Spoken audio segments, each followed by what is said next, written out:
Hello everyone, and welcome to another video on Paranormal M. If you enjoy the stories, please leave a like. And if you've had any strange or unexplained experiences of your own, you can always send them to me. The first story comes from someone who says automatic sensors seem to ignore them completely. Doors stay closed, hand dryers don't turn on, and outdoor lights react to almost anything except them. It even caused a strange problem with a robot they programmed at school.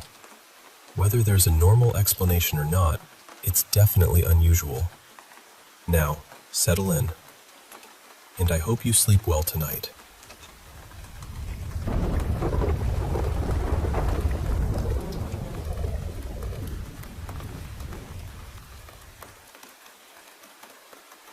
Okay, this is going to sound a little strange. I never thought much about it until recently, when I read a story about someone who couldn't be detected by machines. In the story, even hospital equipment failed to register him after an accident. It was clearly meant as a metaphor for feeling invisible and being overlooked. But while everyone in the comments was debating whether it was realistic, I had a very different reaction. I thought, wait, this actually happens to me. Automatic doors almost never open when I approach them. I can stand directly in front of the sensor, wave both arms, step back, move forward, even do a little awkward dance, and nothing happens. Most of the time, I have to wait for another person to come along and follow them inside. Once, I was walking into a shop with a friend. I was a few steps ahead and assumed the doors would open. They didn't. I walked straight into the glass hard enough to make everyone nearby turn and stare. My friend approached a second later, and the doors opened immediately. Hand dryers are just as bad. I stopped trying to use them years ago because I got tired of standing there, moving my hands around underneath them, while the person beside me dried theirs without any trouble. Automatic faucets sometimes notice me, but only barely. I have to press my hands almost directly against the sensor.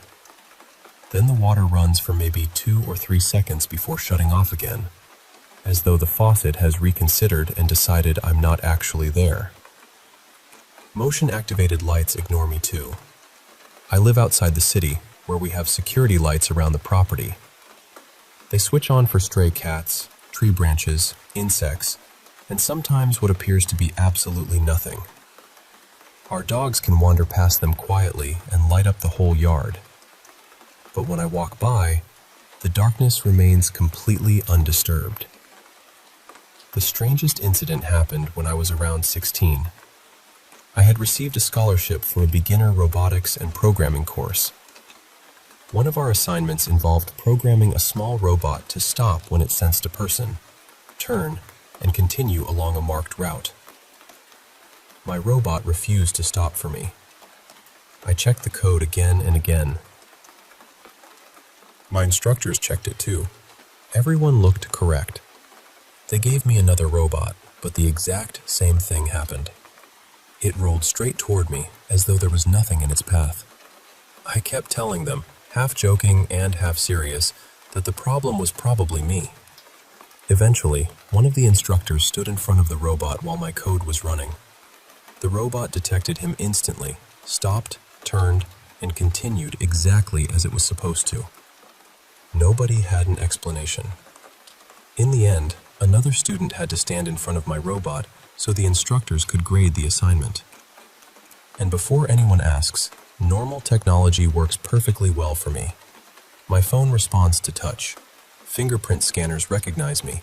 Facial recognition works. My smartwatch can read my heart rate and track my health without any problem. It seems to be limited to motion detectors, infrared sensors, and proximity sensors. Those devices don't malfunction around me. They simply behave as though I'm not there.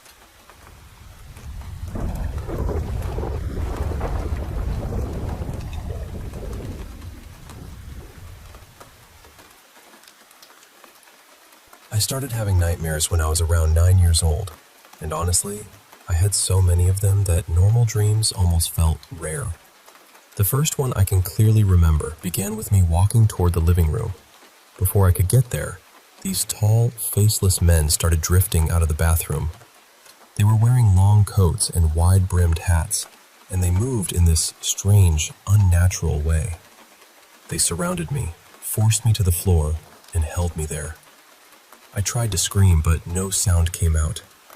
Actually, there was no sound at all. It felt like the whole dream had been muted. A couple of years later, my nightmares changed. They weren't as violent anymore, but somehow they became more unsettling. Around that time, I was also beginning to struggle with depression, so I've always wondered whether my mental state had something to do with what I was seeing. There was one dream that repeated several times. My friend Evan and I were exploring an abandoned house hidden deep in the woods. The place looked like it had been empty for decades. The windows were broken, the wood was rotting, and weeds covered most of the path leading up to it. Evan went inside first. Before following him, I turned around and looked down the long dirt road behind us. That was when I saw him.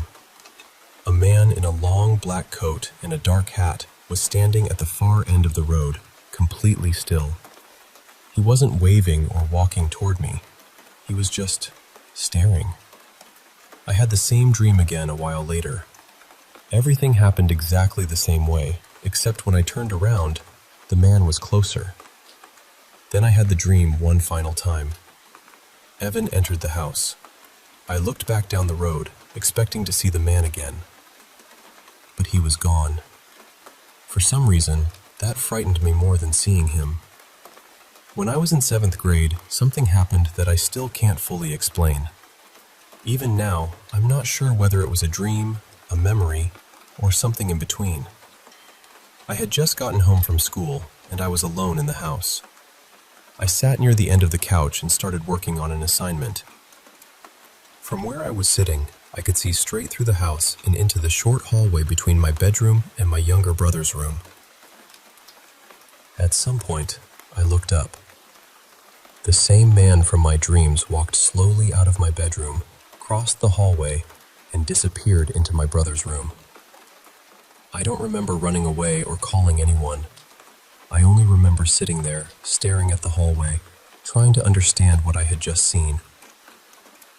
About a year later, during quarantine, I woke up in the middle of the night because I heard my brother's closet door creaking open. Our bedrooms were directly across from each other, and we usually slept with both doors open. My brother was still pretty young, so he kept a small light on inside his closet. As the closet door opened, a strip of pale light spread across his bedroom floor. At first, I assumed it was our cat, but when I looked over, she was curled up asleep in the chair beside my bed. Then I heard a few quiet footsteps, just 3 or 4 of them. And then, nothing. I was shaken, so I texted a couple of friends, hoping someone would still be awake. Nobody answered. Eventually, I turned on my bedside lamp and somehow managed to fall asleep again. About a month later, the strangest thing of all happened. Because we were still in quarantine, I spent most of my time at my computer, either doing schoolwork or playing games. One evening, I started thinking about the nightmares, the footsteps, and the man I thought I had seen in the hallway. So I began searching online. I typed things like, "dream about a man wearing a hat," and "shadow figure in a long coat." Eventually, I found a link discussing people who dreamed about a mysterious figure in a hat. The moment I moved my cursor over the link and clicked it, every light in my room went out. My computer stayed on for a second, but the page wouldn't load. I closed the tab, refreshed the browser, and suddenly the electricity came back. I went into the kitchen and asked my mom whether the power had just gone out. She looked confused and told me everything had been working normally where she was. I went back to my room and clicked the link again. This time, it opened. As I read through the page, I learned that many people claim to have seen a similar figure, often called the Hat Man, during dreams or episodes of sleep paralysis. Sometime around that period, I also experienced sleep paralysis myself. I remember being awake, but unable to move. I kept my eyes closed the entire time because I was terrified of what I might see if I opened them. But here's the strange part. After the night the power went out, I never saw the man again. Not in the hallway, not during sleep paralysis, not in my dreams. He simply disappeared. And even though I'm relieved he's gone, part of me still wonders why he stopped appearing the moment I finally discovered that other people had seen him too.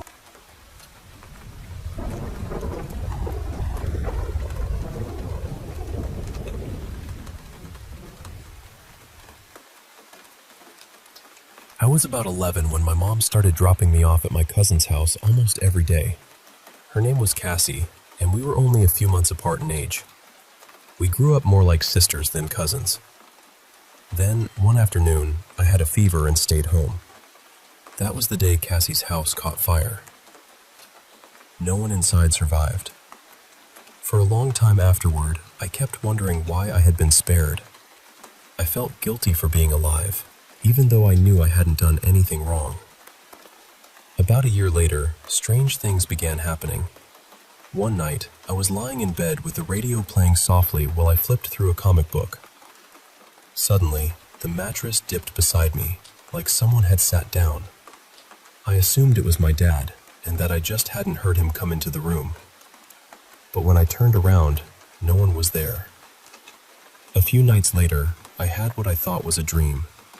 Cassie was standing beside my bed, leaning toward me and calling my name.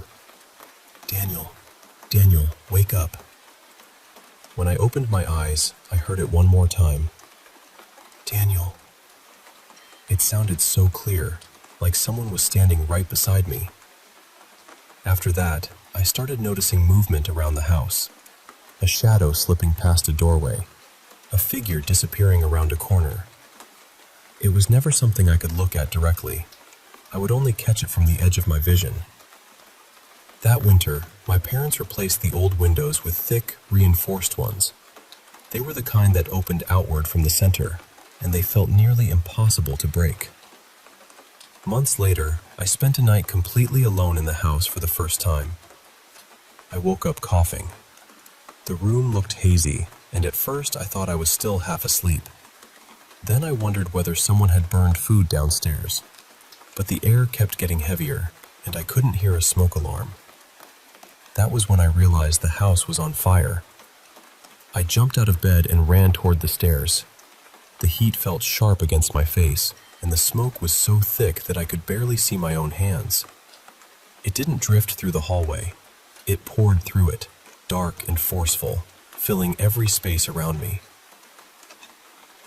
I reached the railing and tried to move toward the stairs, but flames kept surging upward whenever I got close. There was no way down. I ran back into my bedroom and started pounding on the window. I hit it with my hands, my elbows, anything I could use. It wouldn't break. Eventually, I stopped trying. I sat beneath the window with my back against the wall, coughing and struggling to breathe. I remember feeling terrified, but underneath that fear, something strangely peaceful came over me. I thought I was going to die. Then one of the drawers in my dresser slid open by itself. It fell onto the floor in front of me. I still can't explain what happened next. It felt like someone was urging me to pick it up, like someone had placed the answer right there in my hands. I grabbed the drawer and swung it against the window. This time, the glass shattered.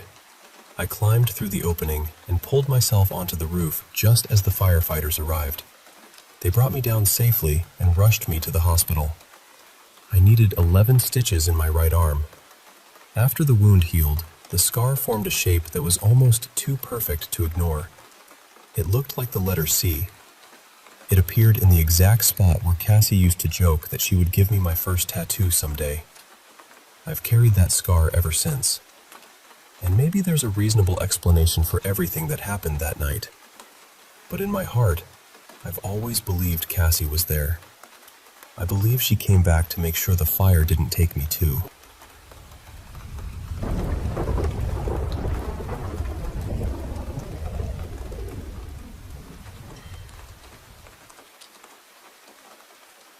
This happened not too long ago, and honestly, I still don't know what to make of it. My friend, I'll call her Mila, lives in a different city from me. We don't see each other very often, but we talk regularly. One night, without knowing anything about the other person's dream, we both dreamed about the same friend who had passed away. His name was Nikolai. He was my brother's closest friend, and he was also someone Mila and I cared about deeply. He died nearly 3 years ago after an accident at the industrial plant where he worked. It happened so suddenly that none of us had time to process it properly. His death left this enormous silence behind. In my dream, I was walking through my old middle school. It was the same school my brother Nikolai and I had attended years ago. The hallways were completely empty. Everything looked familiar, but the building felt colder and much darker than I remembered. Eventually, I reached the computer lab. Inside, there were 2 powerful gaming computers sitting beside each other. One belonged to my brother, and the other belonged to Nikolai. My brother's screen was locked. There was a password box in the center, blinking and waiting for someone to type. Then I looked at Nikolai's computer. His screen was already open. A few programs were running, and the chair had been pulled away from the desk slightly, almost as though someone had just stood up and left the room moments before. I remember feeling this sudden pressure in my chest. I didn't want to stay there anymore, so I turned toward the door. That was when I nearly walked into a young boy. At first, I didn't recognize him. Then he looked up at me, and I realized he looked exactly like Nikolai when he was about 11 or 12 years old.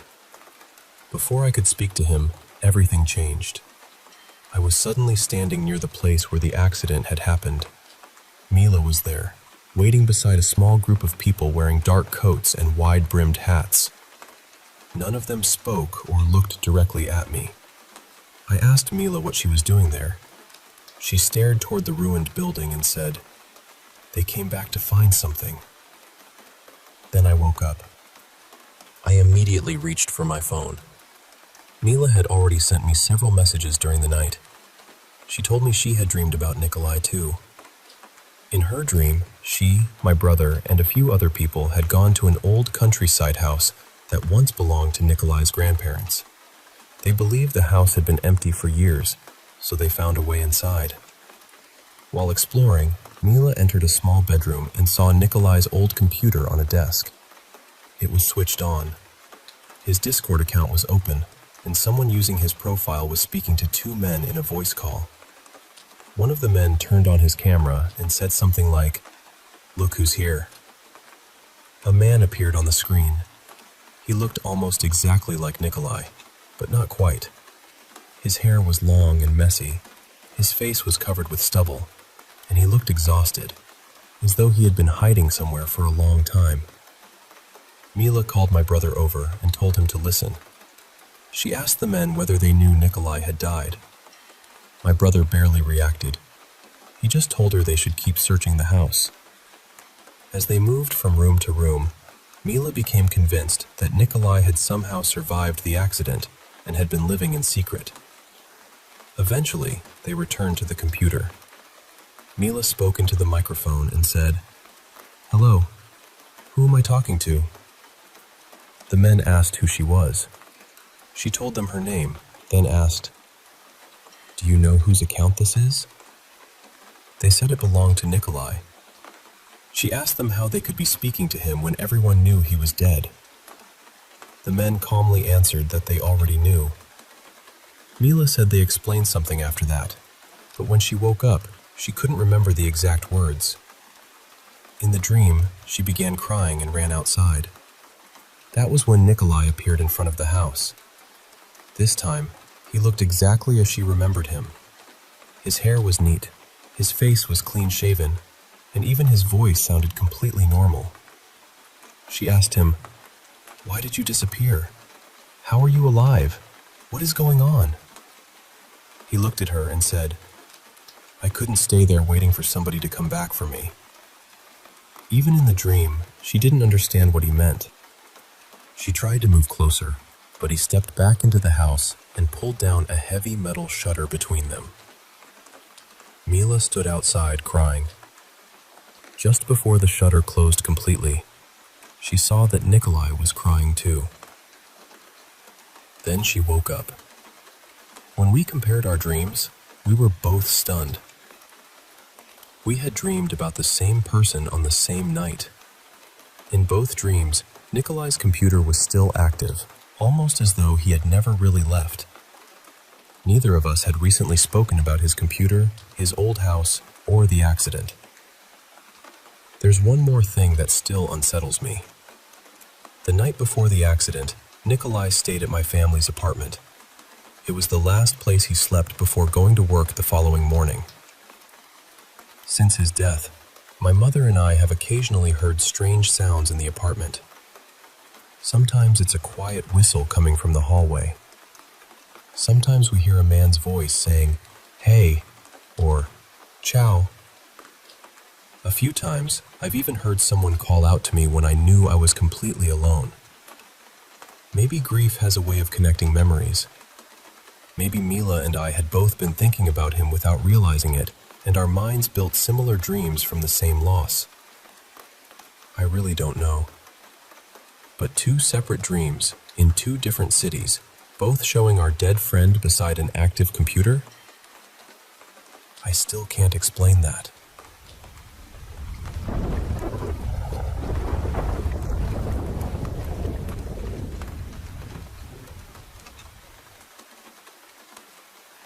I still think about this night sometimes, even though I've never been able to explain what actually happened. I was asleep in my bedroom, which was on the highest floor of our house, when a creaking sound woke me up. At first, I thought it was just the house settling.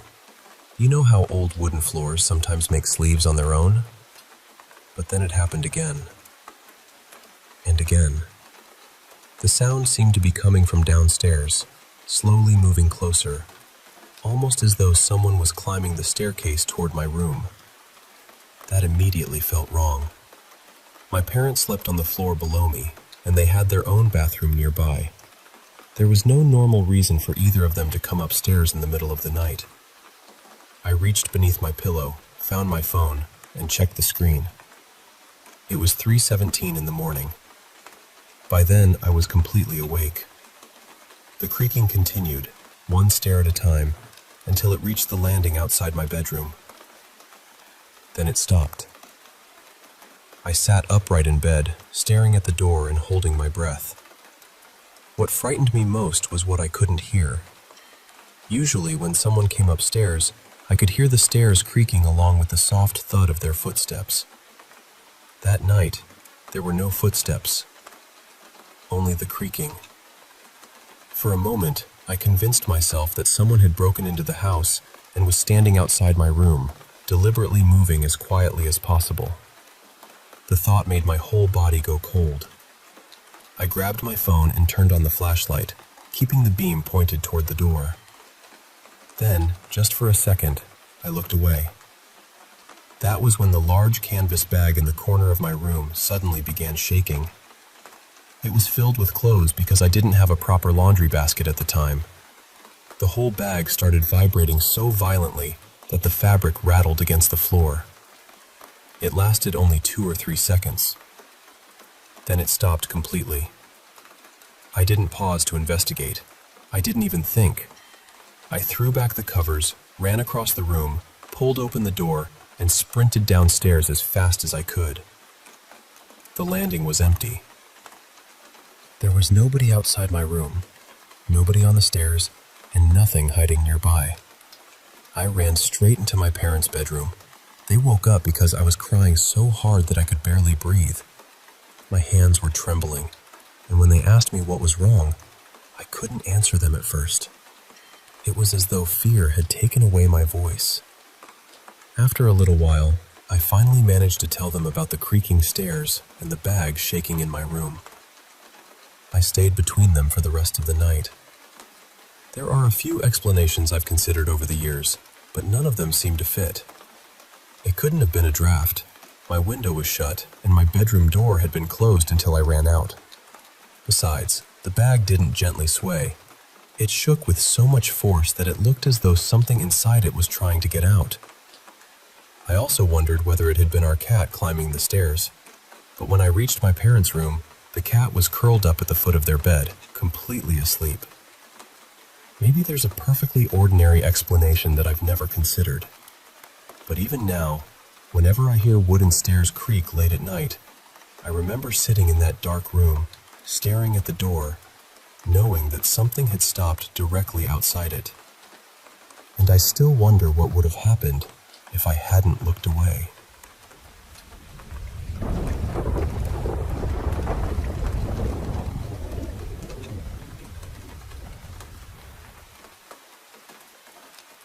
So, for a little background, I'm a bit of a watch enthusiast. I keep most of my collection in the top drawer of my desk, and opening it feels like looking into a tiny clockmaker's workshop. There are several Casio digitals, a few G-Shocks, some mechanical watches, and a handful of quartz pieces I've collected over the years. I try to keep them all synchronized.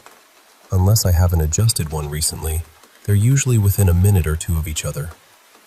On the day this happened, I decided to wear one of my automatic watches, a Seiko 5. Around lunchtime, I wound it, set the date to the previous day, and moved the hands forward until the day and date clicked over at midnight. Then I continued advancing the hands until they reached noon. I've done this hundreds of times, so I'm certain it was set correctly. When the hands reached 12, the day and date stayed where they were, which confirmed that I was at noon rather than midnight. I wore the watch for the rest of the day. At around 11:20 that night, I checked it against my phone. The times matched. A little later, I took the dogs outside and let them wander around the yard for a while. When I came back inside, it was nearly midnight, and I could see the watch's day and date indicators beginning to shift. Everything still seemed completely normal. I went into the bedroom, sat down, and watched a few videos on my phone. Eventually, I noticed that it was about 3:30 in the morning. I checked the Seiko, and it showed the same time. Around 20 minutes later, I got up to take a shower. Before showering, I usually remove whatever watch I'm wearing and choose another one from the drawer afterward. I opened the drawer, glanced at the other watches, and suddenly noticed something strange. The Seiko was showing 2:50. At first, I thought I must have read it incorrectly. The dial uses simple baton markers instead of numerals, and I've occasionally mistaken the hour before. Maybe I had somehow said it wrong earlier. But I knew that couldn't be right. Only minutes before, I had seen it showing 3:30. I had even compared it with my phone. My next thought was that the movement had developed a problem.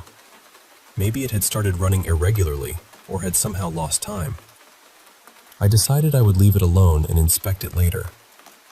I put on another watch and started walking toward the bathroom. Then, for some reason, I felt compelled to go back and reset the Seiko. That was when I noticed the part that truly unsettled me. The watch wasn't simply 40 minutes or an hour behind. The day and date displayed the following day. In other words, it wasn't behind at all. It was 23 hours ahead. Every other watch in the drawer still showed the correct time. Only the Seiko, the watch I had been wearing all night, had changed. I reset it to match the others and left it inside the drawer. I wanted to see whether it would drift again, suddenly advance, or show any other sign that the movement was damaged. The following morning, I checked it. It was keeping perfect time. The date and day were correct. The watch still had plenty of power. The seconds hand was moving smoothly, and the movement sounded completely normal. Over the next few days, I tested it in different positions. I left it face up, face down, resting on either side, and even standing upright. It ran properly every single time. I started wearing it again and watched it closely. Nothing unusual happened. It's still working perfectly now. There was no impact that night. I didn't drop it or knock it against anything. The crown was never pulled out while I was wearing it, and I never fell asleep with it on. I hadn't consumed alcohol or anything else that might have affected my memory. And I know the watch had originally been set to noon. If I had accidentally set it 12 hours ahead, the day and date would have changed during the afternoon instead of changing normally at midnight. But they did change at midnight. Then, sometime afterward, they advanced almost an entire additional day. That's the part I can't explain.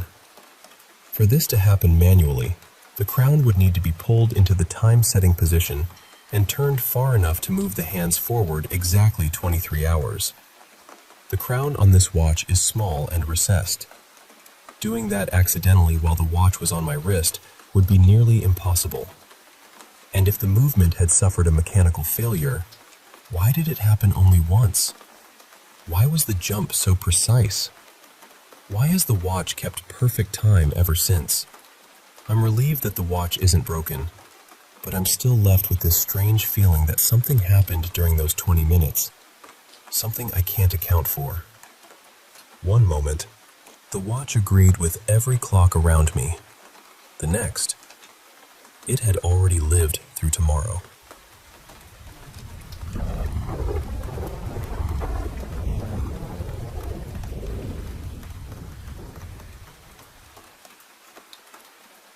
I must have been around 6 years old when this happened. It was before my father left, back when my whole family was still living together in a cramped, 2-bedroom apartment in Burbank. My parents, my little brother, and I all slept in the same room. My older half-sister Elena was nearly 13 and had the other bedroom to herself. She had moved from Mexico a few years earlier and kept a collection of old-fashioned dolls lined up around her room. Elena and I had different fathers, and there was always some tension between her and the rest of us. She could be especially cruel to my brother and me. At that age, I didn't know how to deal with it, so whenever she upset me, I found my own childish way of getting even. I messed with her dolls. One evening, while Elena was taking a shower, I slipped into her room and picked out one of her favorite dolls. I sat it in front of me, opened her makeup bag, and covered the doll's face with bright lipstick, powder, and thick black lines around its eyes. I thought it was hilarious. My mother caught me before I could clean anything up. She grabbed me by the arm, pulled me to my feet, and started scolding me as she led me out of the room. "Put the doll back," she said. So I tossed it behind me. It landed upside down near the foot of Elena's bed, with its dress bunched around its waist and its painted face pressed against the carpet. As my mother dragged me into the hallway, I glanced back, already imagining how furious Elena would be when she saw my masterpiece. But the doll wasn't lying on the floor anymore. It was sitting upright. Its back was against the bed, its legs stretched out in front of it, and its smeared face was turned directly toward me. Only a few seconds had passed. I remember staring at it and suddenly feeling ashamed. All the satisfaction drained out of me. I didn't feel clever anymore. I felt as though I had done something much worse than ruin a toy. I don't remember how Elena reacted when she found the doll, but I remember what happened later that night. I woke up desperately thirsty. Everyone else was asleep, so I quietly climbed out of bed and walked to the kitchen without turning on any lights. I filled a plastic cup with water and sat down on the living room couch. The apartment was almost completely dark, and my eyes were still adjusting while I drank. Then I felt something touch the small of my back. It felt like tiny fingers reaching through the gap between the couch cushions. I jumped up so fast that I slammed my knee into the coffee table. The pain was sharp, but I barely noticed it. I was too focused on the couch, trying to understand what had touched me. I told myself it was probably a spring or a loose piece of fabric. I finished my water as quickly as I could and turned toward the bedroom. That was when I saw it. The doll was standing in front of me. It still had the makeup all over its face, the crooked lipstick, the dark circles around its eyes. Everything I had done to it was still there. It was standing perfectly upright in the middle of the living room, staring at me. I couldn't move. Then it rushed forward. I felt 2 small hands strike my chest, and I fell backward onto the couch. My knee hit the coffee table again, and the cup slipped from my hand, spilling water across the floor. I didn't scream. Honestly, I don't think I could have. The noise woke my mother. She came into the living room and demanded to know what I was doing out there. I tried to answer, but no words came out. The doll was gone. My mother pointed toward our bedroom and told me to go back to bed. As I started walking down the hallway, I noticed Elena standing in her doorway. She had heard everything. She looked at me for a moment, then smiled. "I told you," she said. "They didn't like what you did." Then she closed her door. After that night, I never entered Elena's room again. Even when her door was wide open, I refused to look inside.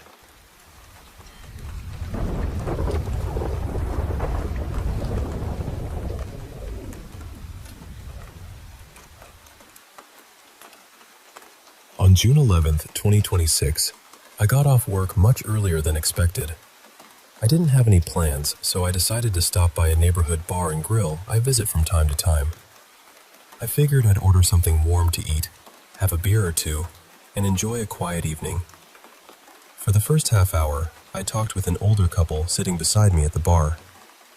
The husband had served in the military for more than 3 decades, and since I've been serving for over 15 years myself, we had plenty to talk about. His wife told me how much she missed their daughter, who was also in the military and stationed several states away. That struck a chord with me because I'm stationed far from my own family.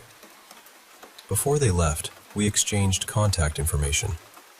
I told them I'd reach out and maybe come by one weekend to help with their yard, fix a few things around the house, or simply spend some time with them. Not long after they walked out, a man sat down directly to my right. The bar was mostly empty, so I remember wondering why he chose the seat beside me when there were so many others available. Still, I didn't think much of it. He was tall and lean, probably in his early 40s. He wore a St. Louis Cardinals cap, had a neatly trimmed mustache, and carried himself in a way that made me assume he might be military. That wasn't unusual for the area, though. There are several bases nearby. I'm a huge baseball fan, so I nodded toward his cap and asked whether he'd been following the Cardinals that season. He smiled and introduced himself as Skipper. He told me he watched whenever he could, and casually mentioned that he had played a few seasons in the minor leagues. From that moment on, talking to him felt strangely easy. We discussed teams, old stadiums, players we remembered, and the kind of baseball memories that seem to stay with you forever. At some point, I mentioned that I keep my grandfather's identification tags in my wallet. He had served during World War II, and carrying them has always felt like a way of keeping him close. My grandfather's service was one of the biggest reasons I joined the military, so whenever a conversation drifts in that direction, I usually bring him up. That was when Skipper changed. His expression became serious, and the warmth in his voice disappeared. He looked at me and said, "Honestly, I don't think you need luck." I gave a nervous laugh, but he didn't. Then he said, "We didn't meet tonight by accident. I think part of you already understands that." I asked him what he meant. He leaned slightly closer and said, "Your grandfather was a remarkable man. He gave more to this world than most people will ever know, and what he started is still continuing through you." That stopped me cold. I hadn't told him anything about my grandfather beyond the fact that he had served during World War II. My grandfather really had lived an extraordinary life. He was born in the early 1920s and served in both the Army Air Forces and the Navy. He worked as an electrical specialist aboard a destroyer in the Pacific. Later, he spent more than 30 years working at national research laboratories, helping oversee projects involving nuclear technology, solar power, and other emerging energy systems. Some of that work involved weapons development, which was a complicated part of his legacy. but he also helped bring energy infrastructure and technical knowledge to countries around the world. My grandmother often traveled with him as an interpreter, and she used to hint that a few of those trips involved more than official energy business. I had not shared any of this with Skipper, yet he began speaking about my grandfather's work in alternative energy. He talked about the countries he had visited and the influence his projects had on people he would never meet. I stared at him and asked, "How could you possibly know any of that?" That was when I noticed the rest of the room. The bartender wasn't moving. Neither were the servers. They were standing in place, completely still, their faces blank, as though someone had paused the entire bar. No glasses clinked. No one spoke. Even the background music seemed impossibly distant. Fear hit me all at once. I asked Skipper what was happening. I asked whether I was in trouble. He calmly told me I wasn't. He said there were people who loved me, people who cared about what happened to me, and people who had been making sure I was all right for much longer than I realized. Then he said something that broke me open. He said, "Sometimes we wish we could go back to being that little kid on a bicycle, when the whole world became still. But sooner or later, we have to keep moving." I couldn't breathe. There was a moment from my childhood that I had told almost no one about. I don't remember much from before I was 11. Some of my childhood memories are fragmented, and others returned years later under painful circumstances. But one memory has always remained perfectly clear. I was riding my bicycle home from a neighbor's house. As I turned onto my street, the entire world seemed to stop. There was no sound, no wind. Nothing moved except me. A sprinkler was running in someone's front yard, but the droplets of water were suspended in the air. I remember riding past them and turning my head to stare because they looked like tiny glass beads hanging above the grass. It lasted perhaps 10 seconds. Then everything started again. I raced home and told my mother. More than 30 years later, she still remembers how frightened I was when I came through the door. I have spent most of my life wondering what happened that day. I never told people because I was afraid they would think I was losing my mind. There was no possible way for Skipper to know. When he mentioned that bicycle ride, I started crying. I asked whether I had died that day. I don't know why that question came out of me. I had never seriously considered it before. Then I raised my voice and demanded, "What does it mean?" I didn't care that I was sitting in a public place. At that moment, the bar, the people, and everything around us felt impossibly far away. Skipper watched me patiently. Finally, he said, "I'm not allowed to explain it, but you should know that you have been watched over for a very long time." I sat there crying while he waited without judging me or trying to rush me. When I was finally able to speak again, I asked what he wanted from me. I asked what I was supposed to do next. He told me to stay on the path I was already walking. He said to remain curious, to keep asking questions, to be careful with my life, to take care of my little ones, which is what I call my dogs. He even told me I should contact the older couple who had been sitting beside me earlier and follow through on my promise to visit them. Then he reminded me that I was loved, even during the moments when I felt completely alone. Before leaving, he gave me one final instruction. "Remember July 3rd, he said. "That date matters." I asked what would happen on July 3rd. He replied, "I can't tell you, but when the time is right, you'll recognize it." He also told me that someone would contact me again one day, and that I should be ready when it happened. Then he stood. I shook his hand, and for reasons I still can't fully explain, we hugged. I thanked him, though I wasn't even sure what I was thanking him for. He walked toward the entrance and disappeared through the door. The moment he left, The room came back to life. The bartender moved again. Someone laughed behind me. Glasses touched the counter. The music became clear. It was as though nothing unusual had happened. The encounter lasted close to an hour, and I have replayed it in my mind hundreds of times. At first, I was terrified. I barely slept for the next 2 nights. I considered every explanation I could think of. Maybe someone had researched me. Maybe I had experienced some kind of psychological episode. Maybe the whole thing had been an elaborate trick. But none of those explanations account for what he knew.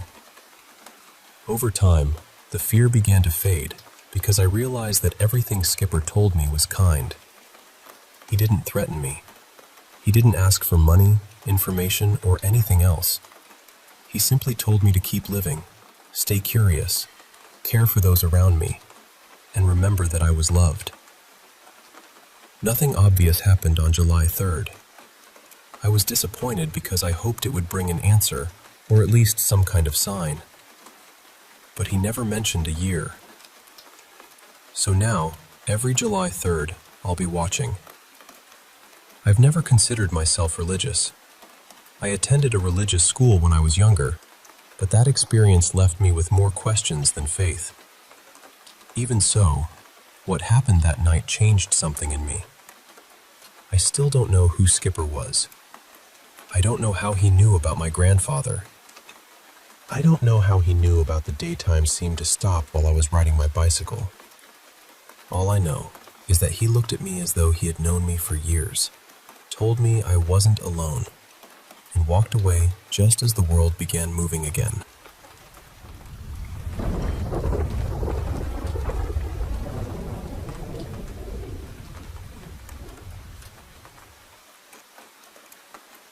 Hey, I want to share with you a story that's been on my mind lately, about a family who moved back to West Virginia, to a quiet, almost forgotten corner of the woods in a place called Slanesville. It's not just any story. It's one filled with eerie moments that make you question what's just around the corner when the forest grows still. So there was this guy, Brian Kendall, not Kendall, but Kendall, a carpenter by trade from Baltimore. He and his wife, Belinda, along with their 2 young kids, were city folks, but felt a strong pull back to where their roots were, back to West Virginia, where both of them grew up. The hustle and bustle of Baltimore just didn't feel right for their little family. After a good bit of searching, Brian found this house, a single story, kind of tucked away in the middle of thick woods. It was isolated, quiet, exactly what they wanted. They moved in around 1991, craving that peace and solitude. To keep the house safe and add a little warmth, Brian got a black Labrador retriever, Coco. She was this lovable, friendly dog, but also fiercely protective of the kids, which instantly made her part of the family. Now, soon after they settled in, Belinda wanted to do something special. She decided to throw a surprise birthday party for her niece, Jordan, who was just a few days past her 3rd birthday. So Belinda's brother and his family came over, and the party got underway. The kids were all playing in the living room, while the adults gathered in the kitchen, sipping coffee and chatting. And then, something unusual happened. Right there, in front of everyone's eyes, a helium balloon started descending from the ceiling. It wasn't just drifting down. It seemed like it was being pulled, but no one was holding the string. The thread was stiff, taut, like it was attached to an invisible hand. The balloon slowly floated across the room, and its string finally reached Jordan. She stopped playing, turned around, and said, almost softly but clearly, "Thank you," to empty space. Then she reached out to grab the balloon. Just as her fingers brushed against it, the balloon floated right back up to the ceiling. Jordan grabbed the string and started playing again like nothing had just happened. The adults were stunned. They asked her, "Who did you thank?" And the little girl just pointed to a corner and said, "It was him." Now I imagine that moment. The room quiet except for the kids' laughter. The adults exchanging nervous glances, trying to explain it away. Maybe it was just a trick of the air, a leak in the balloon. Or maybe Jordan's imaginary friend was just a child's way of making sense of things. But the look on everyone's face told a different story. Deep down, they all felt it. Something unexplainable was there with them. A few days later, Brian's daughter Blair asked him to take a walk with her in the forest behind their house. You can picture it, a father and daughter wandering through thick trees, the sounds of leaves crunching underfoot, the distant calls of birds, and maybe a sudden chill in the air. After a short walk, they stumbled upon something unsettling, a burnt vehicle sitting dead center in the woods.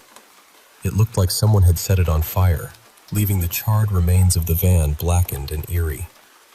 Brian told Blair to stay back while he approached, and as he got closer, he noticed something even more disturbing inside. Burnt kids' toys and a half-burnt spring mattress. The whole scene gave off an uncanny, almost sinister vibe. Brian looked around for a road or path, trying to figure out how the vehicle got there, but found nothing. The silence of the forest felt heavier somehow, pressing in on them. Brian decided they needed to leave quickly. When he got home, he told Belinda about it, hoping for some logical explanation, but she was just as baffled as he was. Now, Brian's work situation was tough. He still had to travel to Maryland every day, spending hours on the road.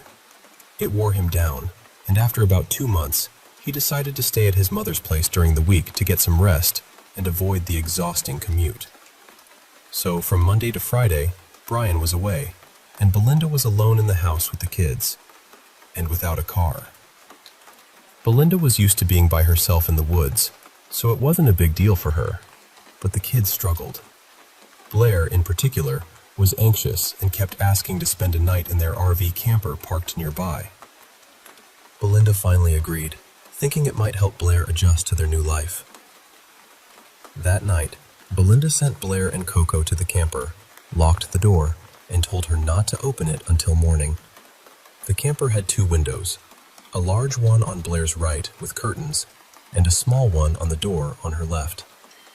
Blair sat quietly for a while, watching the forest shadows through the big window before turning off her lantern and trying to sleep.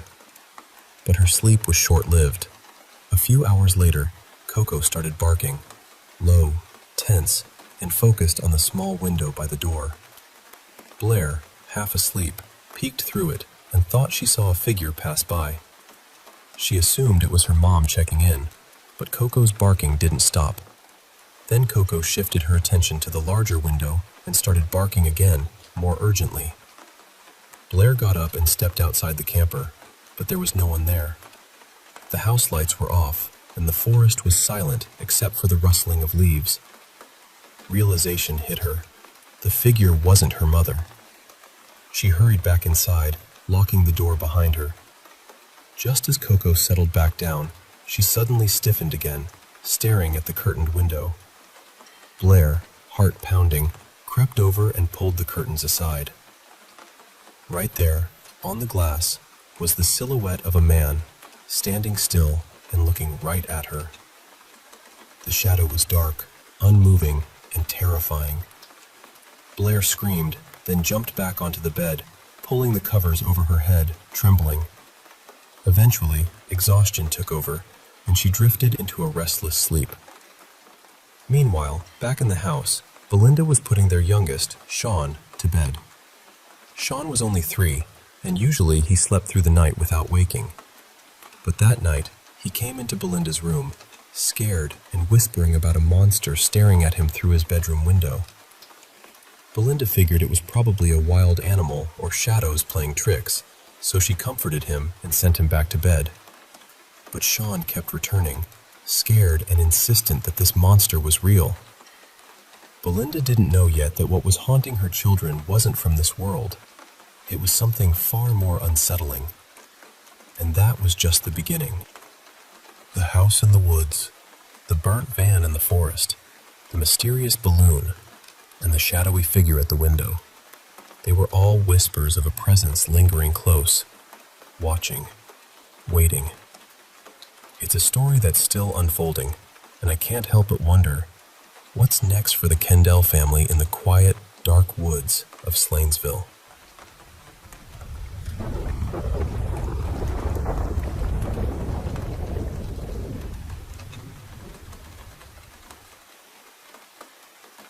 Hey, I want to share a story with you, one that's been weighing on my mind lately. It's about my friend Belinda, or, well, let's call her Melina, because sometimes a little change makes the tale feel more like a story being passed on around a campfire. So, Melina had been feeling a little overwhelmed at home.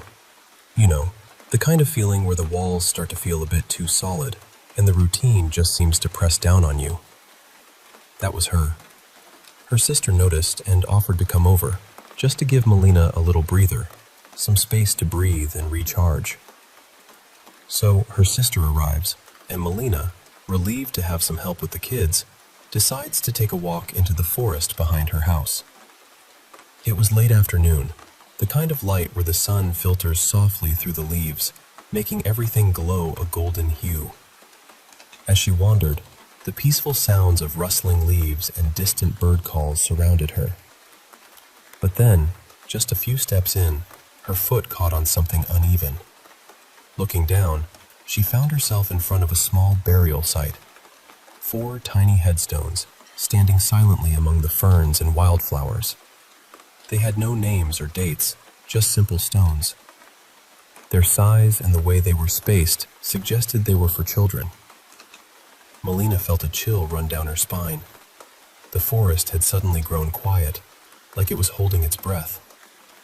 She couldn't shake the feeling that those small stones were staring right back at her.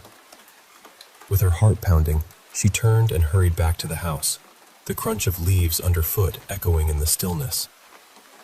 A couple of nights later, Melina's daughter, Blair, woke up suddenly in the middle of the night. It was one of those silent, heavy moments when the world feels suspended. She noticed the curtains on her window were pulled over, even though she was sure she had closed them herself. Ever since that unsettling experience in the camper, Blair had been uneasy about leaving her windows uncovered. She couldn't understand how the curtain had moved. But before she could dwell on it, she caught sight of something, or someone, outside. A shadowy figure stood just at the edge of the woods, near the tree line. It was dark and indistinct, but Blair knew what she saw. She froze, staring as the figure slowly began to move closer. Then, suddenly broke into a run toward the house.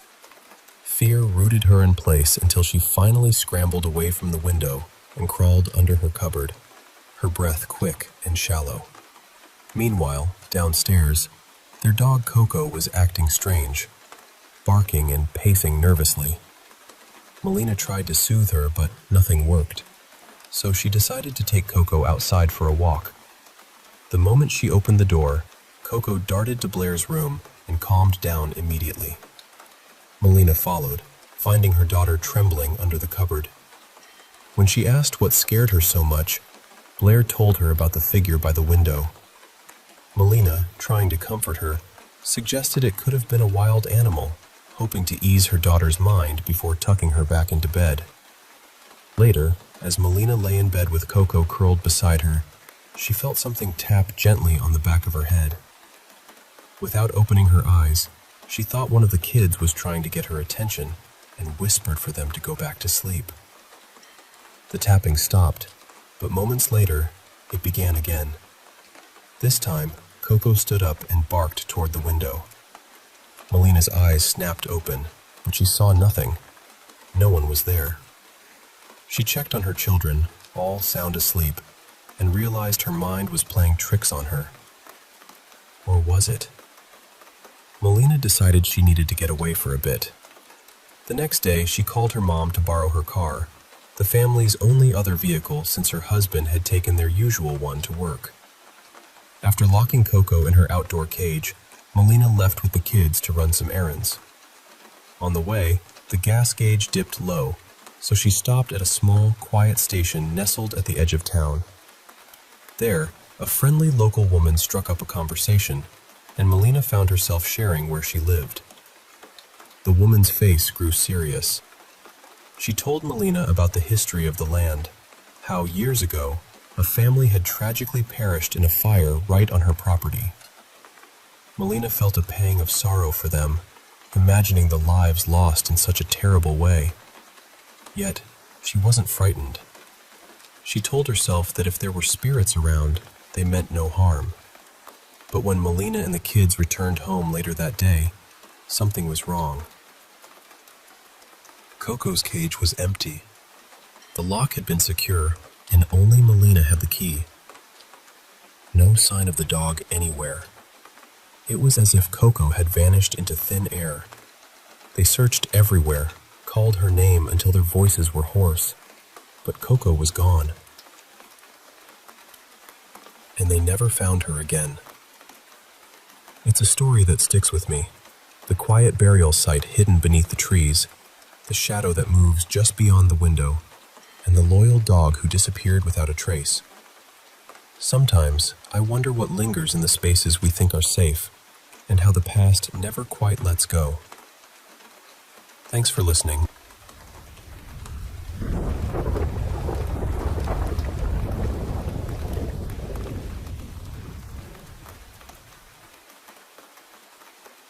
You know, sometimes life throws us stories so strange, so chilling, that they stick with us.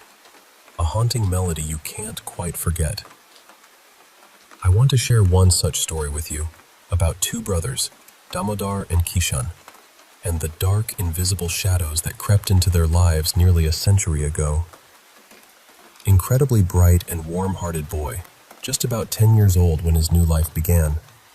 You see, he was adopted by Mr. and Mrs. Ketkar shortly after his 4th birthday back in May of 1923. From the moment he joined the family, it was like he belonged there. He blended right in, blossoming in the love and care surrounding him. It was the kind of childhood many orphans dream about, full of hope and kindness. But then, something changed one summer day in 1927, when Kishan, Damodar's biological older brother, came into the picture. Kishan was 15 then, and when Dr. Ketkar found him, it was heart-wrenching. The boy was frail, starved, and living in terrible conditions. He'd been working in a tea shop, exploited and overburdened beyond his years. Dr. Ketkar, being the compassionate man he was, arranged for Kishan to be cared for by a clerk who also helped him attend school. For a whole year, things seemed to be okay. But then, on the very first day of his 2nd school year, something utterly strange happened. Kishan was walking down a corridor, clutching a shovel in his hand. Yes, a shovel. When, suddenly, everything went black. One moment he was there, and the next, he found himself standing somewhere else entirely, the shovel nowhere to be seen. Imagine his confusion. He was disoriented, bewildered, not knowing what to make of it all. Naturally, he sought help from the clerk looking after him. At first, the clerk thought Kishan was joking. Kids do that sometimes, right? But Kishan kept insisting, telling him about these sudden disappearances and reappearances, about how he was being pulled through space like some kind of ghost. Slowly, the clerk's skepticism faded, replaced by concern. Eventually, he went to Dr. Ketkar, urging him to take Kishan under his own care. The clerk was convinced something beyond understanding was happening around the boy. So, Dr. Ketkar brought Kishan home. Their household was modest but loving. There was Dr. Ketkar himself, his wife, his sister-in-law named Cora, and of course, Damodar. The family welcomed Kishan, and Cora and Mrs. Ketkar began caring for him with a strict routine, hoping it would soothe whatever was troubling him. They thought his odd behavior was just sleepwalking, a harmless quirk. But soon, they realized it was far more than that. One humid August night in 1927, Cora was watching over Kishan as he slept. She was sitting quietly in his room when, out of nowhere, a mirror about 16 inches long detached itself from the wall above his bed. But here's the eerie part. It didn't crash down like you'd expect. Instead, it floated down gently, as if an invisible hand was carefully placing it on the floor. Cora's heart pounded as she rushed over, half expecting the thread holding the mirror to be frayed or the nail loose. But no, the thread was perfectly intact and the nail still firm. Only Cora and Kishan were in the room, but Kishan was fast asleep the whole time. It was bewildering. A few nights later, Cora witnessed something else. A heavy paperweight slowly drifting down through the air, landing softly on a glass table without a single sound. Again, Kishan was sound asleep, oblivious to the strange occurrences around him. Then came the night that shook the entire family. They were jolted awake by a deafening bang, loud enough to make their hearts leap into their throats. The noise came from Kishan's room. Rushing in, they found him unconscious on the floor. The heavy wooden table he'd been sleeping on twisted about 45 degrees toward him. Books, clothes, furniture, they were all scattered chaotically, as if some force had gone through a violent storm inside that room. When Kishan finally came to, he told them a chilling tale. Something had thrown him off his bed, and the impact had knocked him out cold. It was the beginning of a nightmare none of them could escape. Word of these eerie happenings spread quickly through their neighborhood. Neighbors who once doubted began inviting Kishan to stay with them overnight, hoping to protect him or disprove the rumors. But the strange events were relentless. No one lasted more than a couple of nights. The atmosphere was too heavy, too dark. Objects vanished in broad daylight, only to reappear in impossible places. Coins would mysteriously fall from the air, clinking softly on the floor. The house seemed alive with unseen forces. And then, in early 1928, the shadows shifted their attention to Damodar, the younger brother. One morning, as Cora was enjoying breakfast at the dining table, Damodar's ball suddenly rolled down the dark hallway at an alarming speed and struck her ankle hard enough to bruise. Just days later, his closet exploded open, and one of his toys hurtled through the air toward both Cora and Damodar, as if some angry spirit was trying to harm them. Things escalated rapidly. The very next day, every time Damodar tried to eat or drink, invisible hands snatched the food and drink away with violent force. No matter how tightly he gripped his spoon or glass, they would be wrenched from his grasp. For over a week, poor Damodar was left dehydrated, weak, and exhausted. It was heartbreaking to watch this vibrant boy grow pale and drained, chased by unseen forces throwing his own toys at him, as if the darkness was intent on breaking him. Desperate for answers, Dr. Ketkar delved into the family's history. What he discovered was chilling. The brother's mother had suffered from terrifying visions and paranormal disturbances long before. She had been haunted by phantoms, driven into deep despair. Tragically, she took her own life by setting herself on fire.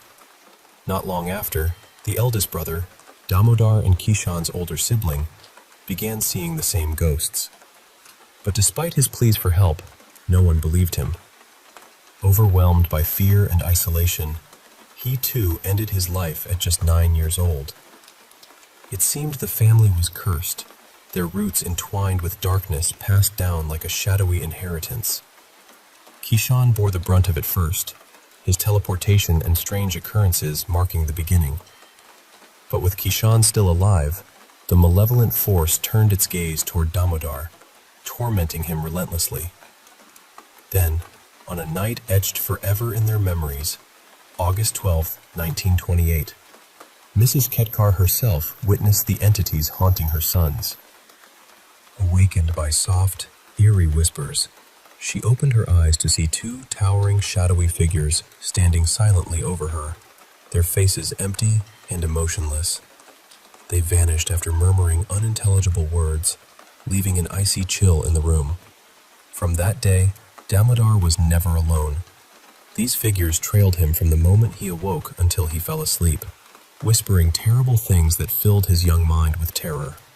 He began feeling harsh pushes near the staircase, so strong he had to drop down to avoid falling. Over time, the pushes turned into full-blown levitations and throws. The poor boy's spirit was breaking. His cheeks lost their color, and shadows gathered beneath his eyes. Depression crept in like a slow poison, mirroring the tragedy of his mother. His health suffered too. Once, his pulse nearly vanished, prompting the family to call a doctor in panic. Yet, despite thorough examinations, no physical or mental illness could explain his condition. They tried exorcisms, hoping to rid him of the darkness, but it only seemed to fuel the malevolence. By April 1929, the torment escalated to physical violence. Damodar's body bore thick bite marks oozing with saliva, and long, bloody scratches covered his arms and legs. His baby sister, recently adopted as well, suffered too. She was strangled nearly to death by her own hair, controlled by the cruel entity. Her tiny thumb was repeatedly struck and cut, and Damodar's clothes tore audibly while he wore them. Rusty blades flew across rooms, narrowly missing the children but clearly meant to harm. The Ketkar home had become a battleground, a place where unseen demons waged war on innocent souls. But through it all, the family held on, their hearts heavy but unbroken, searching desperately for hope in the darkness. That's the story of the Ketkar brothers, a tale of love, loss, and the terrifying unknown that haunted their family roots. It's a reminder that sometimes the scariest battles are the ones we can't see, fought in silence within the shadows of our own homes.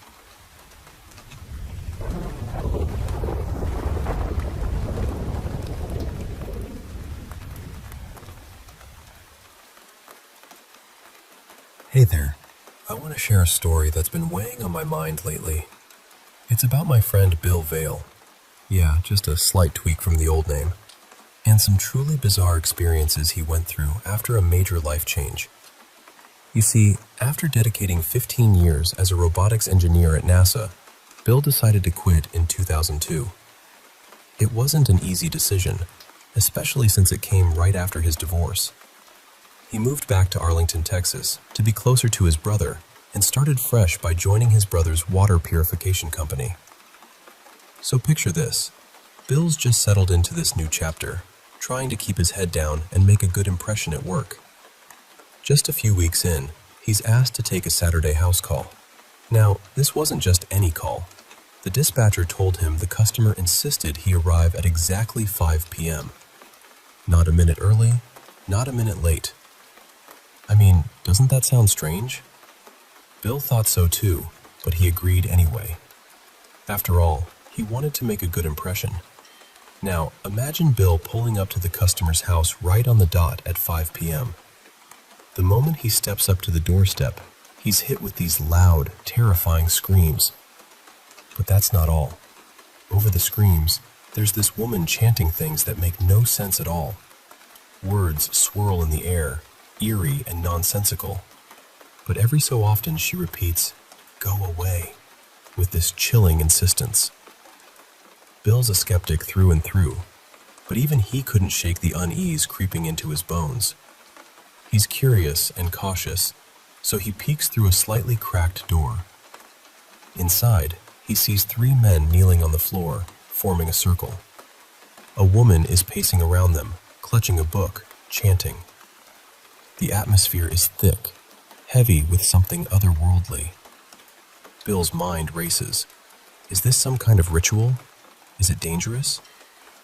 Then, suddenly, the woman's eyes lock onto his through the door, and she points a finger directly at him.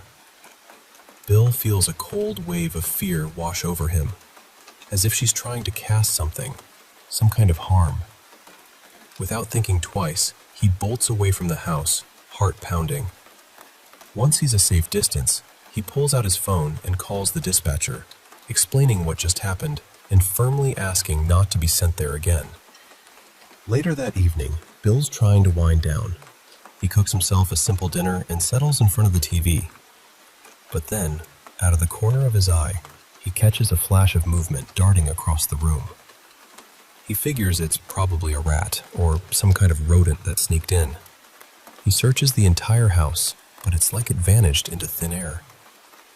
Feeling a little unsettled but tired, he decides to deal with it tomorrow and goes to bed. But the night doesn't go as peacefully as he hoped. Suddenly, Bill wakes up with a jolt. He feels something small, running over his foot. His heart races. Could it be that rodent? He grabs a flashlight and scans the room thoroughly. Nothing. No sign of any creature. Bill tells himself it's his imagination running wild. He tries to calm down and drift back to sleep. But not long after, he's awakened again, this time by his bed shaking beneath him. His eyes snap open, but as soon as he looks, the shaking stops. He wonders if it's an earthquake, but everything else in the room remains still. No pictures fallen, no objects moved. Being the rational guy he is, Bill searches online for any reports of seismic activity nearby, but the internet suddenly cuts out. Frustrated, he calls his service provider. As he's talking to the representative, the line crackles with static. And then, out of nowhere, a demonic-sounding voice breaks through the call, speaking in strange gibberish. Bill's blood runs cold. He quickly ends the call, heart pounding harder than ever. Moments later, the phone rings again. It's the service provider, saying the connection is fixed. Bill asks if the rep heard the strange noises too. The rep confirms he did and apologizes for the fault. Bill sits there, stunned, trying to make sense of it all, but his mind draws a blank. Eventually, he gives up searching for explanations and heads back to bed. Just as he's about to sleep, he hears something moving beneath the bed. Soft, deliberate sounds. His breath catches. Then, out of the darkness, a hand slowly creeps up the side of the bed, inches away from his leg. Instinctively, Bill pulls his leg up tight to his chest. The hand retreats as quietly as it appeared. Terrified, Bill curls into a fetal position and stays that way for the rest of the night, too scared to move. The next day, Bill's determined to keep these experiences to himself. He's worried people will think he's crazy. He stays late at work, hoping to avoid going home too early. When he finally returns, he leaves all the lights on, trying to chase away the shadows. But as he settles in to watch TV, the lights suddenly flicker and then shut off on their own. Frozen with fear, Bill rushes to the closet to grab a flashlight. As he squeezes inside, he hears boxes on the highest shelf banging violently. The noise grows louder and more aggressive with every second he stays put. It's like the closet itself is alive and angry, warning him to leave. And that's where the story pauses, leaving us with the chilling question. What is this presence that's haunting Bill? What dark secret lies in that house, and why has it chosen him? I wish I could tell you more, but for now, we just have to wonder alongside Bill, hoping he finds peace soon.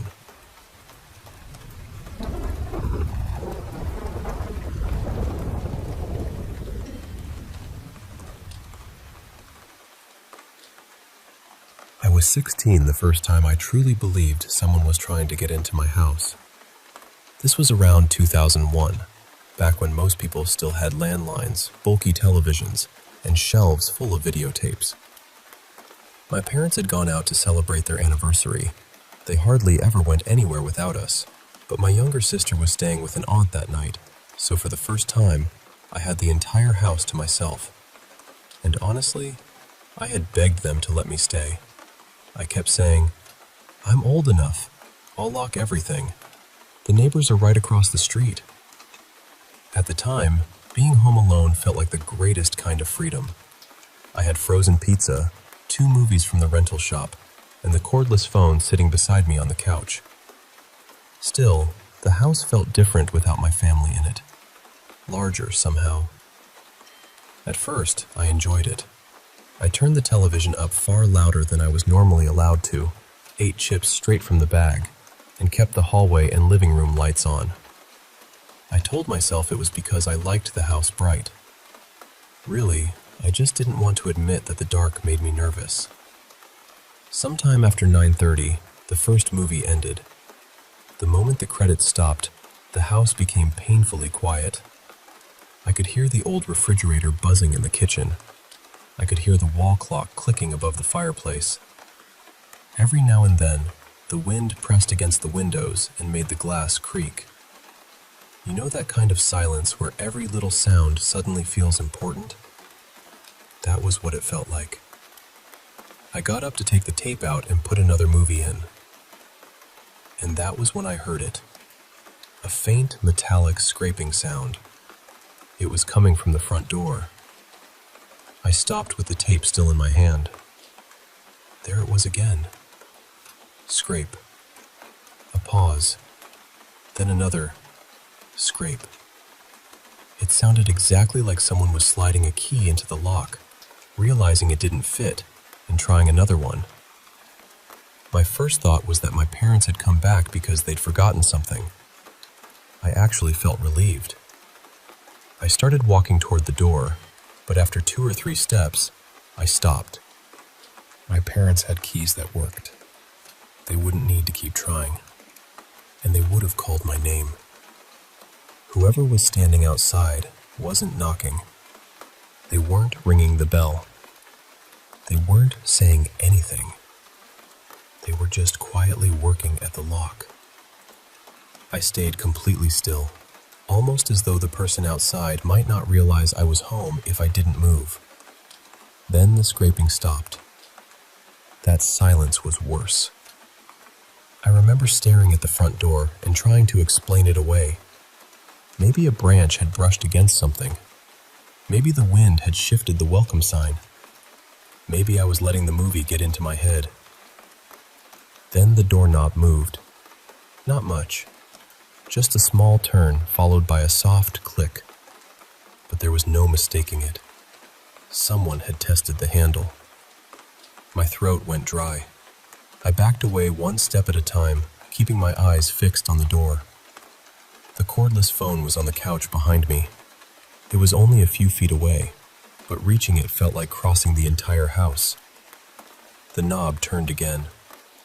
This time, whoever was holding it kept pressure on it for several seconds. The latch made a quiet rattling sound inside the frame. They weren't panicking. They weren't trying to force their way in. They were checking whether the door would open. I grabbed the phone so quickly that it slipped between my hands.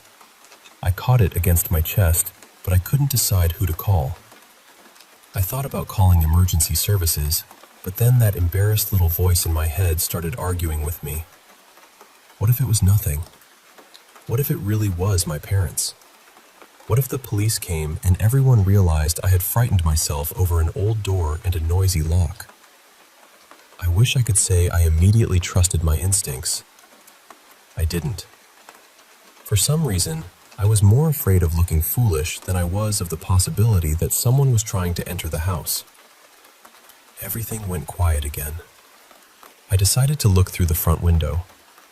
The curtains were heavy, and I knew no one should have been able to see me from outside, but I still moved as carefully as I could. I reached the window and slid 1 finger between the curtains. The porch light was on. I could clearly see the steps, the flower pot beside the railing, and the welcome mat in front of the door. But the porch was empty. There was no car in the driveway, no person near the door, no movement in the yard. Nothing. I stood there looking outside for several seconds, feeling my heartbeat begin to slow. I remember thinking, "See, you scared yourself. That's all this is." Then the doorknob turned again. It happened directly in front of me. I saw the brass handle rotate. I heard the latch scrape against the metal plate. But there was nobody on the other side of the door. No hand. No arm. Not even a shadow. I screamed and fell backward, knocking into the side table. The phone flew out of my hand and landed on the carpet. The handle immediately stopped moving. I don't clearly remember picking up the phone again. I don't remember dialing for help, and I barely remember speaking to the dispatcher. What I do remember is sitting on the living room floor with every light in the house switched on, staring at the front door and waiting for someone to come. 2 police officers arrived first. My parents came rushing home a few minutes later. They searched everywhere. They checked the porch, the driveway, the bushes, the garage, and both sides of the house. They found nothing. There were no footprints near the door, no scratches around the lock, no damage to the frame. One officer stood outside while the other tested the doorknob from inside. Afterward, the officer on the porch said, "There's no way that handle could move without someone standing right here. You would at least see part of them through the window." I wanted to tell him that was exactly why I was so frightened. I had been standing beside the window. I had watched the handle move, and the porch had been completely empty. After that night, everyone tried to help me find a reasonable explanation. They said I had probably misunderstood what I saw. Maybe the lock was loose. Maybe fear had made the movement seem more dramatic than it really was. Eventually, I tried to accept that. For a long time, I almost did. Several years later, my parents sold the house to a couple named Mara and Daniel. They didn't stay long. About 5 months after they moved in, my mother happened to run into Mara at a pharmacy. They made polite conversation, and my mother asked how they were enjoying the house. Mara gave a nervous little laugh and said they were already preparing to move. My mother asked whether something was wrong with the property.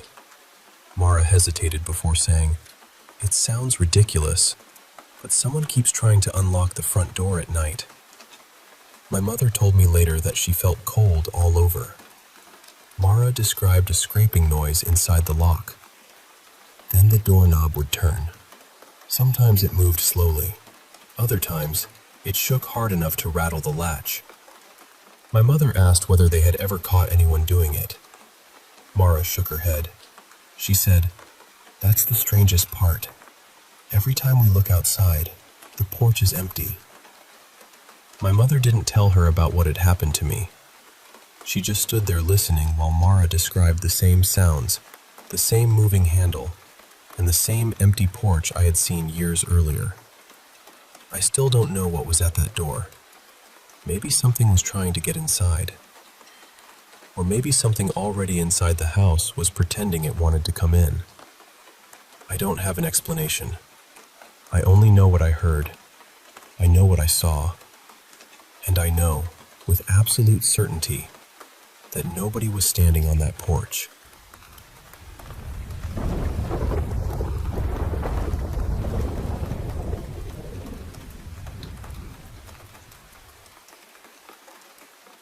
You know, sometimes our homes hold secrets we never expect.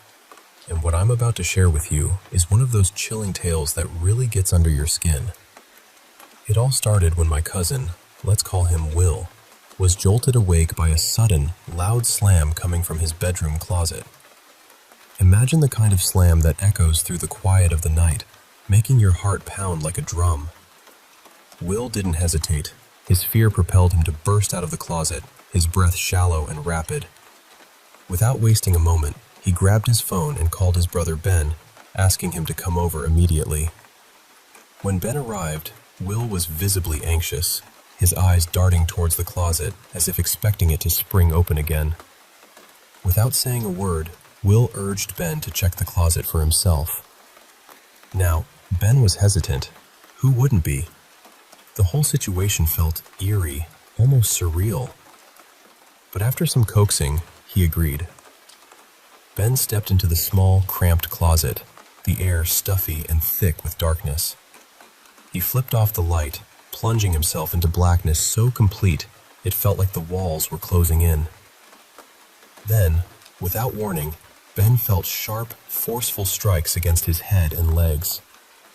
His heart raced. Instinctively, he fumbled for the light switch and snapped it back on. The closet was empty.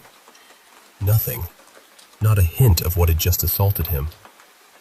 The silence that followed was deafening, broken only by his own ragged breathing. Shaken, Ben hurried out of the closet.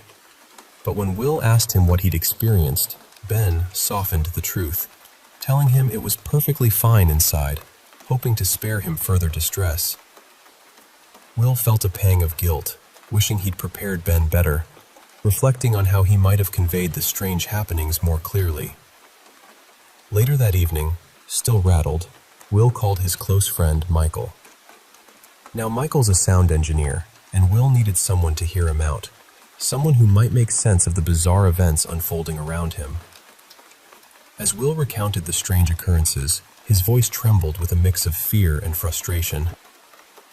Suddenly, over the phone, Will heard that same unsettling static he'd heard earlier, the kind that crawls under your skin and whispers of something sinister. Panicked, Will shouted into the receiver, begging Michael to ignore the static, warning him it was evil. Michael, ever the professional, began recording the call. When the static finally ceased, he played back the recording to Will. To their astonishment, the tape only captured Will's frantic shouts. The eerie static was completely absent. Michael was stunned. How could something so clear over the phone vanish from the recording? After a tense moment, Michael urged Will to stay safe and ended the call. The next day, Will, feeling too frightened to be alone, invited Ben and his wife over for dinner. They gathered around the TV, the room filled with the comforting glow of the screen and the soft murmur of their voices. Will sat in his usual chair, eyes occasionally flicking to the corners of the room. Then, from the edge of his vision, he saw it. Something darted swiftly across the room like a shadow fleeing the light. Startled, Will jumped up and chased after the fleeting shape. Ben and his wife looked on, bewildered by his sudden movement. When Will returned, they asked what had happened. Without a word, Will asked Ben to take his seat and focus on his peripheral vision.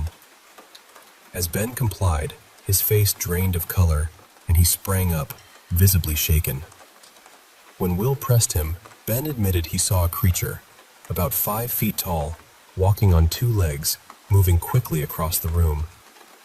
To confirm, Will asked Ben's wife to try the same.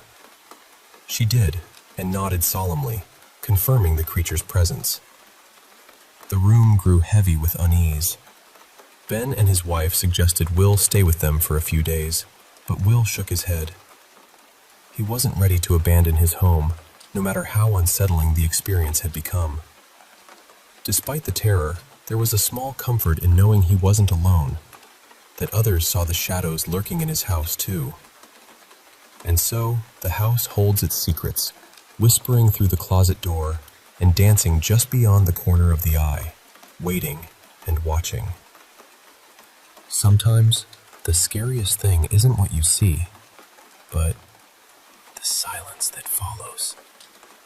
The unknown pressing in from the dark.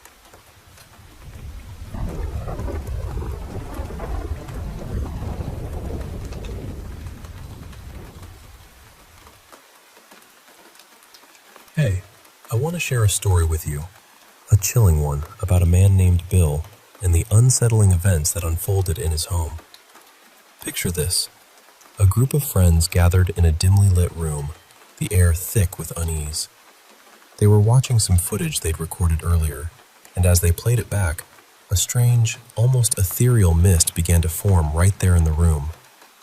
The friends started teasing each other, trying to brush off the eerie feeling, but none of them claimed to see anything unusual. It was like the mist was there, but invisible to their eyes. Now here's the creepy part. When they turned up the volume on the footage, a voice, a demonic one, cut through the silence. It whispered, "Put it back." And then, "He is coming." Those words sent a shiver down everyone's spine. They felt they had enough proof that something was truly wrong in that house.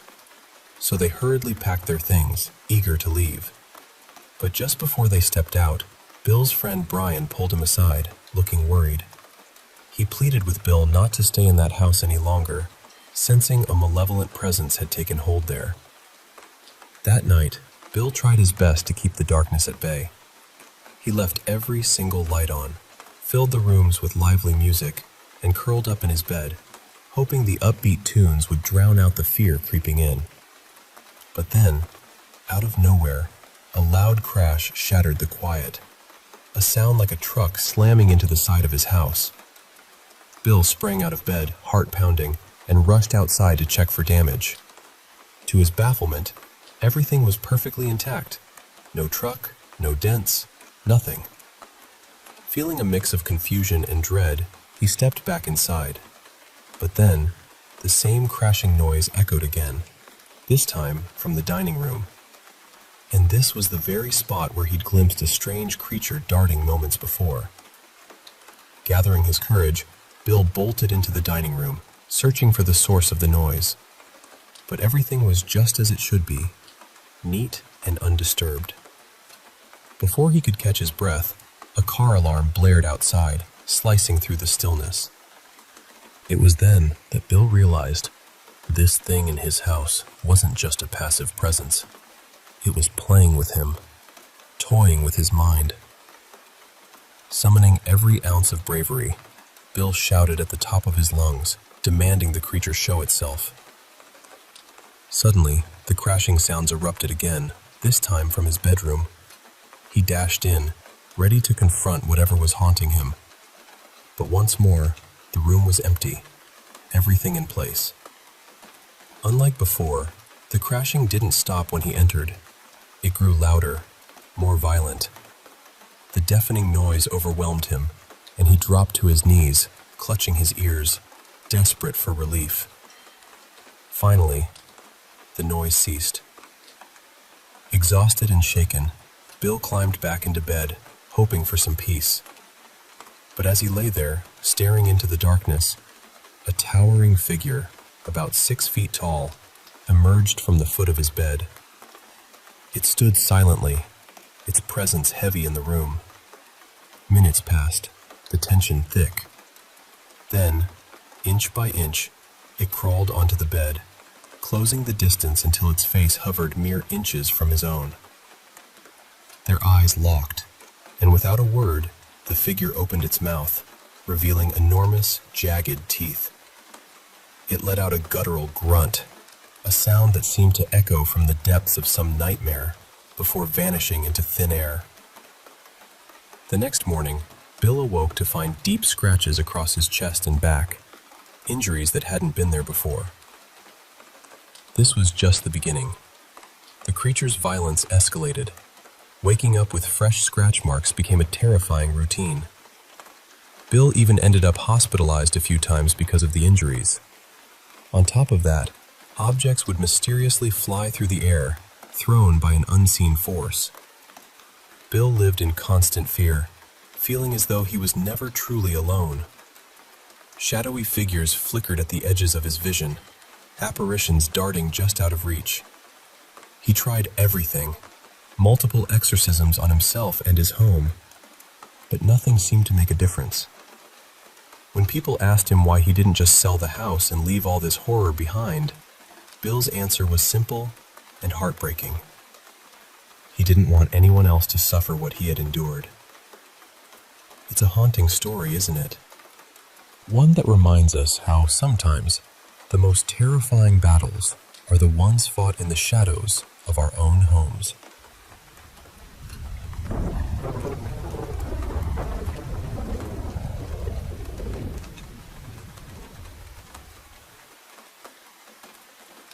I've never really told this whole story publicly before. The few people I've opened up to either didn't believe me or assumed there had to be something wrong with me. Even my psychiatrist considered whether I might be experiencing symptoms of a mental illness, but after evaluating me, she confirmed that I wasn't. So I'm sharing these experiences with you now, exactly as I remember them. Maybe they were coincidences. Maybe my imagination filled in the gaps. Or maybe I've encountered things that simply don't have an ordinary explanation. It started when I was about 6 years old.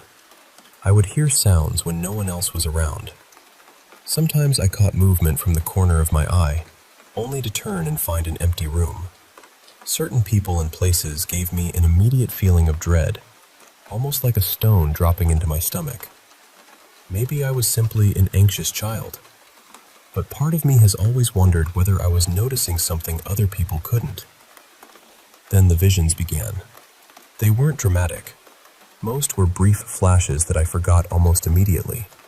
But when something later happened exactly as I had seen it, the memory would return with an overwhelming sense of déjà vu. One vision has stayed with me more clearly than the others. When I was around 11, I had a favorite bowl that my aunt had made by hand. It was wide and shallow, more like a pasta bowl, and she had painted tiny rose-colored cats around the rim. On the bottom, she had written the year she made it, 2003. One Saturday, I was sweeping the kitchen as part of my weekly chores. We lived in an old, converted farmhouse with a fairly open layout. I was standing near the sink, holding the broom and looking through the window, when my attention drifted toward the counter beneath the microwave. Suddenly, I saw the bowl lying on the floor. It was broken into several pieces. The image lasted only a moment, and then everything was normal again.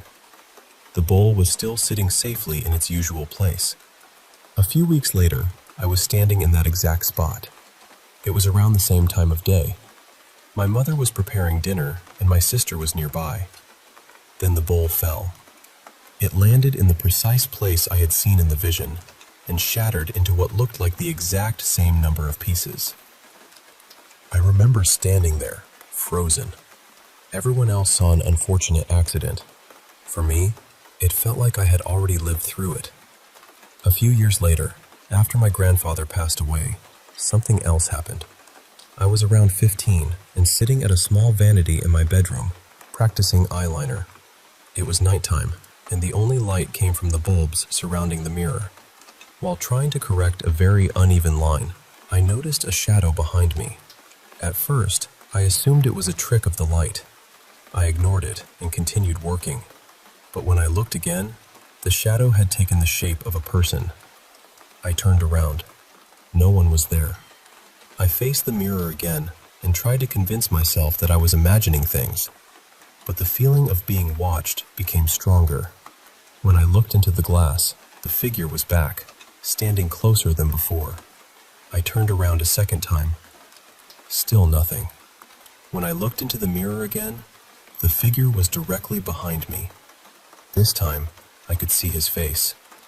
It was my grandfather. I closed my eyes for a moment, thinking grief was making me see him. But when I opened them, he was still there. He didn't frighten me. The room suddenly felt peaceful, almost protected. Then, as quietly as he had appeared, he vanished. Over the next few years, I occasionally saw him again, or heard his voice when no one else was nearby. Every time, I felt calm rather than afraid. Eventually, the visits stopped. When I told my sister about it years later, she went quiet. Then she admitted that she had seen him too. When I was about 20, I had a friend named Eli who loved exploring places rumored to be abandoned or haunted. We had visited old trails and forgotten structures during the daytime, but one summer evening, I suggested that we go out after dark. We chose a wooded reservoir area only a few minutes from my home. There were stories about strange things happening there. An abandoned cottage stood somewhere beyond one of the trails, and when we were children, my father used to call it the witch house, just to scare us. Eli and I arrived around dusk with only our phones and 2 flashlights. At first, nothing unusual happened. We followed several trails for about 15 minutes each, taking turns walking in front. We kept our flashlights dim because, for reasons that made perfect sense to us at the time, we wanted the woods to feel frightening. Once night fully settled in, the trees seemed to swallow nearly all the light. I was walking ahead when I noticed something pale in the distance. At first, it looked like a white blur. As we moved closer, it began to resemble an animal. I thought it might be a coyote, but it was much larger and unusually light in color. Then I heard it growl. I stopped. 2 yellow eyes were staring directly at me. The animal lowered its body as though preparing to charge. I began stepping backward, reaching behind me until my hand caught Eli's sleeve. "Run," I whispered. "Now." We turned and sprinted. I could hear footsteps striking the ground behind us, growing faster and louder. When I glanced back, the pale animal was following. But the moment we reached the edge of the trees, it stopped. It stood at the boundary of the forest, as though something prevented it from coming any farther. Eli never looked back, so he didn't see it. For some reason, we didn't leave immediately. We stayed near the paved road, telling ourselves that we would be safer there. A little later, Eli walked several steps ahead of me. As I reached a bend in the road, I heard a scream coming from the woods. It sounded like a woman being attacked. Eli heard it too. He came back toward me, and the sound grew louder. Then I saw her. A woman in a long, pale dress emerged from a section of the woods where there was no trail. The ground was covered in rocks, thorny bushes, and fallen branches, yet she moved down the slope effortlessly. She appeared only a few feet in front of us. Then she turned away and began moving along the road. Her steps were so smooth that she almost seemed to glide. I raised my hand and pointed. "You see her too, right?" My voice was shaking. Eli stared in the direction I was pointing, but he couldn't see anyone. A moment later, the woman disappeared. The most intense experience happened the following autumn, when my sister, several friends, and I explored an abandoned psychiatric hospital. The complex had been closed for decades. It stretched across hundreds of acres and contained old brick buildings connected by underground tunnels. Stories circulated about overcrowding, neglect, isolation, and people dying inside. Whether every story was true or not, the place had a terrible reputation. Naturally, a group of bored young adults near Halloween decided it was an excellent destination. Several of the others treated the night like a party. A few had been drinking, and one friend named Mason brought an old decorative sword because he claimed it would protect us. Almost no one genuinely believed the place was haunted. My sister and I did. The moment I stepped into the central building, I felt an enormous heaviness. The air itself seemed saturated with grief. Every hallway felt wrong, although I couldn't explain why. At one point, a scream echoed through the building. Everyone jumped, but it turned out to be Mason hiding around a corner, waving his ridiculous sword and trying to frighten us. After that, another group who had arrived with us decided they had experienced enough and left.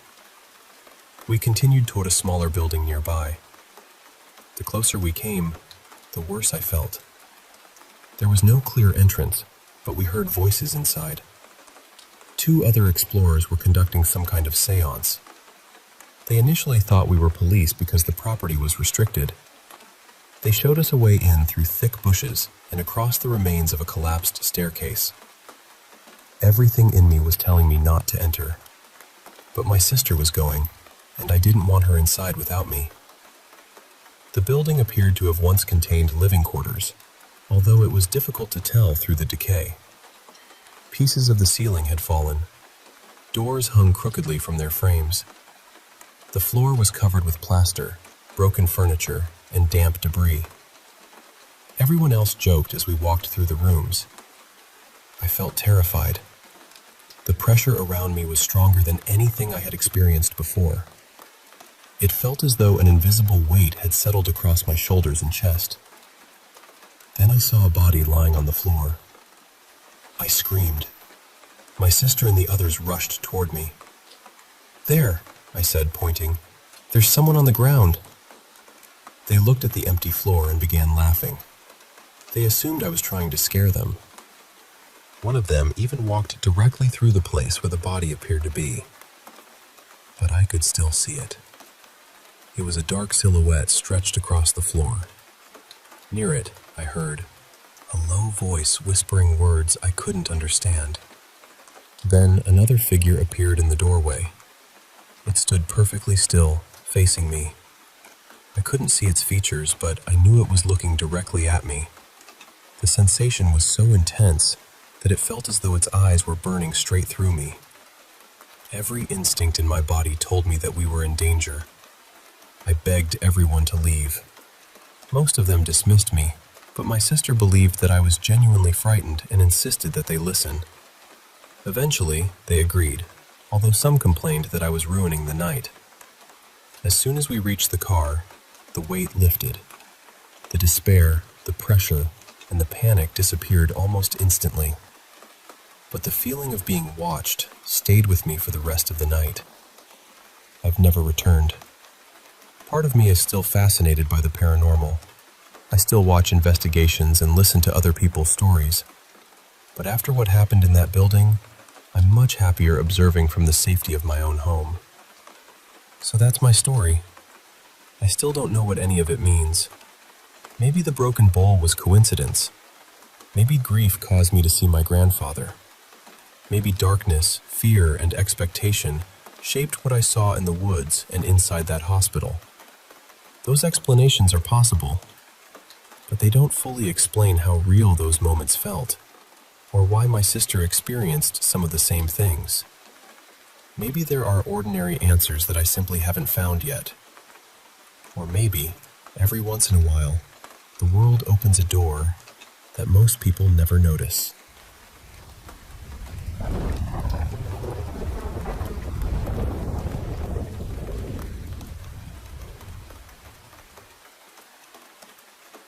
Hi, I want to tell you about something that happened to me when I was little. And even now, every time I say it out loud, I get chills. I was around 7 years old at the time. I'm not completely sure of my exact age, but I know I was still very young, definitely under 10. Back then, I slept in the same bed as my mom and my older sister. My mom would sleep on the outside edge, and I would be tucked in the middle. If I woke up at night needing to use the bathroom, I always asked my mom to go with me. The bathroom wasn't far at all, just down the hall from our bedroom, but it was something I was used to doing. I also can't remember clearly whether this happened before or after my grandfather passed away. I only mention that because, for years, part of me wondered if one of the figures I saw could have been him. But honestly, that never fully made sense, because the figure was much taller than he ever was. That night started normally. I woke up sometime in the middle of the night.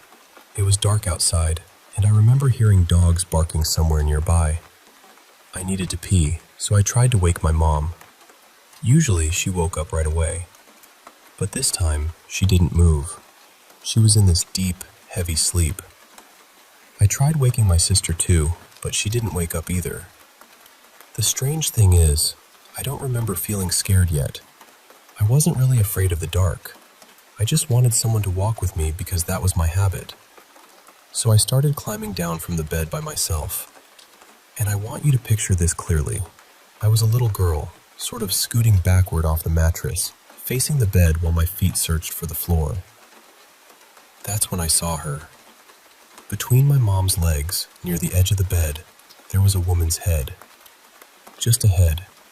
It was upside down, and she was smiling at me. Her hair was incredibly long. It stretched across the floor, all the way toward the bedroom door. When I think back now, the whole room feels strange in my memory, almost hazy, like the air had gone thick and quiet. And what bothers me most is that I still don't remember being afraid. Not the way I should have been. I just looked at her hair on the floor as I moved toward the door. When I opened it, I could see straight into the living room. There were a few steps leading down into it, and standing there was a tall, black figure. It was so tall its head nearly touched the ceiling. I couldn't see a face. I couldn't see clothes. I couldn't even tell where it was looking exactly. It was just completely dark, like a human-shaped shadow with an outline. But I knew it was facing me. Something in me stopped. I don't know if it was instinct or fear finally catching up, but I didn't go any farther. I held my pee that night. I think I just turned around, got back into bed, and somehow went back to sleep. And that's all I remember. But even now, I keep wondering what would have happened if I had walked toward it. What if I had been curious instead of cautious? What if I hadn't listened to that feeling telling me not to go into the living room? And I still don't understand the woman's head. Why was she there? Why was she smiling? And why wasn't I scared?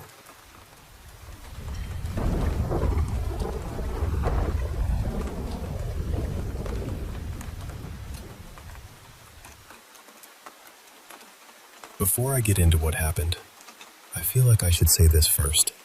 Strange things have happened around me before. Nothing dramatic, nothing movie level, but enough that I've learned not to immediately brush things off. When I was younger, in the house I grew up in, we'd sometimes hear footsteps when nobody was walking around. At my aunt's place, I heard someone call my name from the hallway when I was completely alone. That happened more than once. And there was this one thing I still think about, this weird scraping sound under my bed, almost like something was scratching at the carpet from underneath. We checked for mice, rats, anything like that, and there was nothing. Even now, I tell myself maybe it was a possum in the walls or something, because that feels easier to accept. My aunt has had her own strange experiences too, so I know I'm not the only one in the family who's noticed things like this. Anyway, this happened on a Sunday morning. My dad usually works really early, so most days he leaves around 5:30 or 6 in the morning, and he's always quiet about it. I normally don't wake up until around 8 or 9 if I'm not working. But that morning, he left a bit later, around 7:30, because he was heading out with a couple of his friends for the day. So by about 8, it was just me and my cat, Tobin, at home. I got up, fed him, and then went back to bed for a little while before properly starting my day. You know those mornings where you're awake, but you're not exactly ready to be a functioning person yet? That was me. I was lying there scrolling on my phone, and Tobin was beside me, curled up and half asleep, completely unbothered. The house was quiet. My bedroom is at the back of the house, at the end of this slightly awkward hallway. I usually leave my door cracked open so Tobin can come and go, because honestly, I do not have the patience to keep getting up every time he changes his mind. And when you're home alone, you hear everything. Every creak, every little shift, every normal house noise. Nothing felt unusual.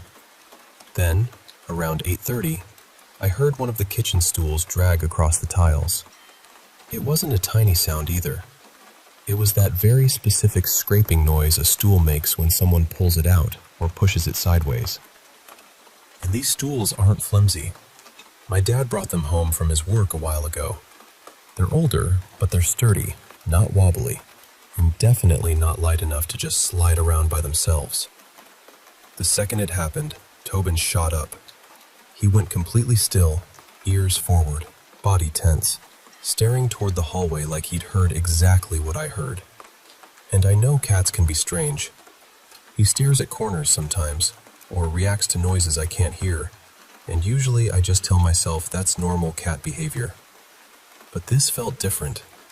He wasn't curious. He looked defensive. I do believe animals and little kids can pick up on things adults don't always notice.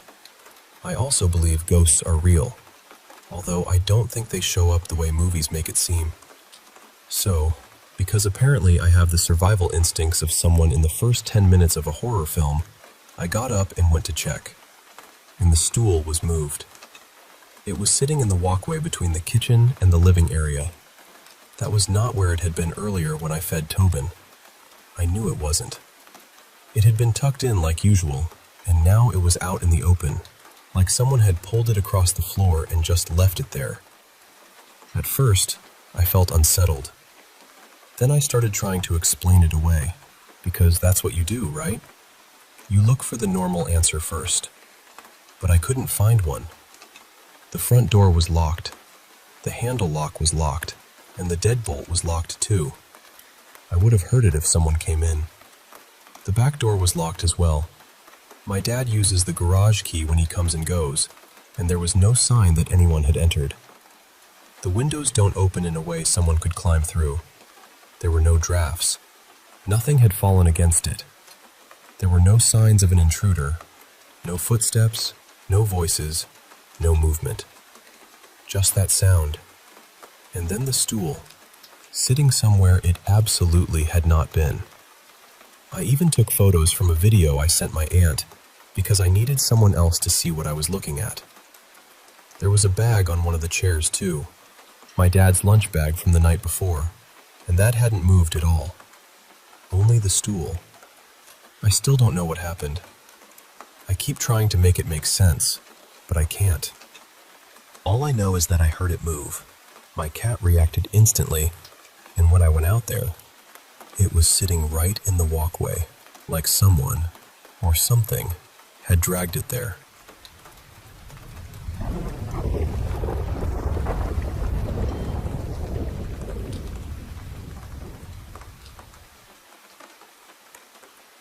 I want to share something personal with you, and honestly, I'm not even sure what I'm expecting.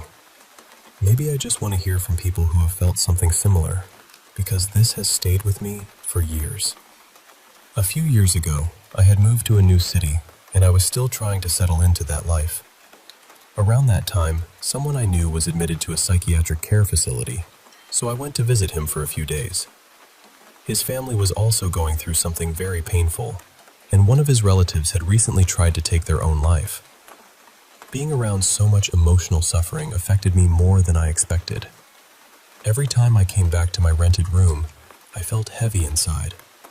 It was like I had carried the sadness back with me, even though I didn't fully understand it.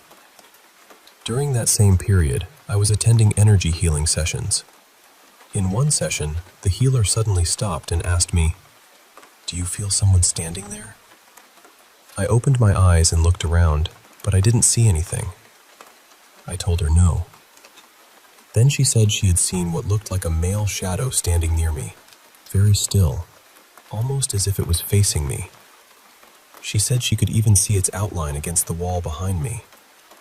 I didn't see anything myself, but hearing that frightened me deeply. I couldn't stay calmly in that room after that. I left the place for a couple of days because I felt too unsettled. When I came back, I brought pictures of God and kept them in my room. I started chanting mantras regularly, mostly because I wanted to feel protected and grounded.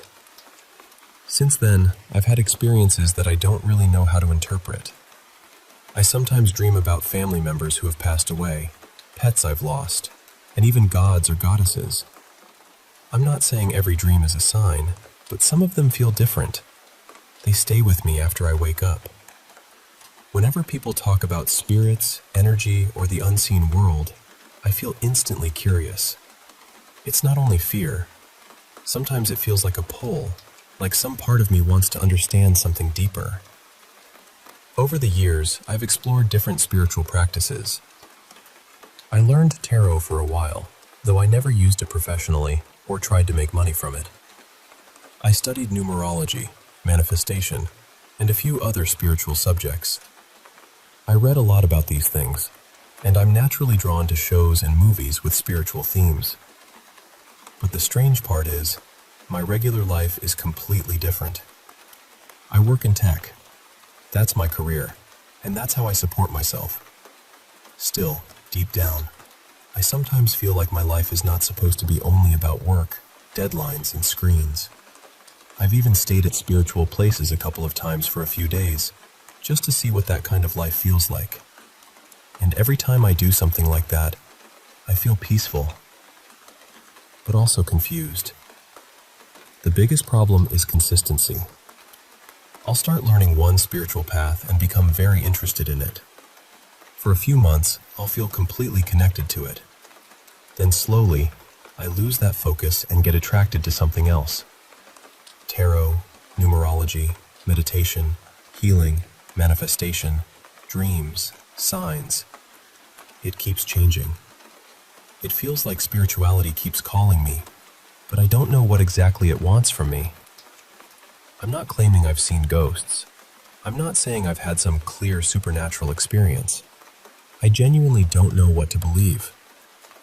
I don't know whether the shadow the healer saw was real, whether my dreams have meaning, or whether I'm simply sensitive to these subjects because of what I went through emotionally. But I do feel that something inside me keeps searching.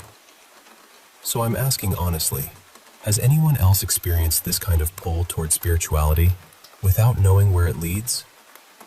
How did you find your path without getting lost in too many practices? And how do you understand the difference between a real spiritual calling and your own mind trying to make sense of difficult experiences?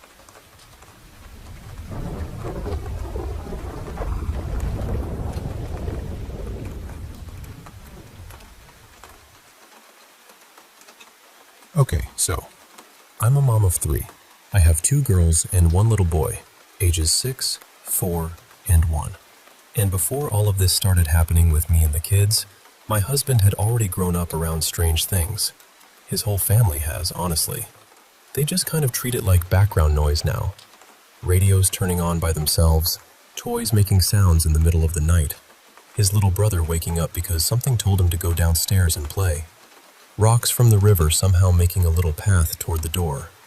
One time my mother-in-law heard voices answer, "We're fine," when she asked if her baby was okay. So, the normal family stuff apparently. But when my husband moved in with me, it slowed down. Not completely, but it became less and less. The first place we lived together was this little pale yellow house.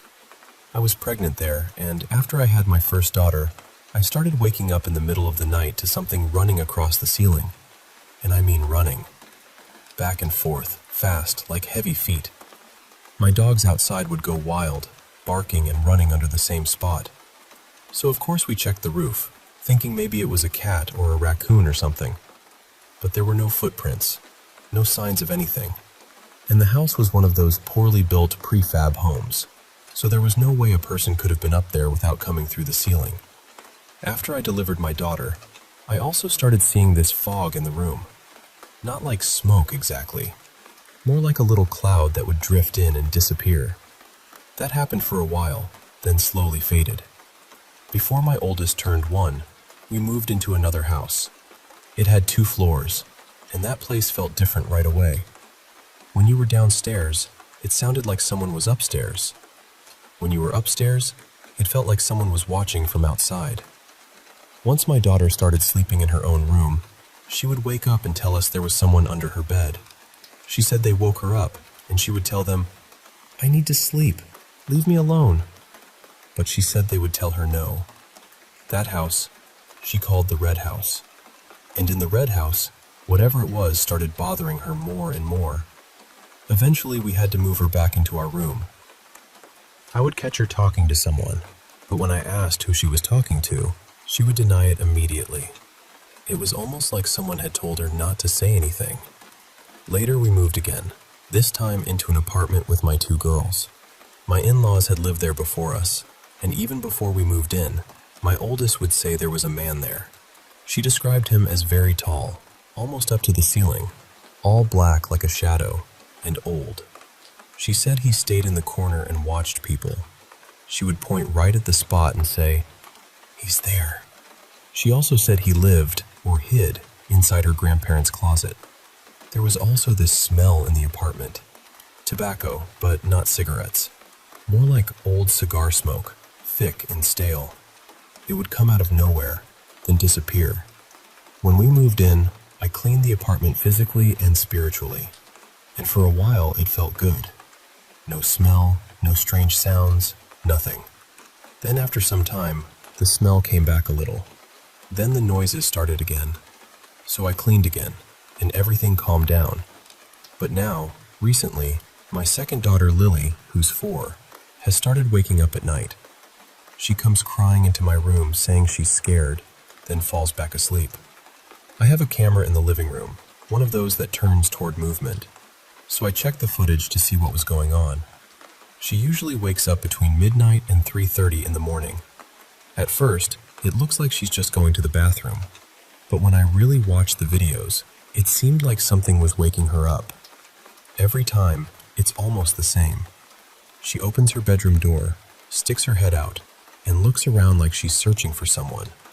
Then she goes to the bathroom and closes the door. When she comes out, she looks around again, like she's checking if someone is there. She doesn't turn off the bathroom light, even though it's right across from her room. Then she goes back to bed, leaves her door open, and tries to sleep. Sometimes she does this more than once. I've asked her, "Lily, what's going on? Why do you keep waking up?" And she always says little things like, "I'm scared," or "It's the monster." She says, "The corner is scary. The monster is there." And "It's big." That's what gets me, because it sounds so much like what my oldest used to say. Lily doesn't explain as much, but when I connect the pieces, it's the same thing. Tall, scary, in the corner. My youngest is different. He doesn't scare as easily. Whatever this is doesn't seem to wake him up. It calls him. He'll point at the ceiling and try to get us to look, but there's nothing there. My husband tells him, "Tell it to go away. Fight it." So he does. He'll throw toys up in the air and say, "No, no, no," and then squat down like he's arguing with someone we can't see. Honestly, nobody bothers him much anymore. There was one night close to Christmas that really stayed with me. I woke up around 3 in the morning, facing the bedroom door, and I saw blue light coming from the living room. At first I thought, great, we left the TV on. I was about to get up and turn it off, but then this fear came over me. Not normal fear, not, "It's dark and I'm sleepy" fear. It was deep, cold fear. Like something in the living room did not want me there. So I did what any brave adult would do. I got back into bed and stared at the door. The TV lights kept changing, like someone was scrolling through something or watching something. The next morning, I still couldn't believe how scared I had been, so I checked the camera. At 3 a.m., the TV turned on by itself. At 3:10, it started playing a movie. At 3:30, it switched to pictures of us. At 3:40, it turned off. I was shocked.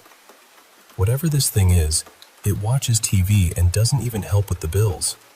At least fold some laundry while you're haunting the place. But then I looked at the video frame by frame, and that's when I saw it. There were 2 orbs moving really fast across the room. Not dust. They moved with purpose. Then there was this pale shadow, almost white, rising up between the TV and the Christmas tree. Then it vanished, and the TV turned off. That was the moment I felt sick, because it wasn't just weird anymore. It was in the same home where my kids were scared. I honestly don't know what else to do. I cleanse the house. I pray. I cover the mirrors in my girls' room at night. I try to protect them in every way I know how. But something still keeps waking Lily up, and I can feel it.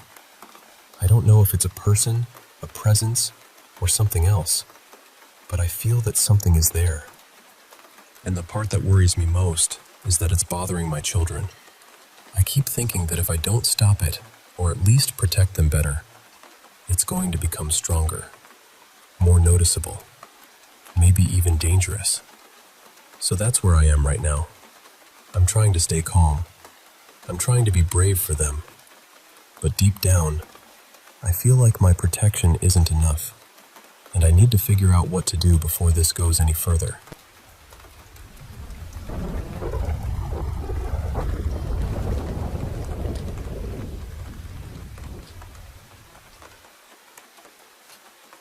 Hey, I want to share something with you. Something that happened to me about 20 years ago that really shook me, even though I'm usually the most skeptical person around. I don't have any blurry video or proof, and honestly, I'm not someone who easily believes in paranormal stuff. But this experience was so real, so vivid. It left a mark on me that I can't just brush off. Back then, I was living in rural Wales, in this tiny little village. One of those places so small you might only recognize it if you'd seen the detective show Hinterland, because they shot the hotel from the first episode right near there. My best mate, let's call him Mark, lived in the next village over. There were 2 ways to get between our houses. The long road, which was about an hour-and-a-half walk, and this shortcut through the forest that took maybe half an hour if you knew the way. The shortcut went over this old place called Miner's Bridge. The bridge itself had a story. It was built over a ravine carved out by a fast-moving stream. and it stood where an even older bridge had been, one that miners used to cross when they were heading to collect their weekly wages. The path down to the bridge was this narrow gravel switchback, winding steeply down the ravine's side, with thick trees crowding in so tight that sunlight barely touched the forest floor, especially as dusk crept in. I used to take that path a lot after hanging with Mark. It saved me an hour of walking, and even though it was dark and sometimes downright scary, sometimes I couldn't even see my hand in front of my face when the moon was thin, I'd rather stumble through the woods than trudge the long road. One summer night, Mark and I were hanging out, drinking tea that was way too sweet and smoking thin roll-ups, wishing we had money for booze or weed, which we didn't. It was pushing 2 a.m. when I decided it was time to head home. The summer was fading, but the air was still warm, and the moon was nearly full, so I thought, okay, I probably won't get lost tonight. I started down the gravel path, feeling the loose stones crunch beneath my boots, hearing the soft shifting of the earth as I carefully made my way. The world was bathed in pale moonlight, the trees casting long shadows, and the only other sound was the water rushing far below in the ravine, chuckling and gurgling as it tumbled over rocks. It was a peaceful, almost hypnotic noise, but that night it felt different. When I got halfway across Miner's Bridge, the hairs on the back of my neck suddenly stood up. Everything around me seemed to shift in the most unsettling way. The quiet was too quiet. The water was still there, but the atmosphere had changed. I stopped, my breath catching in my throat, and slowly turned to look back toward the path I'd come. And there it was. Standing at the far end of the bridge, where the path met the forest, was something not quite human. It was huge, at least 3 feet taller than I am, standing perfectly still. I swear it was staring right at me. I want to tell you I could make out its face, but I couldn't. It was just this dark, towering figure, its form blotting out the moonlight behind it. The gravel path was narrow and noisy underfoot, but this thing hadn't made a sound. It was like it was gliding. Or maybe it was just incredibly heavy-footed but somehow silent. What really unnerved me was the sense it gave off. A hatred so intense it felt almost like a physical force pressing down on me. I could see its limbs, twisted and bent in ways that looked wrong, as if they'd been broken and reset incorrectly, giving it this grotesque, unnatural posture. My heart pounded so loud I thought it might burst out of my chest. I stood there frozen, caught between fear and disbelief for what felt like an eternity, but was probably just 30 seconds. Then, the fight-or-flight instinct kicked in, and I ran. I ran faster than I ever have, leaving the bridge and that thing behind me, the sound of my feet pounding the path and the rush of the stream below the only noises in the night. After that night, I didn't go anywhere near Miner's Bridge again. I even slept with the light on for a full week, just to shake off the feeling of being watched. I still don't know what I saw. I'm skeptical, sure, but there's no rational explanation for that figure or the way it made me feel. Since then, I haven't dismissed everything so quickly. Sometimes, there are things out there that don't fit into neat little boxes. Have you ever experienced something like that? Something that shook you to your core, even if you didn't quite understand it. Because honestly, that night changed the way I see the world.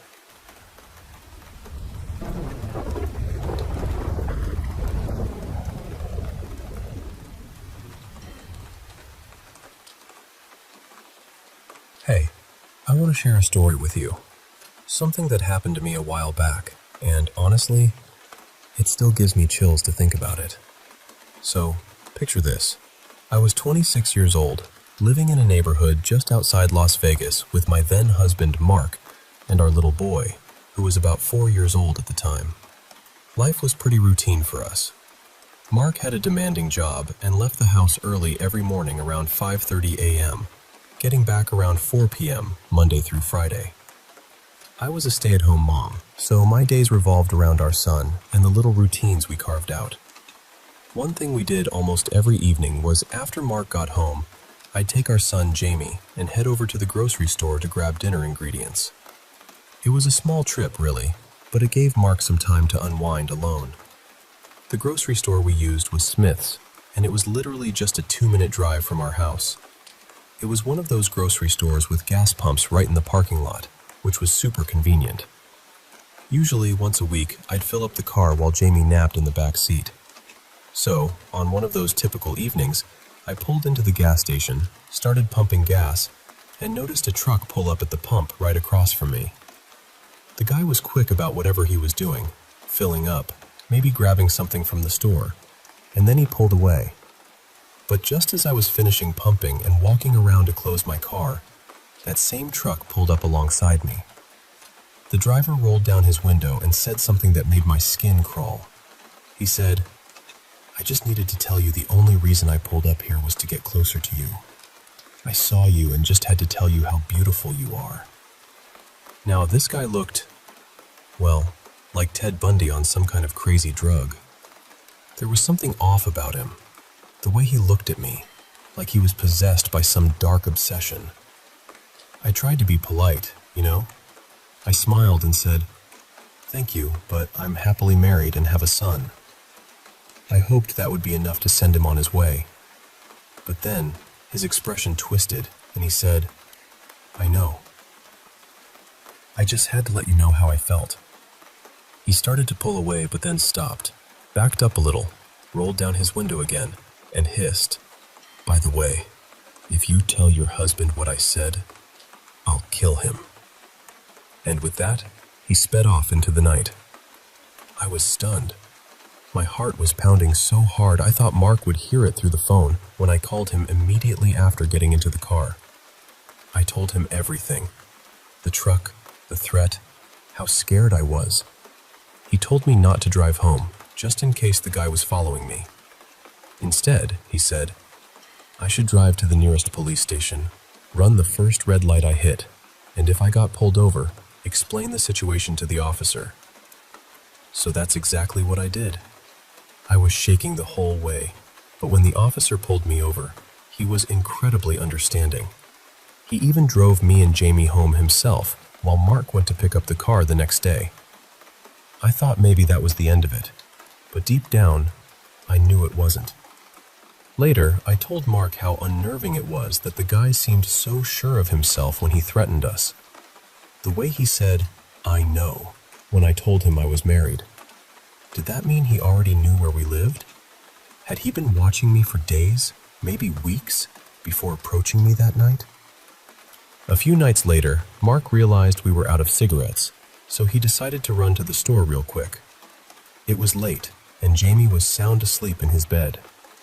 I was sitting at the computer, just scrolling through some emails, when I heard the laundry room door open and close quietly. I thought it was Mark coming back for something. I called out, "Honey, what did you forget?" But there was no answer. I heard footsteps and some shuffling noises, but no response. My stomach twisted into knots. "Honey, is that you? You're freaking me out," I called again, my voice trembling now. Still, nothing. I realized I was completely alone and unarmed. Mark, being a Marine and a federal employee, had all sorts of guns in the house, but they were locked away in our bedroom closet on the top shelf. To get to them, I'd have to pass through the laundry room, right where this intruder was. I felt frozen, helpless. My heart was pounding in my throat, and my breath came in short gasps as I waited for whoever it was to come around the corner. Jamie was just down the hall, sleeping peacefully, and I knew I'd do anything to keep him safe. I imagined this man controlling me, threatening my family, and I felt utterly vulnerable. Then, out of nowhere, I heard the deep, menacing growl of our two pit bulls, Ruby and Darlene, coming from my bedroom. Before I could even think, both dogs burst into the laundry room, barking fiercely. At the same moment, the garage door slammed open and shut loudly, and a man screamed. I jumped up from the computer, phone in hand, and rushed to Jamie's room. I locked the door, sat down against it, and called Mark frantically. "Please tell me you're home and messing with the dogs," I begged. But in the background, I could hear the cashier at the store ringing up the cigarettes. Mark wasn't home. The man in the house was definitely not him. "Someone's in the house," I told Mark, trying to keep my voice steady despite the fear. "Get home right now. Please be careful. I don't know where he is, but I think he's in the garage. I'm hiding in Jamie's room with the door locked." Mark told me to stay put and wait for him. Those moments waiting in the dark, listening to every creak and whisper, felt like an eternity. When Mark finally arrived, I was so relieved I could hardly speak. After that night, Mark never left us alone after dark. The fear lingered in the air like a thick fog. About a year later, we moved to a new home, trying to leave that nightmare behind. I often think about what would have happened if Ruby and Darlene hadn't come to my rescue that night. I don't know what the man had planned, but it certainly wasn't good. Jamie would have been used to control me, and Mark would have been an obstacle to get rid of. I have no doubt that our dog saved all our lives. Now, even though Ruby and Darlene have passed on from old age, and Mark and I are no longer together, Jamie and I still sleep with dogs in our rooms. That night changed us forever, and their fierce protection is something I'll never forget.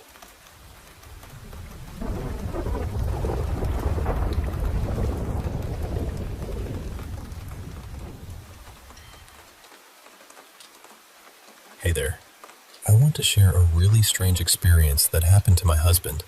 Well, I was there too, but mostly I was just a witness. I'll do my best to tell his part of the story the way he described it to me. But first, let me set the scene from my perspective. So, back in 2018, we were living in this cozy little one-bedroom apartment in Tucson, Arizona. It was just the two of us, our 12-year-old pit bull named Bruno, and our Siamese kitten, Simon. Our bedroom was right across the hall from the bathroom, with the bedroom door facing the bathroom door directly. When I was lying in bed watching TV at night, if the bedroom door was open, I could see right into the bathroom door. One night, I was just lying there, flipping through channels, when I started hearing Simon meowing and yowling like crazy right outside the bathroom door. He was clawing frantically at the door, like he was desperate to get in. I was getting a little annoyed because it was pretty late, so I yelled at him to settle down. A few moments later, my husband came out of the bathroom looking pale as a ghost. He was holding his bath towel, but it was burnt, like seriously charred. What was really weird is that even though our apartment walls are paper thin, I usually hear the water running in the bathroom from bed. But that night, it was eerily silent. And that didn't add up with what he told me. He said he didn't hear Simon or me yelling at him at all. Instead, he said the only thing he heard was this strange noise. It was like a train barreling toward him, mixed with an old woman moaning. It was so bizarre and unsettling. Then he said he pulled back the shower curtain to check what was making the noise, and to his horror, the towel hanging on the rack was suddenly on fire. Can you imagine? A towel just bursting into flames in a steamy, damp bathroom. He was terrified and panicked, jumping out of the shower and frantically slapping at the towel to put out the fire. But here's the really weird part. As he tried to smother the flames from top to bottom, the fire seemed to move down the towel. When he put out the bottom, the top would flare back up again, and vice versa. The flames weren't the usual orange and red. They were mostly blue, and strangely, they didn't feel hot at all. It was like the fire had a mind of its own. Finally, after what felt like forever, he managed to fully extinguish the flames. Then he grabbed the towel and came out to show me. Honestly, if I hadn't seen it with my own eyes, I might have questioned his sanity. But I saw the towel, I touched it, and I even smelled it. It was this thick, oversized, dark gray towel. Right down the center, there were two burn marks shaped kind of like hockey sticks. There's really no better way to describe them. But here's the kicker. Even though the towel had obvious burn marks, that part of it didn't feel burnt at all, and it didn't even smell like smoke or fire. I took a picture of the towel because I knew no one would believe us. But we didn't keep the towel around. We got rid of it as soon as we could. I wish I still had that photo, but last year I lost my phone with all the pictures on it, and I haven't been able to find a copy anywhere. Since then, we've had a bunch of other weird paranormal experiences, but nothing quite as unsettling as the self-burning towel. It still freaks us out when we think about it. I keep asking myself, what on earth happened that night? Was it spontaneous combustion? Some kind of paranormal activity? We don't have any answers, but it's a story that stayed with us, a reminder that sometimes the unexplained can walk right into your home, even in the most ordinary moments.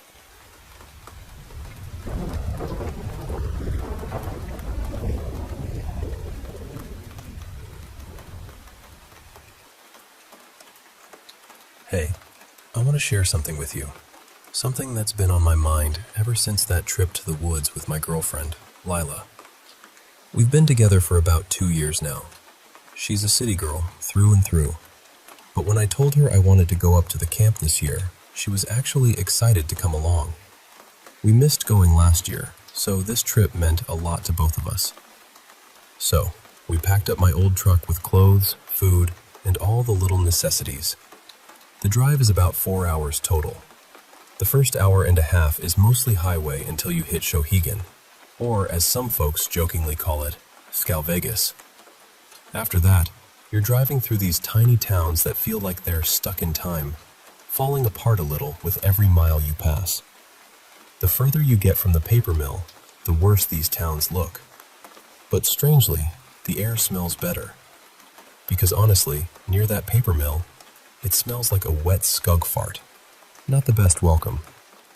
Eventually, you climb up into the mountains, and the views are breathtaking. Sometimes a slow driver will let you admire the scenery while you're stuck behind them on the narrow roads. Then you reach a place called the Forks. It's a tiny spot with Barry's General Store, a few whitewater rafting companies, and not much else. We got there just as twilight was slipping away, so everything was quiet and empty. The kind of quiet that feels both peaceful and a little eerie. From the Forks, you turn right, drive down to the dam at the far end of the lake, and then take a left onto the logging roads. These roads are rough and narrow, so you have to go slow. I remember one year, almost kissing a young moose that jumped right beside my truck, its nose almost poking through my open window. Those woods are dense, so thick you can barely see past the first row of trees, especially at night. I've had some strange experiences out there over the years. Once I heard a blood-curdling scream in the dead of night, like a girl getting murdered. The next morning, I found a half-eaten rabbit floating in the lake. That was reassuring in a weird way, because a rabbit's scream can sound eerily like a small child's. I've also heard singing in the woods, beautiful and mournful, in a language I couldn't understand. But that's a story for another time. Back to this trip. We were driving down those logging roads, night wrapping around us like a thick blanket. I was quietly laughing to myself because Lila was gripping my arm tightly, her eyes wide with that mix of fear and excitement. Every now and then she'd punch my legs softly when I didn't stifle my laughter. I can't blame her. She'd never been in woods like these before. Then again, she was the reason we started so late, so it was kind of her fault we were driving in the dark. As we got closer to the lake, the trails narrowed and grew more overgrown. Birch trees, bent low from years of snow and wind, scraped their branches over the truck, sometimes blocking my view entirely. There's always some maintenance to do on these roads. I'm used to my eyes playing tricks on me, so when I saw shadows darting around us, I told myself it was just the light bouncing off the bumps in the road. But Lila? She wasn't so sure. She'd gasp and whisper, "What the hell is that?" as those shadows danced around us. Eventually, I had her rest her head in my lap. I played with her hair, trying to soothe her as I drove, constantly reminding myself that those shapes were just trees and shadows. I'd been down these roads before in the dark. I knew what to expect. We got to camp okay. I let Lila lift her head and pulled her close, wrapping my arms around her to comfort her before we stepped out. I told her, nothing weird ever happens up here. It was a lie, but I needed her to feel safe enough to get out of the truck. I grabbed my flashlight, opened her door, and helped her with her bag as we walked to the camp. I started the generator, turned on the lights, and sat her down in the comfy chair, handing her a book while I unloaded the rest of the stuff. We settled in, and I cooked dinner while she read. Inside the camp, she was calmer, though she insisted I close the blinds on the big sliding doors at the front. During the day, the view of the lake is stunning, but at night, there's this lingering fear that if you look out, you might see something standing on the porch, watching in. I was going to close the blinds anyway. We ate, enjoyed our privacy, and went to bed. We stayed for a few days. There was nothing urgent to do. We read, swam, kayaked to the islands, and, well, enjoyed each other's company. I tried to convince Lila to be naked since we were alone, but no luck. I brought a tent because I wanted to spend a night out in the woods. It was a hard sell at first, but after a couple of calm, firelit nights without anything strange happening, she agreed. On one condition. I bring my shotgun. Fair enough. I've never encountered bears or wolves up there, and we didn't hear any howling, but I wasn't going unarmed. On our third or fourth night, we ventured out. Not far, just staying inside of the big tree by camp. We couldn't see the camp or hear the lake, but we found a nice flat spot in a small clearing where I pitched the tent. You can guess how we spent the rest of the night. Hot dogs, s'mores by the fire, then out like lights. Lila fell asleep quickly, but I didn't. I was in and out of sleep, caught between worlds. At one point, I felt her get up. I saw a muted light from her hand holding a flashlight, but I couldn't react. Maybe I dreamed it. She went outside and came back quietly, light off, then lay down again. Still, I wasn't sure if it was real. Then I woke fully to her voice outside the tent, whispering, desperate and terrified. "You need to get out of there. That's not me. Get out. We need to get back inside the camp." My blood ran cold. I sat up, reaching for my shotgun, but she wrapped her hands around me, pulling me back down, whispering, "Where are you going?" I froze. I let her pull me down as my mind spun. My thoughts were shattered, tumbling like broken glass in a dryer. I said nothing, just lay there, listening. Lila's hands rested lightly on my chest, and soon she seemed to fall asleep again. I strained to hear anything beyond her breathing. Nothing. I had to convince myself it was a dream, but before I could sleep, I tried to get up again. She pulled me down again, then kissed me, fiercely. That night, she didn't wear pajamas, she usually did, but now she was dressed in some light blue pajama pants and one of my shirts. But those are gone now. I normally sleep naked, so it was easy for her to get what she wanted. She rarely initiates, so this was maybe the third time in 2 years. She was on top, aggressive. Not that I'm complaining. Finding that kind of passion is like spotting a unicorn. Afterward, she got up and left the tent without a light. I thought she had to pee, but she never just gets up and leaves like that. She left the flap open, so I figured she'd be back soon. I noticed the silence around us.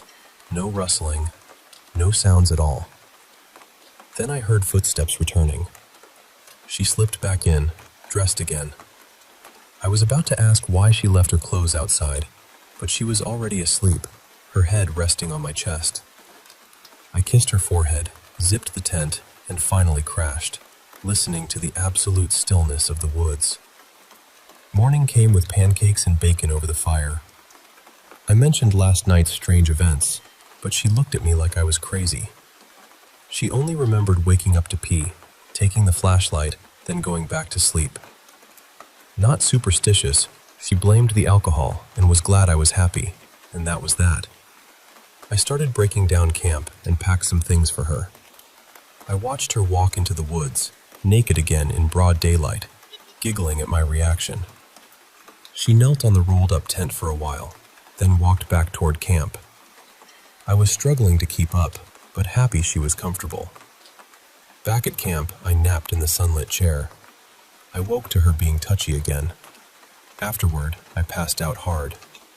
Later, a storm rolled in, wind and rain hitting the camp. Lila was on the couch, reading in just her underwear. I wasn't sure what prompted the change, but I didn't mind. While packing the next morning, I noticed her blue pajama pants and my shirt were missing. She said they were already packed.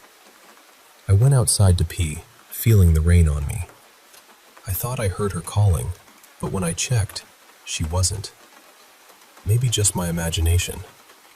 That night, she kept me awake before I finally crashed. Early morning, I woke with a headache and had to pee again. I turned on my flashlight, covering it to keep the light soft. Lila sat up, her eyes white and cloudy in the dim light. Then she blinked, and they were normal again. She cursed me for shining the light in her face, and I apologized. She wanted me to hurry back. The storm had passed. I went outside and shined my light near the tree line while I relieved myself.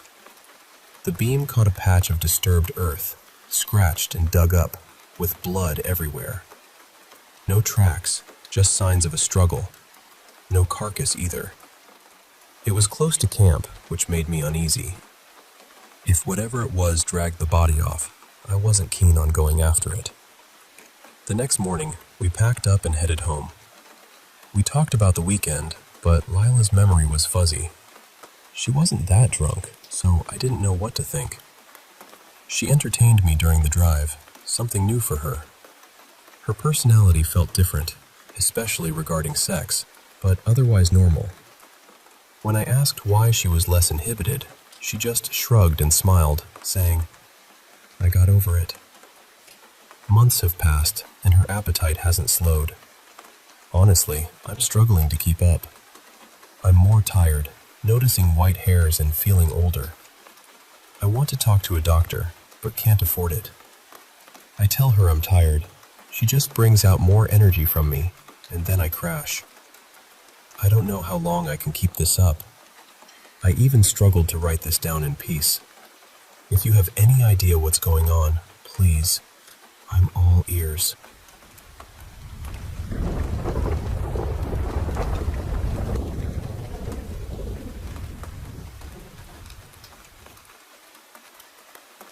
Hey, I want to share something that's been on my mind lately. These nightmares I've been having ever since my boyfriend, let's call him Adrian, and I moved in together. It's been unsettling, and honestly, I think talking about it might help. So, picture this. It's late at night, and I hear a voice calling my name, softly. "Adrian?" I whisper into the dim room, the shadows curling around the corners like silent watchers. "Is that you?" And there he is, Adrian, standing just inside the doorway. He answers, "Of course, who else would it be?" His voice is familiar, warm, but as I look closer, my heart starts to pound. Something feels off. The more I stare into his face, the more my chest tightens with an unease I can't shake. His eyes, they seem different, wider apart than I remember. I'm sure they used to be closer together, weren't they? And his smile, something about it makes my skin crawl. I think of the dimple on his right cheek, the one I've kissed 100 times. But this version, this imposter has a dimple on the left. Or am I just losing my mind in the dark? I take a step back, the room suddenly colder. Adrian steps forward, but it's not the gentle man I know. He grabs my forearm roughly, something he would never do.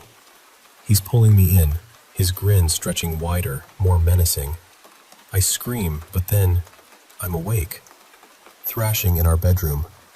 Real Adrian is there, rubbing my arm gently, whispering, "It's okay, you're safe now." The next morning, I tell him about the nightmare. We're still getting used to this new rhythm of waking up together, this shared space. He asks, "What was in the dream?" I try to explain, my voice shaky. "It's like you were there, but not really. You looked like you, but something was twisted, wrong. Like you were an imposter.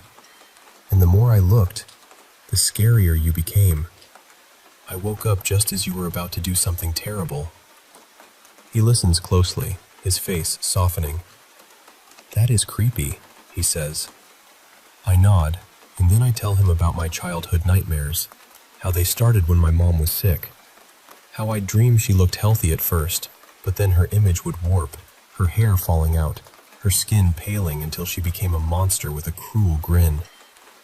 I tell him how those dreams filled me with panic because I couldn't stop what was happening. He squeezes my hand gently. "I'm sorry, that sounds so hard." I explain how my therapist once told me those dreams were my brain's way of expressing fears I couldn't control. And now, as an adult, big changes like moving in with someone can trigger that same dread. Adrian nods, understanding. I reflect that I never had a mom to talk to about these things. She passed before meeting Adrian. My dad was distant, and after Mom died, I stayed with my stepdad, Steve, who was like family. I call Steve to share the dream, and we have one of those honest, comforting talks. He says, "It's probably just the new environment unsettling you. I wouldn't worry unless it becomes a pattern." I confess I'm not seeing my therapist right now, insurance changes and all, but I feel okay. I'm proud of the progress I've made managing anxiety on my own. Then, about a week later, the nightmare returns. This time, I come home and see Adrian sitting at the kitchen table, but something's terribly wrong. His head tilts unnaturally to the side, like a broken doll. His voice is low, distorted. "What do you mean? My head always looks like this," he says with a grin that reveals sharp, pointed teeth.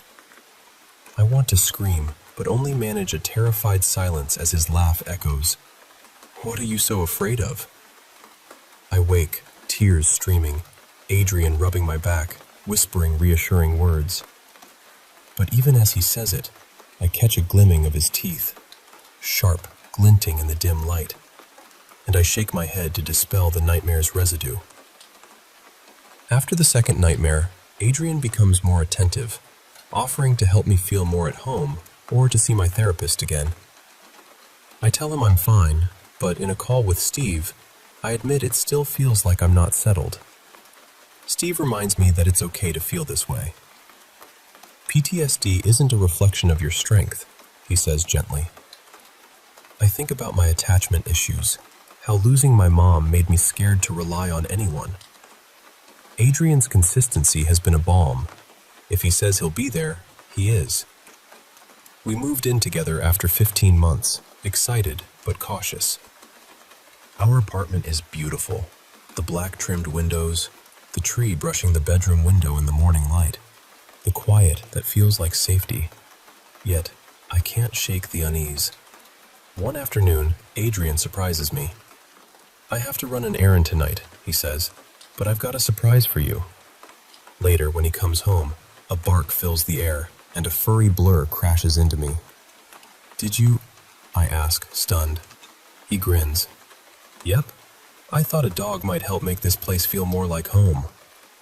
Tears come as I wipe the goo from my face and meet Milo, the Australian shepherd with a speckled snout and cream belly. We rename him from Snickers to Milo, and suddenly the apartment feels alive. Milo brings joy, walks, and occasional messes, and I send Steve pictures, grateful for his support. But then, another dream, this one with Milo. In it, his bark sounds strange, like it's coming from a machine. His eyes widen unnaturally, taking over his face until all I see are eyes and a gaping mouth. I scream as he prepares to pounce. I wake alone, morning light spilling in, my body aching with fever. I message my manager I won't be in, feeling weak and afraid.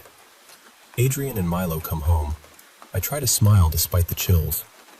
Adrian checks my forehead, gentle and concerned, promising soup and care. Later, I call Steve.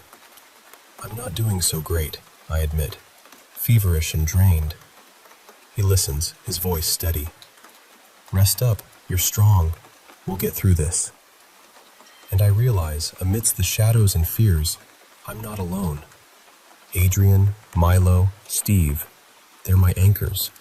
And though the nightmares visit, the light of their presence reminds me there's safety beyond the darkness.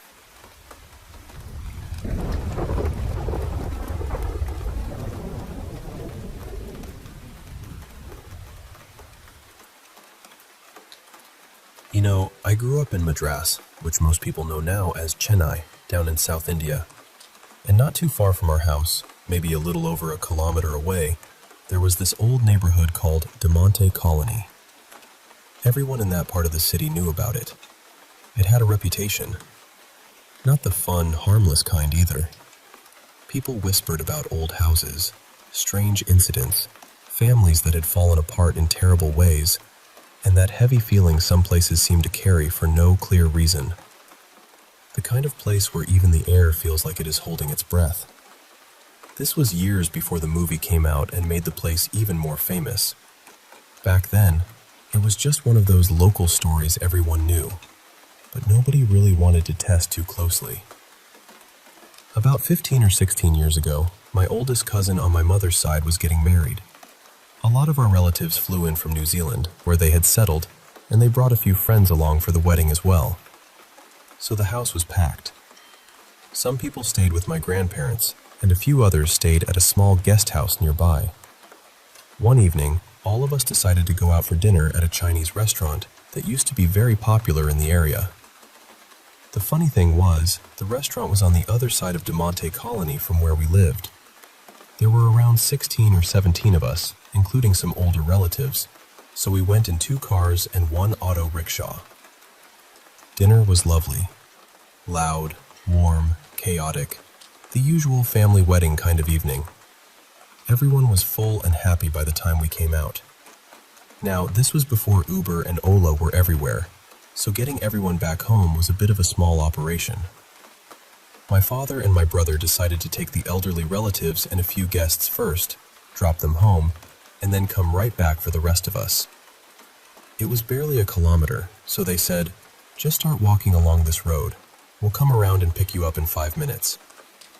There weren't many routes anyway, so it seemed simple enough. So we started walking. It was my mother, a couple of her brothers, a few cousins, and me.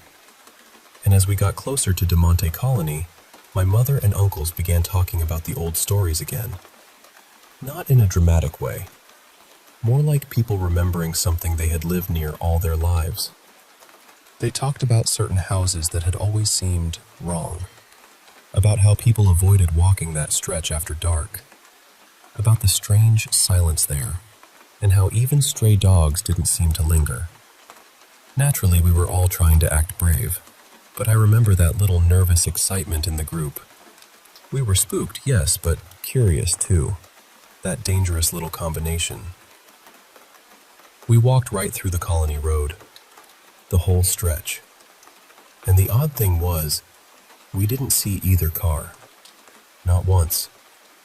At first we joked about it. Maybe my dad had taken a wrong turn.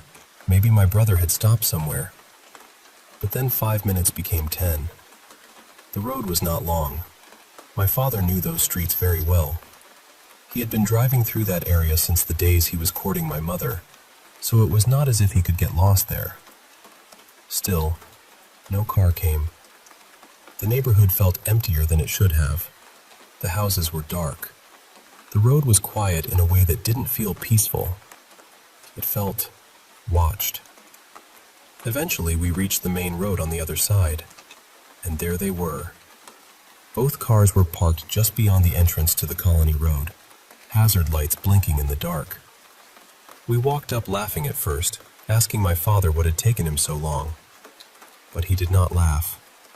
He looked genuinely worried. He said, "Where were you all?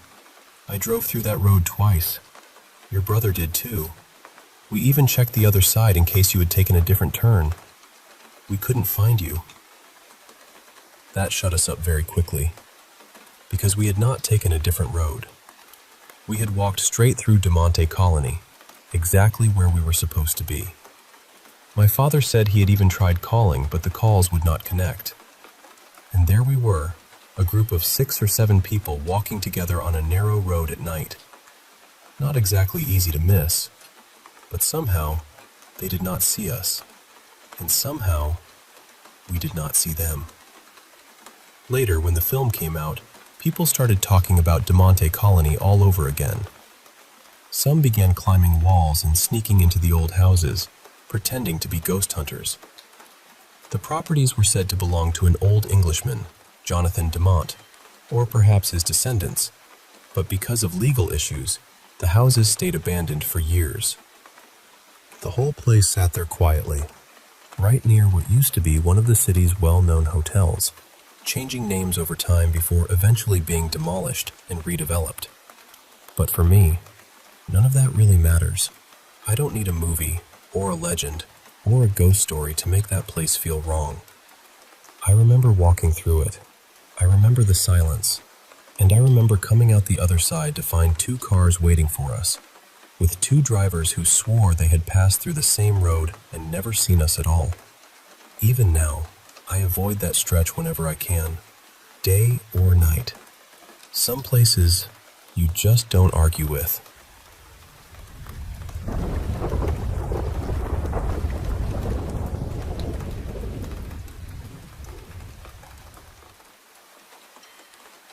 I want to start by saying I've had strange things happen around me for most of my life, but most of them were small enough that I could brush them off. This one, though, has stayed with me. I grew up in Massachusetts, but during my last year of high school, I moved down to Florida to live with my grandparents. They were the ones who really raised me. My mother had always been very spiritual and believed strongly in paranormal things, but she wasn't around much when I was growing up. She left when my siblings and I were young, so my grandparents became home for me.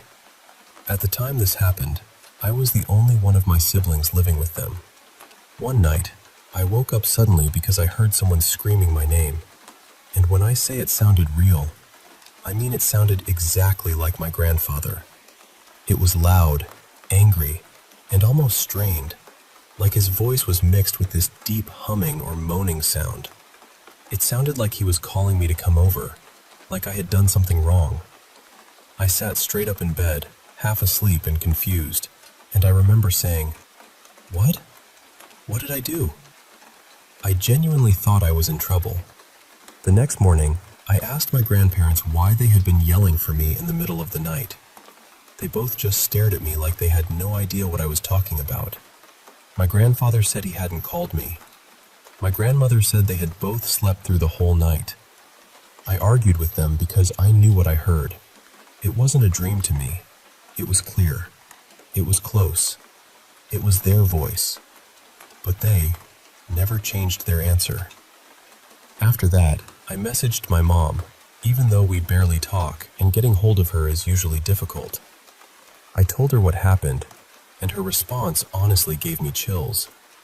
She said there was something she called a mimic that had followed my grandmother for years. According to her, when she was growing up, she would hear voices that sounded exactly like family members, even when those people weren't there. I don't know much about mimics or whether I fully believe in all of that, but hearing her say it made my stomach drop, because it fit too well. And looking back, there were other things connected to my grandmother that I never really understood. When my siblings and I were younger and still living in Massachusetts, there were times we would open our bedroom door and find my Nan just standing there, silently in the hallway. She wouldn't knock. She wouldn't speak. She would just stand outside the door. Then she would turn and walk back to her room. Later, if we asked her about it, she wouldn't remember doing it at all. At the time, we thought it was strange, but we didn't know what to make of it, so we let it go. A few months after the voice incident, I left for college in Georgia. Nothing huge happened there, but I still had little uneasy moments now and then. The kind of things you tell yourself are nothing because you don't want to think too hard about them. Then, recently, something happened that brought all of it back. I was back in Massachusetts for the summer, staying at my boyfriend's house. His house has always felt a little off to me, but I had never actually seen anything there myself. That night, I decided to sleep on the couch in his room instead of in bed with him. It wasn't anything serious. I was just being dramatic and wanted a little extra attention. At some point in the middle of the night, I woke up and saw what I thought was my boyfriend standing near the corner of the room, close to his bed. At first, I wasn't scared at all. It looked like him. The shape was right. The height was right. The way it moved seemed familiar. The only thing that was different was that it was completely dark, almost like a shadow. I couldn't see his face or any color, but I thought maybe the room was just too dim.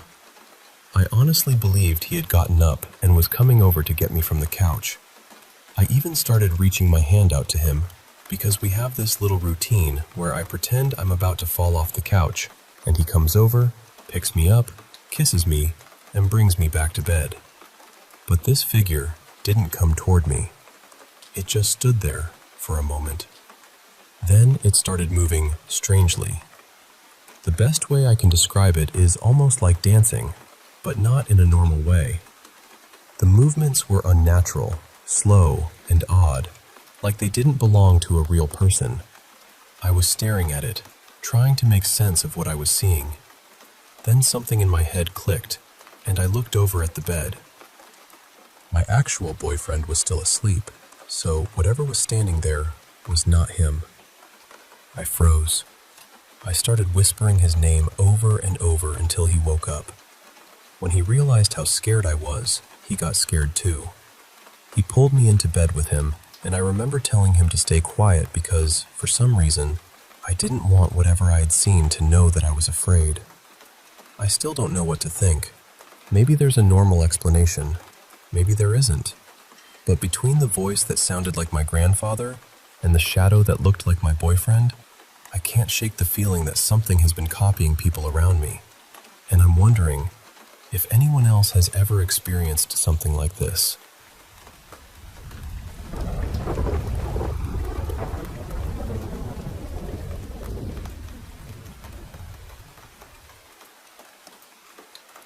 You know, it started so innocently. Just one strand of hair on my pillowcase. It was long, black, and so striking against my soft beige sheets. I caught sight of it one morning, and I couldn't help but smile. It was hers, unmistakably. Her name was Lila, and her hair always fell just past her shoulders, glossy and straight, like a ribbon of midnight silk. No matter how many times she used a curling iron, it always smoothed back into that sleek, perfect style. Those first few nights we spent together, I started noticing her hair everywhere in my little apartment. On my sweaters, tangled in the cuffs, little clusters scattered across the bathroom floor, like dark petals fallen in a breeze. Once my friend Matt was messing with my blonde curls and suddenly held up a long black strand between his fingers. "How'd that get here?" he asked, laughing. I laughed too, feeling a strange warmth at these small reminders of her, scattered so randomly, weaving through my days like silent whispers. One evening, we were lounging on my couch, feet propped up, smoking together. The air was thick, heavy with the relentless heat of a Los Angeles summer, the little swirls of smoke drifting lazily, almost hypnotic. Lila brushed her hair back from her face, and I noticed the sweat glistening at the nape of her neck. I leaned over, kissed her gently, and whispered, "Leave your hair down a little longer, please." But then, the heat lifted, and with it came something else, something ominous. I was at a bar celebrating a friend's birthday when a stranger tapped my shoulder. Her eyes were a cold, piercing gray, and she was unnervingly tall, with limbs that seemed to stretch on forever. I had to tilt my head back just to meet her gaze. "I'm sorry," she said softly, "but I had to meet you. I think you're stunning." Her hair was buzzed close to her scalp, stark and sharp against her pale skin. When I told her that Lila and I were over, Her lips trembled. "But I love you," she said, her voice fragile. As she spoke, I couldn't help but notice her fingers restlessly twirling the uneven ends of her hair. I reached out, took her hands gently, and pressed them to my lips. "You're going to be okay," I promised, though my heart clenched tight. That first night she stayed over, we watched a movie together. There was this moment, quiet and tender, when the protagonist asked, "Do you think I'm pretty?" His simple, heartfelt yes brought a smile to both their faces. Lila turned to me then, her eyes searching. "Do you think I'm pretty?" she asked softly. I hesitated, the words caught in my throat. Then, with a half smile, half whisper, I said, "You could be worse." She laughed, playful and light, and tossed a pillow at me. But as our eyes dropped to where the pillow had just been, something caught us off guard. There was hair. Long, dark hair. "Oh," she murmured, cheeks flushed bright with embarrassment. I felt my own face heat up.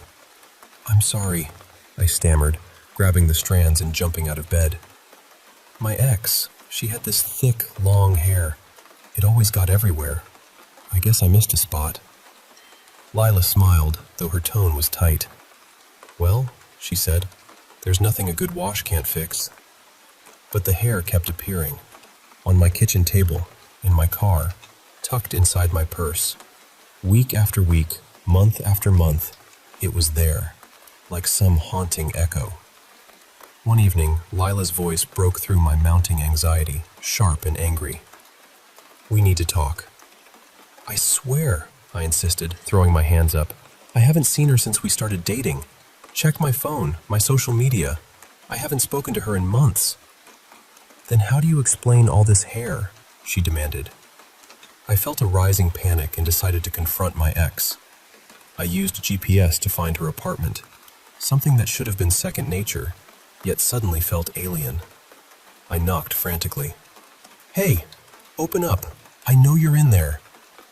A muffled, choked voice called my name. "Yeah, it's me. Please, we need to talk." The door creaked open just a crack. "Please, just let me in." "No," she whispered, tears thick in her voice. "Look," I said, trying to steady myself. "I don't know how you're doing this or why, but I'm asking you to stay away. Don't come near me or my home. Just stop messing with my life." Silence. "What are you talking about?" "The hair," I shouted. "It's everywhere. It's creepy and it has to stop." More silence. "Did you get my messages?" I asked, cheeks burning with embarrassment. I had blocked her number after the breakup. "No," she replied, and then sighed deeply. Slowly, the door opened wider, revealing her.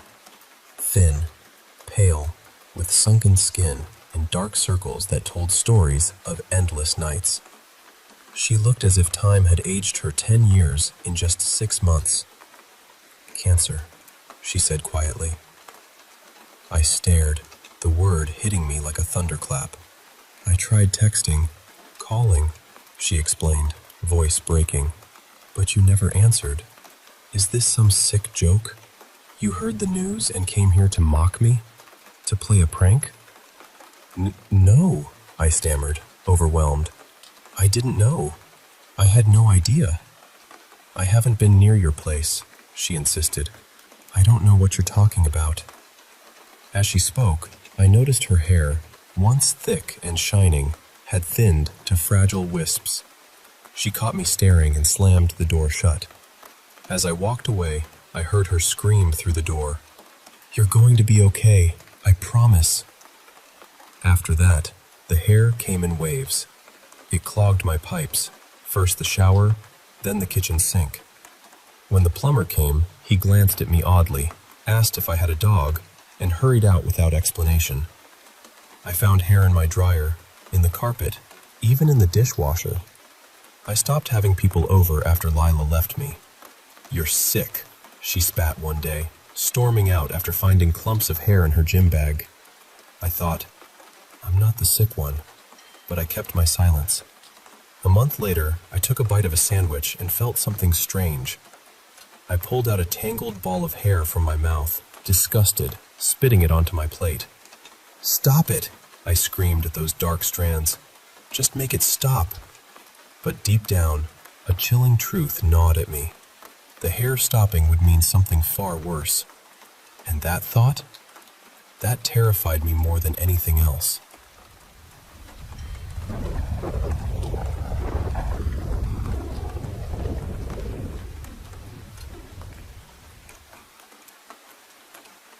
Hey, I want to share with you this story that happened to me when I was just a kid, but it's stuck with me ever since.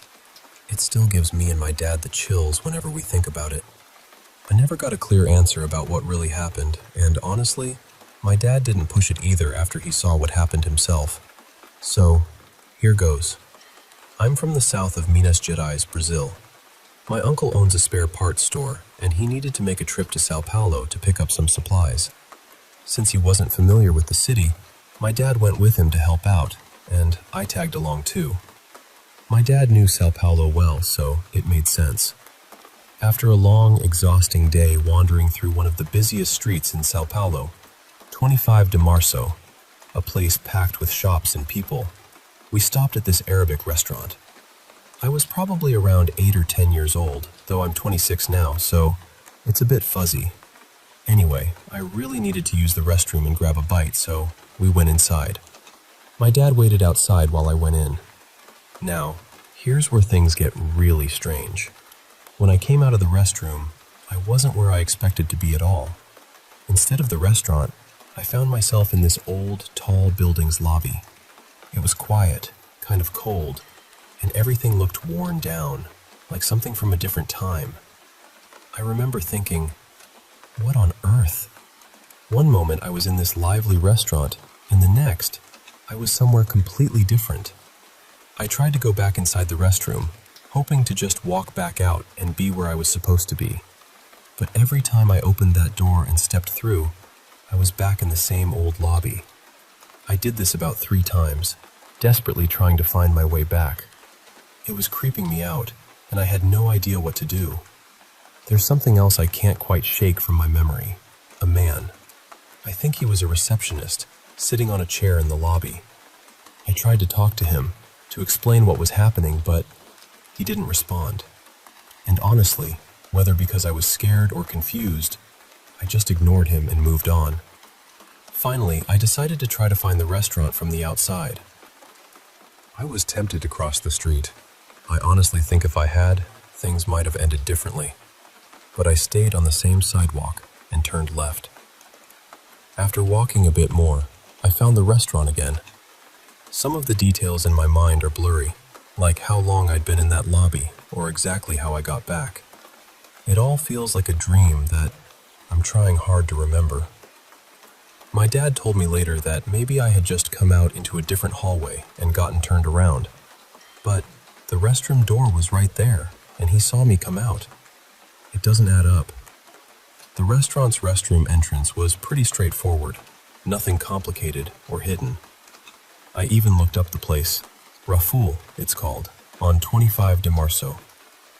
I checked Google Maps, hoping to spot the building or recognize that lobby, but nothing matched what I saw.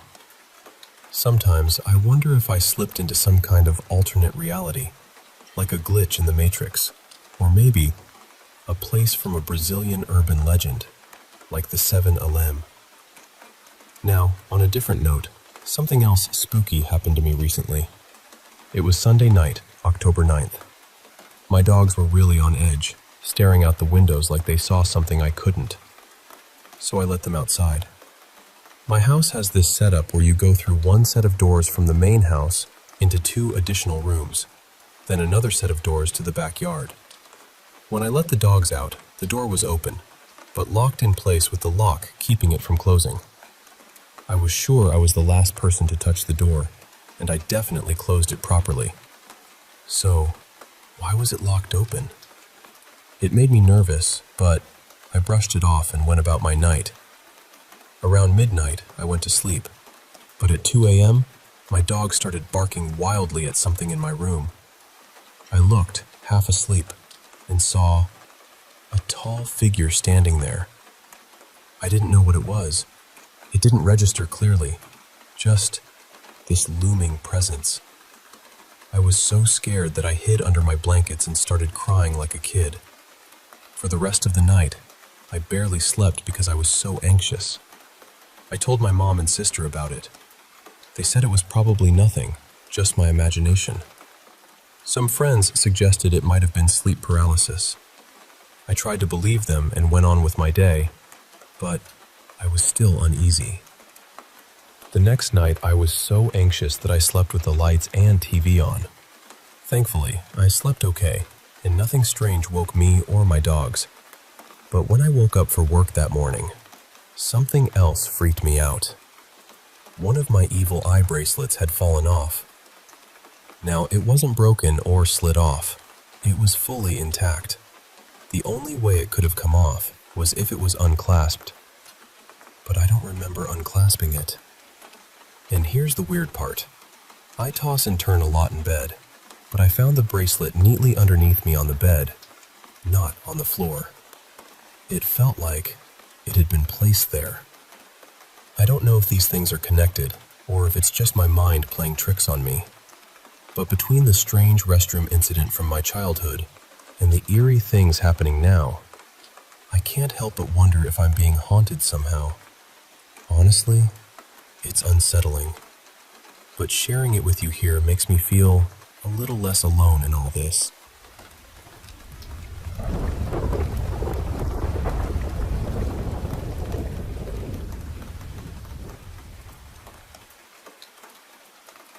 So, I was around 15 when all of this happened, and honestly, I still think about that house more than I want to. My mom and I have always been pretty sensitive to things we can't explain. She would notice energy shifts before anyone said a word, and I had already been practicing witchcraft for a couple of years by then. So when we moved during COVID from the home I grew up in to a house closer to my stepdad's father, I could tell something was off immediately. The first time I walked inside, I felt sick to my stomach.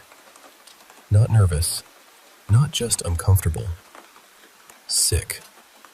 It felt like something in that house noticed me the second I stepped through the door. I remember thinking, nope, I don't like it here. My brother was the only one who slept upstairs. It was kind of like a loft area with his bedroom, a bathroom, and a second little living room. At night, we would hear water running up there, cabinets opening and closing, footsteps sometimes too, but nobody would be upstairs, or my brother would be asleep. My mom would text him in the middle of the night asking him to please be quiet because she's a nurse and a light sleeper, and he'd be confused, telling her he wasn't doing anything. Sometimes even he would hear the noises from his room, knowing no one else was up there. His closet bothered me the most. When we first moved in, we found old baby pictures that belonged to the previous owner's son tucked away in that room, which was already strange enough.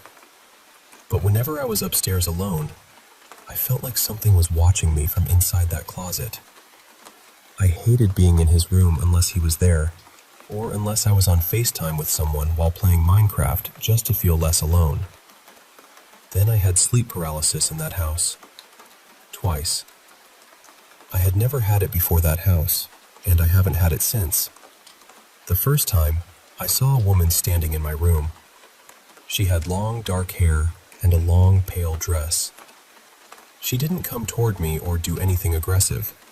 She just watched me. It didn't feel kind exactly, but it didn't feel evil either. It almost felt like she was checking on me, or studying me. About a week later, it happened again, but this time the feeling was completely different. The room felt heavy, dark, like dread had crawled into the air. I couldn't move, and then I saw a figure above the door. It looked like a man, but completely shadowed out, almost black. He was wearing a hat, and he was crawling across the ceiling toward me. I panicked so hard inside my own body. I started praying in my head, even though I couldn't really speak. I kept repeating that I was surrounded by light and love, that I was protected, that nothing dark could touch me. I was grabbing onto anything I could think of just to break out of it. Eventually, he was gone. I don't know exactly when he left, but I know I didn't sleep for the rest of the night. As soon as the sun came up, I cleansed my room. Later on, I found out that a few blocks away from that house, years before, a man had committed a double homicide and then taken his own life. That alone made my stomach drop. But then it got even stranger. I told a friend of mine about the woman I saw, and he lived right across the street from that house with his grandparents. He told me his grandma had once seen a woman in the driveway who matched what I described. She had also seen other figures with her, and she said they looked like they didn't belong. That part still gives me chills. The house itself was newer than a lot of the homes nearby, so I don't know if it was the house, the land, or something that followed someone there. The family who sold it to us moved because the husband had ALS and needed to be closer to treatment. We only stayed there for about 2 years. Things with my stepdad got worse. My mom eventually divorced him, and we moved out. The people after us only stayed around 2 years too, and they also ended up divorcing. Maybe that's a coincidence. Maybe not. A lot of people in my town believe there are old indigenous burial sites somewhere in the area because the land belonged to indigenous people long before it became what it is now. People here have always said strange things happen on this land. I also grew up hearing that our town had one of the earliest school shootings and that bombs were built here during World War II. I don't know how much of that is fact and how much is local rumor, but I do know how that house felt. And that house did not feel empty.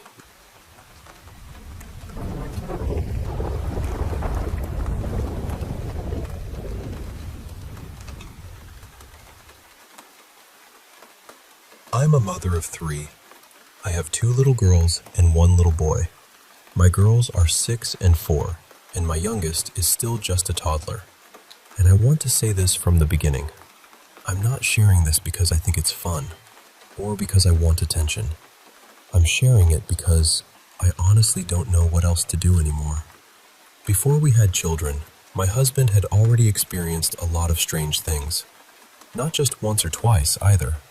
His whole family had stories. Radios turning on by themselves. Toys making noise in the middle of the night. His younger brother waking up because something had called him or gotten his attention. Rocks being moved outside in a way that almost looked arranged. Even his mother once hearing a voice answer her when she asked if the baby was okay. And the strange thing is, his family never really reacted the way I would have expected. Their attitude was almost, just ignore it and it'll stop. But when my husband and I started living together, those things didn't completely disappear. They just became quieter for a while. The first place we lived together was this old yellow house. It had originally been a mobile home, but over time people had added rooms and walls and little extensions until it looked more like a regular house. One part of it had this long hallway that led toward the back, where the washer and dryer were. At night, that hallway felt wrong. I don't know how else to explain it. During the day, it was just a hallway, but once it got dark, it felt heavy. It felt like something was sitting down there, waiting. One of my dogs would stand at the entrance and stare all the way down it. She would whine and refuse to walk through it. And honestly, I didn't blame her. I didn't like going down there either. After I had my first baby, things got worse. I started waking up at night to the sound of something running across the ceiling. And I don't mean a little scratching sound. I mean running. Fast. Back and forth, right over our heads. My dogs heard it too. They would bark and run outside, following whatever it was from below. So one day, I climbed up and checked the roof because I thought maybe it was a cat, a raccoon, anything normal. There was nothing. No tracks, no damage, no sign that anything had been up there. And because the house had been built in such a patchwork way, the roof didn't even seem strong enough for a person to run across safely. Around that same time, I started seeing this white cloud inside the house. It wasn't like smoke. It wasn't thin or see-through. It was thick, almost like a heavy white fog, and it would fill part of the room. Most of the time, it happened when I was alone with my baby. And then, the dreams started. I had terrible dreams about something trying to take my baby from me. In one dream, something carried her away toward a tree. In another, I felt like something was watching us through the window. I know dreams are not proof of anything. I know that. But when you put everything together, the footsteps on the ceiling, the fog, the hallway, the way my dog acted, and those dreams, I had this deep feeling that something was paying attention to my child. Eventually, things slowed down, and we moved before my oldest turned 1. The second place was what my daughter used to call the Red House. That house had 2 floors, a front yard and a backyard. Someone told us one of the owner's parents had died there. I don't remember anymore if it was the mother or the father, but people said that might have been why the house felt so heavy. But to me, it wasn't only heaviness. The backyard felt like someone was watching from it. Not just watching, actually. Waiting. Inside the house, we would hear movement where nobody was. If we were downstairs, we would hear someone upstairs. If we were upstairs, we would hear someone moving below us. That was also when my oldest daughter started being affected more directly. When she began sleeping in her own room, she would wake up and tell us there was someone under her bed. She said they woke her up. She said she would tell them, "I need to sleep. Leave me alone."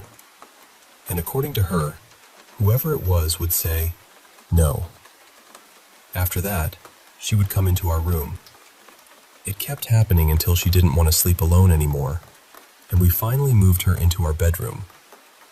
Sometimes I would see her talking when nobody was there, but if I asked who she was talking to, her whole face would change. It was like someone had told her not to say anything.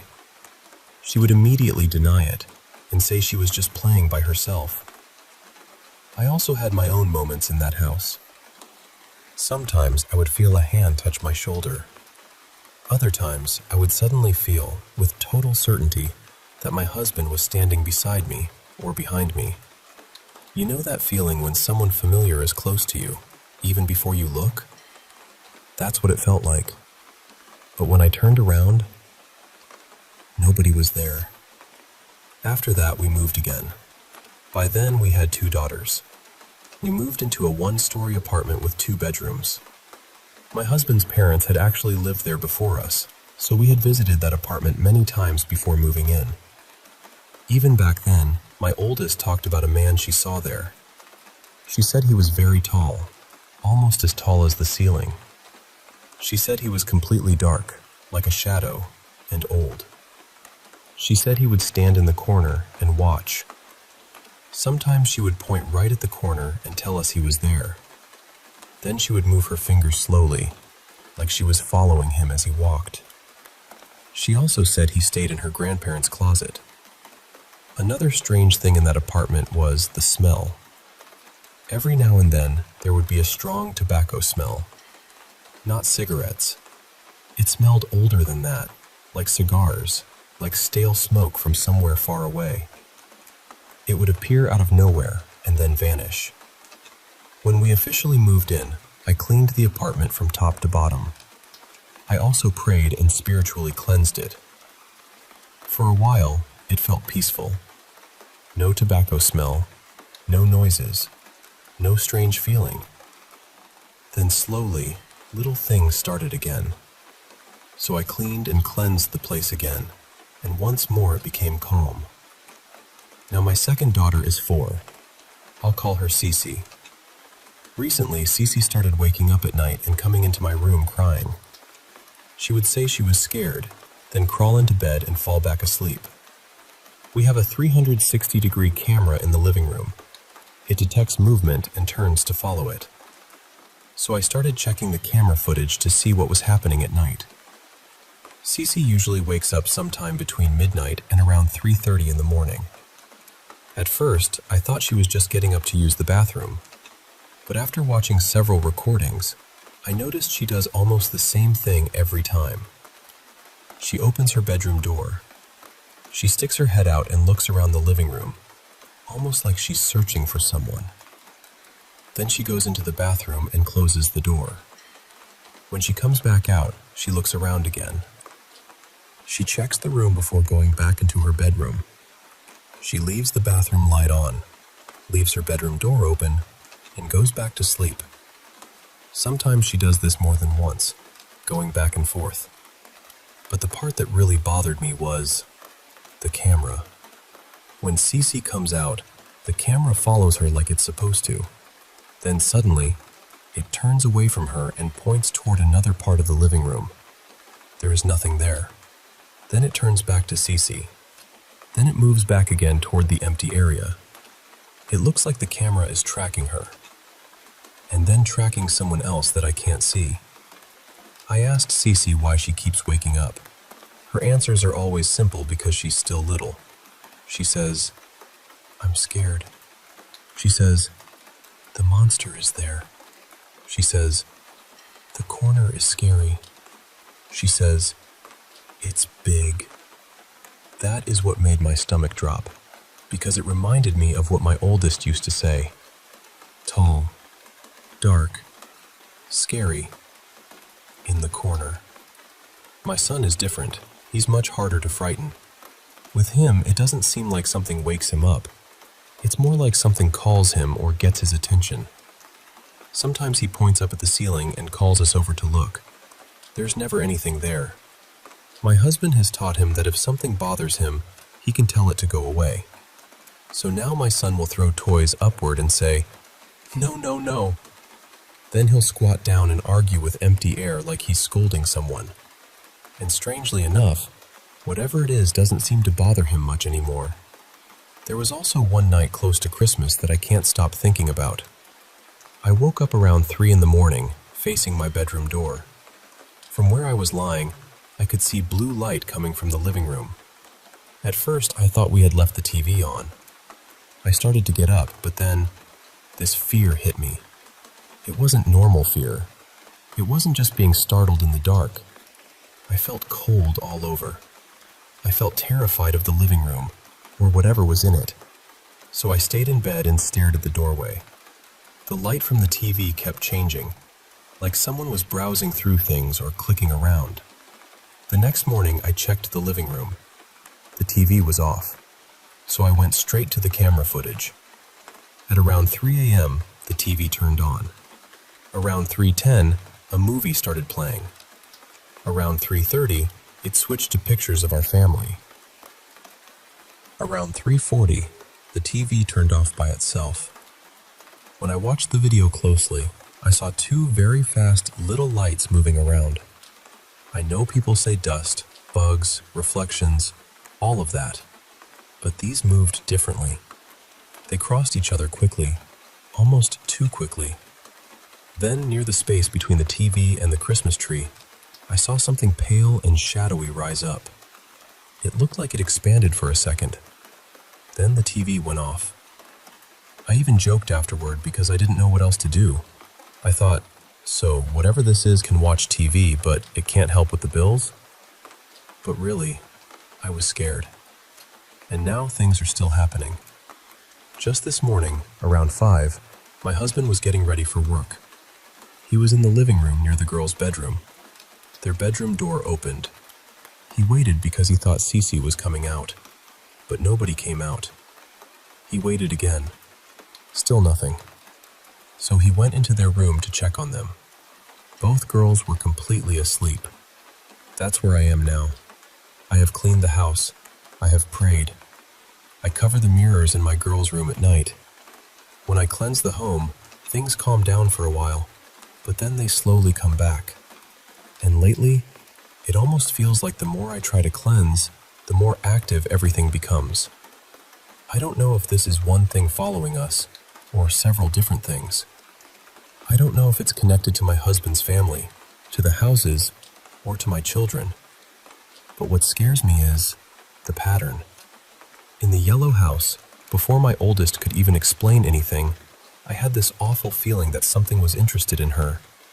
In the red house, she said someone was waking her up and refusing to let her sleep. In the apartment, she described a tall, dark figure watching from the corner. Now Cece is saying there is a big, scary monster in the corner. My son points at things we can't see and argues with someone. And my camera keeps turning away from my daughter to follow an empty space in the living room.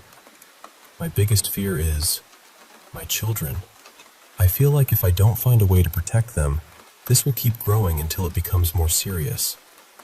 So I'm asking from a very real place, has anyone experienced something that seemed to follow a family through different homes? Could the things my children are seeing be connected? And most importantly, what can I actually do to protect my kids?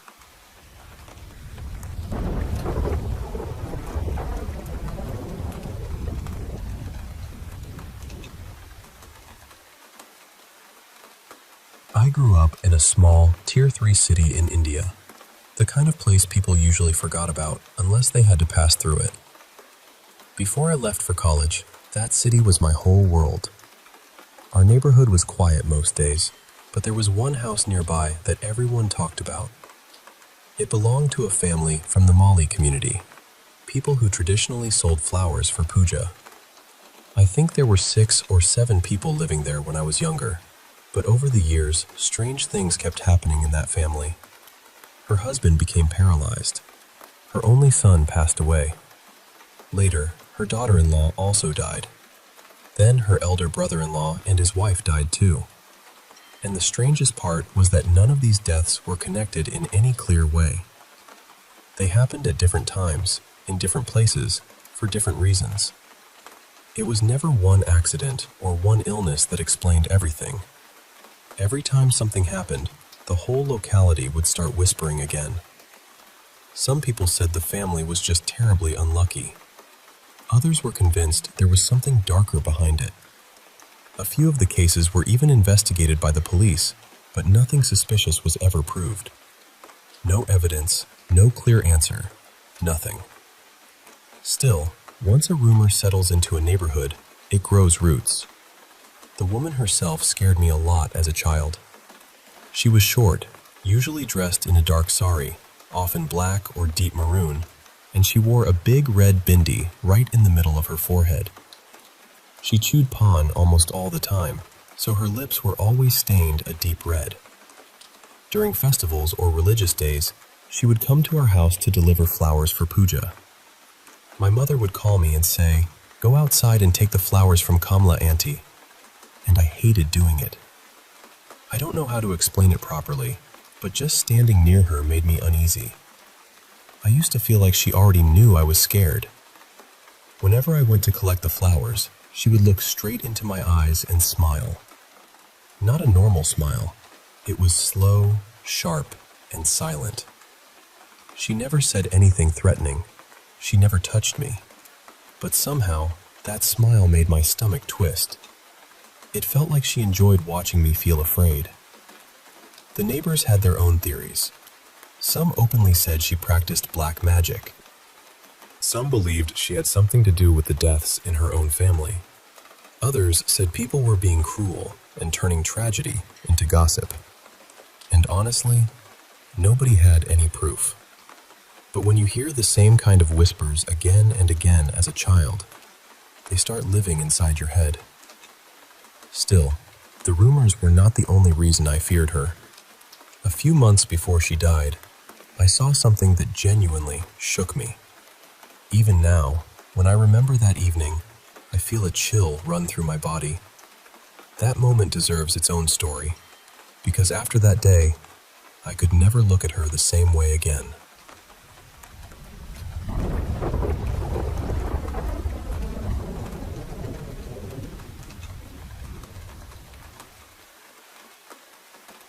Hey, I want to share a story with you. Something that happened to me back in April 2021. It's a bit eerie, but also really profound, and I've been carrying it with me ever since. So, picture this. It was nighttime, quiet and still. The kind of night where the world feels a little hushed, wrapped in darkness.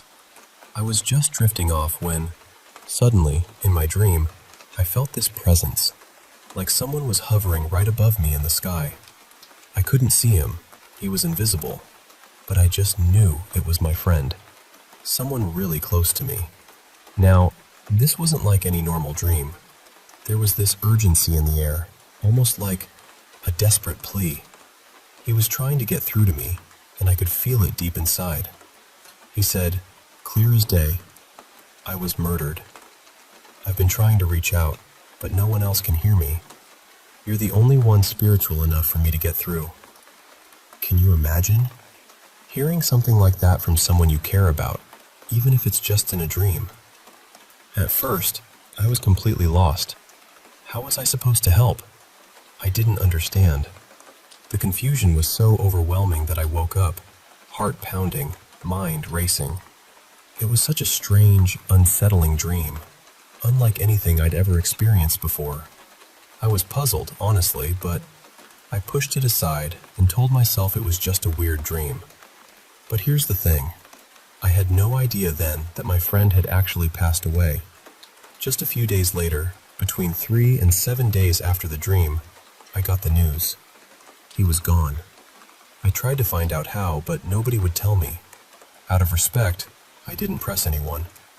I just waited, hoping maybe one day the truth would come out. Fast forward to yesterday, October 10th, 2022. I finally decided to gently reach out to some people who might know more. I messaged a friend of his on Facebook, someone I didn't know personally but who had posted on his page. I also reached out to a girlfriend of one of his close friends. I asked them if they had any idea how he passed. The response from the guy friend was sobering. Good morning. He went to a desert party and overdosed on bad drugs. They believe foul play was suspected. There was an investigation to figure out what really happened. I tried to find out more, but I had no luck. I moved across the country a few years back, so it was difficult to talk to people face to face. Then, the message from the girlfriend of his good friend was even more intense. It's really intense. He was on psychedelics and slit his throat with a bottle. It happened at a party up in the mountains, and everyone was messed up, so by the time he got to the hospital, it was too late. Apparently, it was a shady crowd, but I'm not sure exactly who. Demonic stuff for sure. The drugs turned out to be fake ketamine. Honestly, I sensed the people he was around were dark. Hearing this, it really shook me. It made me believe that what I saw in my dream wasn't just some strange trick of the mind. It felt like my friend truly did visit me, reaching out from beyond, sharing the truth of what happened. I'm getting the sense that foul play was involved, that the party and the drugs were part of something darker. And maybe, just maybe, he came to me right after it happened. Maybe he was scared, desperate to find his way back, to get help in some way. I don't know exactly how the afterlife works, but I want to believe that after he reached out, he found peace, that he went into the light and is in a better place now. This whole experience has honestly made me believe in an afterlife more than ever before. It's hard to explain, but there's something comforting about knowing that maybe, even after death, our spirits can still connect. Have you ever experienced anything like this? Maybe a dream or a feeling that someone you lost was trying to reach you? I'd love to hear your thoughts or stories because this has been such a profound journey for me.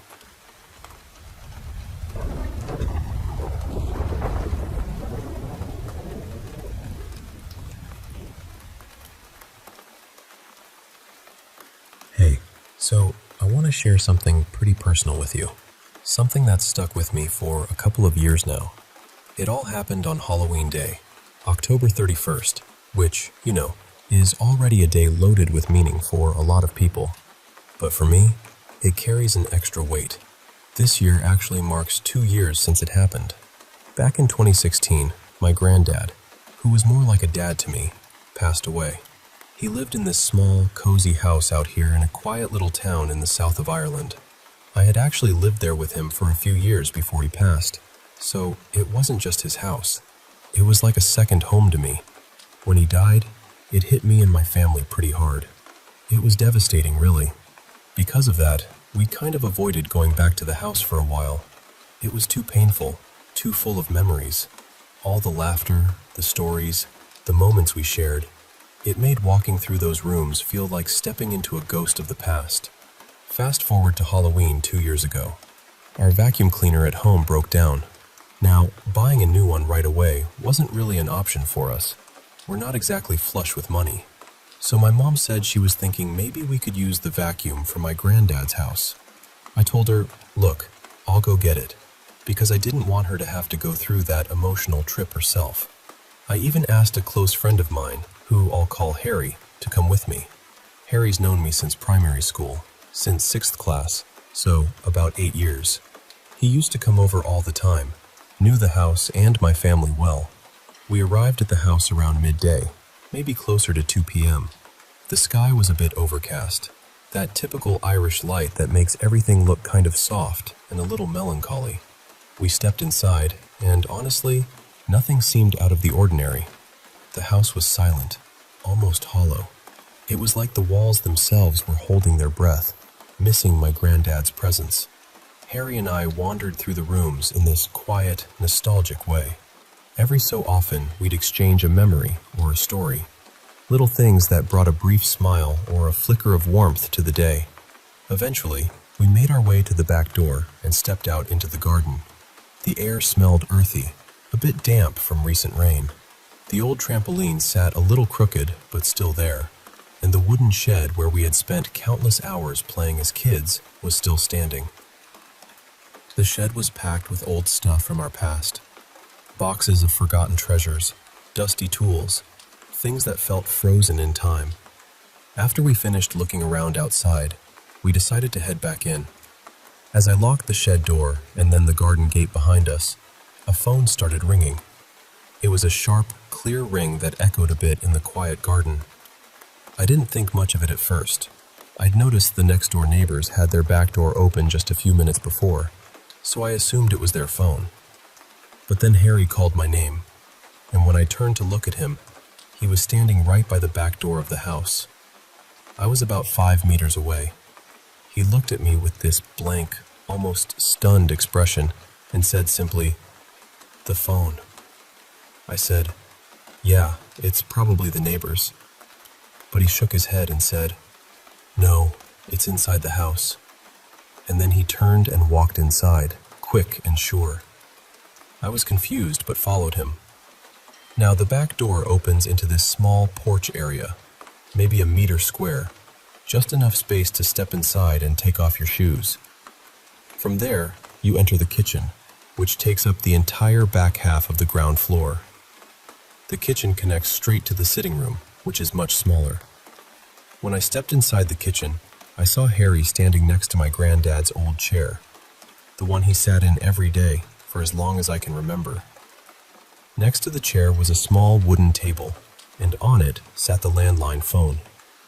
And it was ringing. We just stared at each other, shocked. The phone line had been disconnected for over 2 years by then. The electricity was turned off in the house, so no lights, no power, nothing. And yet that phone kept ringing. Harry picked up the receiver and said, "Hello?" a few times, but there was no answer. Then he held the phone out to me, and I took it. I tried, "Hello? Is anyone there?" But all I could hear was this faint static, a kind of crackling sound you get from an old wired phone when you pick it up before dialing. No voice, no noise, just static. After a little while, I hung up. Then I picked up again. The same tone, the same faint static, and silence. I kept picking up and putting down the receiver maybe 6 or 7 times. It was so strange. Eventually, I noticed that the phone line wasn't just disconnected. It was unplugged from the wall completely. Harry and I decided to test it out. We tried calling the phone from his mobile, but it didn't ring. Instead, his phone just played that tone you get when you dial a number that isn't valid. We tried again a few times. No luck. Then, we attempted to call both of our mobiles from the house phone, After dialing, neither of our phones rang, and the house phone didn't make any sound to indicate it was dialing or ringing. We sat there for a while, trying to make sense of it all. Then I picked up the receiver again. But the ringing had stopped completely. There was nothing but silence now, no static, no noise whatsoever. I kept picking it up and putting it down, but the ringing never came back. It was so confusing and emotional for me. I've always thought of myself as a bit sensitive, but Harry is a tough guy. It takes a lot to shake him up. And yet, there we were, sitting together in tears, wondering if this was some kind of sign from my granddad, or something else entirely. It's been 2 years since that day. I've been back to the house a few times since then, and every time I pick up that phone, there's only dead silence. Just today, I was watching a video on YouTube from a channel called That Chapter. They usually do stories about true crime, murders, and stuff like that. But the video that auto-played was titled 5 True Horrifying Police and EMT Stories. It's not the usual content I watch from them, but it caught my interest, so I left it playing. Around the 18-minute mark, the narrator talks about a strange, somewhat similar phenomenon. It's different from what I experienced, but it made me start thinking again about that day at my granddad's house. I'd really urge you to watch the last minute and a half of that video if you get a chance. You might see what I mean. I'm pretty new to this paranormal stuff, and honestly, I'm just reaching out now because I'm hoping someone out there has experienced something like this, or knows what it might mean. If you or someone you know has had a similar experience or any insight, please, I would really appreciate hearing about it. Thanks for listening. It means a lot just to share this story.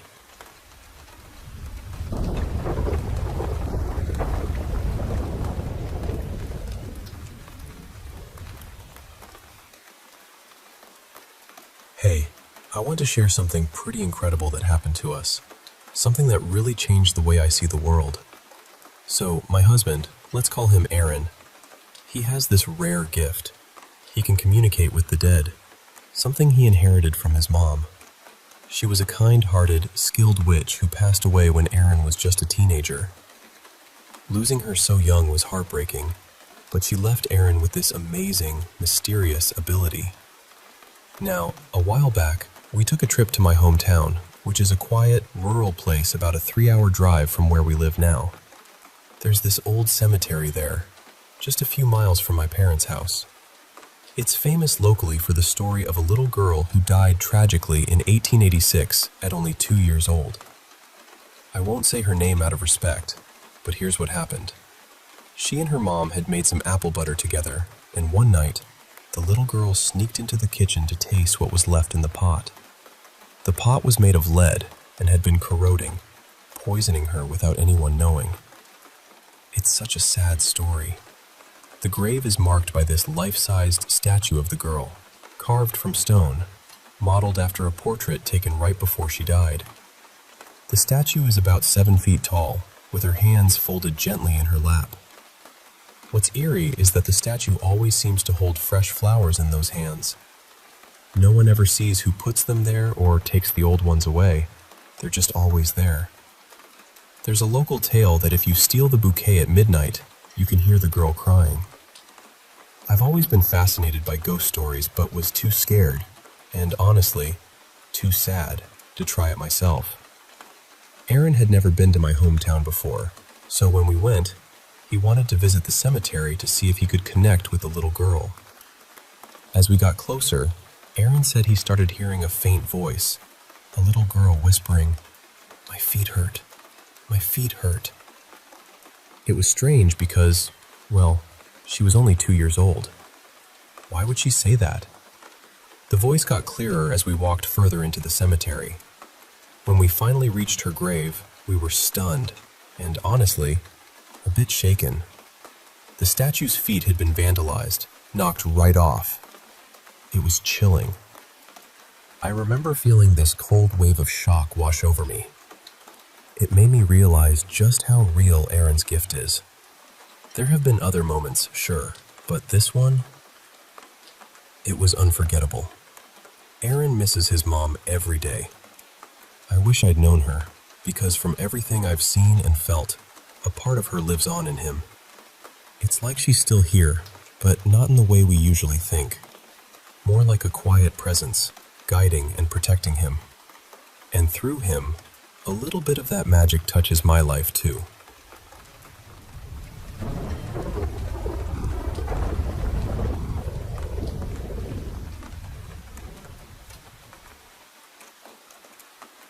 Hey, I want to tell you about this really unsettling experience I had one night when I was staying over at my ex-girlfriend's place.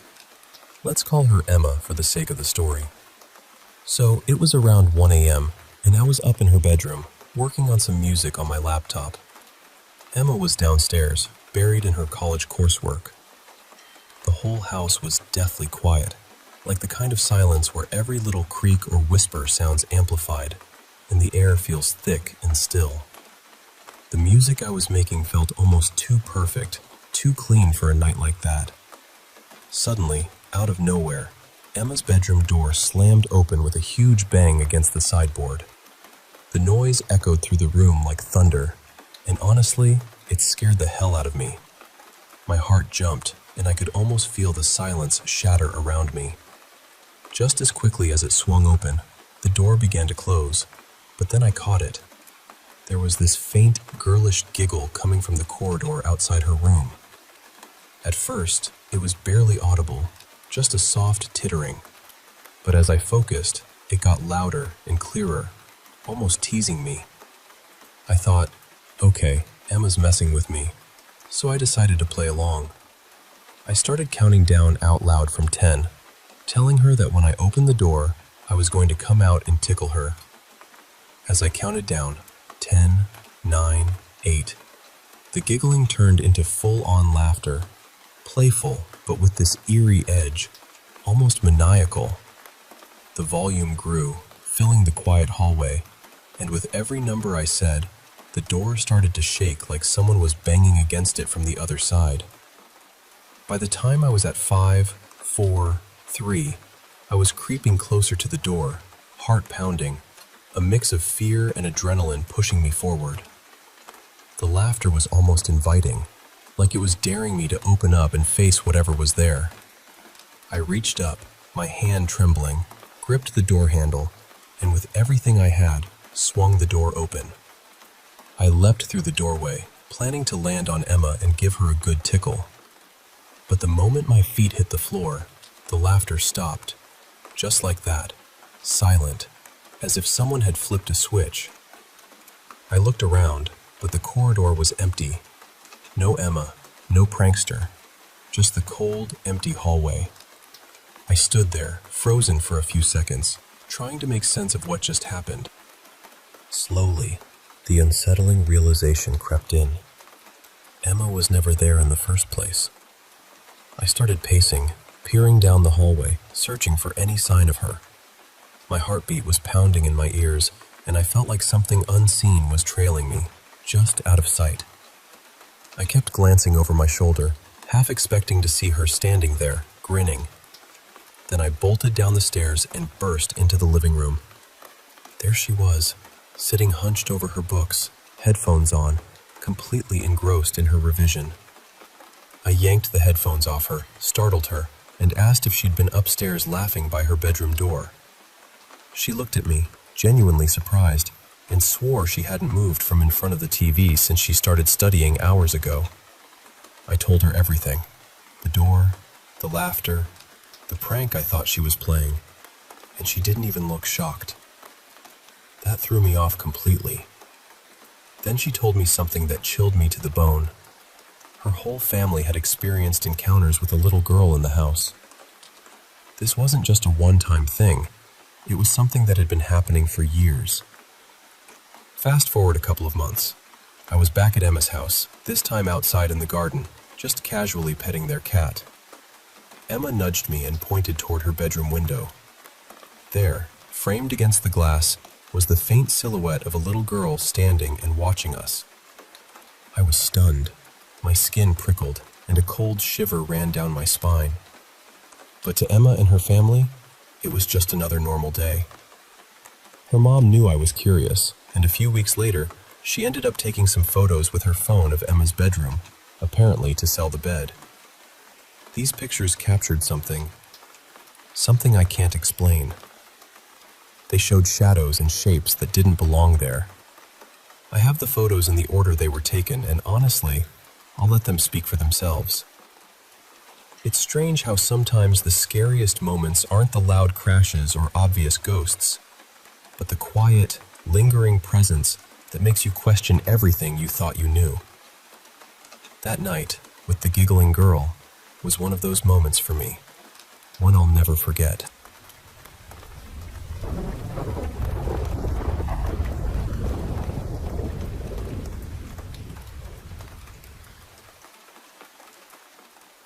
Hey, thanks for sitting with me for a while.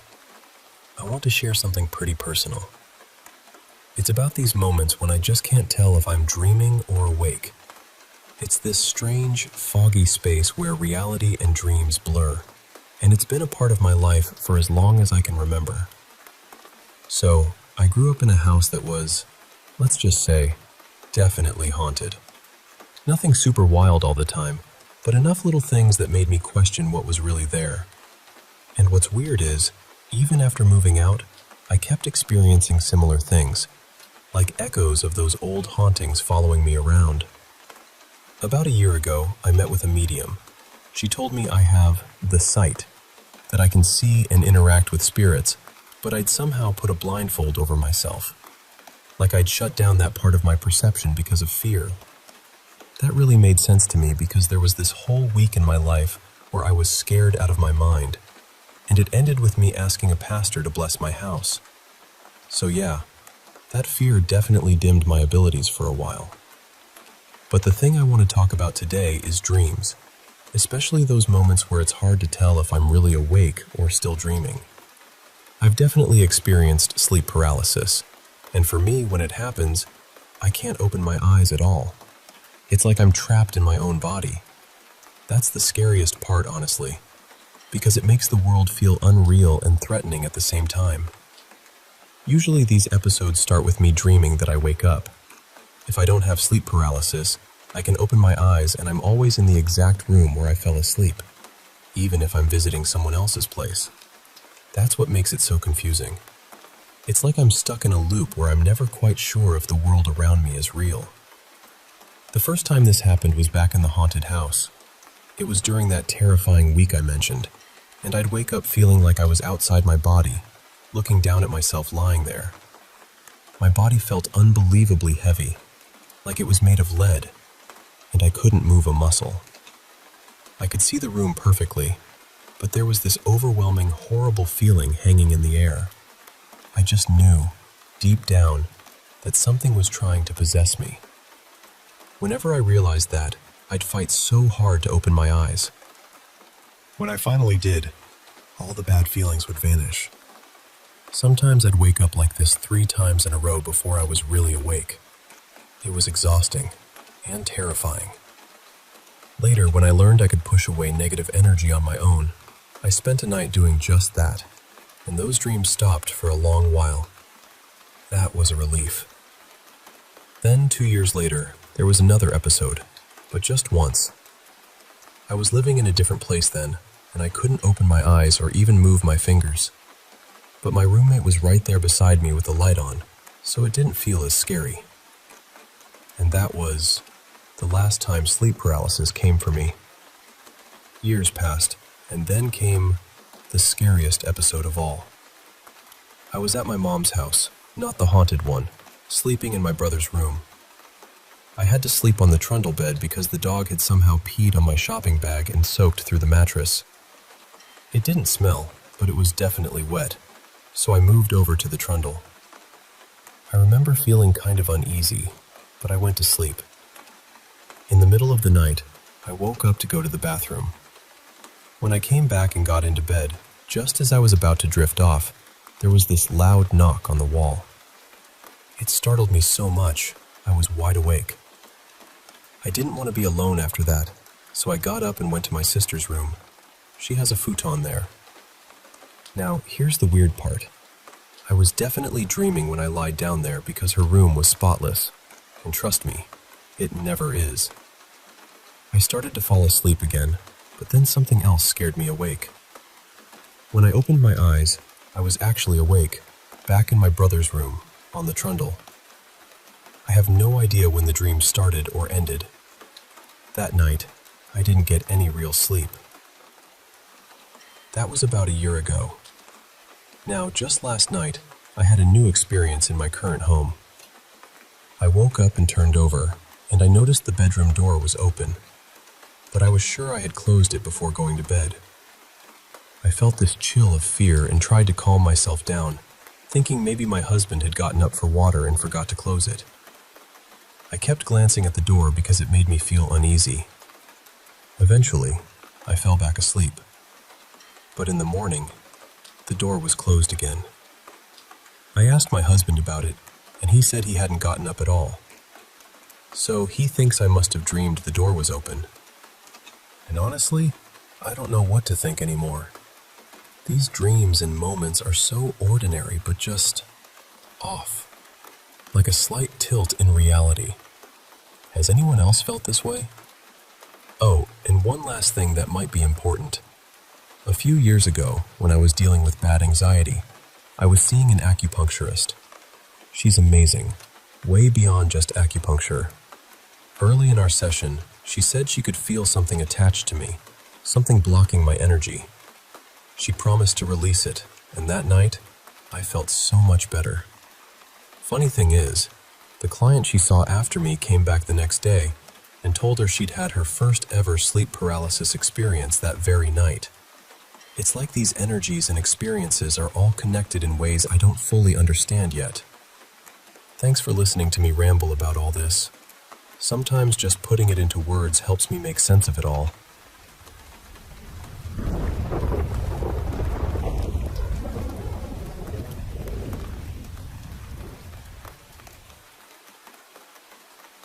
You know, sometimes life throws these moments at us that just don't make sense.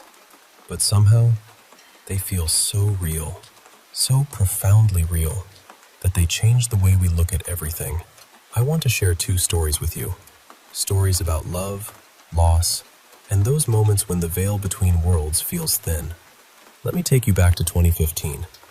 My dad, let's call him Robert, was going through one of the toughest battles of his life. He was caught in this terrible storm of alcohol withdrawal combined with pneumonia, and it landed him right in the intensive care unit. He slipped into unconsciousness, and I was just 16, trying to come to terms with the fact that I might have to say goodbye to him. Every night, I stayed right there by his bedside, holding on to hope and memories, whispering to myself that he'd pull through. One afternoon, my 2 aunts, Robert's sisters, Sarah and Elaine, came together to visit him. I met them at the hospital entrance and led them quietly through those sterile, echoing halls to his room. But then, something unexplainable happened. As they stepped inside, both of them just froze. They looked at each other with this mix of shock and awe, and tears started rolling down Sarah's cheeks. Elaine was just wide-eyed, speechless. "Do you smell that?" Sarah whispered. "Yes, it's her," Elaine replied, her voice barely above a breath. I was completely puzzled. What were they talking about? I watched them exchange glances that said more than words ever could. I finally asked, "What's going on? What are you guys smelling?" They told me it was the scent of their mother's perfume. This perfume, they explained, wasn't made anymore. It was something they remembered from when they were children, a fragrance tied to so many memories. I thought maybe I was imagining it, or that it was just a nurse nearby. But then, as soon as they acknowledged the smell, it disappeared. Just like that. We were all skeptical, especially Elaine. She's always been the more pragmatic one. She casually moved closer to the nurses on duty, pretending to check for the source of the perfume. But no one was wearing anything like it. There was no logical explanation. The only thing that made sense was that our grandmother's spirit, the woman who had raised them, had come to visit Robert in his final moments. What really got me was how they both stopped at exactly the same time and looked at each other, understanding without a single word being spoken. It wasn't like one pointed it out and the other caught on later. They shared that moment simultaneously. That, to me, is the part that still lingers in my mind and makes me believe. And then there's another story, one that's equally heartbreaking and surreal. This is about my best friend. Let's call her Lily. Our parents met when we were babies, so we grew up like sisters. I came from a rough background, so I spent more time with her family than my own. We knew each other inside and out, our bond unbreakable. We were each other's biggest fans, sharing every secret, every joy, every tear. High school changed things. Our personalities took us in different directions. Our circles didn't overlap as much. Then, when I was 16, Lily moved an hour away. We started talking less, our check-ins becoming few and far between, but the friendship was still there, just quieter. Now here's a small but crucial detail. Lily's mom's hometown was about 4 hours from where she lived now, and 3 hours from mine. One morning, I showed up to class early, something I rarely did. There were only a couple of other girls there, sitting right in front of me. I pulled out my books and tried to focus, but soon I started overhearing their conversation. They were talking about a student who died in a terrible car accident caused by a drunk driver. Then, my heart stopped. They said the name, Lily's name. I could feel my chest tightening, my pulse pounding so hard I thought it might burst right through my skin. It was agony, a pain so sharp it made me want to throw up. I stopped them from going any further, desperate to understand if it was really her. One of the girls described the student, and every detail matched Lily. I was struggling to breathe, the air sucked out of the room. I asked the teacher, who, honestly, seemed to enjoy making my life miserable, to excuse me. For the first time, she showed me a sliver of kindness and let me leave. I called my mom, who rushed to pick me up. At home, I collapsed on the floor of my room, feeling like my mind was fracturing. The pain was unbearable. My chest ached, my head throbbed, and I couldn't stop throwing up. It was like the world had shattered and left me in pieces. Lily, who had left school when she heard the news, found me in that state. She asked if I wanted to go for a ride, something we used to do when we needed peace or just to talk things out. So there we were, 2 broken teenagers in the car, the silence thick and heavy around us. I couldn't hold it together, couldn't even find the words to start explaining what I was feeling. I was helpless.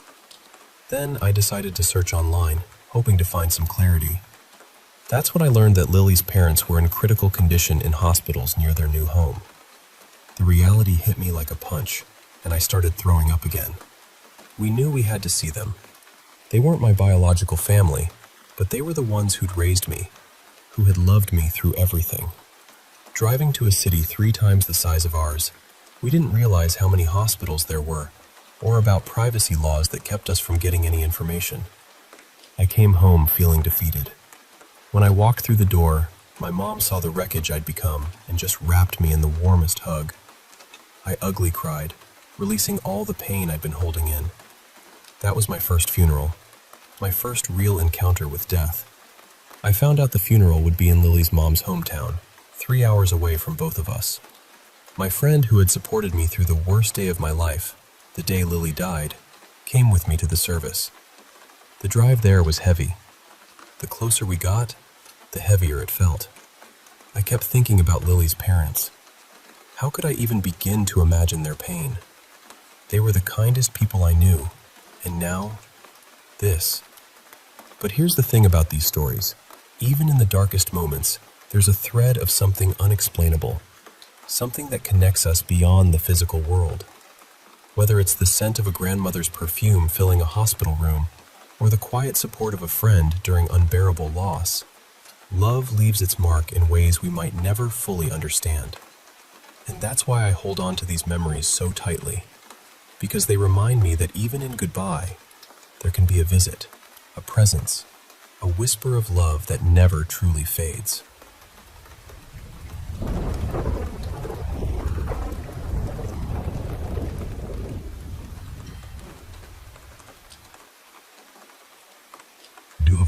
Sao. He said my name, and when I nodded, we shared a quiet moment of condolence. It was comforting, in a way, to connect over our shared loss. My friend stepped forward first, and I took a deep breath, steeling myself to face her immediate family. I couldn't quite understand why the thought of seeing them made my stomach twist into knots. There they were, the mom, dad, and sister, standing so vulnerable and raw in that room. I approached the sister first. The moment our eyes met, she recognized me. When she softly said my name, her face lit up with a warmth that brought tears to my eyes. Her parents heard the exchange and turned toward us, their faces breaking into expressions of relief and gratitude. They embraced me tightly, and in that embrace, I felt a bridge across the painful distance time and tragedy had created.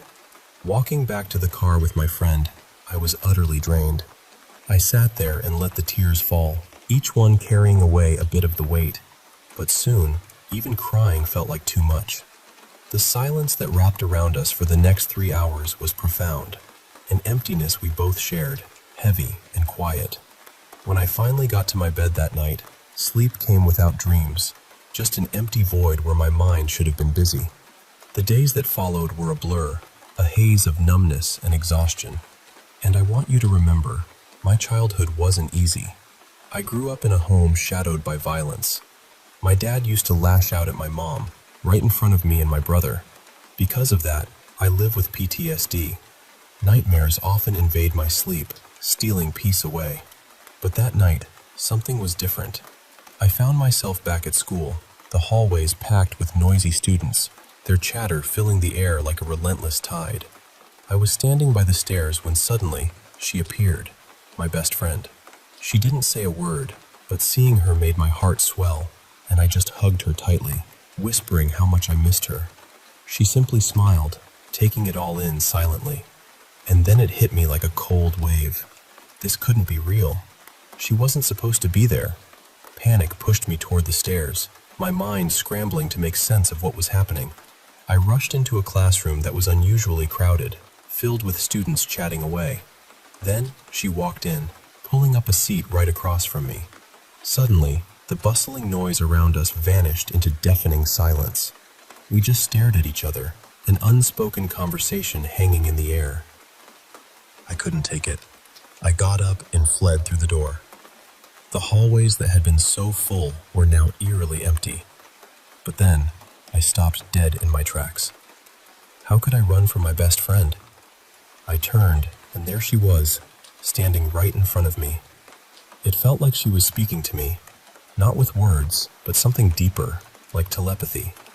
She was telling me it was okay, that I didn't have to be sad, didn't have to be scared, that it was all right. Then she said she had to go and began to walk away. I reached out desperately, wanting to hold her back. "Please don't leave," I begged silently. "I can't do this without you.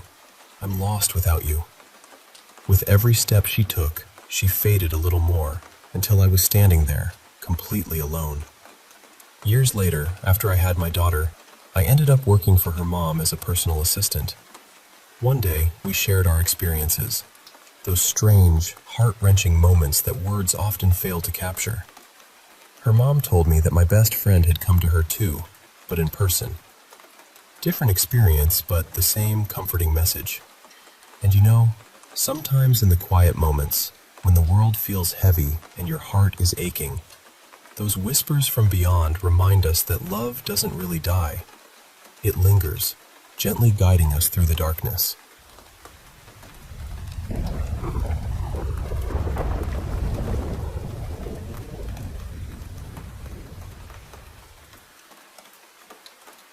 I want to tell you about something I came across from the summer of 1998 during the terrible floods along the Yangtze River in China. That year, the rain just kept coming. Not for a day or two, for weeks.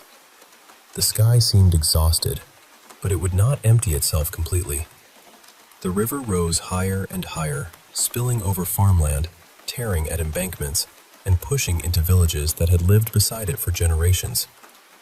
Along the southern bank near Yichang, from Dashi and Huangling Temple toward Nantang, the water climbed so high that people said it looked like the river was trying to enter the rooftops. Homes disappeared halfway into the flood. Shops were shuttered. Boats drifted through streets where children used to walk. At night, the whole place went dim and silent, almost as though the town had been lowered into another world. Then, on the first day of the 6th lunar month, under a heavy sky, a small passenger coach was heading south. Just north of Xianyu Bridge, the road beneath it gave way. People nearby heard the crack first. Then the bus lurched, slid, and dropped straight into the swollen river. The water closed over it almost immediately. No one made it out. A few weeks later, another accident happened. A narrow wooden boat left Nantong with baskets of vegetables and a few passengers, heading across the river toward Liantang. It had not gone far before a huge wave struck it from the side and flipped it over. The boatman disappeared. So did the people with him. For a long time, the flood kept going. The river held everything tightly. It was not until late August that the water finally began to fall back. And slowly, what had been buried started to appear again. Near Huangling Temple, one old house emerged from the flood. Its walls were stained and damaged, but somehow the building was still standing. The owner came back to clean it out. I can only imagine what that must have felt like, opening the door to a home that had been underwater for weeks. But when he stepped into the bedroom, he stopped cold. There were 2 bodies lying on the bed. They were soaked and badly decomposed. The room was filled with the smell of death. The owner ran for help, and the authorities came to investigate. Even though the bodies were swollen from the water, people were still able to recognize them. One was the young woman who had worked as the ticket seller on the passenger coach that sank near Xianyu Bridge. The other was the vegetable trader from the boat that overturned near Nantong. And that is where the story becomes difficult to explain.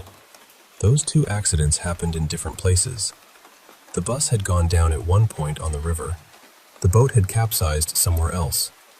Both victims had vanished into the Yangtze during one of the strongest floods anyone could remember.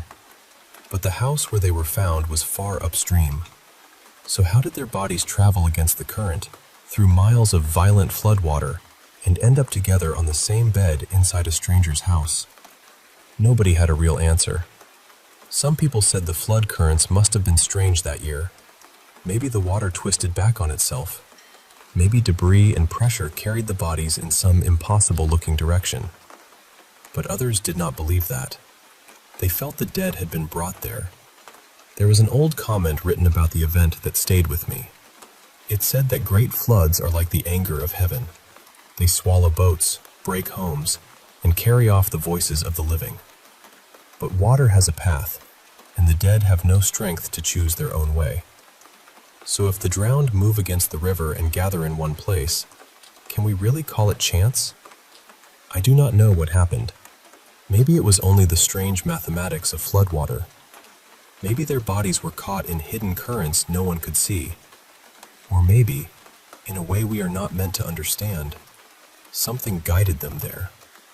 The Yangtze kept flowing, as it always does. But for a little while, it gave something back. And what it returned left everyone wondering whether the river had simply made a mistake, or delivered a message.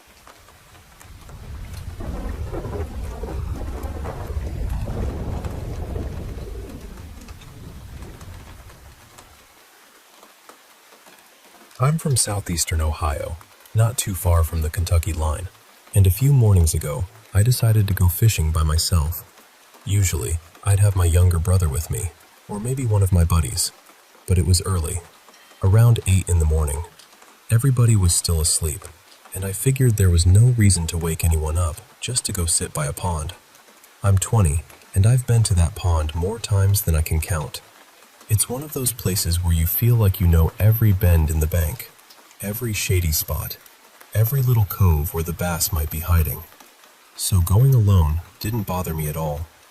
I got there around 8:40, set up one pole near the entrance for catfish, and then walked the edge of the pond with another rod, casting for bass. It was slow. No bites, nothing moving. Just one of those quiet mornings where time feels like it's dragging its feet. I remember checking my phone around 9:25, just to see how long I'd been there. After that, I moved toward this little cove on the far side of the pond. The ground over there was covered in moss, and the trees leaned out over the water. Honestly, it looked peaceful, beautiful even. Then everything changed. At first, I noticed the birds had gone quiet. There weren't many to begin with, but suddenly there was just nothing. No chirping, no rustling, just stillness.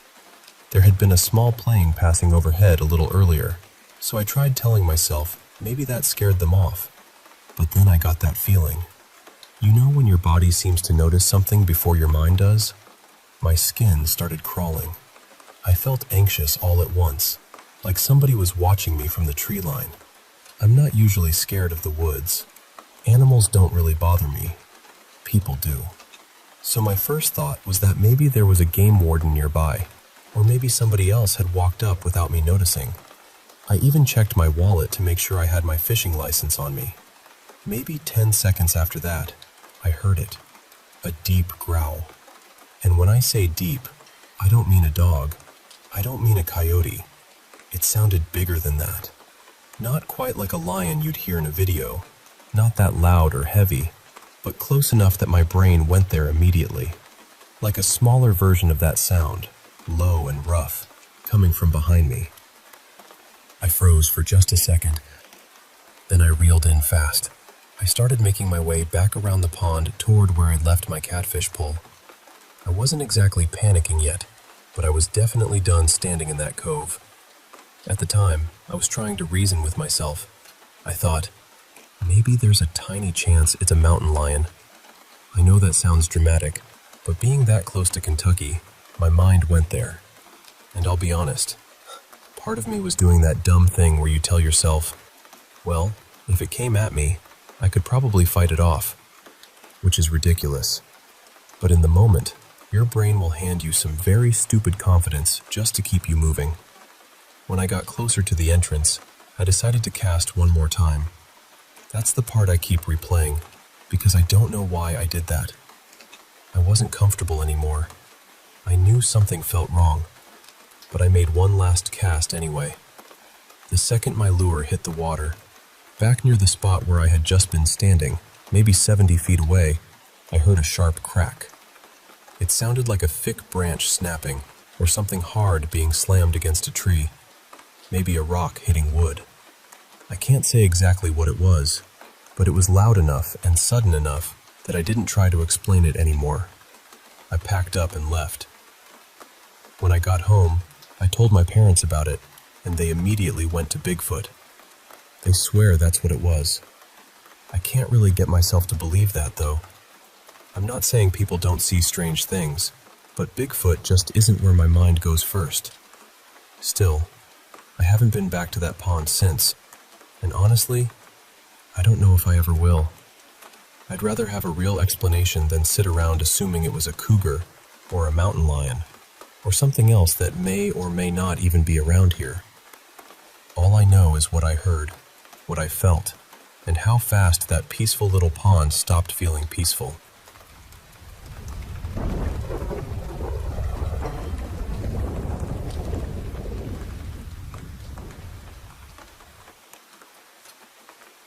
Hey, I want to share a few things that happened to me when I was a kid. I'm putting them together because we moved around a lot back then, and these memories all come from the same kind of place. When I was younger, there was a lot of violence at home between my parents. Because of that, my mom would sometimes take us to women's refuges. Strange as it might sound, some of my safer, happier childhood memories were in those places. There were other children around, staff who cared, playrooms, shared kitchens, long corridors, staircases, and rooms everywhere. But my mom would often end up going back to my dad, so we never stayed settled for long. I don't remember the exact town where this happened, but I know it was somewhere near the Cleethorpes area in England, because the staff once took all of us kids there for a day out by the sea. The first thing I remember seeing was in one of the hallways. I think I was playing hide and seek, and I must have wandered off on my own. At the bottom of one of the staircases, I saw this dark mist. It wasn't shaped like a person or an animal. It was more like a floating, rounded cloud, but about the size of an adult. I was maybe 20 feet away from it, and the second I saw it, I just froze. That was always how I reacted as a child. I wouldn't scream or run. I'd just stand there, unable to blink, unable to look away, with my eyes starting to sting like I was about to cry. My heart would be hammering, but no sound would come out. I have a memory of seeing that same mist again near a different staircase, though I'm not completely sure if that part is real, or if the first time scared me so badly that my mind kept replaying it in different ways. The second thing happened in the back garden of the refuge. It was a big garden, with enough space for climbing toys, a patio, and a grassy area where we'd play ball games. Two sides were boxed in by the building, and the other sides had tall fencing for privacy and safety. Along the building, there were loads of windows looking out from different rooms. It was evening, after the sun had gone down, but not fully dark yet. I remember being outside alone, which was odd because we had a Kerflex, and the other children had already gone back in. For some reason, I looked up toward the windows, and I saw something floating past them. This one looked more human. It was lighter than the mist, almost pale, like someone wearing a loose cream or faded beige dress. It was high up, maybe 30 feet in the air, drifting slowly from one side to the other. And again, I couldn't move. I just followed it with my eyes until it was gone.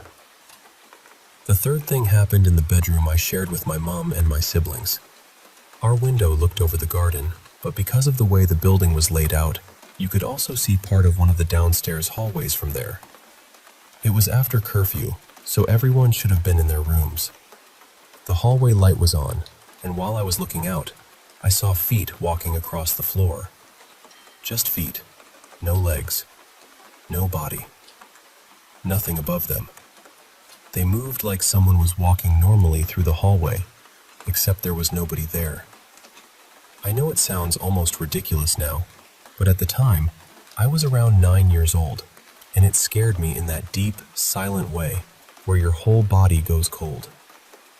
I come from an Irish traveler background, and there's a belief in my family and culture that some of us can sense things, or that we have a kind of psychic awareness. I don't know exactly what I saw in that refuge, but I know those moments stayed with me. Even now, when I think about that building, I don't just remember the rooms or the garden or the other kids playing.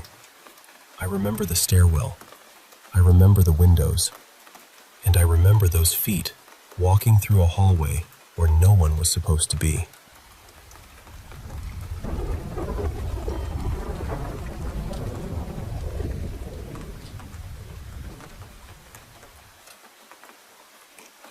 Here's one of mine.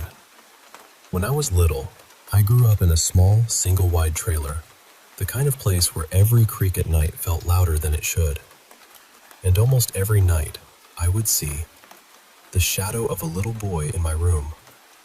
Not a clear face or anything like that, just the shape of him, standing there in the dark.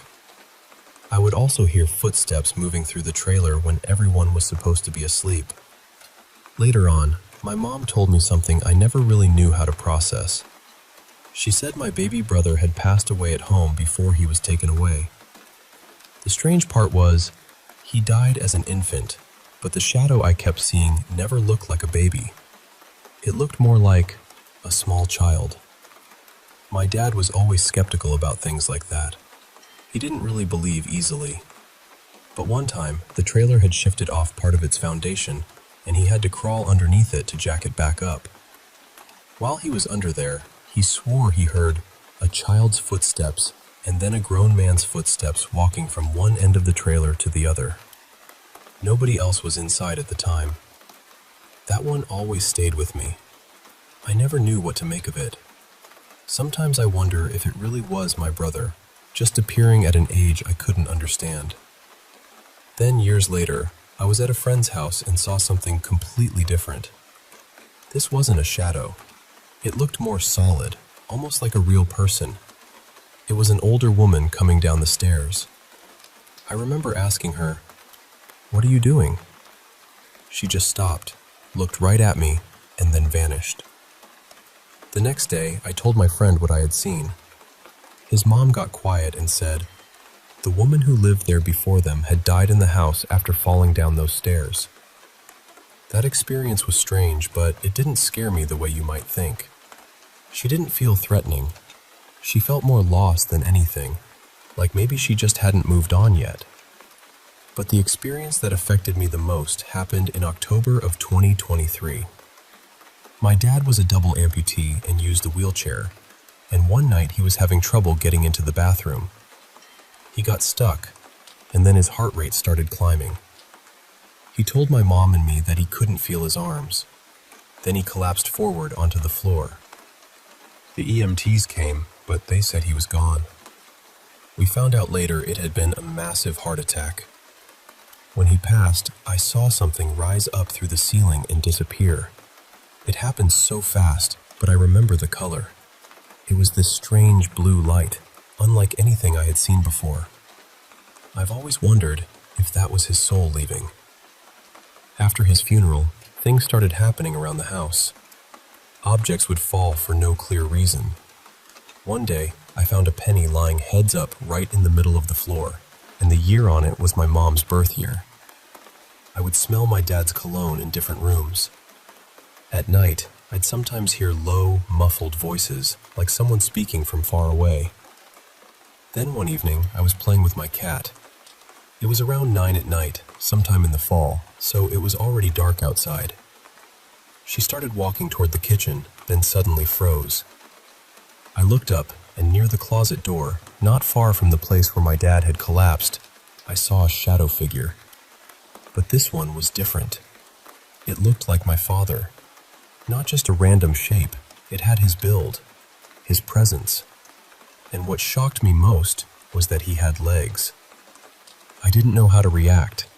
I wasn't scared exactly. I was stunned.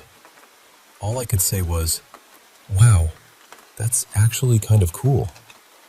My mom was nearby in the living room, but she didn't notice anything. My cat did, though. She had stopped in her tracks and was staring right up at him. So I knew I wasn't the only one sensing something there. Not long after that, I spoke out loud to my dad. I told him it was okay.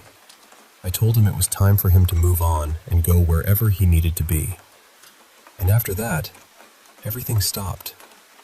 No more things falling, no more voices, no more cologne drifting through the rooms. The house became completely quiet. That moment stayed with me because it really felt like he had come back to say goodbye. Almost like he wanted me to know he was okay, so I wouldn't carry so much sadness. Those are just a few of the experiences I've had, especially with shadow figures. I still don't know what they really are. Loved ones? Something else pretending to be them? Something from another place entirely? I honestly don't know. But I do know how they felt. And with my dad, it felt like love.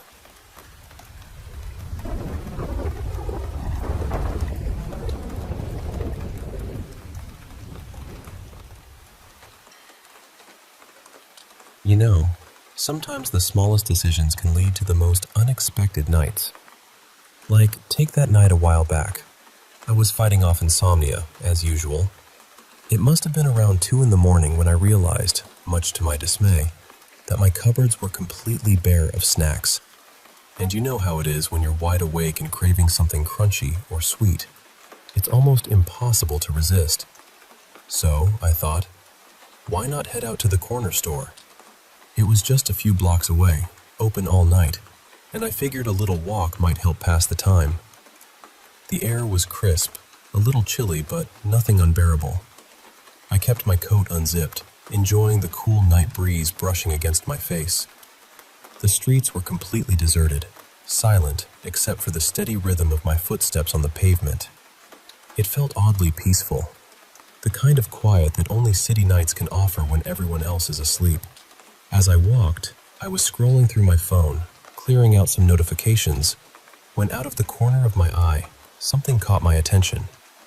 At first, I thought it was some sort of doll, maybe discarded between two trash bags by the curb. But then, it moved. Curious, I looked closer and realized it was a little girl, alone in the middle of the night. She was wearing a deep maroon dress, and her hair was long, dark, flowing all the way past her waist. She darted over to a closed storefront and peered inside the darkened window. My heart skipped a beat. I couldn't just leave her there, alone and vulnerable at this hour. Without a second thought, I rushed over. She looked about 5 years old, though I'm not great at guessing ages, especially in the dark. "Hey, sweetheart, what are you doing out here? Are you cold?" I asked gently. She pressed her little face against the glass, so I couldn't see her properly until she reached out and took my hand. Then, when she looked up at me, a wave of unease washed over me like a cold splash of water. Her eyes were completely black, no whites, no pupils, just a dark, empty void. For a brief moment, I tried to convince myself they were some kind of colored contact lenses, but that felt silly. No kid that young would be wearing those, especially not in the middle of the night. Then she smiled. And I mean a smile that stretched from ear to ear, wide and unnatural, revealing crooked, sharp teeth that looked like they could tear through flesh in an instant. A thin line of drool glistened at the corner of her mouth. And she was still holding my hand. Panic surged through me, but I knew I had to keep my wits about me. "Are you hungry? I can, buy you some snacks," I stammered, my voice trembling, palms suddenly sweaty. She stared up at me with those dark, unblinking eyes, mouth still spread in that eerie grin. More drool dripped from her lips, and I could almost believe she was about to bite my hand off. Before I could react, she tugged hard, dragging me forward with a strength far beyond what her small frame should have managed. I stumbled along, heart pounding like a drum in my chest, my fingers still entwined with hers. The click of her polished shoes echoed on the sidewalk as we moved toward the corner store. I wasn't going to throw her off or run. That wouldn't end well. So I decided to play along, at least for now. When we reached the store, the harsh buzz of the fluorescent lights was a stark contrast to the quiet night. We both stood there, silent, staring at the entrance, each waiting for the other to make a move. She finally released my hand, and I rubbed my own fingers, aching from her firm grip. Could I call for help inside? Or maybe just hide and hope she wandered off? But then I noticed the drool dripping from her chin. This was my cue to act. Inside, I grabbed a little bit of everything: chocolate bars, chips, some beef jerky. I had no idea what this creature might eat besides people, but hopefully this would buy me some time. The clerk noticed my nervousness but said nothing. Our exchange was brief, almost silent, and I forced myself to take a deep breath before stepping outside again. But the moment I emerged, the girl slammed into my legs so hard I toppled over, scattering my snack bags across the street. She wasted no time scooping up the wrappers and stuffing the food into her mouth, crunching and chewing with a feral hunger. My wrist hit the pavement hard, pain radiating up my arm, but I was frozen, caught between fear and awe. She devoured everything in minutes. When the last crumb was gone, she looked back over her shoulder from a crouched position, and my life flashed before me as she approached. Her small hand clasped my good wrist with surprising force, yanking me to my feet and nearly dislocating my arm. Sweat beaded on my forehead as she pulled me away from the store. Both my arms burned with pain, and her free hand pointed off into the darkness. That's when it hit me. She wanted to play. "Do you want to play in the park?" I asked hesitantly. She let out a shriek, not quite a laugh, not quite a scream. It was impossible to tell whether it was joy or a warning. The park was just a short walk away. I'd never ventured there myself, but I knew it was on the way home from work. Figuring she wasn't going to eat me just yet, I followed her. When we arrived, she shrieked again and darted toward the slides, kicking off her shoes and leaving them behind. I could have taken that chance to leave, but judging by how fast she moved on all fours, I knew she could catch me in an instant. She grew bored of the slide quickly, launching herself down the plastic tube with reckless abandon, slamming into the wood chips below. Each thud made me flinch, but she seemed unfazed, brushing herself off and moving on to the swings. How did I end up babysitting a supernatural creature in the middle of the night? I wondered, watching her try to figure out the swings. The park was empty. Parents had kept their kids away ever since the local animals started turning up torn apart. Squirrels, birds, all victims of some unknown predator. Even a homeless man who used to hang around the area had disappeared recently, leaving behind blood and shredded clothes. It was enough to keep anyone away. My gaze snapped back to the girl, piecing everything together. The missing man, the dead animals, and now her presence. It couldn't be coincidence. Just as I prepared to run, she sat down, gathering wood chips into a pile, then waved at something invisible to me. She leapt onto the climbing frame, her movements sharp and deliberate, occasionally pausing to interact with unseen playmates. It was like the park was full of children, and she was playing along. I thought maybe she was seeing ghosts, but the thought chilled me too much, so I pushed it aside. Maybe she was just mimicking other kids' behavior. Suddenly, a sharp slap on my leg yanked me back to reality. She had hit me hard enough to sting, then darted away, glancing back anxiously. When I stood frozen, she returned, slapping me again, even harder this time. My pulse quickened. Was this her version of tag? Play or be eaten? I chose play, but it wasn't a fair game. She cheated, racing on all fours, a blur of motion darting through the wet grass. I was out of breath almost immediately. Before I could catch my breath, she spotted something in the bushes near the park entrance. Her eyes widened, mouth opening impossibly wide, and she disappeared into the shadows. What followed were screams, blood-curdling and inhuman. I couldn't tell if it was her or some unfortunate creature she found. Frozen in place, I watched as she emerged, face dripping with blood, dress torn, feet muddy. She met my gaze and coughed up a clump of bloodied fur. Nightmares were inevitable after that. She settled beside me silently, staring up at the sky, toes wiggling.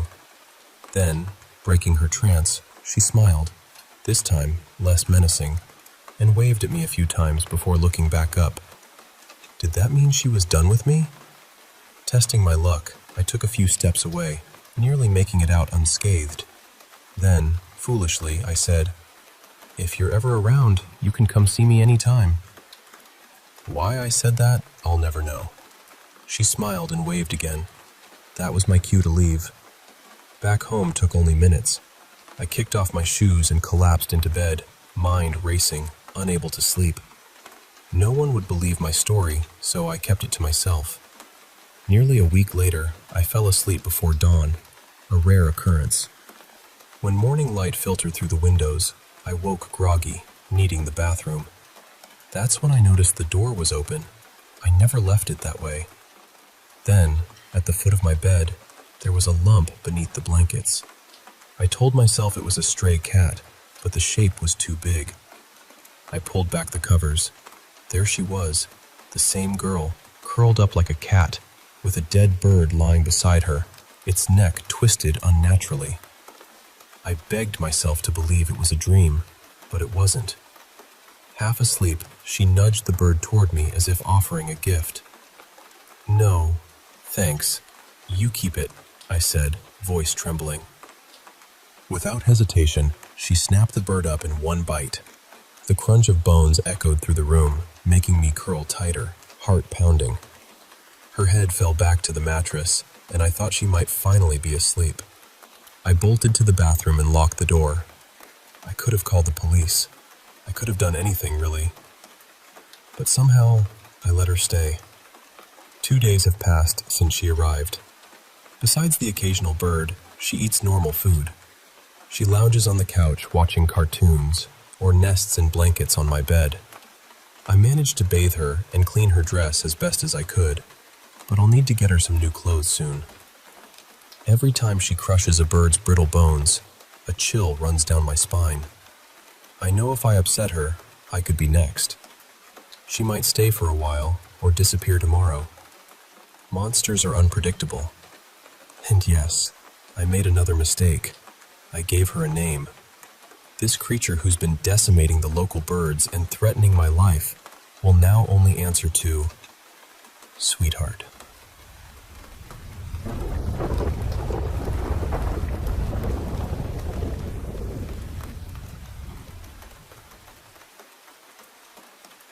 Hey there.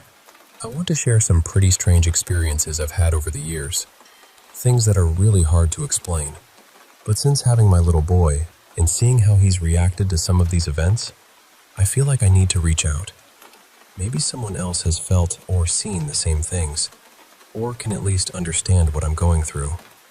You know, ever since I was a kid, I've had this unusual ability to see and sense things others don't. I remember having these incredibly vivid dreams that later came true, hearing voices, and sometimes even seeing things. What's wild is that sometimes my friends or family would witness the same things, and only then would they start believing me. Those dreams? They were always unsettling, mostly involving this creature that could shapeshift and terrified me. It never had eyes. As a kid, I used to call them abyss eyes, because it felt like staring into a bottomless void. This creature would show up in my dreams as a cat or a lizard, always during really traumatic moments. And it wasn't silent. It spoke to me, though I could never fully understand what it said. Recently, I was chatting with a close friend about someone he knows who can sense and see things too. He mentioned this creepy kid, a kid who's been terrified of nightmares and seeing things no one else could. One night, the friend saw this strange being perched on the creepy kid's shoulders, hunched over, with a long nose and no eyes at all. I was stunned. I hadn't shared my dreams with anyone, and hearing about this being, it was like my own nightmare was out there, real for someone else. And that's just one part of what I've been dealing with. There's this whole family story about a shadow creature we call the Black Cat. But it's not really a cat. It's this tall, sleek, shadowy figure that moves fast and silently. My great-grandmother told me once, she's a very religious and skeptical woman, that this thing chased her and her son through the woods years ago. Creepy, right? I've seen it slinking around the house when I was a kid, sometimes whispering to me, though I could never make out the words. Friends have seen it too, and they were genuinely freaked out. It's like this presence is part of my family's story, woven into the background of our lives. Not too long ago, I was given a set of tarot cards. Turns out, I'm surprisingly good at reading them. Every reading I've done has been spot on. But since I started using the cards, everything has gotten more intense. I wake up in the middle of the night hearing voices, seeing shadows shifting around the room. Even my son has noticed. He's scared to sleep alone now. Just the other night, I woke up to something standing right over me. It was terrifying beyond words. There's so much more to tell, but I wanted to share that first part. If anyone out there has had similar experiences or can offer insight, I'd love to hear from you. Now, I want to tell you about another experience that still haunts me. The story of the Black Horseman. Growing up, I had my fair share of little paranormal events. I was always skeptical, so when weird things happened, I tried to rationalize them. But some things were just too real to ignore, and often they happened in front of others, so I knew I wasn't imagining things. As a teenager, I got curious about the paranormal. I wasn't scared anymore. I was cocky, actually. I started talking about spirits, trying to communicate with presences I couldn't see, and it felt like I was stirring something up. This story is the scariest thing I've ever experienced. I had this friend. Let's call him Nate. Sometimes, while we were chatting, he'd suddenly zone out, say some eerie nonsense that didn't make sense, then snap back as if nothing happened, acting like he had no memory of what he said. Usually, it ended there. But one time, when we were about 15, he went into one of these trances on the phone and said to me, "Follow the tracks to your right. Then on your right again near the end, you'll come to their resting place." It was cryptic, but something in his voice made me listen. Let me explain. I lived in this trailer park on the edge of a small town, surrounded by thick woods. The main road dead-ended at the back of the park, and beyond that was a steep embankment leading down to an old railroad track that barely ever saw a train. To the right, the tracks ended in woods. On one side was an abandoned old mill. On the other side, dense forest behind a neighborhood. So, I went out late that summer afternoon and followed the tracks to the right, heading toward the end. Suddenly, I heard footsteps crunching through the leaves in the woods on my right. Curiosity got the better of me, so I climbed up the embankment and moved toward the noise. No one was there, but I found something unexpected. A small, tucked-away graveyard hidden behind the neighborhood. It looked like a family plot, with weathered headstones dating from the early 1700s to the early 1900s. Only about 20 markers. I was fascinated and later brought Nate there. He was visibly unsettled, but insisted he'd never seen it before. I believed him because he wasn't the type to lie. The graveyard became my secret spot. I'd go there at night, feeling fearless, even though nothing particularly weird ever happened. Then, on another day, Nate zoned out again in the middle of our conversation. This time he said, "Head to the tracks, cross them, and when you enter the woods, you will see him." I was feeling bold, so I followed his directions again, late afternoon. I crossed the tracks into a clearing with an old mill on the left and a long stretch of power lines cutting through the woods on the right. Straight ahead was thick forest. I moved toward the tree line, and the moment I stepped in, I heard the sharp snap of branches. My heart jumped. Then, out of nowhere, I saw a shadow. A man dressed entirely in black, riding a black horse.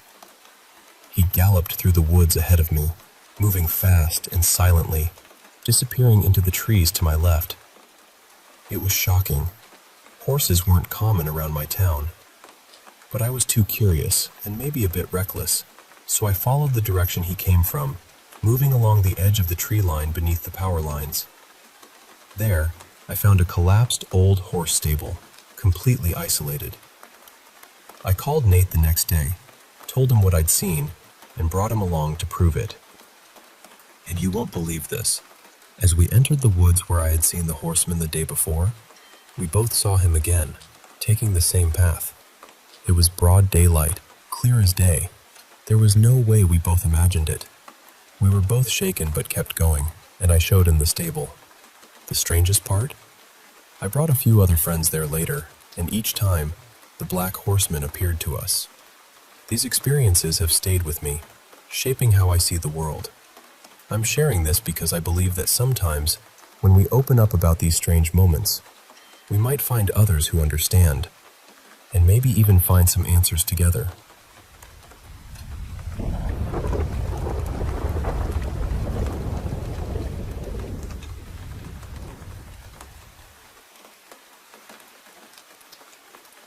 Hey, I want to tell you about this really strange experience I had out here in Oklahoma.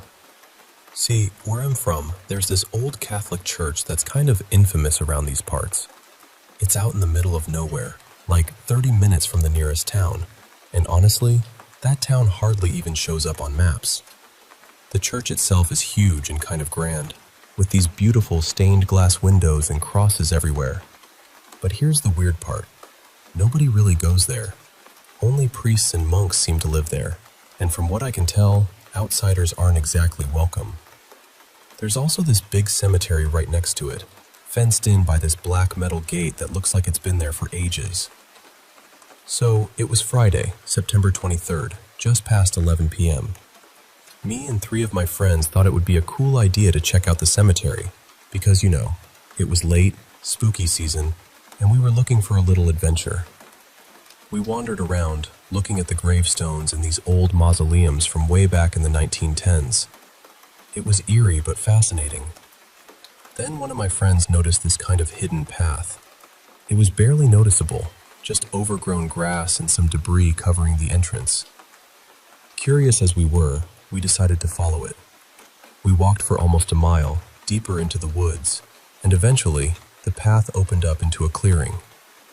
And guess what? We stumbled upon another cemetery. This one seemed even older, and what really struck me was how odd it was to find a cemetery out here with no roads or clear trails leading to it.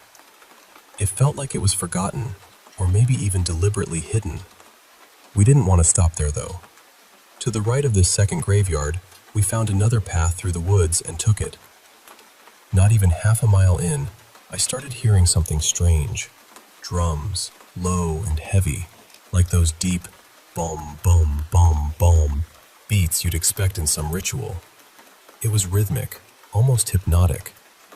Once I mentioned it, everyone else heard it too, and we all agreed it was insanely weird given how far out we were. Then, through the trees, we saw glowing lights flickering. At that moment, I just said, "Screw this," and told everyone we should get out of there. I might have run a little, I'm not proud of it, but I was definitely scared. Fast forward to Saturday, October 1st, around 1 a.m. My friends convinced me to go back with them. We thought about bringing weapons, but decided against it. Maybe that wasn't the smartest choice. As we approached, we noticed fresh footprints all over the trail from the second cemetery to the spot where we had fled before. That was seriously creepy. It felt like someone, or something, had been there recently. When we reached the place where we'd seen the lights before, everything was quiet. No sounds, no people, no glowing lights, just silence and 2 buildings sitting there in the dark. The first building was this small stone structure that looked like some kind of temple. It wasn't very big, just a single story or so. The door was wooden and had this heavy padlock on it, but written across the door was a word in some language none of us recognized. One of my friends kicked the door a few times, and eventually, it creaked open and split from its hinges. Inside, there was this 8-foot by 8-foot pentagram painted on the floor, just like something out of a horror movie. Around the pentagram were candle holders positioned exactly where you'd see them in scary films, but the candles weren't lit. The walls were covered in strange, random words, and there were tiny figurines of animals scattered around. At the back of the room, on a small altar, sat a little statue, maybe a foot tall, that looked like some kind of satanic idol. We climbed up to the second floor, which was just 2 tiny rooms stacked one over the other.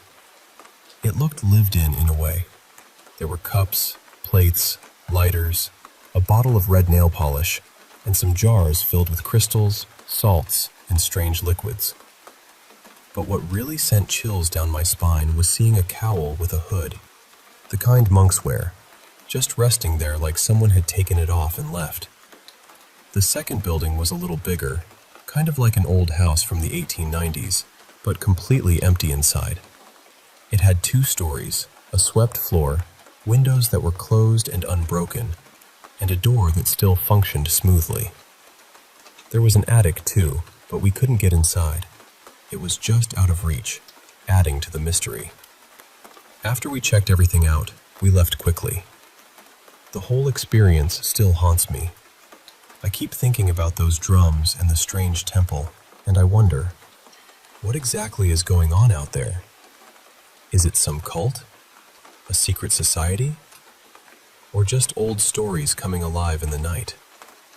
Anyway, I'd love to hear what you think about all this, because honestly, it's been hard to shake off that feeling I got standing there in those woods, surrounded by silence and shadows.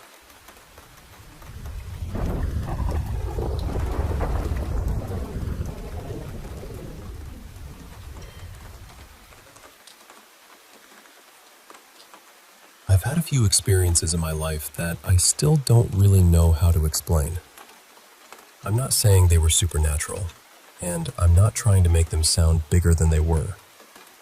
They just stayed with me, and every now and then I find myself thinking back on them and wondering what was really happening.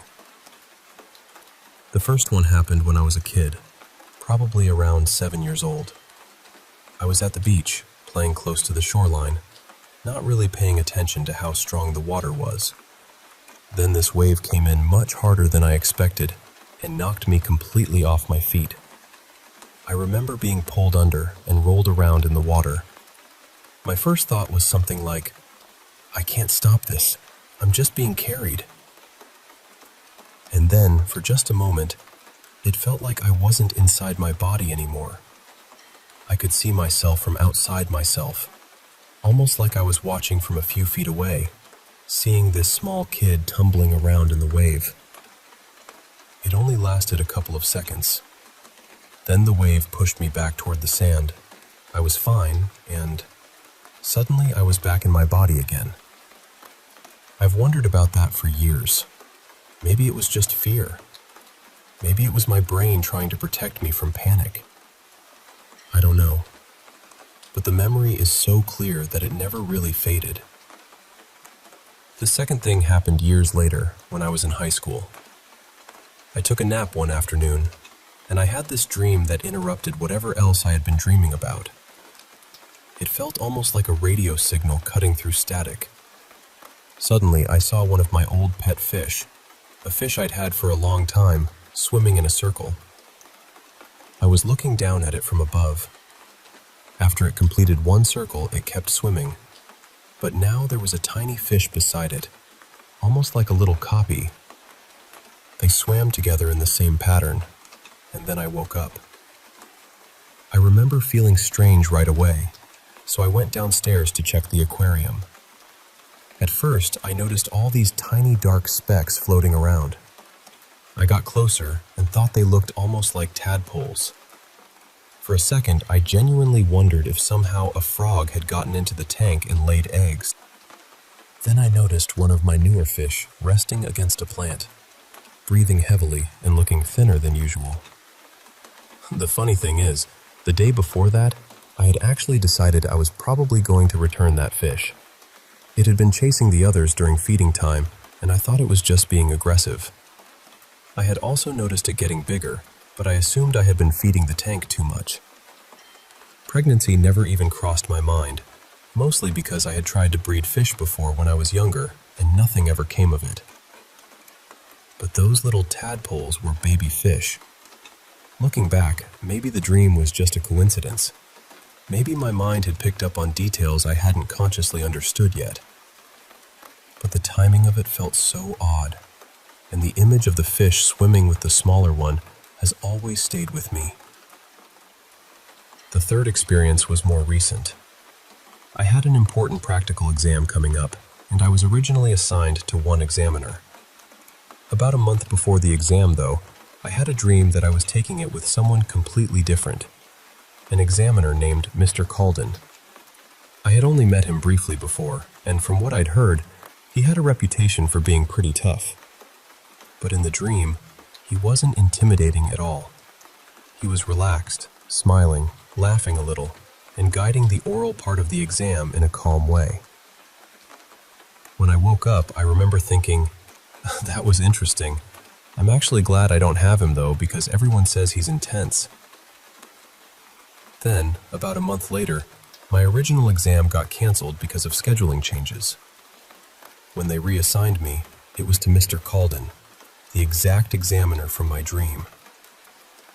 What really caught me off guard wasn't only that I ended up with him, it was that he acted almost exactly the way he had in the dream.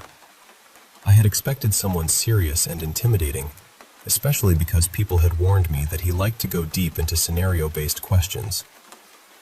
But during the exam, he smiled, laughed, and came across as surprisingly warm and easygoing. I don't claim to be psychic or a medium or anything like that. These could all be coincidences. They could be selective memory. They could be my brain noticing things quietly in the background before I understood them consciously. But I also can't pretend they didn't feel meaningful. So I guess I'm curious. Have you ever had a dream that later seemed connected to something real? Or a brief out-of-body experience? Or just one of those moments that doesn't fit neatly into any explanation, but stays with you anyway?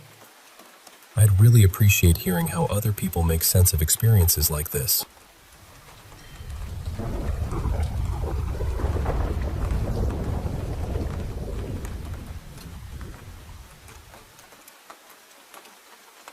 I don't really know who else to tell this to, so I'm just going to say it as plainly as I can. Yesterday, something happened to me in the woods behind my house, and I still can't make it fit inside any normal explanation. I keep turning it over in my head, trying to find the sensible part, the loose thread I can pull until the whole thing unravels into something ordinary. But there isn't one.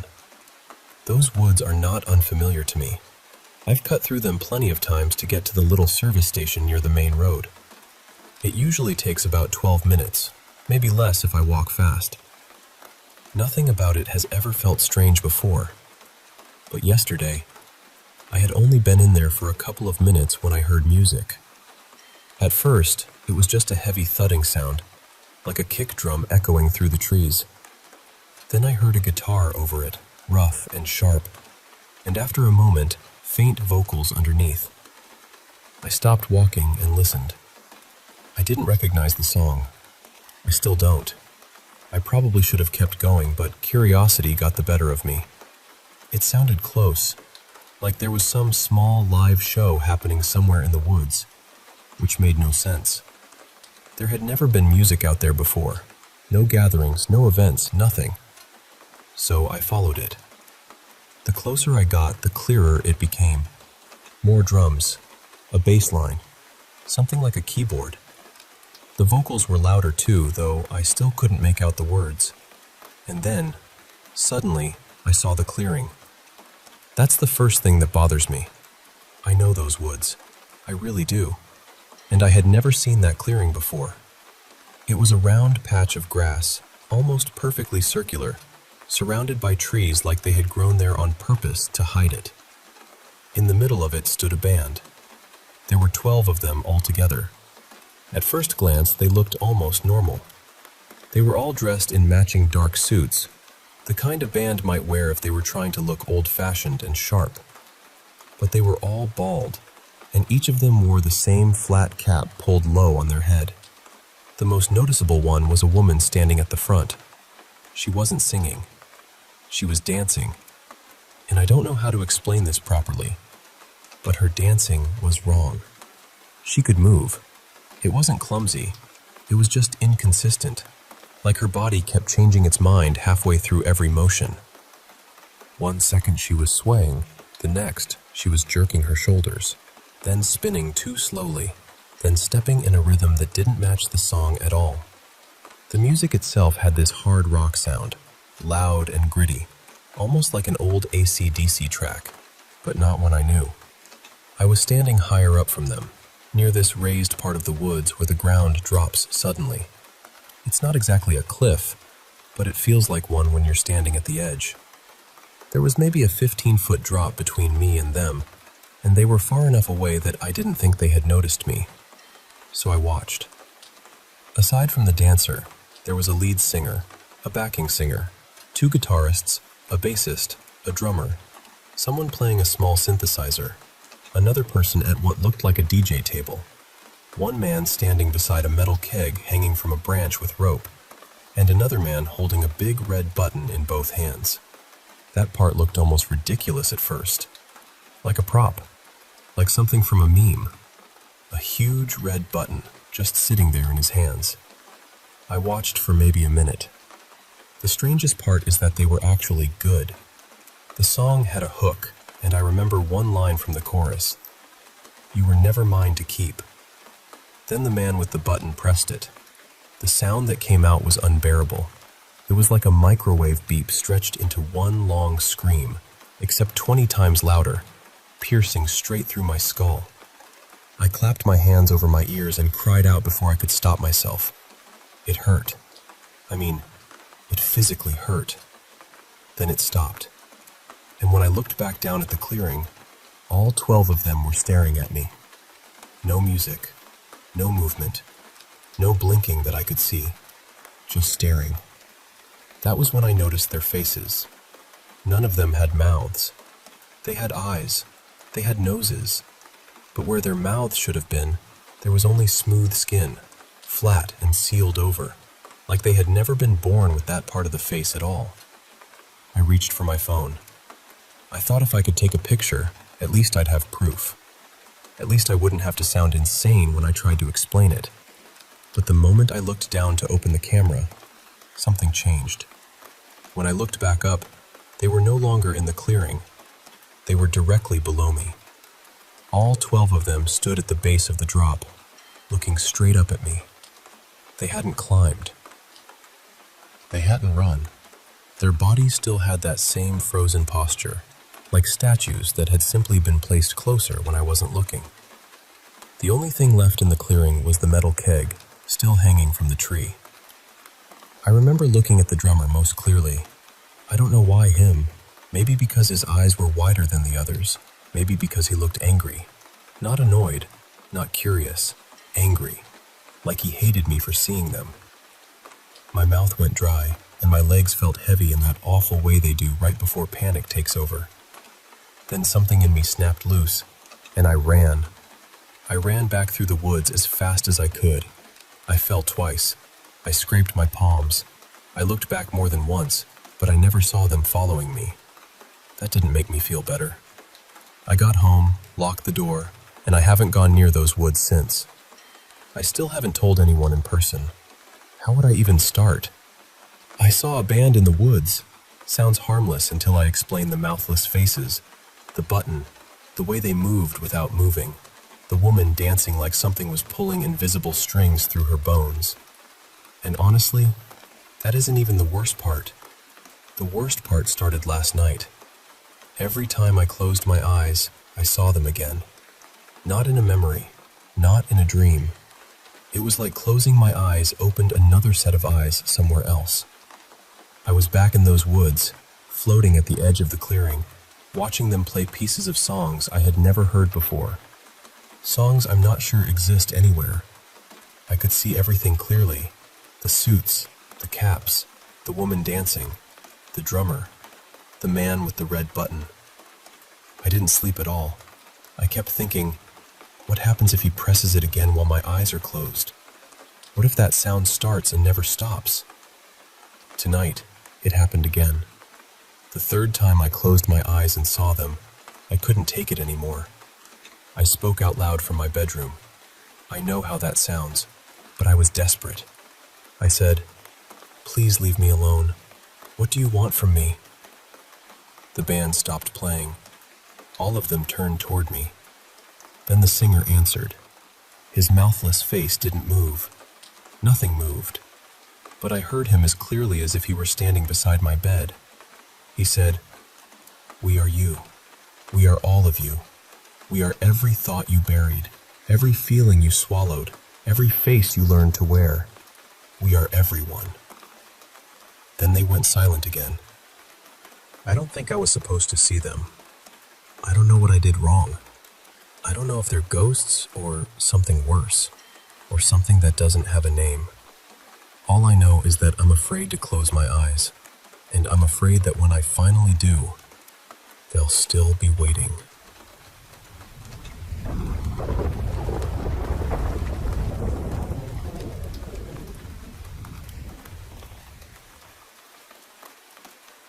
I'm truly sorry for your loss. I know that kind of grief, because I lost a close friend in a very similar way. At the time, I lived in a small apartment complex beside an old cemetery. There was another building next to ours, where my friend's mother lived.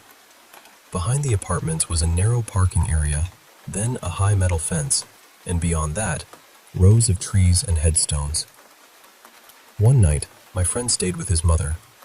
Sometime before morning, he left the apartment, entered the cemetery, and took his own life beneath one of the trees. That realization stayed with me for a long time.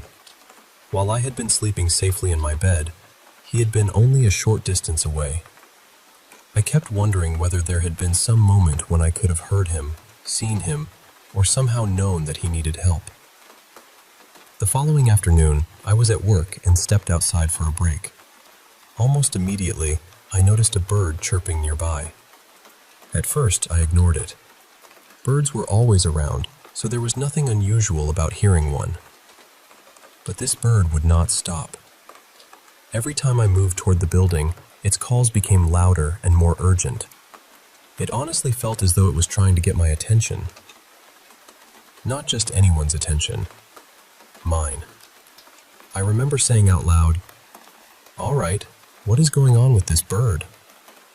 I followed the sound, thinking it might be injured. When I reached my truck, I found it perched on the running board. It was a small bird with soft gray feathers and unusual rust-orange markings along its chest and wings. I had never seen one like it before. It was not hurt or frightened. It hopped around happily, chirping while looking directly at me. I spoke to it without even thinking. "Hey, little bird, what are you doing here?" It suddenly flew up and hovered near me for a few seconds. The entire time it seemed to hold my gaze. Then it gave a few bright, cheerful chirps and flew away. I know how strange this sounds, but in that moment, I felt certain it was connected to my friend. It felt as though he had found a way to come close one last time and say goodbye. I could not explain why I felt that way. It was simply a feeling that arrived whole, without logic or warning. The bird had appeared where it did not belong, behaved in a way I had never experienced, and disappeared as soon as I acknowledged it. A few days later, another close friend told me something that made the experience even harder to dismiss. He had not heard my story about the bird yet. He told me that the morning after our friend died, a stray cat appeared outside his kitchen window. He rarely saw cats near his house, but this one sat beneath the window, meowing and pawing repeatedly at the screen. He was exhausted and overwhelmed with grief, so he tried to ignore it. Still, the cat continued. It stared directly at him, calling and tapping at the window as though it needed him to come closer. Finally, he said, "What do you want from me?" He opened the door, and the cat ran a few steps into the yard. Then it stopped, turned around, and looked back at him. According to him, it appeared almost joyful. It gave one soft, gentle meow before disappearing between the neighboring houses. He never saw it again. Then he described its coloring. The cat was gray, with patches of rust-orange fur. He admitted that the encounter had made him feel foolish and comforted at the same time. He could not explain it, but he believed our friend had come to say goodbye. That was when I finally told him about the bird. Maybe one of those experiences could have been dismissed as coincidence, but both happened within the same short window of time, to two people who had been close to our friend. Both animals behaved as though they were seeking one particular person's attention, and both carried that same unusual mixture of gray and orange. I still do not know exactly what happened. Maybe grief makes us notice meaning in places we might otherwise overlook. Maybe the world occasionally gives us a moment of comfort when we need it most.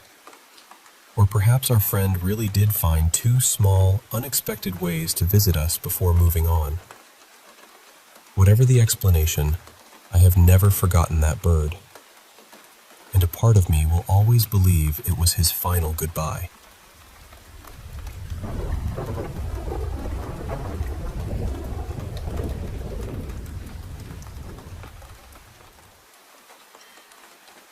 I used to live in an old house that I'm convinced was haunted by more than one presence. The first one felt human. I was told that a man had passed away after a long illness in the small bedroom at the back of the house. Whenever I closed the blinds in that room, I'd find them damaged the next morning. The slats would be bent and twisted apart, almost as though someone had forced their fingers through them to look outside. I replaced those blinds several times before finally giving up. I just left the window uncovered. Honestly, I was tired of spending money on something that kept getting destroyed. Then there was this little statue in the entryway. It was a ceramic fairy lying on her stomach, reading a tiny book. One evening, my daughter and I were sitting together in the living room when we heard a loud scraping sound from the hallway. We both froze and looked at each other. We searched the entire downstairs, trying to figure out what had caused it. That's when we found the fairy statue. It had moved from the table near the front door all the way across the entryway. It hadn't fallen or rolled. It was still sitting upright, just on the opposite side of the room. Neither of us had touched it. But the worst part of the house was a room in the basement. The moment I stepped near it, I felt this heavy, sickening pressure. It didn't feel like an ordinary spirit. It felt angry.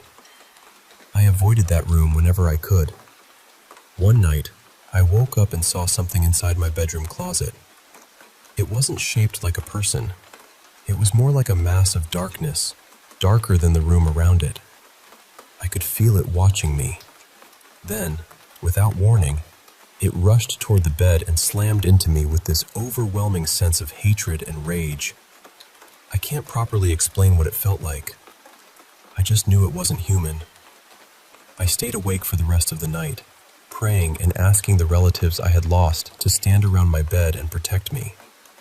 By morning, I was exhausted, but I knew I had to confront whatever was in that basement. I walked into the room and spoke out loud. I said, "I know you don't want me here.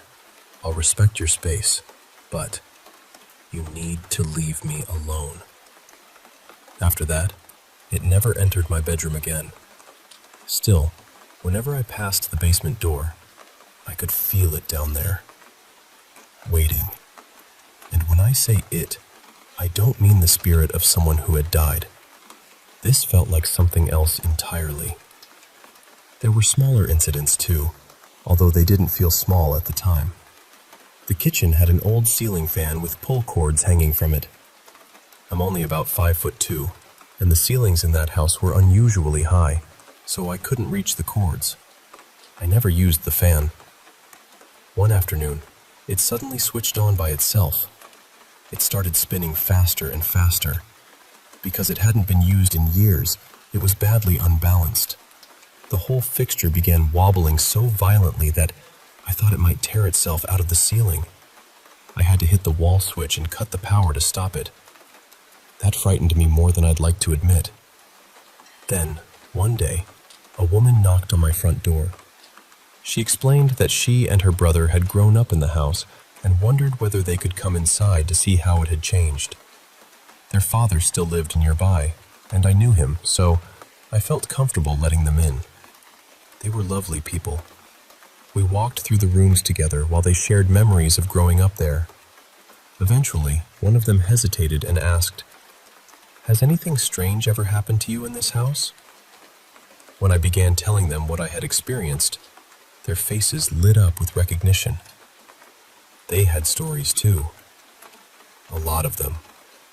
They told me that unusual things had happened throughout their childhood, including unexplained noises, objects moving, and frightening experiences near the basement. Hearing that was strangely comforting because it confirmed that I hadn't imagined everything. That house really was haunted. I was deeply relieved when I finally moved away. I did feel guilty for not warning the people who bought it, but they've lived there for quite a while now, so perhaps the house treats them differently. I've always been sensitive to energy. I'm a spiritual person, and I've also practiced Reiki for years, so maybe I notice certain things more easily than other people do. Still, whatever lived in that basement was unlike anything I had encountered before. The only thing I'm truly grateful for is that it stayed behind. It didn't follow me to my new home.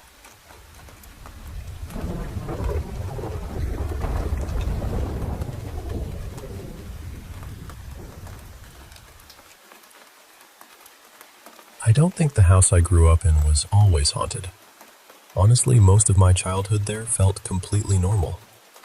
But sometime during the last year or two, it started to feel like someone brought something into my parents' home, and whatever it is, has been making itself very comfortable. The strange thing is, it seems especially interested in doors. One afternoon, my parents found that the guest room door had somehow locked from the inside. There was no one in the room, and the door didn't even have an outside keyhole.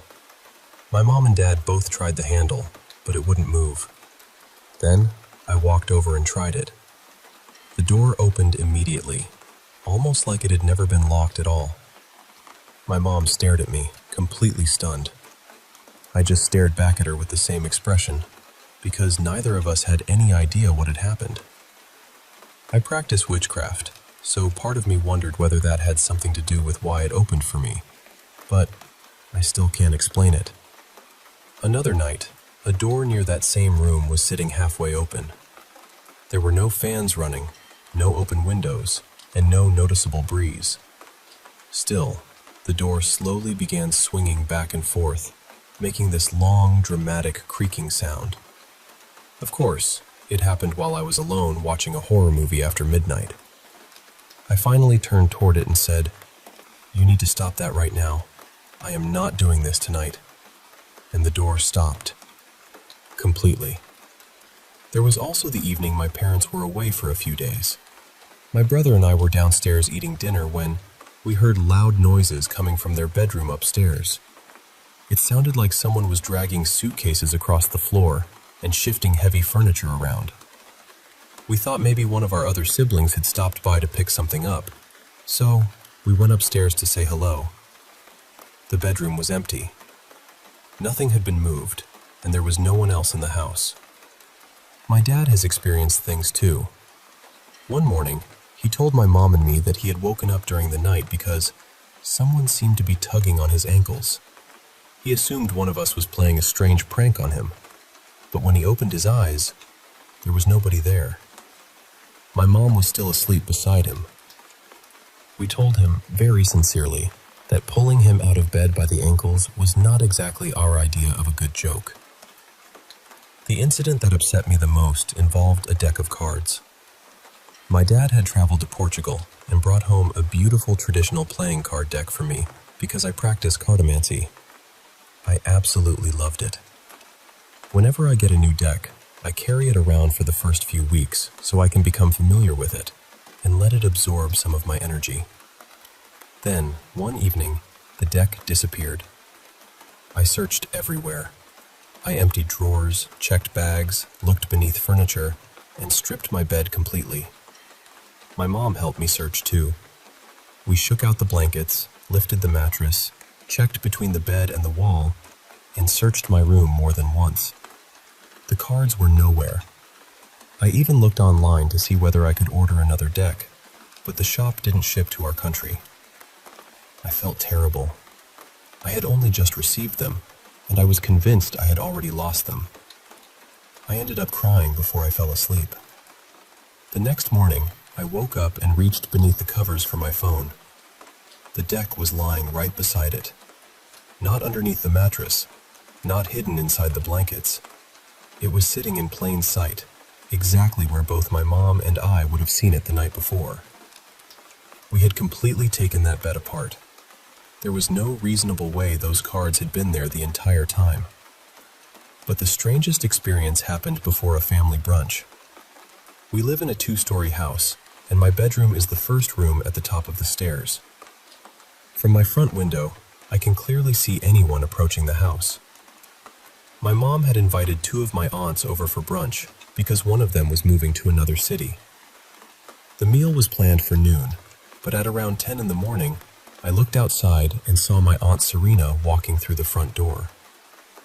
I remember thinking it was strange because she is famously late to everything.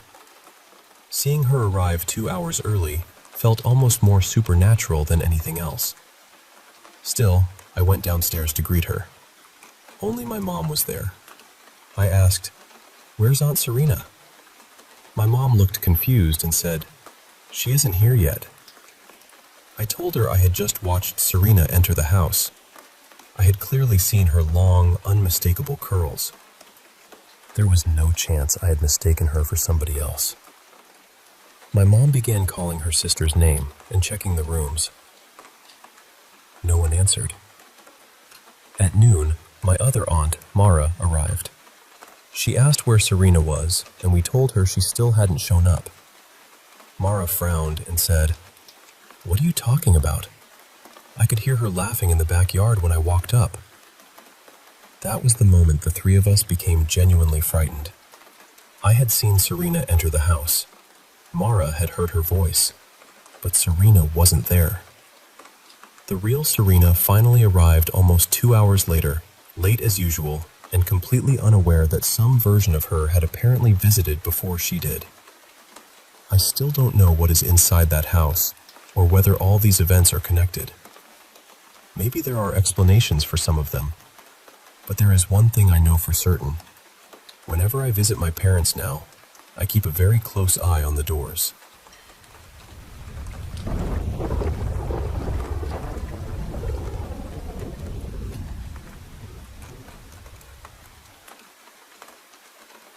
I've had strange experiences for as long as I can remember.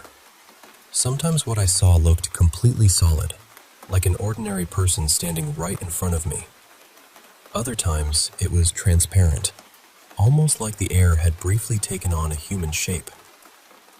One night, around 2:30 in the morning, I stepped into the hallway to use the bathroom. I saw an older East Asian woman standing nearby, and I could have sworn I heard her softly whisper, "Hey." Then she was gone. On another night, I was in the bathroom when I saw half of a young man's face appear near the doorway. He looked South or Southeast Asian, but I only saw him for a second. Another time, the face of a Japanese woman seemed to emerge from nowhere inside my bedroom. I've seen other unfamiliar faces too, including a Polynesian-looking woman leaning over me while I was lying in bed. That one honestly frightened me. A lot of these experiences became more intense when I worked nights at a large retail store. I once saw a pale-dressed figure walking through the back room. There was also one particular section of the building that felt unusually charged, almost like stepping into a pocket of heavy energy.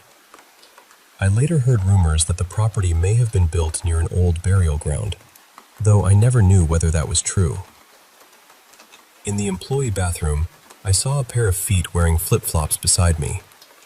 When I looked beneath the stall, no one was there. Near the lockers, I once noticed black athletic shoes and tan pants standing just around the corner. I assumed it was a coworker, but when I walked over, the area was empty. One evening, I watched the shape of a very tall, broad man come through the freezer doorway. For a moment, I thought he might have been Samoan or Tongan. He looked solid enough to be real, but he vanished before I could understand what I was seeing. I also had an experience while helping at a friend's workplace. I saw the upper half of a tan-skinned man watching us from behind a doorway. Later, I noticed another figure wearing dark, old-fashioned clothing that reminded me of something from the plantation era. That building followed me into my dreams. In one dream, I saw two men standing together inside it. Then something grabbed me, and I woke up suddenly. I remember hearing a voice say that seeing these things wasn't good for my mind. Not every experience looked human. Once, in my bathroom, I briefly saw a red, frightening face. I've also wondered about spirits that imitate people or copy familiar sounds. There was one presence that felt especially hostile toward me, and I remember asking aloud who it was. Part of me wondered whether it had once been human, although I had no real way of knowing. Physical things have happened too. Boxes fell from a shelf by themselves while I was working late one night in Hawaii. In a hotel room on the mainland, I woke to the sound of a large metal pot crashing onto the kitchen floor. When I checked, nothing had fallen. Years earlier, when I was staying with my girlfriend, the bathroom door seemed to move by itself. We left the building early that morning. It may have been a draft, but people had already told us the place had a strange history. Even my old school had stories. One classroom had once been part of a gymnasium, and someone discovered a cross beneath the building. A teacher told us that lights sometimes came on during the night, and chairs appeared to move when no one was inside.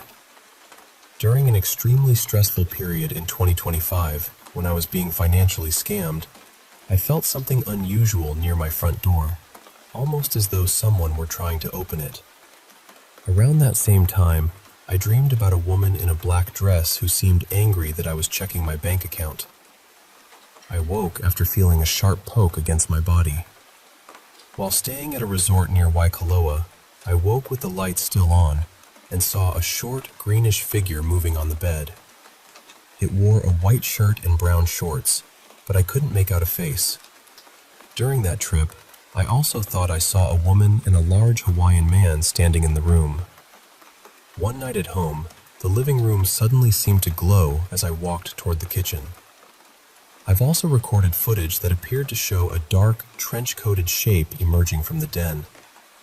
I can't say with certainty what the camera captured, but seeing it unsettled me. I've sometimes had mental images of cloaked figures gathered around a circular table, watching from a distance. On another night, I was sleeping deeply when something tapped me awake. When I looked toward the television, I saw what appeared to be a red floral kimono, but there was no visible face above it. More recently, I was watching a supernatural television series when I noticed a dark, human-shaped form in the mirror. It looked as though it were reaching toward me, and then it disappeared. I've spent a lot of time wondering whether my religious beliefs, generosity, or habit of giving away my time and money had anything to do with these experiences. I honestly don't know. It's difficult to judge something that feels so personal and impossible to prove. I've also experienced moments that felt like random remote viewing, as though I were suddenly seeing places or people from far away. At work, I sometimes felt spiritually observed, and that feeling became deeply stressful. I still don't have a clear explanation for everything I've experienced. Some moments may have come from exhaustion, dreams, stress, shadows, or ordinary sounds that my mind interpreted in unusual ways. Others remain harder for me to explain. All I can really tell you is that, in those moments, the experiences felt real to me. And when they happened, I often felt as though the room around me had quietly changed, even when no one else could see it.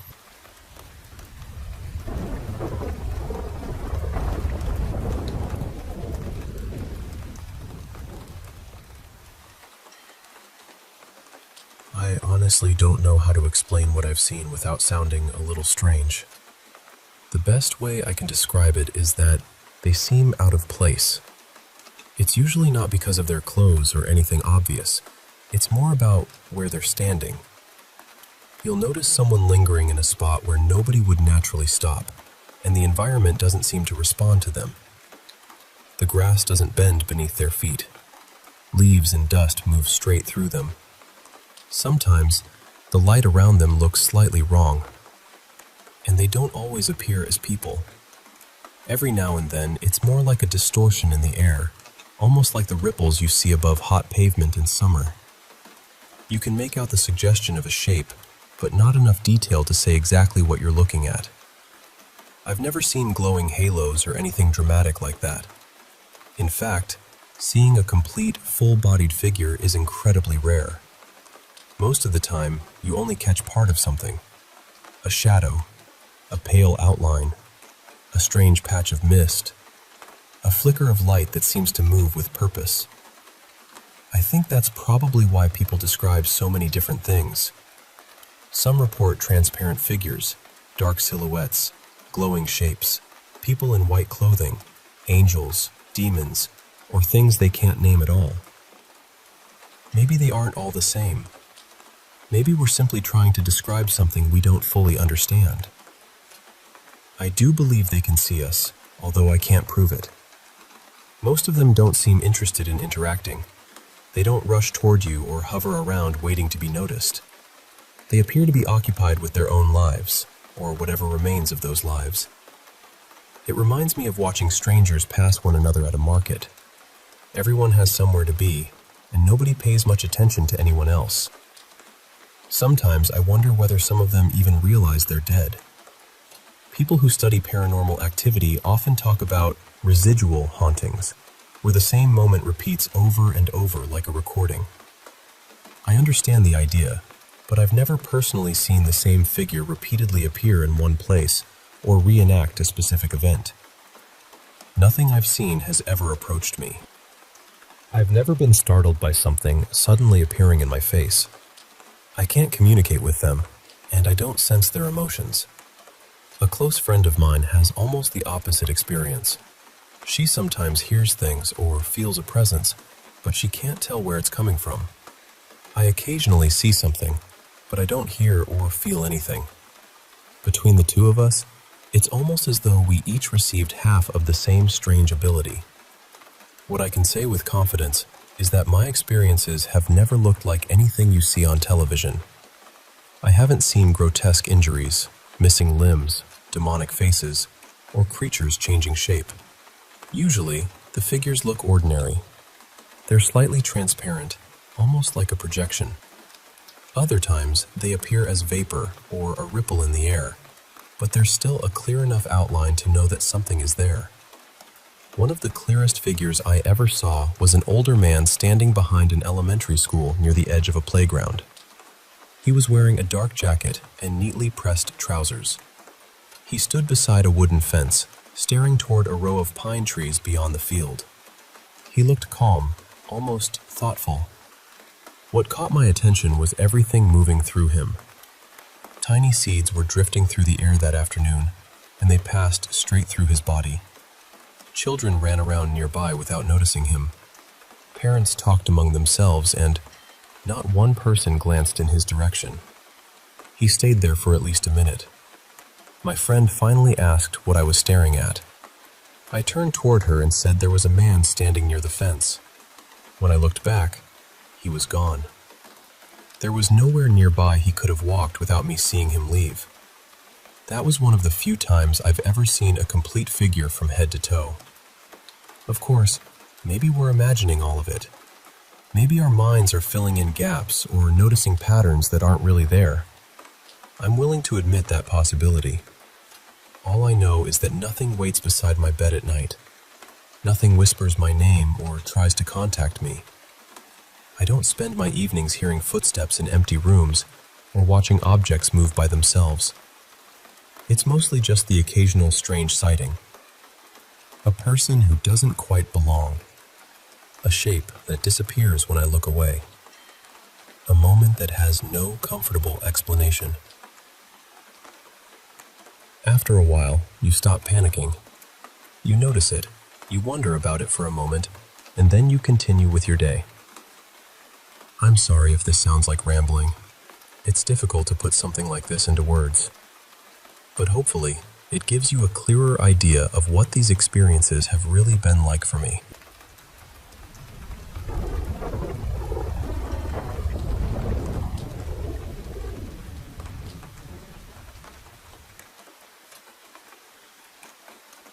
Let me tell you about a man named Alfred Finch.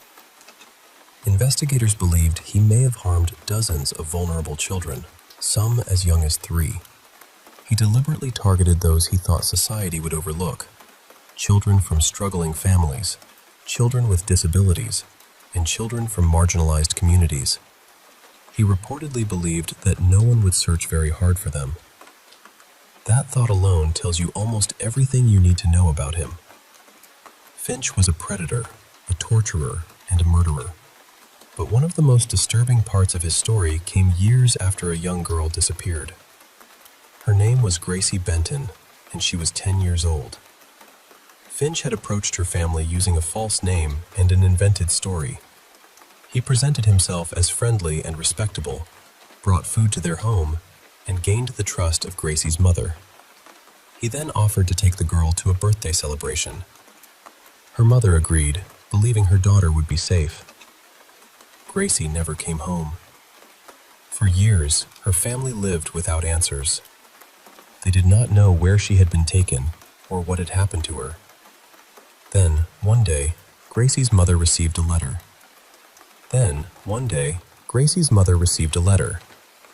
The writer began calmly, almost politely.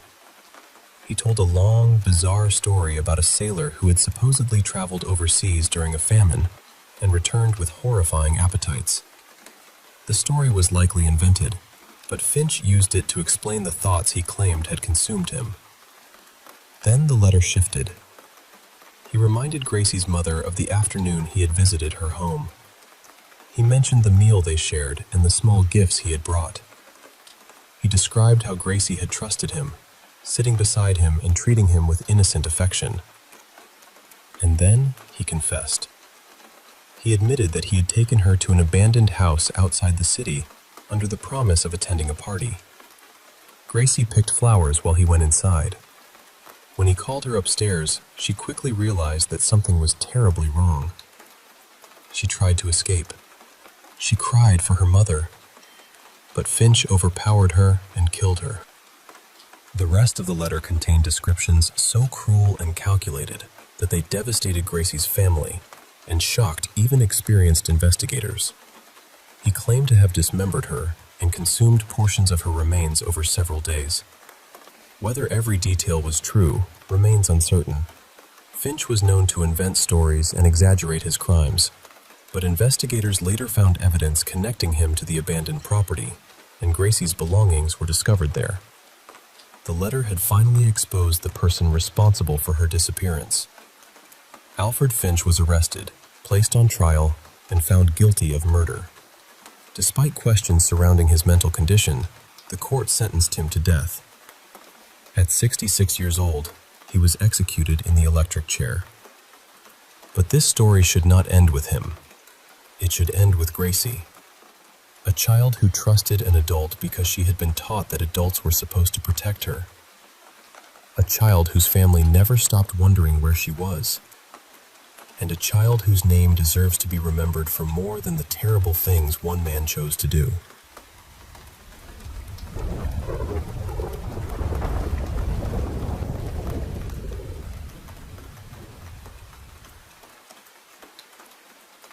I have come close to dying in a hospital, twice.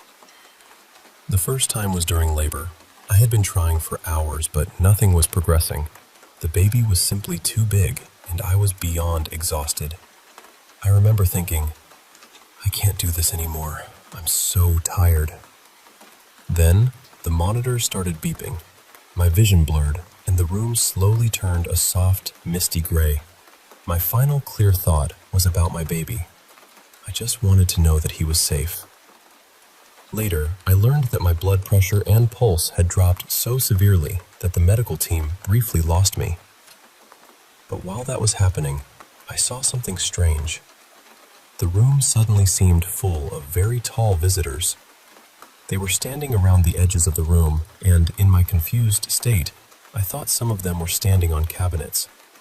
I kept wondering why anyone had brought furniture into the room for them to stand on. They were already far too tall. Their bodies seemed bent beneath the ceiling. I had so many questions. Who were they? What was all the beeping? Was my baby all right?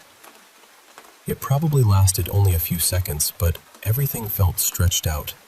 The room moved in slow motion. There was no panic where I was. Everything felt quiet, gentle, and strangely safe. Then, I heard a buzzing sound.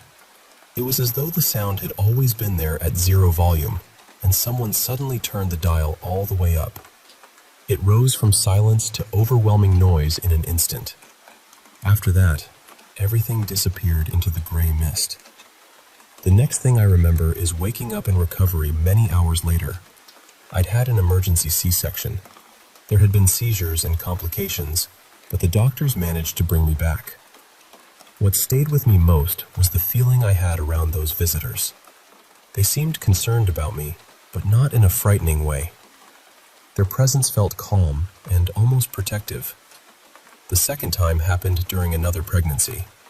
I developed a severe antibiotic-resistant kidney infection. By the time I reached the hospital, my fever was already dangerously high. A couple of days later, It climbed to nearly 107 degrees and would not come down. I was only about 28 weeks pregnant. The doctors brought me paperwork authorizing them to deliver the baby if saving both of us became impossible. I tried to sign my name, but all I managed was a crooked line and a few little loops. I remember staring at it and thinking, that doesn't look anything like my signature. Everything seemed as though I were watching it through fogged-up goggles. The nurses kept replacing cold cloths and towels across my skin. There were several of them moving around me, but from my perspective, they were moving slowly and silently. The monitors were beeping, yet the urgency of the room felt distant. Someone shaved my stomach with a cheap disposable razor and apologized for doing it without shaving cream. Somehow, even then, I made a joke that ingrown hairs were probably the least of my problems. By that point, I believed I was dying. And strangely, I had accepted it. I felt hot, freezing, wet, and weightless all at once. The soft gray haze returned, and so did the tall visitors. They stood along the walls, hunched beneath the ceiling, watching everything. I was relieved to see them again. The doctor had been wearing a bright tropical shirt when he first came in to explain the paperwork. In my feverish state, I became convinced he had been called away from some beach concert. I even apologized for ruining his evening. He looked at me and said, "What are you talking about?" A few minutes later, someone helped him into a white surgical coat. Against the grayness of the room, he looked almost luminous. He stood nearby holding a scalpel, waiting. The room became strangely still. There was only the beeping, the cold towels moving across my skin, and the tall figures pressed against the walls. Then someone shouted, "It's coming down!" My fever had finally started to break. The entire room seemed to breathe out at once. Everything suddenly sped up again. The nurses moved quickly, voices returned, and the strange softness lifted. The tall visitors began to fade. In my mind, the cabinets they had been standing on disappeared with them. I later read theories about how extreme medical distress can alter the brain, distort time, and create powerful visual experiences. Maybe that explains the mist, the slow motion, and the buzzing sound. But it has never fully explained the visitors to me. I couldn't see their faces. They were only blurry figures, impossibly tall and bent beneath the ceiling. Still, in those moments, they felt just as real as the doctors and nurses around me. I've heard that same buzzing sound during another medical episode, when I lost consciousness almost instantly. I barely had time to think, what is that? Then, the world turned gray. Had I not awakened, that unfinished question would have been my final thought. But I did wake up. And even now, when I remember those rooms, I don't remember fear most clearly. I remember the softness. I remember the silence between the beeps. And I remember the tall visitors standing quietly at the edge of the room.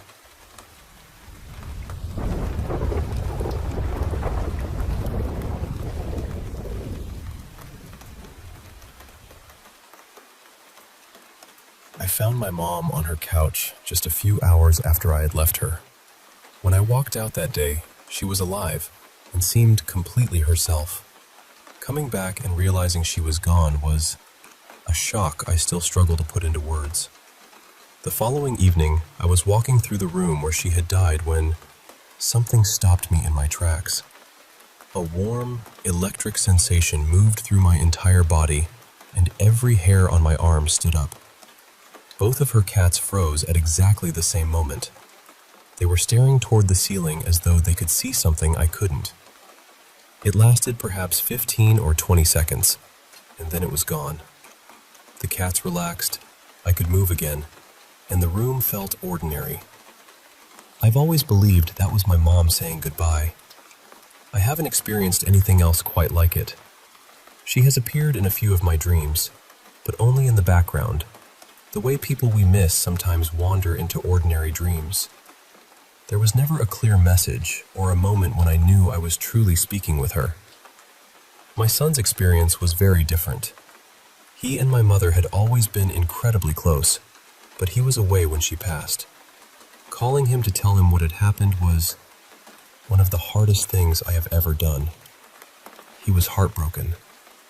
Not long afterward, he began having vivid, lucid dreams about her, even though he had never experienced lucid dreaming before. In those dreams, she appeared as she had when he was a child. She was healthy, energetic, and in the happiest years of her life. She told him he was going to be all right. She said it didn't matter that he had been away when she died. What mattered was everything they had shared while she was alive. Then they began reliving those memories together. In one of the dreams, they were joined by two former neighbors, Aunt Lena and Uncle Ray, who had passed away not long before my mother.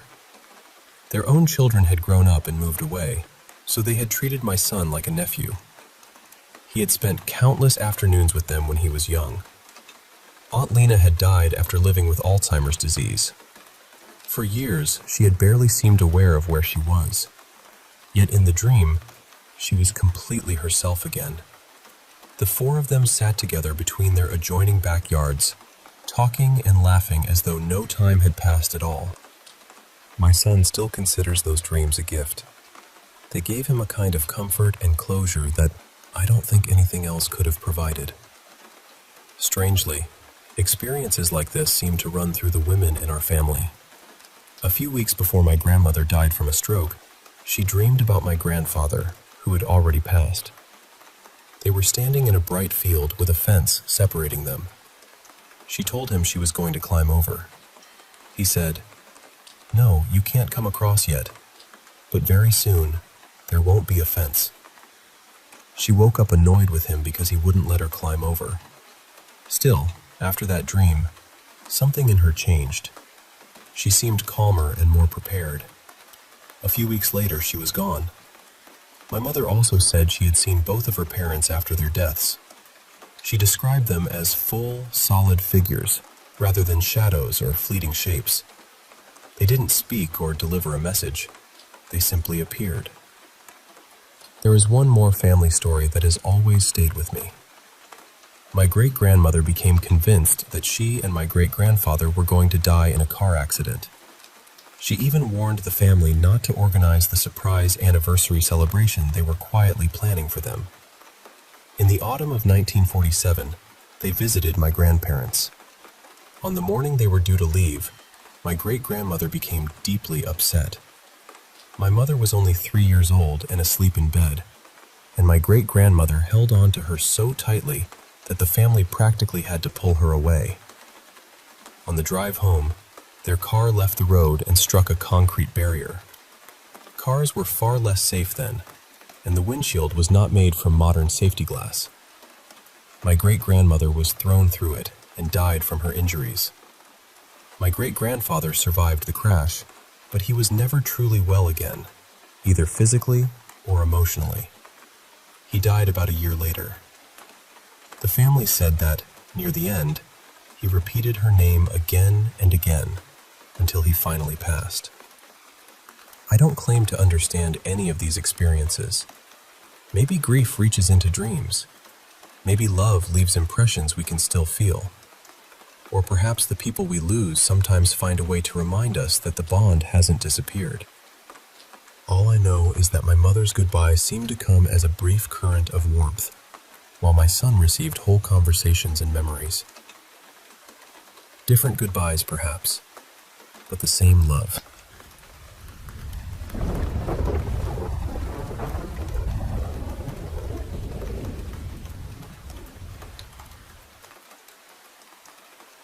At the time, my boyfriend and I used to visit his parents pretty often. They lived out in the country, in this old farmhouse surrounded by fields and woods. It was peaceful during the day, but once the sun went down, the house had a completely different feeling. Almost every time I stayed there, I would hear a little girl giggling. Sometimes she would whisper that her name was Maisie. Her voice always sounded sweet and playful, never threatening, but I could never figure out where it was coming from. There were other strange moments too. One afternoon, I was leaning over the back of the couch, trying to reach something that had fallen behind it. Suddenly, I felt someone grab my ankle and shove my leg away. It felt exactly like a person thought I was about to kick them and had pushed my foot aside to protect themselves. I spun around immediately, but no one was there. Whenever I told my boyfriend or his parents about these things, they would laugh. His father jokingly called me the strange one because he did not believe in ghosts at all.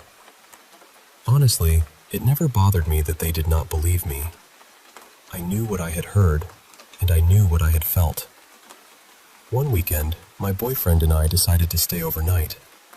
His parents had several cats, and late that evening, I was stretched out on the living room couch watching television with one of the cats curled up on my chest. My boyfriend eventually said he was going upstairs to bed. I told him I was comfortable and would probably just fall asleep on the couch. The living room was tiny. The couch sat beneath a window, the television was tucked into the corner, and a narrow bathroom door stood just to the right of it. I was lying there, petting the cat and watching my show, when she suddenly let out this deep, low growl. Then she hissed. At first, I assumed another cat had wandered into the room, and she was warning it to stay away. I gently shushed her, stroked the top of her head, and kept watching television. A few seconds later, she growled again. That time, I looked down at her. Her entire body had gone stiff. Her pupils were enormous, her ears were pressed flat against her head, and she was staring directly at the bathroom doorway. I followed her gaze, fully expecting to see one of the other cats standing there. Instead, I saw a woman. She was tall, probably close to 6 feet, with very long dark hair divided into 2 braids that hung over her shoulders. She wore a loose, pale blue nightgown covered in tiny white flowers. The moonlight coming through the window behind me seemed to fall directly across her face and body. I could see everything clearly except her feet. She had warm brown skin and soft, striking features. She might have been indigenous or of mixed heritage. What unsettled me most was that she was not angry or frightening. She was smiling at me. It was a gentle smile, almost comforting. The cat suddenly launched herself off my chest and disappeared from the room. I nearly jumped out of my skin.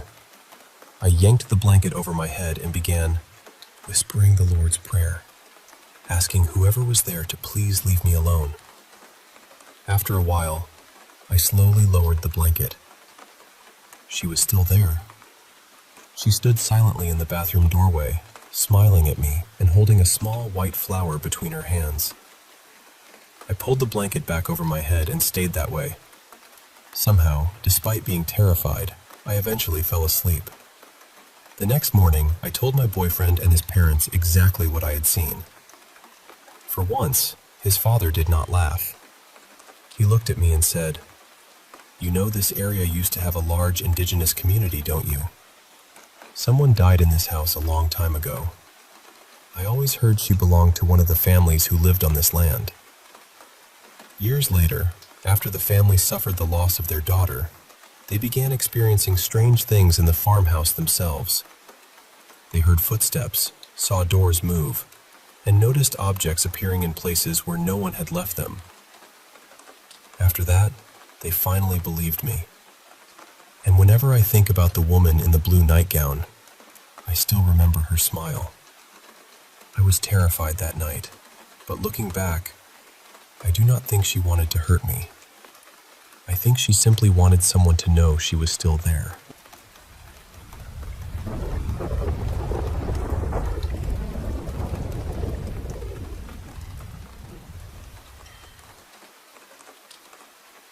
I've been hearing and seeing things since I was around 10 years old. The house I grew up in never felt peaceful to me.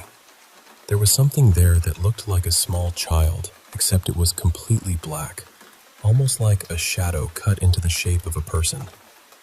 Sometimes it would stand at the end of the hallway and wave at me.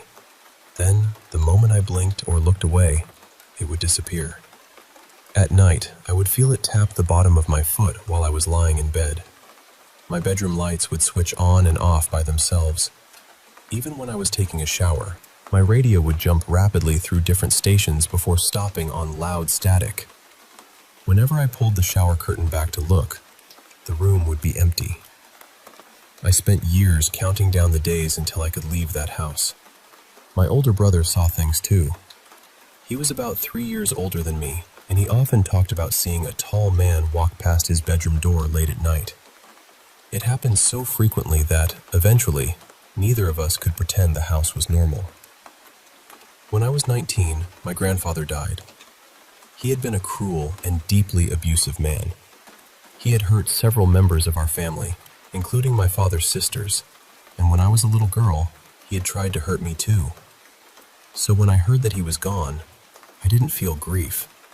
I felt relieved. Not long afterward, my grandmother suffered a stroke. She still lived in her apartment, but she needed nurses with her around the clock. One weekend, her regular nurse couldn't come, so my uncle asked me to stay with her. That evening, I helped my grandmother into bed, turned off the lights in her room, and made sure the apartment was locked. Then I went into the guest room across the hall. I lay on my side with my back facing the doorway, writing in my journal beneath the warm glow of a small lamp. Honestly, I was complaining about being there. I was young, tired, and frustrated that I had to spend my entire weekend taking care of her. Then I felt the bedsheet move. It shifted beside me and pulled slightly away from my body, exactly as it would if someone had just sat down on the edge of the mattress. I immediately looked over my shoulder, thinking my grandmother had come into the room. No one was there. The mattress was empty, but the sheet was still gathered beside me. I remember staring at it, trying to convince myself that I had moved without realizing it. After a moment, I took a breath, opened my journal again, and continued writing. That was when I felt the hands. They seemed to come from underneath the sheet. They moved over my legs and up my body, touching me in a way that made every part of me freeze with fear. I screamed and threw the covers off. As I sat upright, I saw something peering around the wooden base of the bed. At first, all I could see was its face. Then it slowly crawled out on its hands and knees. It had my grandfather's face, but everything about it was distorted. His pale blue eyes looked colder and larger than I remembered. His eyebrows curved unnaturally high above them. He wore the same cruel grin I had known as a child, but his mouth was filled with broken, jagged teeth. It crawled across the floor, passed through the open doorway, and disappeared into the dark hallway. I was beyond terrified. I couldn't move for several minutes. When I finally found my voice, I begins repeating the Lord's Prayer out loud. I said it again and again until morning. I never went back to sleep. The next day, I asked my grandmother how she had slept. She looked unsettled and said, "I had the strangest dream. I saw your grandfather, but something was wrong with him. He looked frightening. He didn't look completely human." The moment she said that, I called my uncle. I told him he needed to come and stay with his mother because I would not spend another night in that apartment. As soon as he arrived, I gathered my things and left. I never saw that creature again. Nothing like that has ever happened to me since. But even now, when I remember the way it crawled out from beneath that bed wearing my grandfather's face, I can still feel the fear of that night settling over me.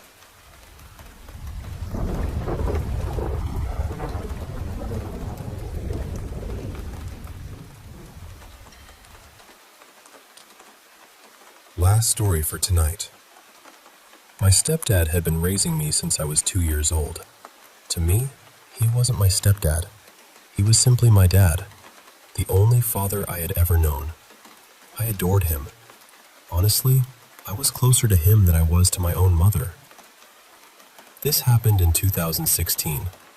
My grandmother was 91 and nearing the end of her life. It wasn't sudden.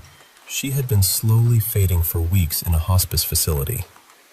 I lived several hours away and had 2 young children, so I drove into town, booked a small hotel room, and brought my 3-year-old with me. My best friend offered to watch my 6-year-old for a few days. I just wanted some quiet time beside my grandmother before she passed. My parents lived in another state too, but they drove in that same day to visit her. When I entered my grandmother's room and saw my mom and dad, something strange happened. The second my eyes met my dad's, my stomach dropped.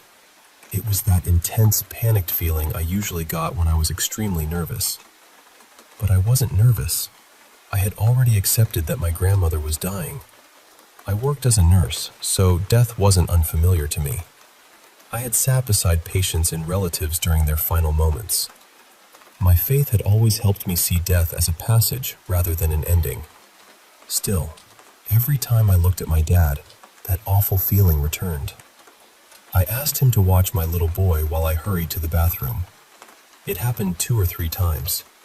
Eventually, Dad laughed and said, "Jenna, are you pregnant or something?" I laughed it off and told him absolutely not. A little later, Mom suggested we leave, get something to eat, and return the next morning, assuming Grandma was still with us. As we walked down the hallway, Dad was telling me a funny story about a woman he worked with. Mom was a few steps ahead, lost in her own thoughts. Then, I heard someone running behind me. The footsteps were heavy and fast. I assumed it was one of the nurses coming to tell me something about Grandma.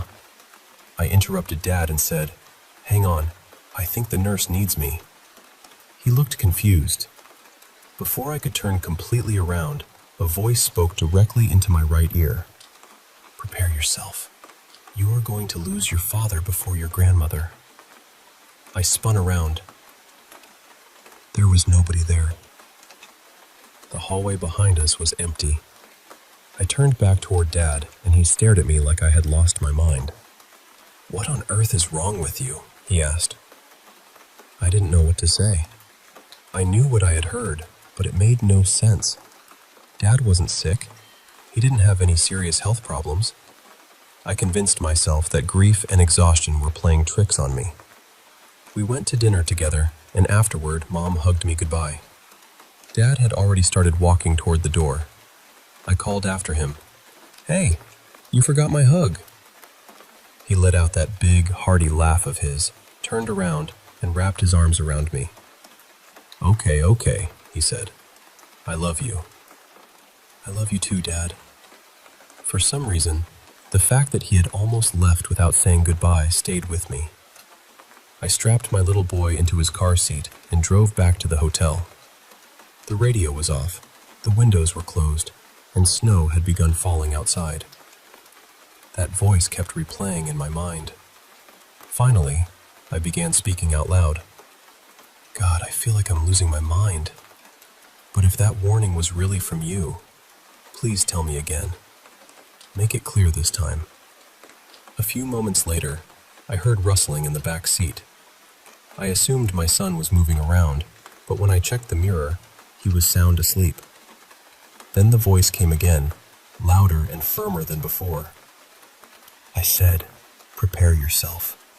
You are going to lose your father before your grandmother." I could barely breathe. When I reached the hotel room, I broke down.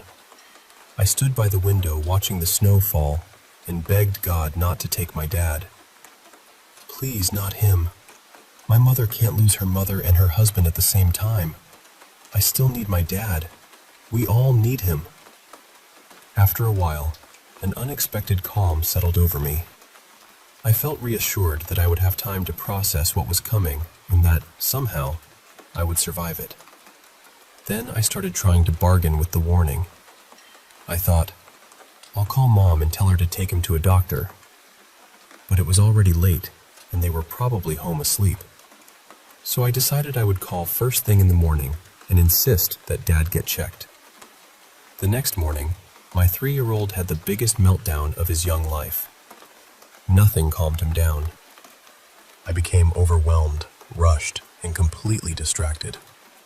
I forgot to call. When I finally remembered, I told myself, the message said I would have time. I'll call them in a little while. I was supposed to reach Grandma's room by noon, but because of the difficult morning, I arrived nearly an hour late. The moment I stepped inside, a nurse rushed into the room. "Is there a Jenna here?" she asked. "Jenna? Maybe Jennifer?" Her face was pale and frantic. I raised my hand and said, "I'm Jenna. What happened?" She told me I needed to call home immediately. There had been an emergency. My hands shook as I dialed. A relative answered and said, "You need to come home. Your father collapsed at a convenience store." I asked, "Collapsed? Do you mean he tripped?" She cut me off, crying. "I don't know. They were performing CPR. An ambulance took him to the hospital." Everything around me slowed down. The room began spinning, and I started screaming. "He's gone. I know he's gone. I was warned, and I didn't do anything. This is my fault." My dad died before my grandmother. Nearly a decade has passed, and I still cry when I tell this story. I miss his laugh. I miss his hugs. I miss the way his presence made the world feel safer. Part of me will probably always wonder whether I could have changed what happened. Deep down, I know I didn't understand the warning and had no way of knowing what to do. But grief doesn't always listen to reason. Years later, I discovered that my husband of 18 years had been unfaithful throughout much of our marriage, with coworkers and other women. That betrayal nearly destroyed me. But even that pain didn't compare to losing my dad. Some losses break your heart. Others leave an empty chair inside you that no one else can ever fill.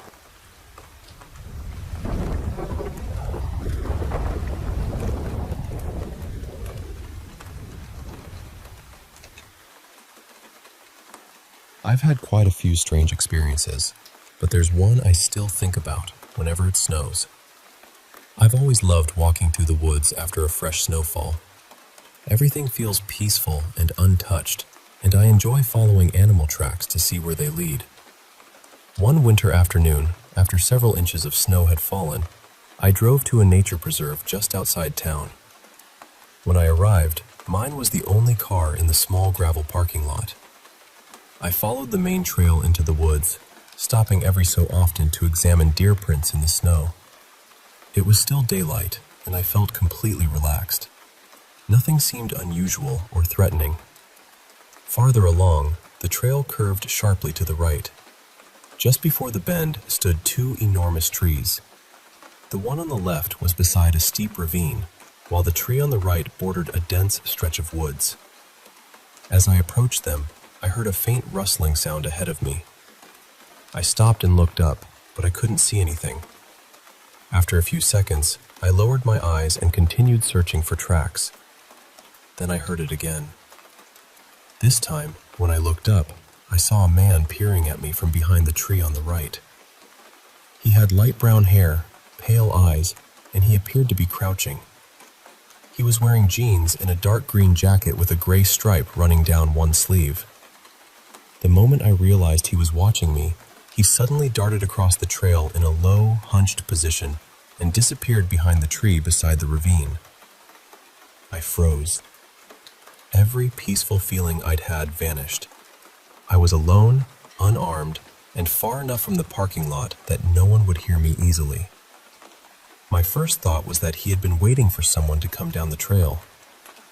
I began walking backward, slowly at first, keeping my eyes fixed on the tree where he was hiding. I knew there were only 2 places he could go. He could climb down into the ravine, or he could come back onto the trail and move toward me. As I backed away, I quietly prayed for protection.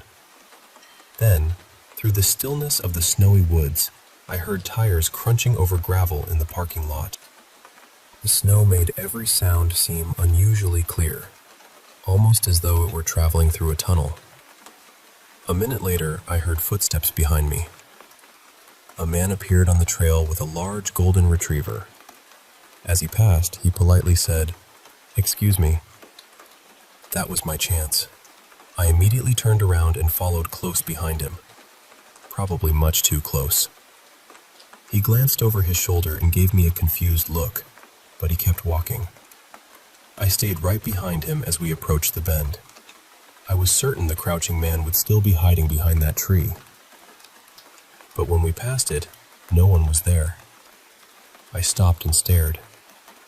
The man with the dog continued down the trail, but I couldn't move. The person I had seen had completely vanished. Then I looked at the snow. There were no footprints crossing from one tree to the other. There were no marks leading into the woods.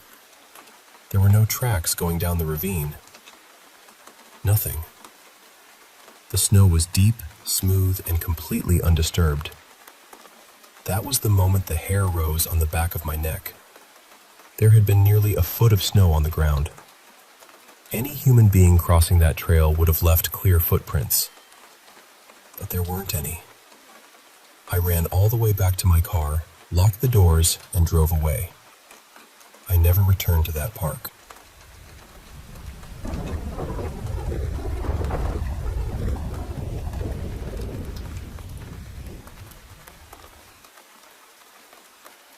I grew up in a house that was eventually torn down because of everything that happened inside it.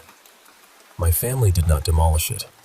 The owner who bought it after us tried living there for a while, but he left pretty quickly. Then he rented it out for years, and somehow, nobody ever stayed longer than a few months. Eventually, he gave up and had the entire place knocked down. That probably sounds dramatic, but let me tell you what we experienced there. Before I was born, my parents bought the house as their first home. My mom was busy taking care of my older brother, so my dad would go over after work to paint and fix things up. One evening, he was painting the kitchen when he suddenly felt like someone was staring at him. He tried to ignore it, but the feeling kept getting stronger. When he finally looked toward the hallway, he saw the shadow of a man standing completely still in the doorway. There was no face, no movement, just the shape of someone watching him. My dad grabbed his things and left. He never worked in that house alone at night again. Before that evening, he did not believe in ghosts. Afterward, he never laughed at the idea again. My parents also had 2 border collies when they moved in. Both dogs refused to enter the house. They would stop at the doorway, pull against their leashes, and panic whenever anyone tried to bring them inside. Eventually, my parents had to find them another home. My mom remembers objects moving around by themselves.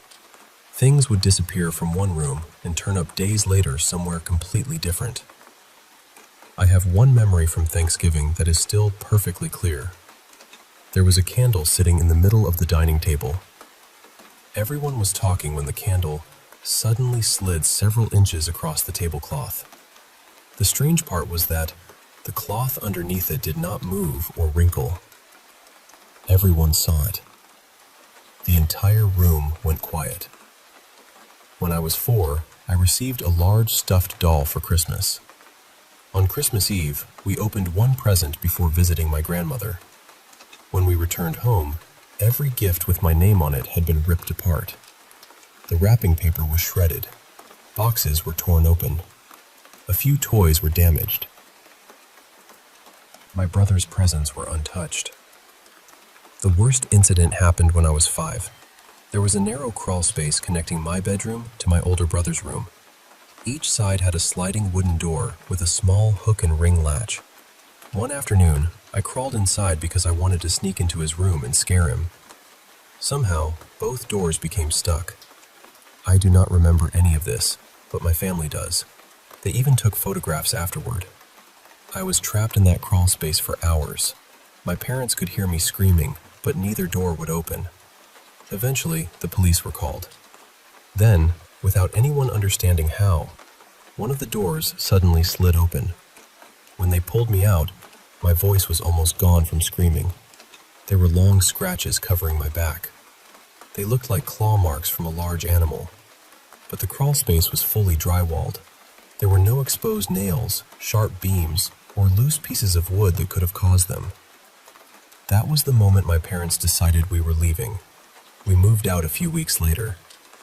Years afterward, we learned that an older man named Roland had died of a heart attack in the downstairs hallway, right beside the kitchen. He had apparently been known as an angry, unpleasant man. That was the same hallway where my dad saw the shadow. What bothers me most is how clearly I remember the rest of the house. I remember the pattern in the carpet. I remember the little green tiles in the bathroom. I remember where my grandfather always sat and where my brother hid his BB pellets. I even remember the drawer where my dad kept his cinnamon candies.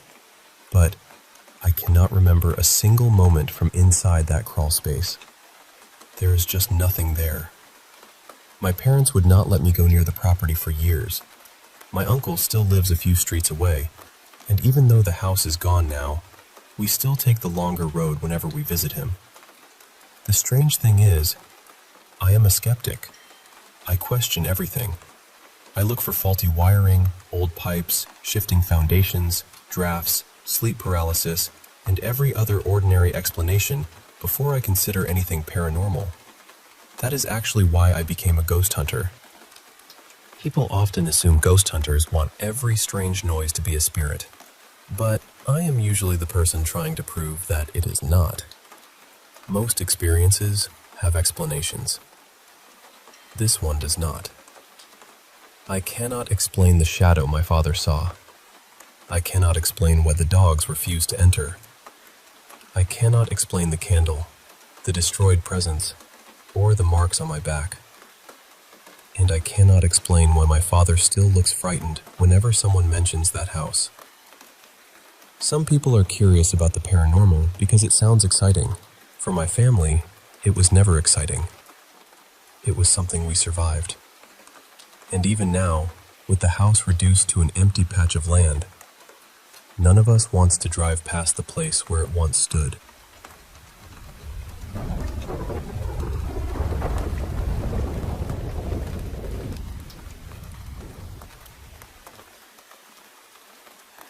I want to share something deeply personal with you.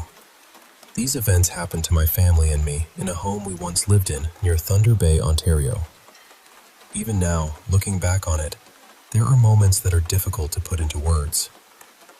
A small part of our experience was eventually featured on a paranormal television series in an episode about demonic hauntings. We were grateful that our story was heard, but what appeared on screen was only a tiny fraction of what actually happened. Our interview lasted nearly 5 hours, yet we had no control over which parts were included. We never spoke with the actors who portrayed us, and some of the reenactments were much more dramatic than the reality. The woman playing me was shown constantly screaming and panicking, but that wasn't how I reacted. I was usually the calm one, especially when everyone else was frightened. We also never met the paranormal experts who commented on the episode. Strangely enough, years later, one of them became a close friend of mine. We both ended up working with the same paranormal radio network based in Louisiana, where I now host 2 live programs of my own. Life has a curious way of bringing people together. What the television episode didn't explain was that we weren't dealing with a single presence. There were at least 4 distinct entities in that house, and each one felt different. One of them was far more dangerous than the others.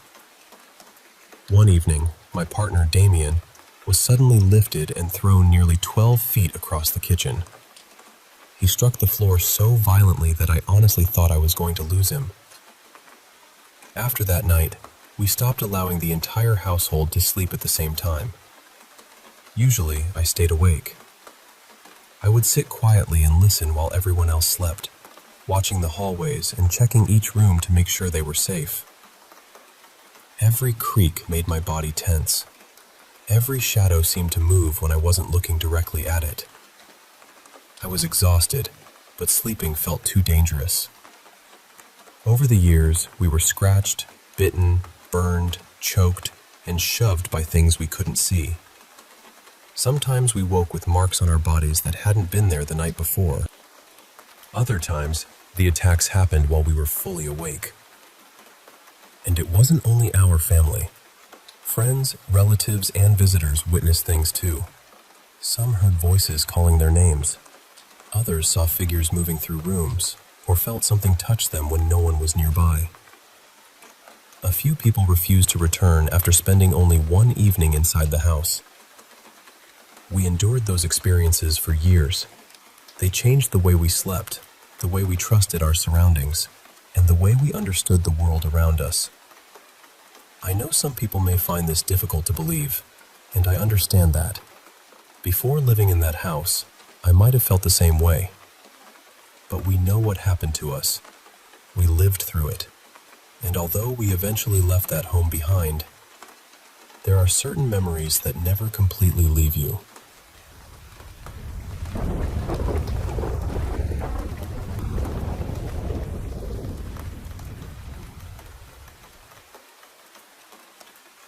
Hi. I've had a handful of strange experiences throughout my life, though most of them happened years ago. The first story isn't something I remember myself. It's something my mother told me when I was older. At the time, my father was working overnight, so my mother was alone in the apartment with me. I was very young and already asleep in my room. She had stretched out on the sofa and was drifting off when she noticed something in the living room doorway. It looked like a pale cloud of smoke. She watched as it slowly gathered into the shape of a human face. It remained there for only a few moments before disappearing.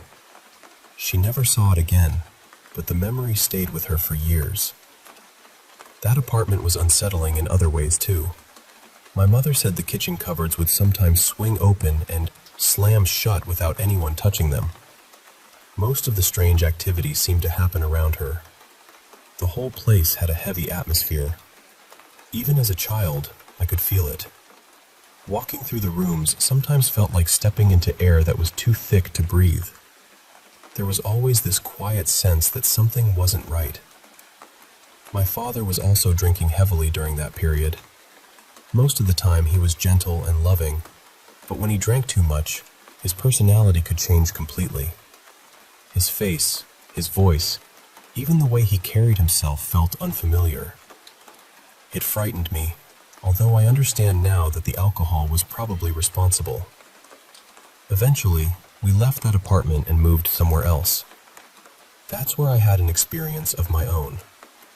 I was around 16, alone in my bedroom with music playing. I was tidying up, singing along, and dancing while I worked. At one point, I turned toward the window. Our apartment opened onto a large shared rooftop, and my bedroom looked directly across it. Standing outside was a tall, dark figure wearing what appeared to be a wide-brimmed hat. It wasn't moving. It was simply standing there, staring straight through the window at me. The fear hit me so quickly that I dropped to the floor. I didn't even try to run normally. I crawled out of the bedroom and called for my mother. She came immediately, but when we looked again, the rooftop was empty. For years, I didn't know what to make of it. Then, much later, I began reading stories about a shadowy figure people call the Hat Man. I can't prove that's what I saw, but the descriptions were disturbingly familiar. More strange things happened when I was in my 20s and living in a shared house with several other women. One night, everyone had gone to bed, and I was lying awake in the dark. There was just enough light in the room to see the outlines of my desk and furniture. That's when I noticed something hovering above the desk. It looked like a dense cloud of black mist, darker than everything around it. It slowly drifted across the room toward my bed. I remember lying there, watching it come closer, unsure whether I should move or scream. Then it simply faded away. That house had other unexplained sounds too. We would hear slow footsteps climbing the stairs, even when everyone was already in their rooms and no one else was inside. The most frightening experience happened one evening after I had just returned home. I walked into my bedroom put my things down, and lay on the bed. Almost immediately, the temperature in the room dropped. It became so cold that I could feel it across my skin. Then I realized I couldn't move. I was completely awake. I had only been home for a minute or two, so I knew I hadn't fallen asleep. My mind was clear, and I could see the room around me, but my body wouldn't respond. I couldn't lift my arms. I couldn't sit up. I couldn't even call out. Eventually, the feeling released me, and the room slowly seemed normal again.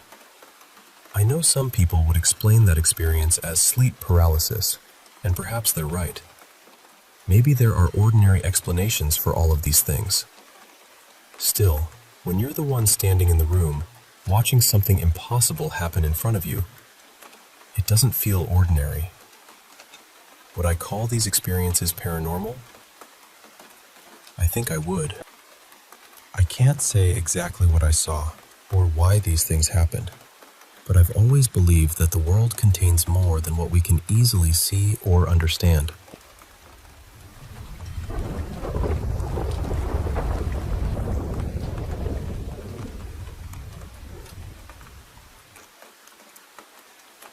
When I was about 10 years old, I saw something inside the cave on my grandparents' property that I still can't explain.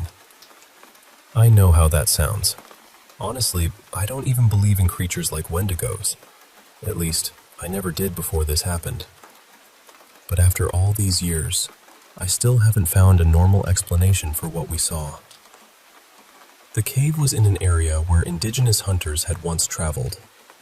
My grandparents had found dozens of arrowheads near the entrance, especially after heavy rain washed away the loose soil. The cave itself stretched deep beneath the property, with passages that supposedly continued for miles. That summer, my cousin's friend Evan came to stay with my grandparents. He had recently finished college and was taking a road trip across the country. He had grown up in a big city, so my grandpa and I spent the week showing him what rural life was like. We fished, repaired fences, rode around the property, and stayed outside until the fireflies came out. It had been a wonderful week. Then I told Evan about the cave. The moment he heard about it, he wanted to explore it. My grandpa normally went inside with me, but by then his knees and lower back were giving him trouble. The entrance required you to crawl on your hands and knees, and several passages had steep ledges running beside them. I had explored the cave plenty of times, though, and I promised Grandpa we wouldn't go very far. Since I knew the first section well, he agreed to let us go alone. We entered just before dusk. After crawling through the narrow opening, we reached the main chamber. The ceiling rose nearly 40 feet above us, and the room was wide enough that our flashlights couldn't illuminate the entire space at once. Beyond it, the main passage curved around a thick wall of stone. I was explaining the layout and warning Evan about the drop-offs when I noticed he wasn't listening anymore. He was staring past me. Then he shouted, "What the hell is that?" I turned around. There was a face peeking around the stone wall. That is the clearest way I can describe it.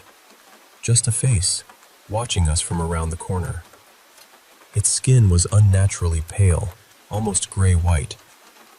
The features looked stretched and narrow, and its eyes seemed far too dark. Both of our flashlight beams were pointed directly at it, so I know it wasn't just some vague shape hiding in the shadows. For a second, I couldn't move. Then fear took over. I spun around and ran for the entrance, with Evan right behind me. Near the narrow crawl space, I slammed my back against a low piece of rock. The impact knocked the air out of my lungs and dropped me to the ground. I remember thinking that I couldn't stop. Whatever happened, I could not stop inside that cave. So I crawled. I dragged myself through the last stretch as quickly as I could, scraping my knees and elbows against the stone. Evan came scrambling out behind me, and neither of us slowed down until we were well away from the entrance. Outside, he looked completely shaken. I asked him what he had seen. Before I described anything, he told me about the pale skin, the narrow face, and those dark, hollow-looking eyes. He had seen exactly what I had. When we returned to the house, we told my grandparents everything. At first, they listened and tried to calm us down. Later, they decided it must have been a raccoon or some other animal whose face had looked strange in the uneven light. But it wasn't a raccoon. Our flashlights had illuminated it clearly, and it had been standing high enough to look around the side of that wall. Evan and I both knew what we had seen, even if we didn't know what to call it. At that age, I had never heard much about wendigos, skinwalkers, or anything similar. I wasn't trying to match the experience to a story I already knew. To me, it was simply something pale and terrible that had been watching us from deeper inside the cave. A few weeks later, I was staying with my grandparents again and watching a late-night television show about unexplained creatures. An episode featured a tall, pale humanoid figure. The face looked almost identical to the one in the cave. I turned the television off, but I couldn't sleep.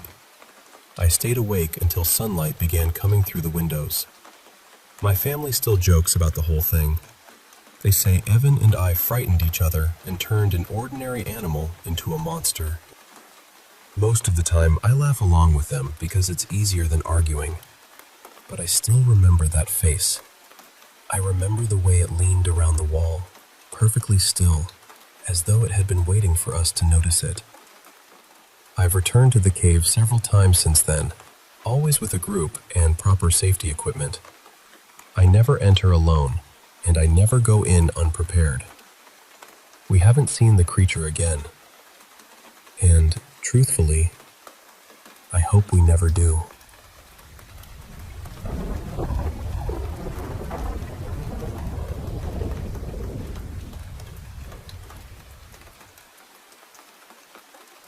I must have been about 5 years old when this happened.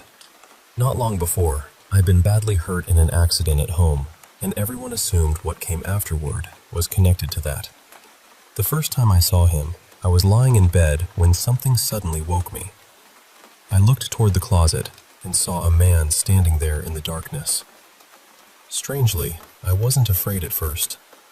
Back then, I loved watching an old detective cartoon called Detective Tracy. The figure in my closet reminded me of the main character.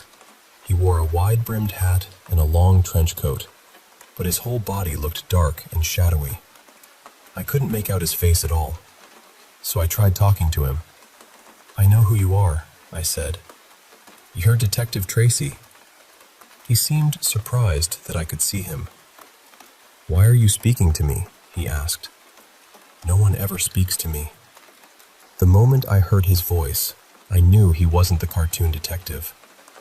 There was something cold about the way he spoke.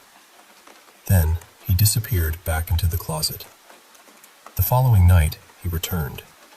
This time, I was terrified, but I still found the courage to speak. "I can't see your face," I told him. He didn't answer. "I need to see it," I said again, "so I'll know you're not Detective Tracy." He asked me who Detective Tracy was and why I thought they looked alike when I couldn't even see his face. I tried to explain it the best way a little kid could. I told him about the hat, the trench coat, and the special wristwatch the detective used like a telephone. Then his voice changed. "I am not Detective Tracy," he said, "and you must never speak to me again." He sounded so angry and threatening that I told him, "Then don't come back. I don't like you." But he did come back. On the third night, I screamed for him to go away. My older sister rushed into the room and told me I'd only had a nightmare, but I knew I had been awake. He would wake me deliberately and stand there watching me. There was something menacing about him, as though he enjoyed frightening me. For weeks, I cried whenever bedtime came.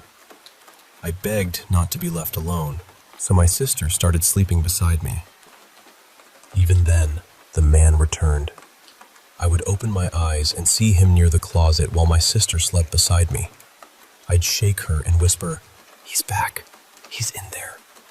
Without even turning around, she would tell me it was only the darkness playing tricks on my eyes. That was when he smiled. I still couldn't see most of his face, but I could see the outline of his chin and a long, unnatural grin.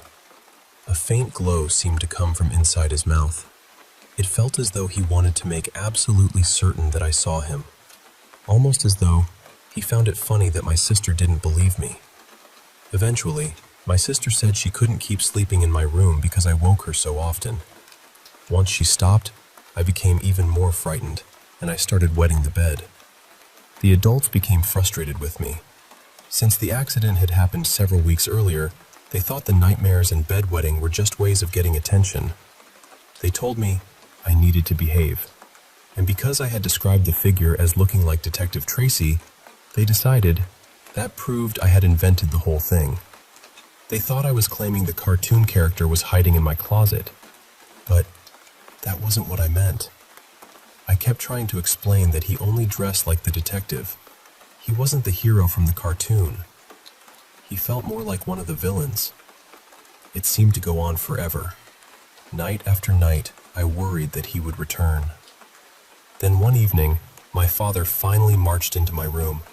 He opened the closet and shouted into the darkness, "Detective Tracy, get out of this closet. Don't you ever come back." Then he slammed the door shut and told me and my two sisters not to open it until he said it was safe. That closet stayed closed for more than a month, and the man never came through the closed door. For the first time in weeks, I could sleep. Eventually, one of my sisters asked our father whether she could get her shoes out of the closet. He looked confused and told her to simply open it. She reminded him, "You said we weren't allowed to open the door until you said it was okay, so the bad Detective Tracy wouldn't scare her anymore." The adults may have forgotten how real it felt to me, but I never did. I know I wasn't dreaming. I know I was awake. And after my father closed that closet door, I never saw the man in the hat again.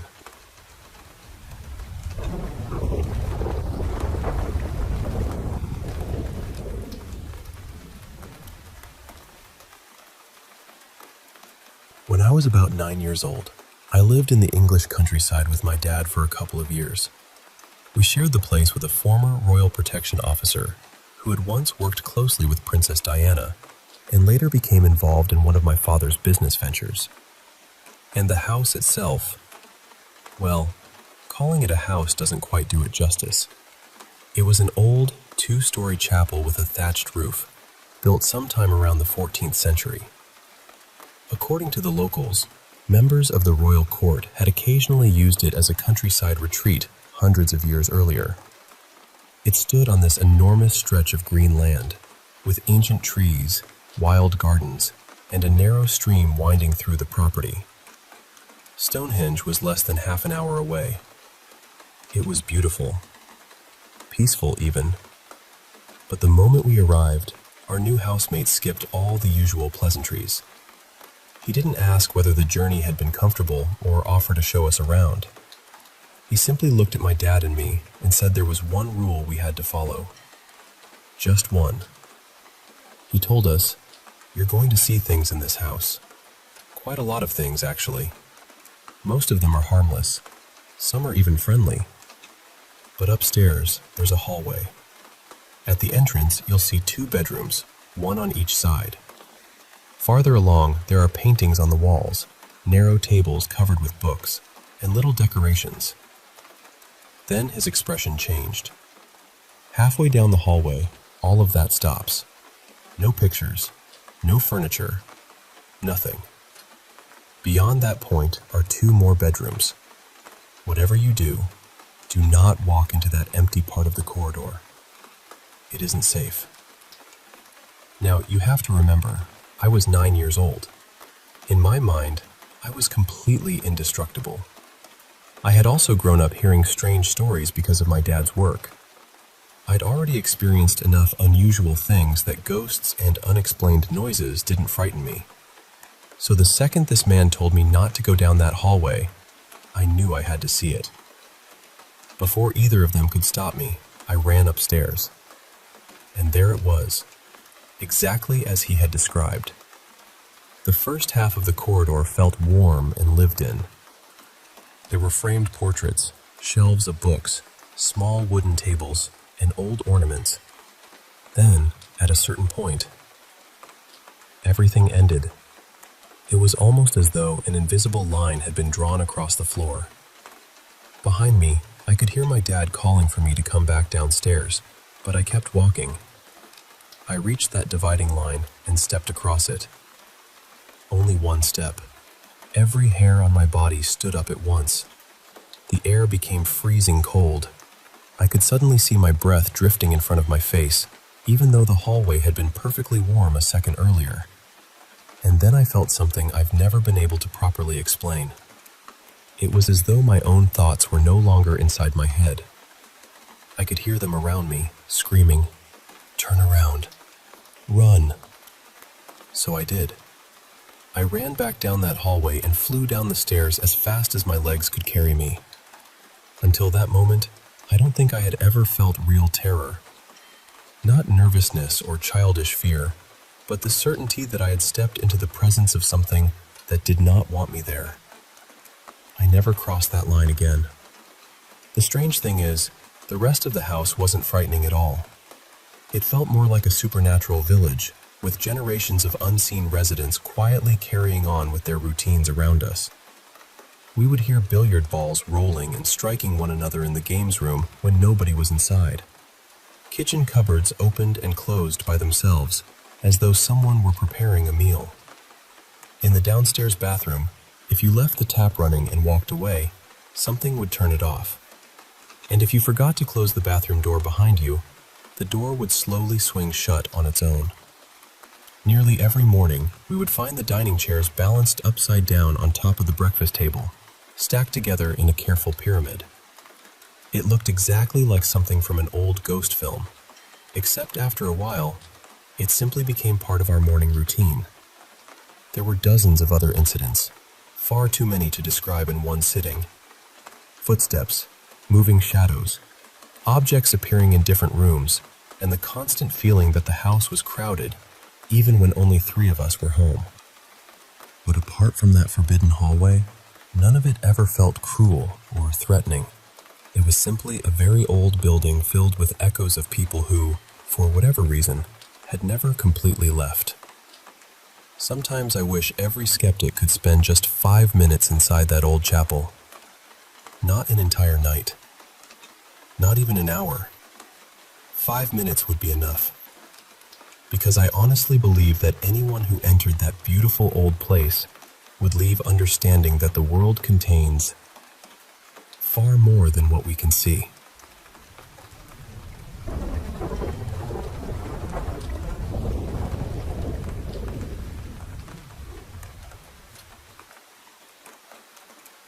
This happened about 27 years ago, when I was living alone in a townhouse-style condo. An older woman named Mrs. Ellman lived in the unit below me. She was quiet, kept to herself, and I rarely saw anyone visit her. My place took up the 3 floors above hers, and the units were completely separate. My bedroom and small recording setup were on the top floor. The neighbors on either side usually worked during the day, and neither household had children. One afternoon, I was working on some music when I suddenly heard a child laugh. It sounded close. Not downstairs, not outside, not through the wall. It sounded like the child was standing somewhere in the room with me. But I lived alone.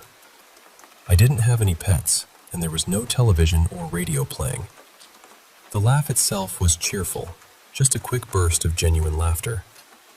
The strange thing was the volume. It wasn't muffled or whispered.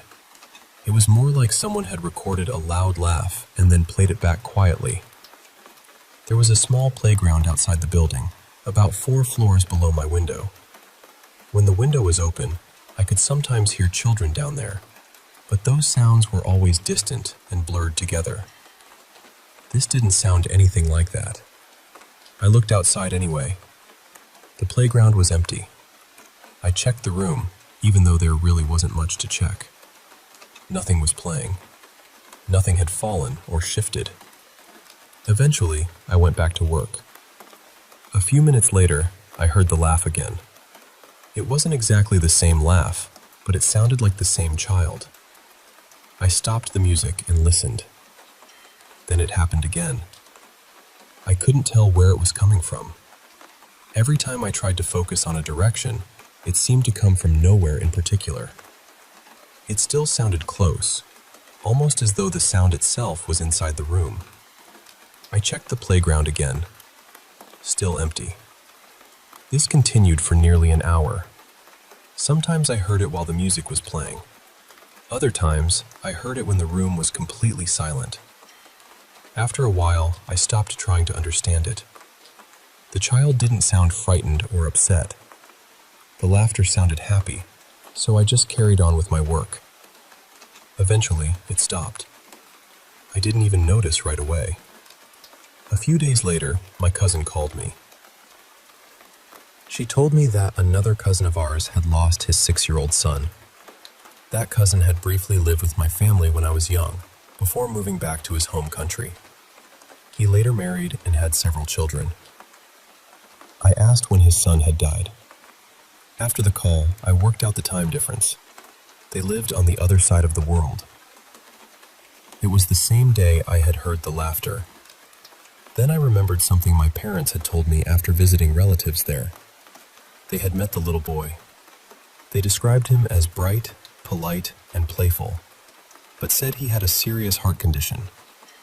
Apparently, they had told him about me. He had said he hoped he could meet me someday. I've never really believed in ghosts or anything like that.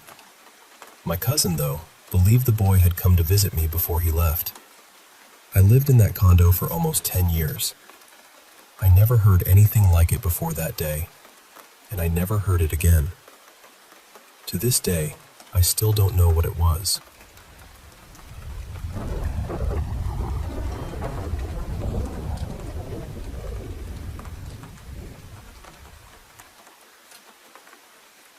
I used to call him the man in shadow. He was always dressed in black, but not ordinary black. It was deeper than that, almost as though the darkness around him was being pulled into his clothes. I could never see his eyes. There was no glow, no reflection, nothing.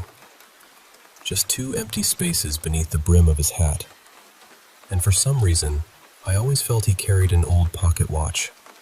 I never actually saw it, but I could picture the long silver chain hanging beneath his coat as clearly as anything else.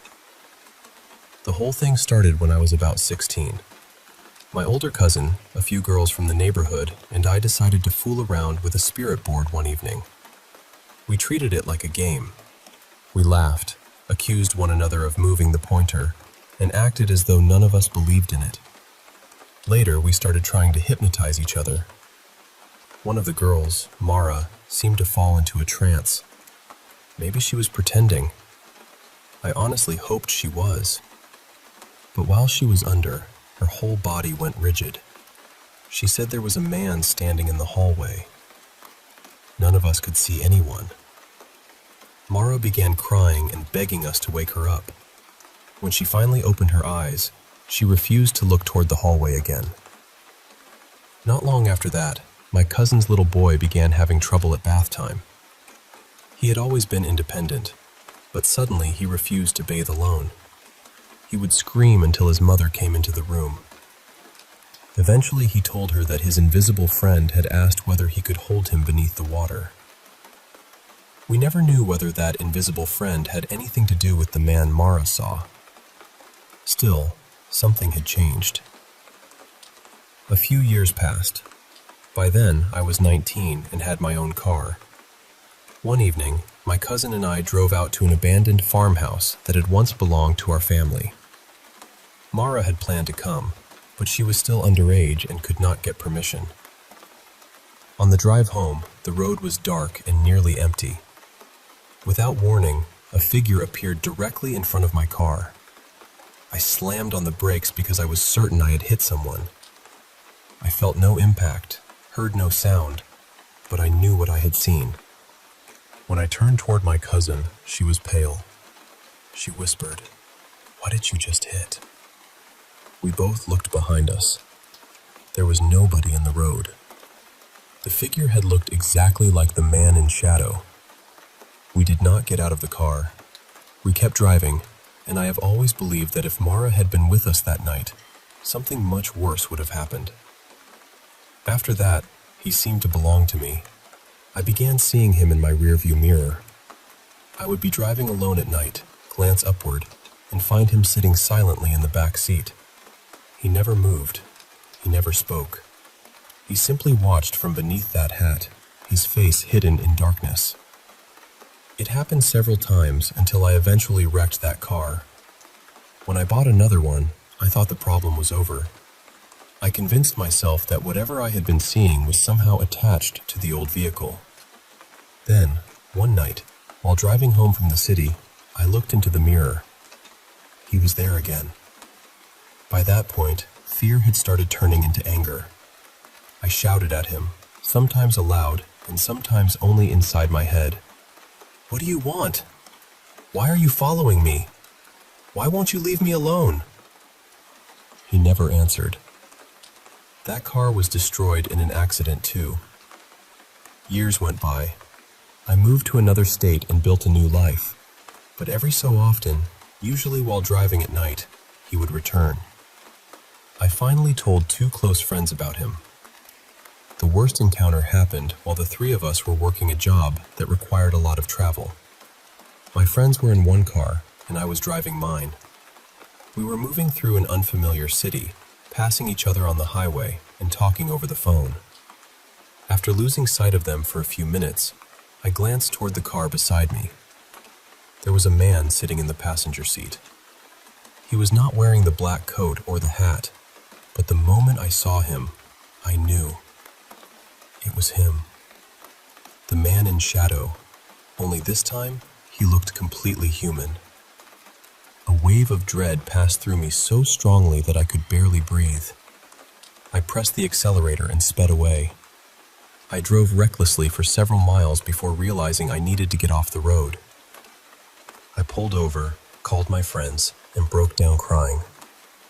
I sat there for a long time before my hands stopped shaking enough for me to drive again. That was when I decided I had to do something. Around that period, I had begun studying old spiritual traditions, protective rituals, and simple forms of folk magic. Most of what I practiced was harmless. Blessings for a peaceful day, protection from danger, little rituals meant to bring comfort. Eventually, I found a method for banishing an unwanted presence. The idea was simple. The man in shadow belonged to darkness, so I imagined placing him somewhere darkness could not survive. Every night, I closed my eyes and pictured him standing in the middle of a blazing light desert beneath the noon sun. There were no trees, no buildings, and nowhere for a shadow to hide. Then I made him smaller. Night after night, I pictured him shrinking. Smaller than a man. Smaller than a child. Smaller than a coin. I kept him beneath that endless sunlight until he became so tiny that the only darkness available to him was the narrow space beneath a single grain of sand. I left him there. The process took several weeks. That was more than 15 years ago. I have driven countless roads since then, many of them alone and in complete darkness. But I have never seen him again.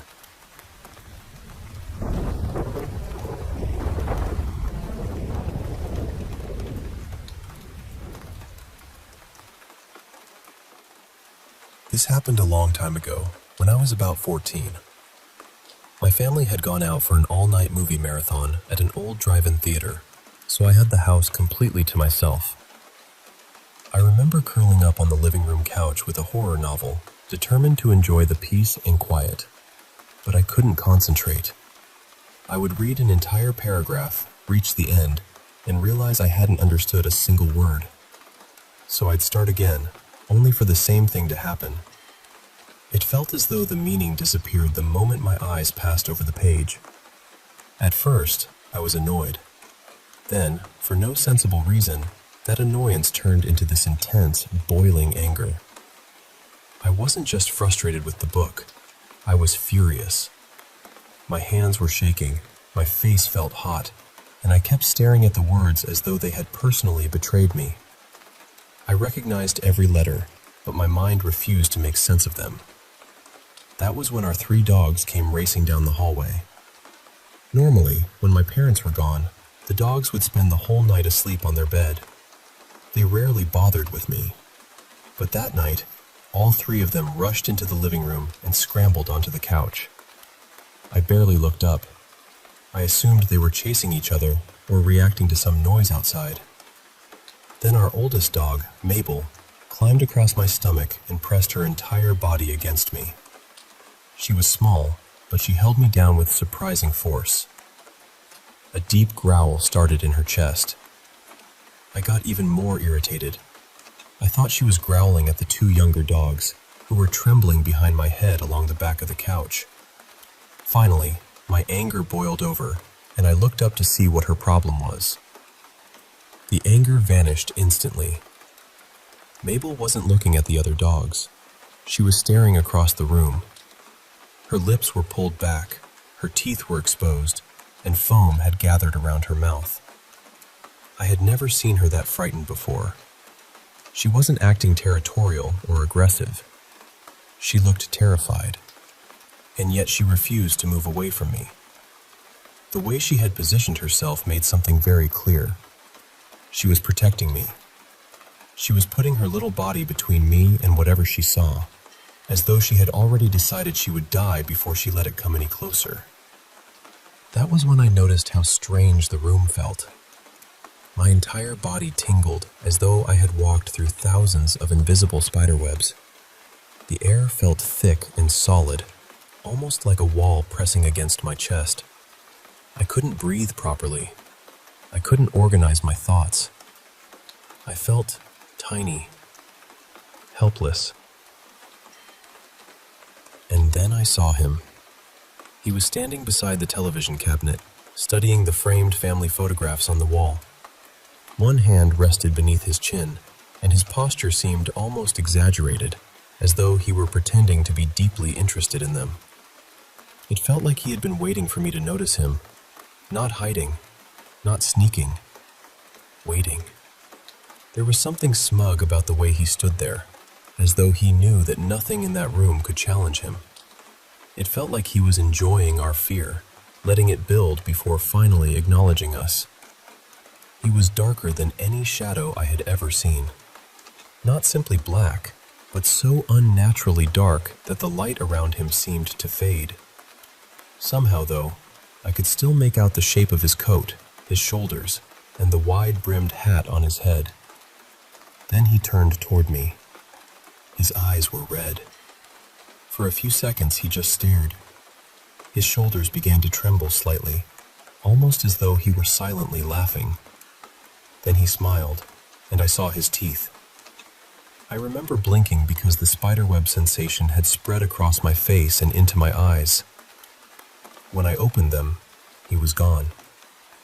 The room still felt wrong, as though some part of him had remained behind, but I could breathe again. I could move.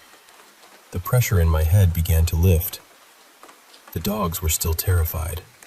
Mabel had stopped growling, but she wouldn't let me stand up. Every time I tried to move, she pressed herself harder against me. The younger dogs stayed curled behind my shoulders, shaking and staring at the empty space beside the television.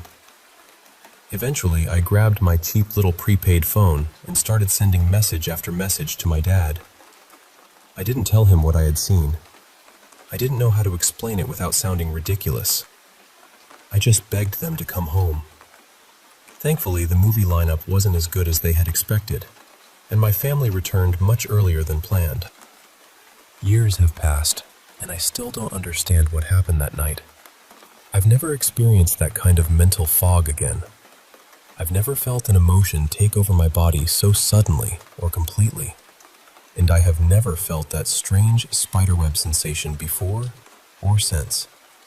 Maybe I could have convinced myself it was a panic attack, a medical episode, or some kind of waking hallucination. But the dogs saw something too. That is the part I can never explain away. They were frightened before I even looked up.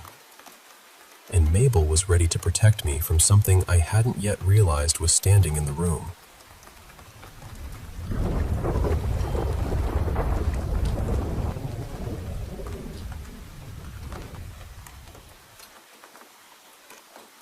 I need to start by saying this wasn't just some spooky story we made up afterward. Everyone on our creative problem-solving team was there, and every one of them witnessed at least part of what happened.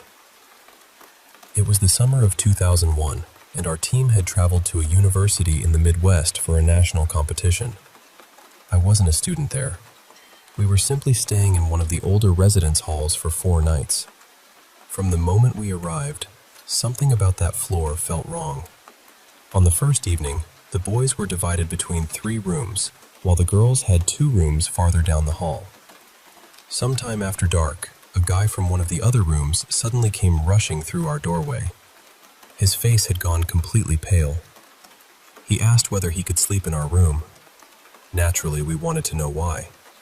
He just shook his head and said, "You're not going to believe me.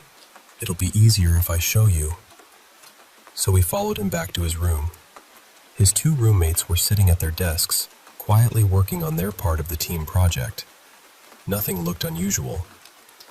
Then he placed a pencil on top of the dresser. The pencil began to roll. At first, I laughed. I told him the dresser was probably uneven. The building was ancient, after all. But then, the pencil reached the edge and rolled off. It didn't fall. It kept moving through the air. The pencil floated toward me until it stopped just inches from my face. It slowly spun around several times, almost as though someone invisible were inspecting it, and then drifted backward onto the dresser. As it landed, I heard a quiet chuckle somewhere near my ear. There was nobody standing beside me. We immediately told him he could sleep in our room, although he would have to take the floor. Then, all 6 of us ran out of there. The girls told us the next morning that strange things had happened in their rooms, too. They were so frightened that they spent the night crowded into another team's room. More incidents followed during our stay, but the strangest one happened to me. That night, I thought I had a dream. In the dream, I woke up needing to use the bathroom. I sat up and put on my black high-top sneakers because there was no chance I was walking barefoot into a shared dorm bathroom. Several guys were asleep on the floor, blocking the easiest path to the door. I didn't want to step over them or wake them, so I took another route. I walked up the wall. I remember it feeling completely natural. I continued across the ceiling until I reached the door. One of the guys was sleeping too close to it, so I reached down from the ceiling, shook his shoulder, and asked him to move over so the door wouldn't hit him. Then, I walked along the ceiling, out into the hallway, and past several dorm rooms.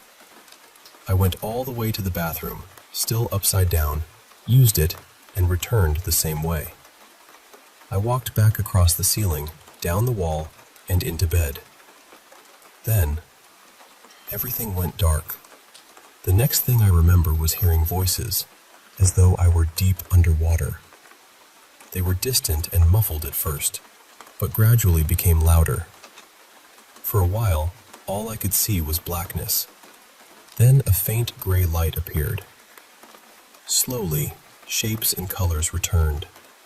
My roommate was standing in front of me, snapping his fingers beside my ears and waving his hands inches from my face. Everyone in the room was shouting at me. I was sitting perfectly upright in bed. My shoes were on. They told me I had been staring at the empty wall for nearly 10 minutes. I wasn't speaking, blinking, or responding to anything. One of them said, "It didn't even look like I was breathing." They had been seconds away from calling an ambulance because they honestly believed I was dead. Still confused, I began telling them about the dream. I turned and pointed toward the wall. "And then," I said, "I walked up there, That was when we saw them. Footprints. The tread pattern from my sneakers had been burned into the wall beside my bed.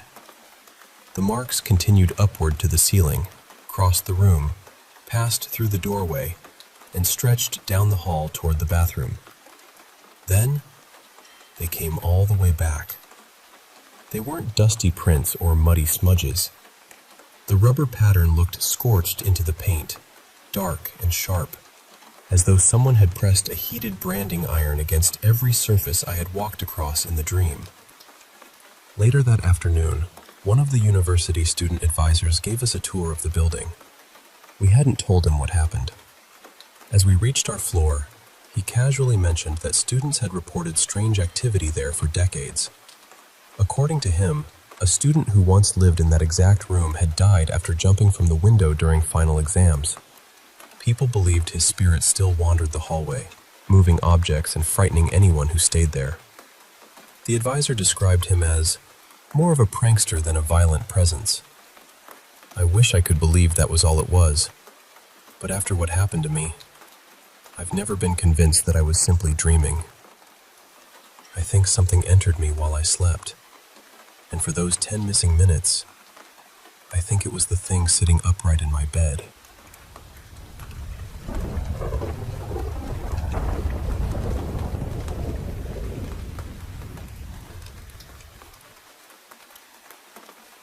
Honestly, I used to be exactly like that, maybe even more cautious, because back then, the only things I knew about the supernatural were what I had learned through church, and none of it was presented in a comforting way. I'm older now, and I understand a lot more than I did then, but I still don't love the idea of opening myself up to things I don't fully understand. I've always worried that if you invite something in, you might not have the knowledge to control what comes through. The strangest experience I ever had happened when my mom went away for nearly 2 weeks. She had never left the house for that long before, and things started getting strange on the very first night.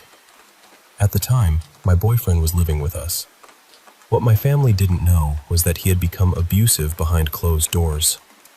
My mom had heard us arguing, but she didn't realize how serious it had become.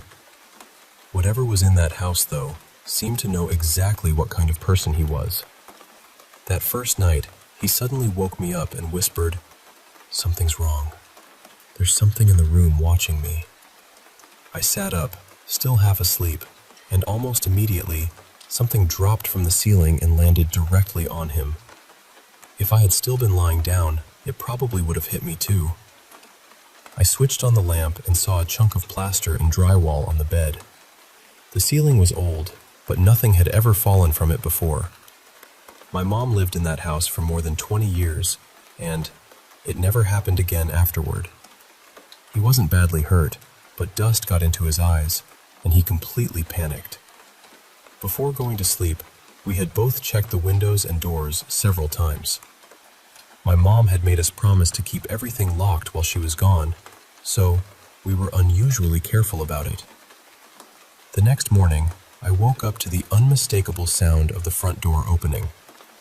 It made this loud, squeaking sound because of the weather stripping around it. Right after that, the dogs began barking wildly. Then I heard footsteps moving through the living room. The dogs followed the sound, barking the entire time. I threw on some clothes and hurried downstairs. My bedroom was only a short staircase away, and the house had hardwood floors, so every movement echoed. But when I reached the front door, it was still locked. The dogs were gone from the living room. As I walked through the dining room, I noticed something else. The pull chains from the ceiling fan had somehow been twisted tightly around the base of the fixture. They were too high for the dogs to reach, and neither of us had touched them. Then I stepped into the kitchen. The back door was standing wide open. It led into our fenced backyard, and both dogs were outside. At first, I assumed my brother had come over, because he was the only other person with a key. I called him immediately, but he told me he was several hours away and hadn't been near the house. It was the middle of winter, and the ground was covered in fresh snow. There were no footprints on the front porch. There were no footprints in the backyard. For the rest of my mom's trip, my boyfriend insisted that we sleep with the light on. He started having nightmares and would wake up convinced that someone was touching or pulling at his arms. A few months later, I finally left him. And the strangest part is that once he was gone, everything stopped. I never experienced anything else in that house. The unexplained activity only happened during the year he lived there. At the time, I was terrified and didn't want to think too deeply about what it meant. But now, more than a decade later, I see it differently. Sometimes I wonder whether the house was trying to warn me. Maybe something there recognized the danger before I was ready to admit it. Maybe it wasn't trying to frighten me at all. Maybe it was trying to protect me.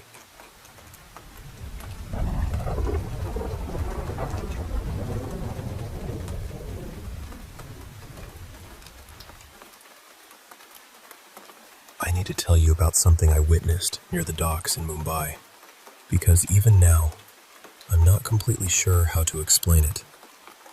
There's an old part of the city near Cotton Green Station where everything feels heavy. The buildings are weathered, the air carries the smell of salt and metal, and you can hear machinery groaning in the distance. Hidden among those narrow roads is an open-air dargah where families are said to bring people suffering from spiritual possession. I went there because I was curious. Honestly, I didn't believe most of the stories. I thought I would watch a strange ritual, satisfy my curiosity, and leave with a reasonable explanation. Instead, I left with something that kept me awake for several nights. The courtyard was already overflowing when I arrived. There must have been more than 100 people gathered inside, with families standing close to those who had supposedly been possessed. While I was trying to understand what was happening, I noticed a young woman standing a few feet away from me. She looked completely normal. She was calm, well-dressed, and strangely composed compared with everyone else. When our eyes met, she didn't look away. She simply held my gaze and gave me a soft, almost reassuring smile. For one brief moment, it felt ordinary. Then, the drums began. The first beat was so deep that I felt it inside my ribs. At that exact moment, the woman's expression changed. Her smile disappeared. Her eyes rolled upward, her body stiffened, and she began jerking her head in fast, violent circles. Before I could even react, the entire courtyard erupted. Dozens upon dozens of people started moving at the same time, almost as though one invisible force had pulled every string at once. Bodies twisted, heads swung from side to side. People screamed until their voices no longer sounded human. Some cried out for mercy. "Please, let me go. Don't hurt my hands. Please don't break my legs." The voices sounded terrified, but they also sounded unfamiliar, deeper and harsher than the people they were coming from. For nearly half an hour, the courtyard became a storm of drums, screams, dust, and violently moving bodies. I stood, frozen.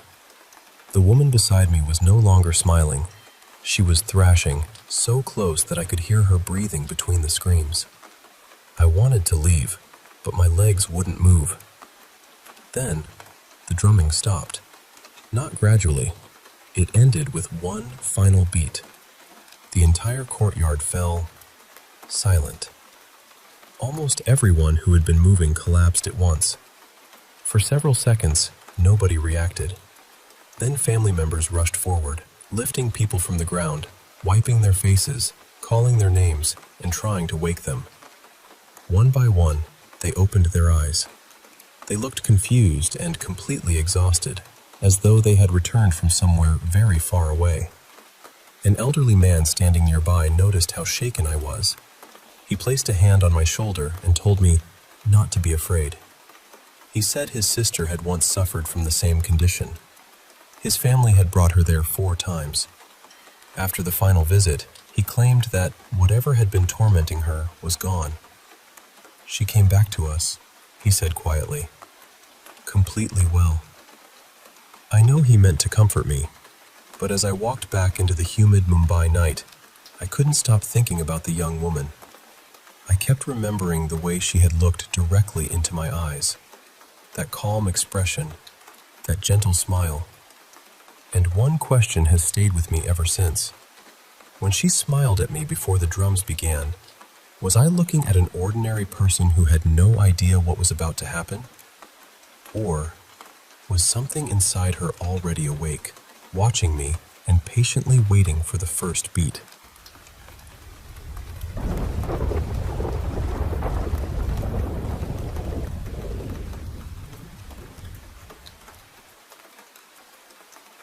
I've always felt that experiences like these run in my family. My grandmother had stories. My mother had stories. I've had my own experiences, and now my children have had theirs. Honestly, I could probably fill an entire book with everything that has happened over the years, but the stories involving my kids are the ones that stay with me the most. My oldest daughter was about 3 when the first strange thing happened. One afternoon, she was playing alone in my bedroom. I could hear her talking, so I went to check on her because we were the only 2 people in the house. I assumed she was making up voices for her toys. The moment I walked into the room, she turned to me and said, very seriously, "Jamie is scared." I smiled a little and asked, "Why is Jamie scared?"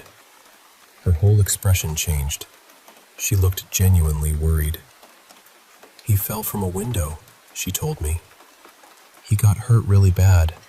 He has lots of cuts. Can we give him some bandages?" That answer sent a cold feeling straight through me. I asked her where Jamie was, and she pointed toward the bathroom beside my bedroom. Then I asked, "Is he a little boy?" She shook her head. "No, he's a grown-up." The way she said it made me feel as though she wasn't imagining a character. It felt like she was describing someone standing right there, someone who had asked her for help. Another time, I brought out a small box of photographs that had belonged to my father. He passed away before my daughter was born, and because I only have a few pictures of him, I normally keep them packed safely away. I was sitting on my bed looking through them when she wandered into the room. She glanced down at a photograph of my father in his early 20s and said, as casually as anything, "That's Grandpa." I just stared at her. As far as I knew, she had never seen that photograph. My parents separated when I was young, so there weren't many pictures of my father displayed around the family home either. But she didn't hesitate. She knew exactly who he was. Part of me has always wondered whether he visited her in her dreams. My second daughter had a different experience when she was around the same age. My grandparents had given me several old mirrors from their house, including one tall, heavy mirror that I attached to the inside of my bedroom closet door. One night, my daughter climbed into bed beside me. The room was completely dark, and I was almost asleep when she suddenly started laughing. Not a quiet little giggle either. She was laughing so hard that she could barely catch her breath. I rolled over and asked, "What's so funny?" She kept laughing for a moment, then pointed toward the upper corner of the room, right above the mirror. "The man is making silly faces," she said. I sat up immediately. I stared at the corner, but there was nothing there. She kept pointing and asking, "You don't see him?" Then she would laugh again. I was frozen, trying to convince myself that maybe she was half asleep or imagining something in the darkness. After a while, she suddenly became calm. "He left," she said. Then she lay back down as though nothing unusual had happened. I turned on every light in the room and stayed awake for a long time. I kept telling myself that perhaps it was my grandfather playing with her. I certainly preferred that explanation over the alternatives. My youngest child is still little, and he has some difficulties with speech, so it can be hard to understand exactly what he sees or feels. But there was one moment I'll never forget. He came racing into the kitchen from the living room, completely terrified. I picked him up and carried him back, trying to show him that everything was fine. The moment we passed the open linen cupboard, he panicked. He buried his face against my shoulder and refused to look in that direction. Each time I moved away, he slowly relaxed. Each time I carried him near the cupboard again, he reacted exactly the same way. Whatever he believed was inside that cupboard frightened him more than I had ever seen before. He also talks about someone he calls Papa. His father passed away when he was only a few weeks old, so he never had the chance to know him. Still, whenever he sees a photograph of his dad, he points and says, "Papa." Maybe he learned the word from hearing us talk. Or maybe there is more to it than that. The experience that disturbed me most happened years later, when my two daughters were older and sharing a bedroom. They both saw the same figure, but neither of them knew the other had seen it. My oldest daughter's bed was positioned beside the closet. From where she lay, she couldn't look directly inside it without turning her head. One night, she was lying in bed scrolling through her phone when she noticed movement from the corner of her eye. She said a hand slowly appeared from inside the closet. The fingers were unnaturally long. When she turned to look directly at it, the hand snapped back into the darkness. She tried to ignore it and returned to her phone. A few moments later, something leaned out from the closet. She could only see it through her peripheral vision, but she knew immediately that it wasn't a person. It had enormous eyes, a wide mouth, and long strands of dark hair hanging around its face. And it was smiling at her. Every time she tried to look directly at it, the figure moved back into the closet so quickly that she could never see it clearly. Eventually, she pulled the blanket over her head and forced herself to fall asleep. My second daughter saw the same thing on another night. She was cleaning their bedroom when she suddenly felt someone standing behind her. Assuming it was her sister, she turned around. The figure was in the doorway. It was clinging to the upper corner, peering into the room. She described the same dark hair, the same huge eyes, and the same stretched smile.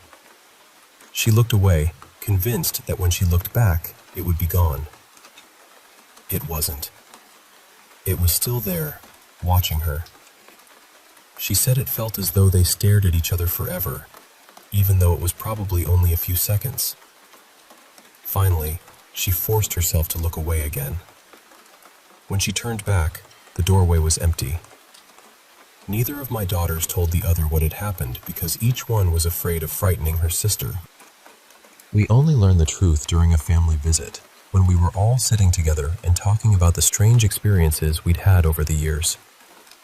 My oldest daughter mentioned the figure in the closet. Before she could describe it completely, my second daughter went pale and said, "I saw it too." Then she described the exact same face. I still get chills thinking about that moment. I went into their bedroom afterward and cleansed the entire space. Whatever that thing was, it was no longer welcome in our home.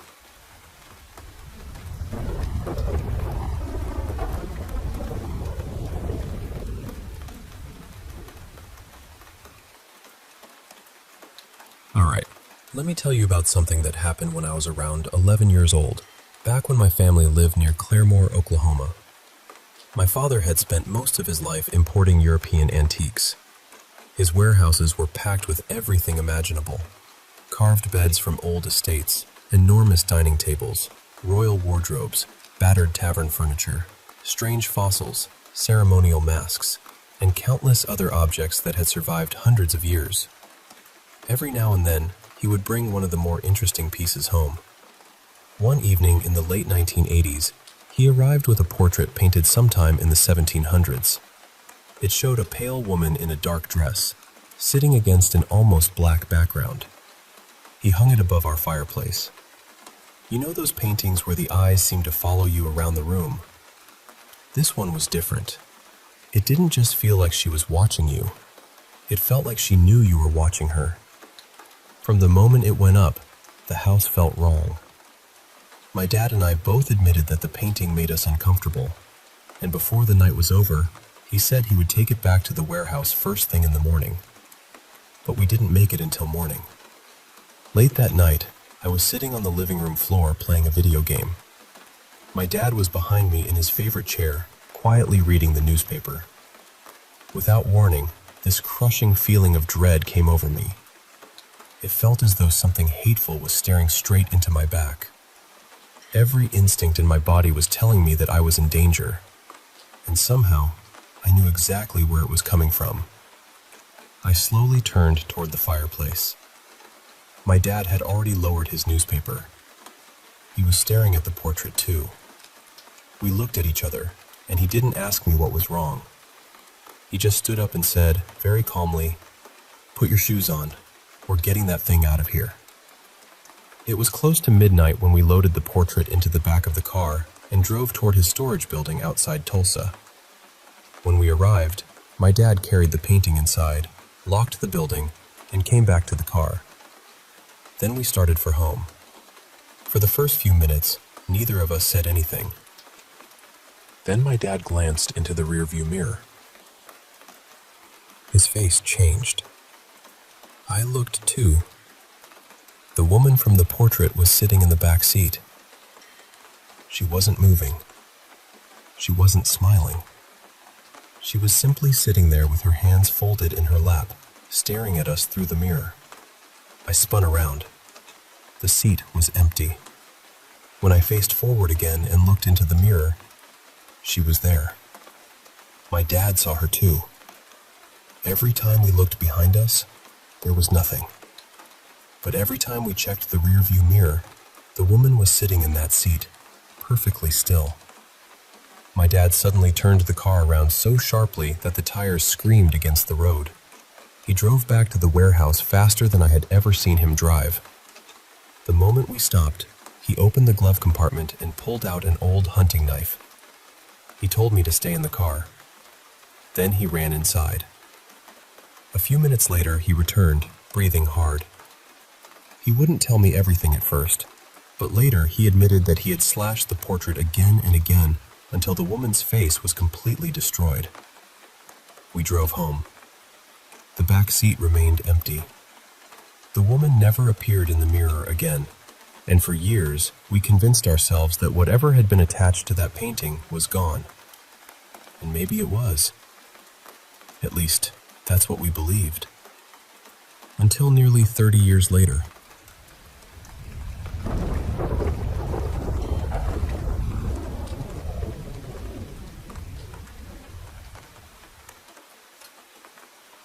So, these are two stories that have stayed with me since I was a kid. The first one happened to my mom's youngest brother when he was a teenager. Based on his age, it must have been sometime around the early 1960s. I was probably 9 or 10 when he told me about it. I loved anything spooky back then, so one afternoon I asked him whether he had ever seen a ghost or experienced something he couldn't explain. He hesitated for a moment, then told me about the day he and 3 of his friends went exploring some caves near where they lived. This was a very rural area. There were miles of open fields, rocky hills, and hardly another house in sight. The nearest town was probably 15 miles away, and the caves were tucked into a stretch of land most people rarely visited. The boys spent most of the afternoon climbing through narrow passages and looking around with flashlights. At some point, my uncle found a long, weathered bone lying near the back wall of one of the caves. He didn't know what kind of bone it was. Being a teenager, though, he thought it was interesting and decided to take it with him.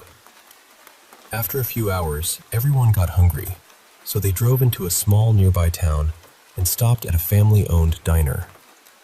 The place had a few wooden tables outside, and while they ate sandwiches and drank bottles of soda, my uncle leaned the bone against the side of their table.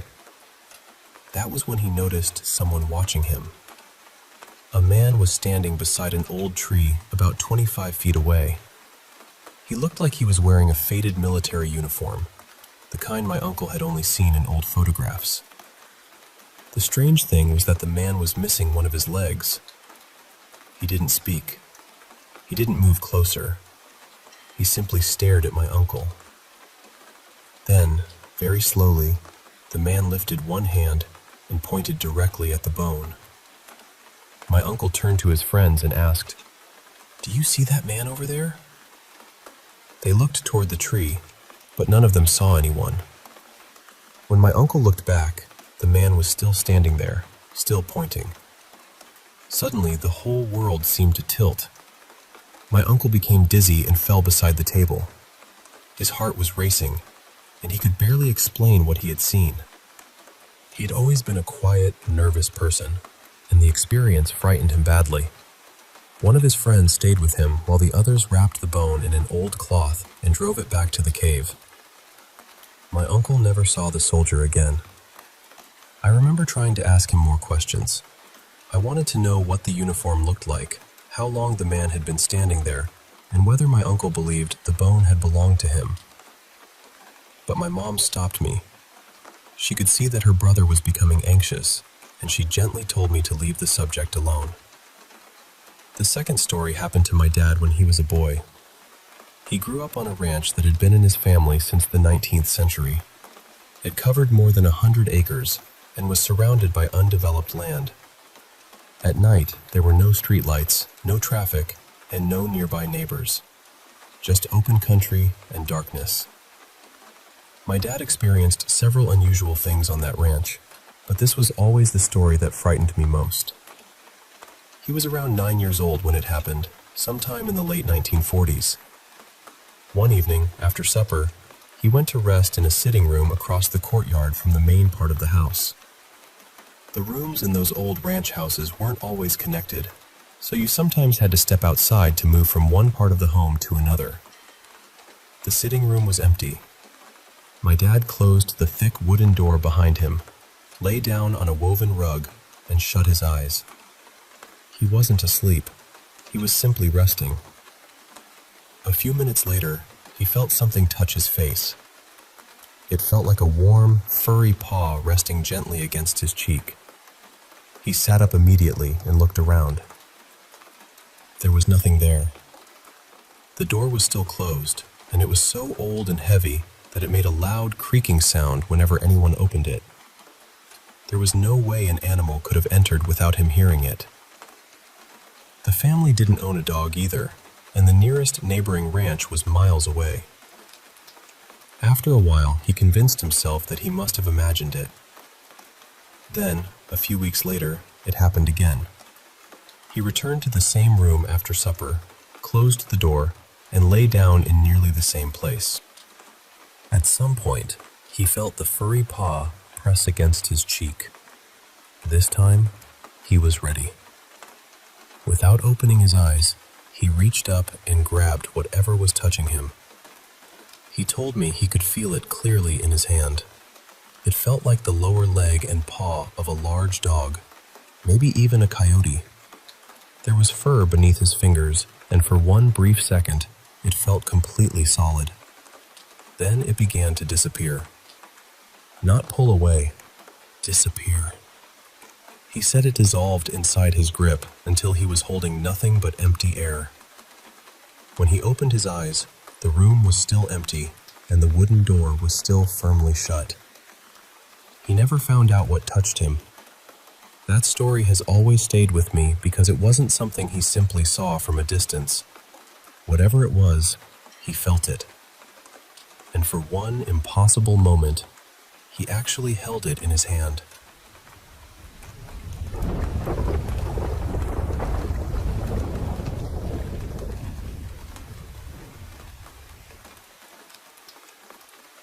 I must have been around 11 when this happened. At the time, my family lived in an old duplex in Massachusetts, and my bedroom was in the front corner of the house. That place always felt a little strange. We'd hear noises coming from the attic when nobody was up there. Sometimes, late at night, it sounded like someone was slowly walking up the stairs. Shadows seemed to move across the downstairs walls, and our dog, Benny, would occasionally stare into an empty corner and growl. My mom was convinced something was in the house. I wasn't. I thought she was letting her imagination get the better of her. My bedroom had an unusual layout. When you opened the door, You entered a narrow hallway about 6 feet long. I kept a small bookshelf and my shoes along one side. Once you walked through that little passage, the room opened up. My bed was against the wall directly opposite the hallway. From where I sat, I could only see the very end of it and part of my closet. One night, around 9:30, I was sitting in bed watching television. The room was dark except for the flickering light from the screen. Then I heard my bedroom door open. I looked toward the hallway, expecting someone to come in, but nothing happened. I didn't see anyone. I remember thinking, that sounded exactly like my door. Still, I shrugged it off and went back to watching television. Less than a minute later, I heard footsteps inside the little hallway. Clear, slow footsteps. I looked over again. I figured it was my younger sister Lily trying to sneak up on me. She loved doing things like that. So I stared at the corner and waited for her to jump out. But nobody appeared. Another minute passed. Then, from the corner of my eye, I saw something begin to move. Very slowly, a woman's head leaned around the edge of the hallway. She had long, dark hair, and judging by the height of her face, she seemed short, just like my mom. In the dim television light, I couldn't make out her features clearly, but I was completely certain it was her. She was just staring at me. I stared back and gave her this annoyed look, like, "What do you want?" She didn't react. She didn't blink or smile. She just stayed there, with only her head visible around the corner. Finally, I said, "What?" Nothing. So I said it again, louder. "What?" The head immediately pulled back out of sight. I sat there for a moment, confused and irritated. I thought my mom was trying to scare me, but I couldn't understand why she wasn't laughing or saying anything. Then I realized I hadn't heard footsteps leaving. I hadn't heard the bedroom door open. I hadn't heard anything at all. That was when the goosebumps started. I slowly climbed out of bed and walked toward the hallway. When I reached the exact spot where I had seen the woman's head, I stopped. I took a breath, then quickly leaned around the corner, expecting to find my mom crouched near the door. There was nobody there. The hallway was empty. My bedroom door was still closed. I ran straight into my mom's room, crying and begging her to admit she had been standing in my doorway. She looked completely confused, and when she realized how frightened I was, she started tearing up too. She swore she had never left her room. Then she quietly said, "I've always told you there's something strange about this house." Years later, I learned that the duplex had been built near the remains of an old 19th century cemetery that had been relocated when the neighborhood was developed. I still don't know what looked around that corner at me. All I know is that it looked enough like my mother to make me feel safe at first. And somehow, that was the most frightening part.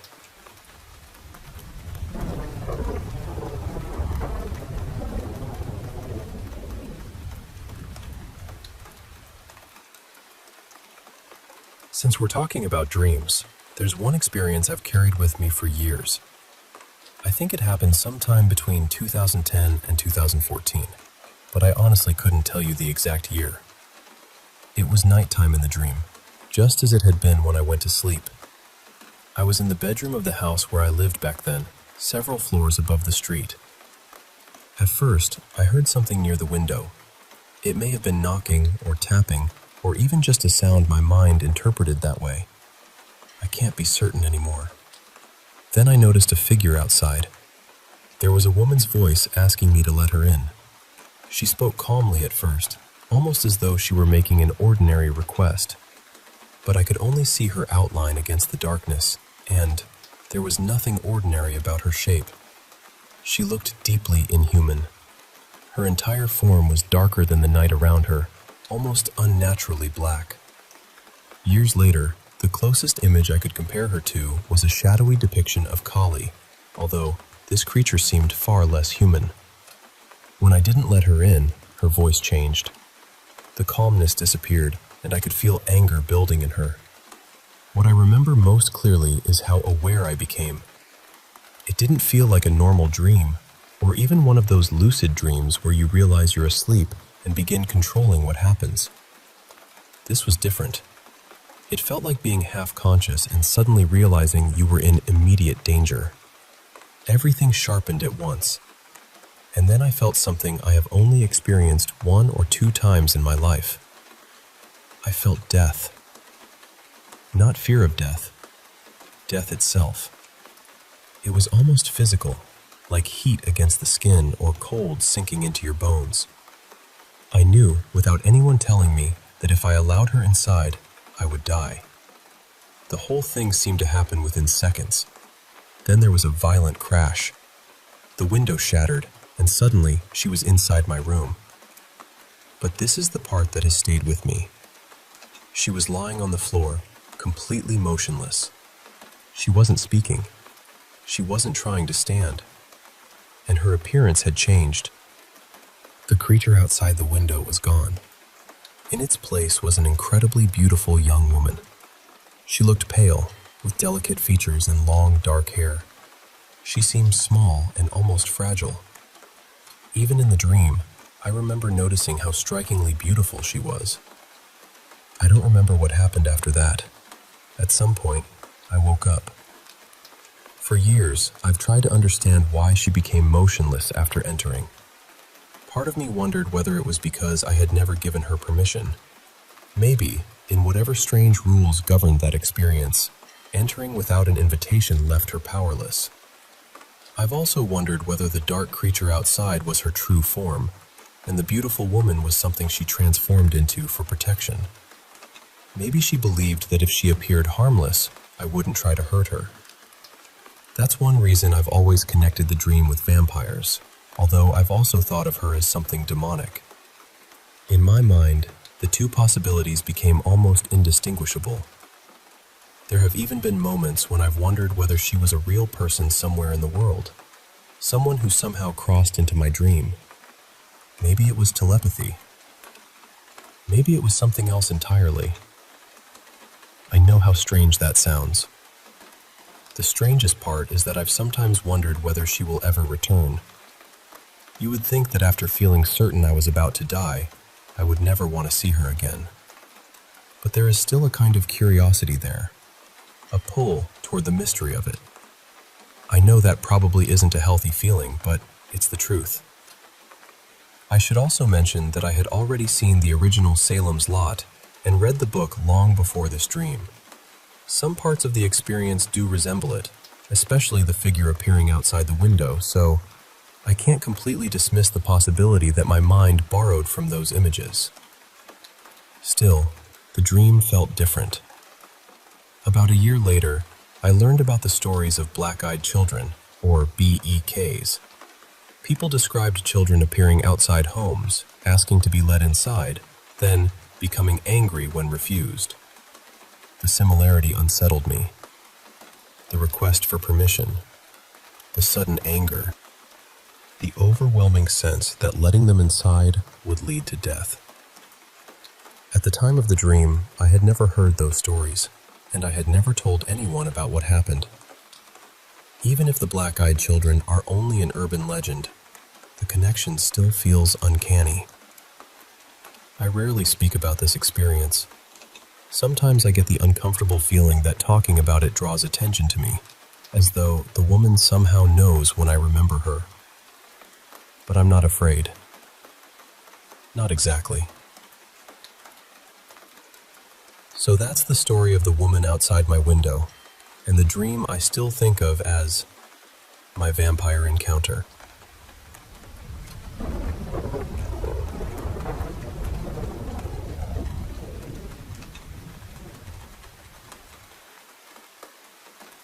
Hey, I want to share with you a story that happened to me just before Halloween. Something that still creeps me out whenever I think about it. So, picture this. It's the day before Halloween, and I get this call from my coworker, Miranda. Now, Miranda isn't just any coworker. She's the only criminal pathologist in our area, which is pretty neat because we don't usually deal with much crime in our small town. She's the one who handles autopsies for the police. We had only known each other a few months, but we'd become good friends in that short time. Anyway, Miranda calls me up and asks for a favor. She wants me to take her nephew and his 2 friends out trick-or-treating. The thing is, after the summer when a couple of kids went missing on a hiking trail, thankfully they were found safe, the parents have become pretty strict. They'll only let the kids go out if an adult is supervising. Miranda's working late that night, and with the parents' busy schedules, I was the only one available. So, I agreed. That evening, I drove over to the nearby city where Miranda lived. When I arrived, Miranda was unloading the kids from her car. She looked a bit nervous, but mostly just cautious about the chaos a group of kids could get into. She handed me the trick-or-treat bags and a map of the route, just to make sure I knew where to go since I wasn't familiar with the city's suburbs. I was pretty comfortable with the main street downtown, but the rest was new territory for me. She introduced me to the kids one by one, even though I already knew their names. There was Sam, Miranda's nephew, about 13 years old, dressed as a skeleton in a full bodysuit with face paint. Then Kim, his friend, a bit shorter, dressed as a classic vampire. They told me their costumes had a theme this year. Classic Halloween characters, nothing flashy like superheroes or TV characters. It was about sticking to the old-school, easy-to-find costumes. Next was Kim's little brother, Jerry, or Jer Bear, as everyone called him, who looked about 7. He was in a handmade robot costume made out of cardboard boxes. Kim was holding a string attached to Jerry's wrist because his robot helmet made it hard for him to see, so the string was to keep him from getting lost. And then there was Allie. She was about Sam's age, but her face was hidden behind this giant, oversized jack-o'-lantern head. That was it for her costume. An enormous pumpkin covering her entire head, paired with a black hoodie and leggings. She had glow-stick bracelets on her wrists and some long sticks dangling from her sweater's hem. She didn't say a word the whole time, just quietly stood there. Sam said they met her at the Halloween fair earlier that day, and that she was shy but really cool. Apparently, she won all the toys at the games. I noticed she didn't carry a trick-or-treat bag, and she wasn't collecting candy like the others. I asked if she wanted us to slow down so she could join in, but she just waved her hand, uninterested. I figured maybe she just liked watching. Once Miranda left for work, I took charge. I held Jer Bear's hand because he was slow and clumsy in his robot suit, while Sam and Kim ran ahead, excited to start getting candy. Allie stayed close to me, silent and still under the pumpkin head. As we moved along the main street, crowded with little ghosts and goblins, I felt the warmth of the Halloween spirit. Laughter, chatter, the crinkle of candy wrappers, the jingling of costumes. I even got to chat a bit with some of the other kids, which was surprisingly fun. We were all having a good time, until near the end of the main street. The crowd started to thin out, and the chatter faded into an eerie quiet. The streetlights flickered, and the houses around us went dark. No porch lights, no welcoming glow, just the faint flicker of candles and jack-o'-lanterns. I noticed the kids getting uneasy, their earlier excitement replaced by nervous glances and shrinking footsteps. That's when Sam mentioned the scary rumors they'd been whispering about all night. There was a headless corpse that roamed the woods, but more chilling was the story of Mr. Top Hat, a creature with a crooked, worn top hat and glowing orange eyes, who appeared if you were the last trick-or-treater on the street. The legend said the lights would go out, a thick fog would roll in, and you'd hear a cackling laughter before he showed up. And then, just like that, a fog crept in from the far end of the street. The kids clung to me, their faces pale and trembling. I picked up Jerry and held his hand, while Sam and Kim gripped my legs tightly. Allie stayed close but silent, her pumpkin head slightly tilted as if listening. From the mist, Two glowing orange eyes appeared, along with a long, thin hand wrapped in tattered gloves. The creature stepped out, hunched low, limbs lanky and unnaturally long. Its top hat was ragged, its greasy black hair tangled like spider legs, and its mouth was a gruesome slit running from forehead to chin. Its chest was an open ribcage glowing with an eerie orange light. It looked down at us with those burning eyes, and I swear it was sizing us up. It reached out the hand holding the burlap sack, which squirmed and rattled like it held a nest of rodents. Then, in a voice like ripping paper, it said, "Trick or treat." I froze. The kids gasped silently, and Jerry sobbed quietly against me. I looked to the boys for guidance, and Sam whispered, "You have to say it back. Finish the rhyme. The smell my feet part." I couldn't believe it. Was that all? Just say the rhyme and we'd be okay? Kim shot a glare at Sam, reminding him there was an exchange of candy afterward, which was important. The creature's fingers curled impatiently, but it waited. I nodded, ready to do whatever it took to keep these kids safe. "All right, we'll say it together. Jer Bear, you too." The kids lined up, steeling themselves. The creature's voice came again, low and chilling. "Trick or treat?" We all took a deep breath and shouted, "Trick or treat! Smell my feet! Give me something good to eat!" I felt my face flush with embarrassment, but there was no room for hesitation. The street was silent, the tension thick, and then the creature laughed, a sound that crawled under my skin. It opened the sack, and I could hear faint, desperate squeals and scratching inside before it pulled out its hand, now filled with shimmering black goodie bags. Inside, candy skulls glowed like tiny pearls. Sam stepped forward bravely, offering some of his chocolate bars and taking a bag. He noticed Allie had no candy to give and carefully picked out some chip bags for her to trade. Jerry advised Kim not to give the creature old-fashioned Tootsie Rolls, calling them old people candy. A funny moment that lightened the mood a bit. When everyone had exchanged their treats, the creature closed its sack and said, "See you next year?" I swear it winked before disappearing back into the fog. Just like that, the lights around us flickered back on, and the street felt alive again. The kids were shaken, but safe. Sam let out a nervous laugh. "That was insane." I agreed silently. No one wanted to linger, so we headed home quickly. Kim and Jerry were dropped off first, and I made sure to text Miranda so she knew they were safe. The kids were tired but grateful, and I promised Jerry I'd take them next year if I could. Sam's apartment was next. He lived above a closed shop, and when I sent him inside, he waved down at me from his window with a tired smile. That left only Allie, or Ellie, as I found out later, to take home. We walked quietly through the last few blocks. Then, I asked, "Did you have fun tonight, Ellie?" He froze, then slowly removed the jack-o'-lantern head. Underneath was a boy with pale, white, wavy hair plastered to his face with sweat, and glowing red eyes that met mine. "Was it that obvious?" he asked, his voice soft and almost shy. I realized then that Ellie was the same boy I'd met months before, the one who had helped save those missing children. His gender-neutral features had fooled me, as had his quiet nature. He wasn't wearing shoes, which was the first clue, and his real name was so close to the one he'd given earlier that it was a dead giveaway. He explained that his job was to watch over monsters and keep them in check.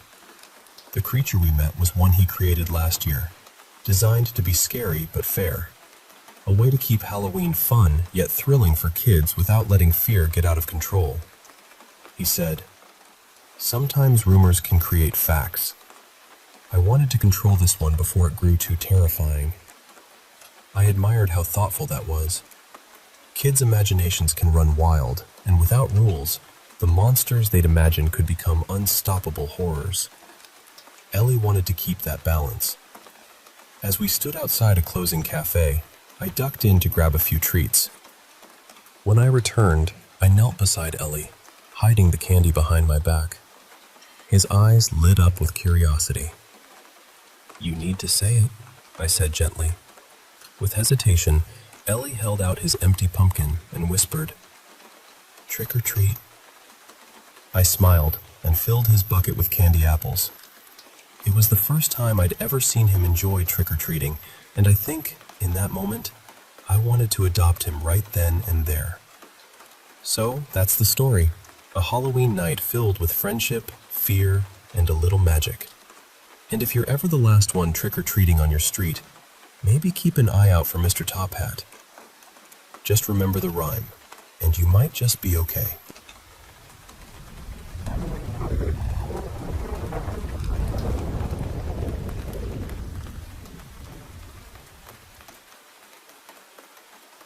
I really need help, and I know this is going to sound strange. It's a long story, but I'm honestly grateful to anyone willing to listen without immediately deciding I'm imagining everything. I'm 19, and ever since I was a child, I've noticed things that other people don't seem to. I wouldn't call myself psychic. It's more like I can walk into a room and immediately sense when something feels wrong. Sometimes it happens around certain people or objects, too. The women on my mom's side of the family have always described having the same kind of intuition. My first experience happened when I was around 7. I woke up in the middle of the night and saw what looked like a pale figure hovering over my bed. Its face seemed hollow and sunken.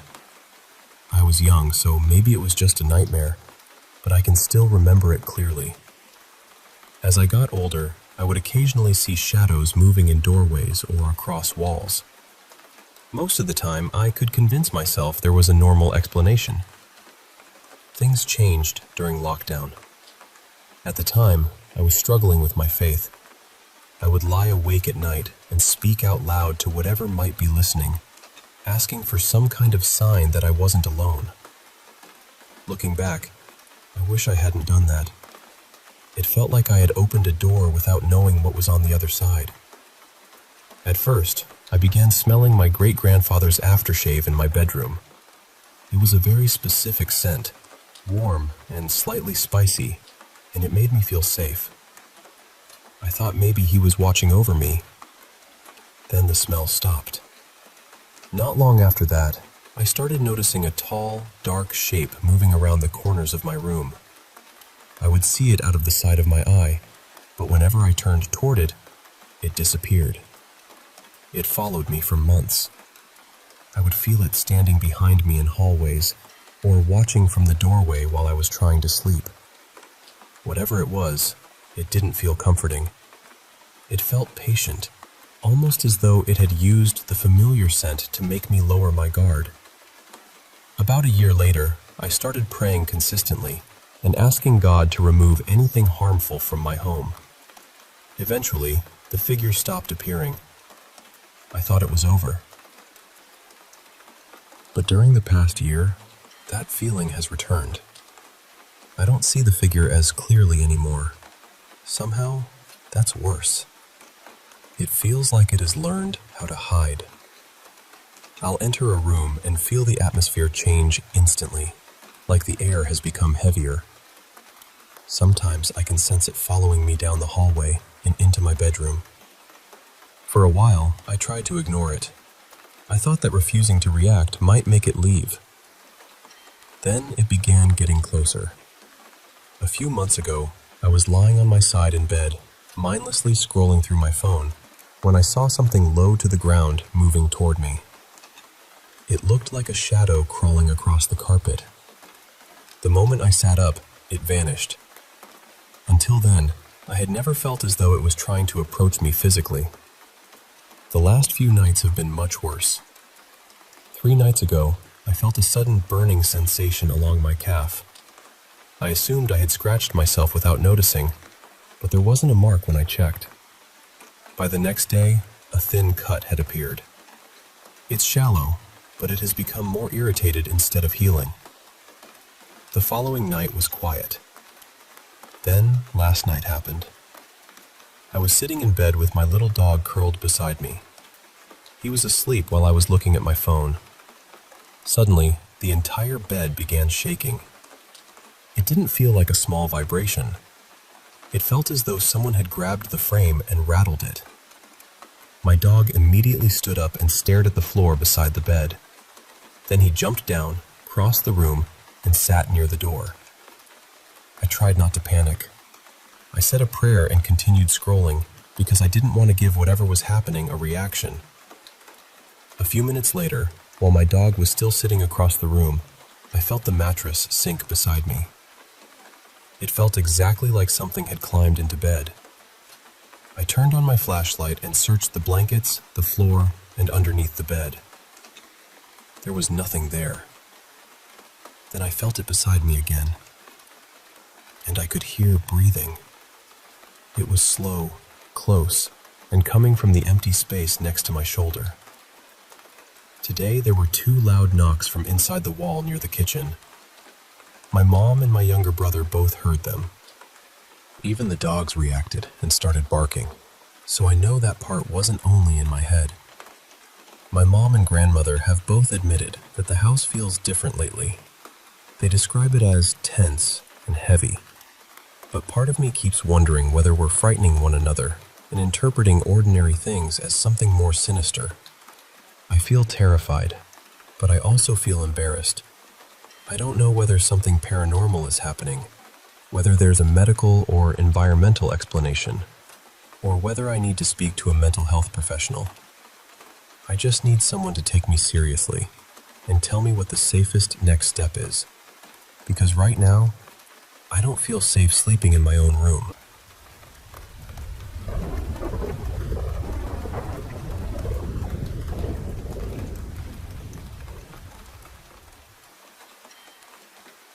Hey, so I want to share this wild, kind of unsettling experience I had near my grandfather's cabin. It's a place tucked away close to a lake, but honestly, it feels like the middle of nowhere, like really isolated. You have to walk a good bit just to get to town, and forget about your phone signal, it's barely there. My grandfather had a bad fall early in the summer, broke his hip pretty badly. The whole town found out because it's small and everyone knows everyone's business. He was going to be in the hospital for a while, and he was worried that the local teenagers might get the wrong idea and start partying or breaking into the cabin while he was gone. Out of all his grandkids, apparently, I was the most trustworthy. Maybe because I wasn't the type to cause trouble, or maybe just luck. Anyway, he asked me to house sit until he was back on his feet. I'm not really into camping or the outdoors, but the cabin made me rethink that a little. The air there is just clean and quiet. You don't realize how much noise you get used to in the city until it's gone. On my first day, I spent hours cleaning, dusting every surface, washing blankets because who knows what crawled in while Grandpa was too hurt to take care of things. I even took a trip into town to stock up on food. By the end of that day, I was wiped out. I barely noticed when I heard what sounded like cars driving down the dirt road near the cabin. Cars are rare on that road, so it caught my attention, but I was so tired I just shrugged it off as my brain filling in noises. Little did I know, that night was just the start of something strange. The next morning, I had a simple breakfast and decided to take a short walk. A friend of mine, an artist, had asked me to take pictures of the woods for his project, so I grabbed my camera. I stayed close to the cabin, not wanting to get lost. When I reached the dirt road, I stopped and stared at all the tire tracks in the dust. The more I looked, the weirder it felt. Why were there so many cars? Then, I spotted an SUV parked off to the side a little way down. It looked like one of those FBI vehicles from TV shows. Big, black, and clean to a fault. Curiosity got the better of me, and I started walking toward it, thinking maybe someone needed help. But the closer I got, the weirder it felt. The SUV was spotless, and didn't seem like it belonged in the middle of the woods. When I pulled out my camera to snap a picture, I noticed the license plate had no state on it, just the numbers 202. That was creepy. I took a quick photo, feeling a twinge of guilt. This was definitely going to be a story for Grandpa when he got back. I started to think, maybe all those cars I heard last night were part of some law enforcement operation, like looking for something or someone. I've listened to enough true crime podcasts to know that stuff happens. I spotted a trail near where the SUV was parked and decided to follow it a little, camera ready. But I quickly realized two things. I'm terrible at hiking, and the woods are downright eerie. The trees stretched on endlessly, and even though birds chirped here and there, I kept hearing this odd clicking sound, like something wasn't quite natural. Sweat stung my eyes, and I had to stop to catch my breath. That's when I realized I'd lost the trail completely. Panic set in. The clicking noise grew louder, as if whatever was making it was moving closer. My heart felt like it was pounding out of my chest. Then, out of nowhere, I felt a large hand rest on my shoulder. I screamed, a sharp, high-pitched sound, and spun around, only to find a tall man wearing a suit and sunglasses standing there. A suit in the middle of the woods? He looked like he belonged to that SUV. I stammered, I'm lost.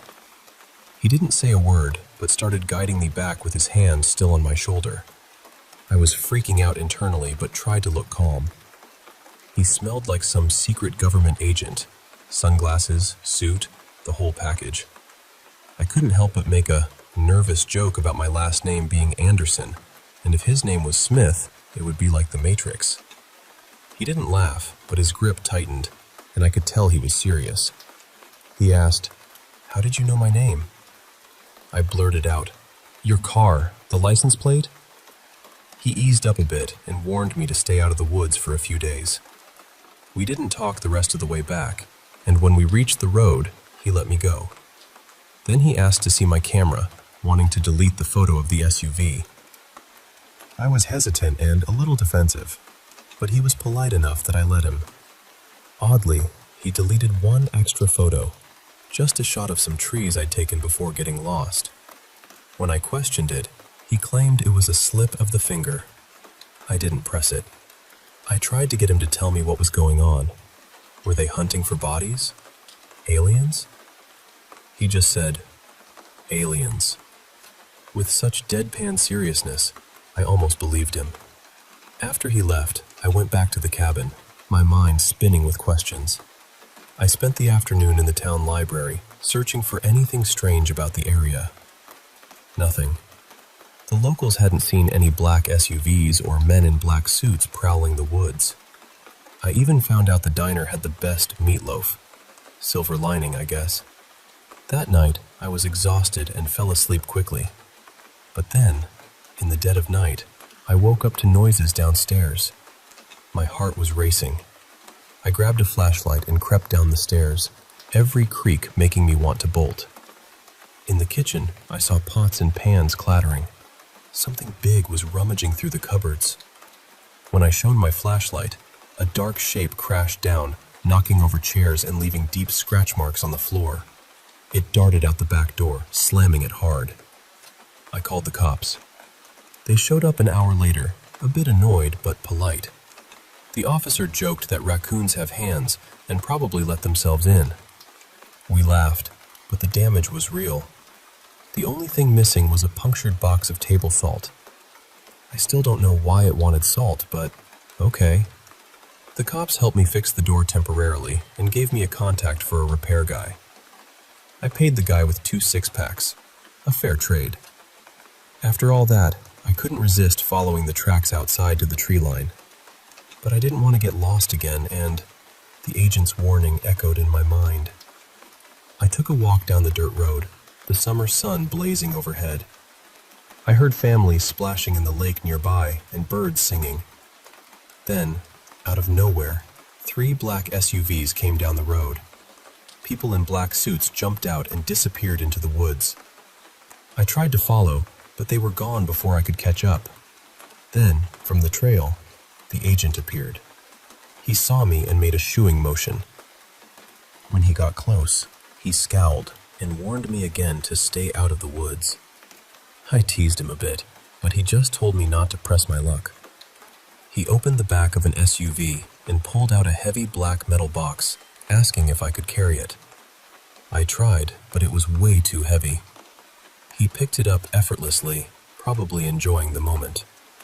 Before he left, he repeated his warning one last time. I felt like I was stuck in some spy thriller, but I still had no clues about what was really going on. The heat and the stress nearly knocked me out when I got back. I took a cool shower and accidentally napped through most of the afternoon. Seriously, how do these guys wear suits in this heat? So yeah, that's where things stand. There are definitely agents in the woods near the cabin, and whatever they're guarding or investigating is something huge. I'm torn between being terrified and fascinated. But one thing's for sure, I'm going to keep digging, even if it's just from a safe distance. I'll update you when I find out more.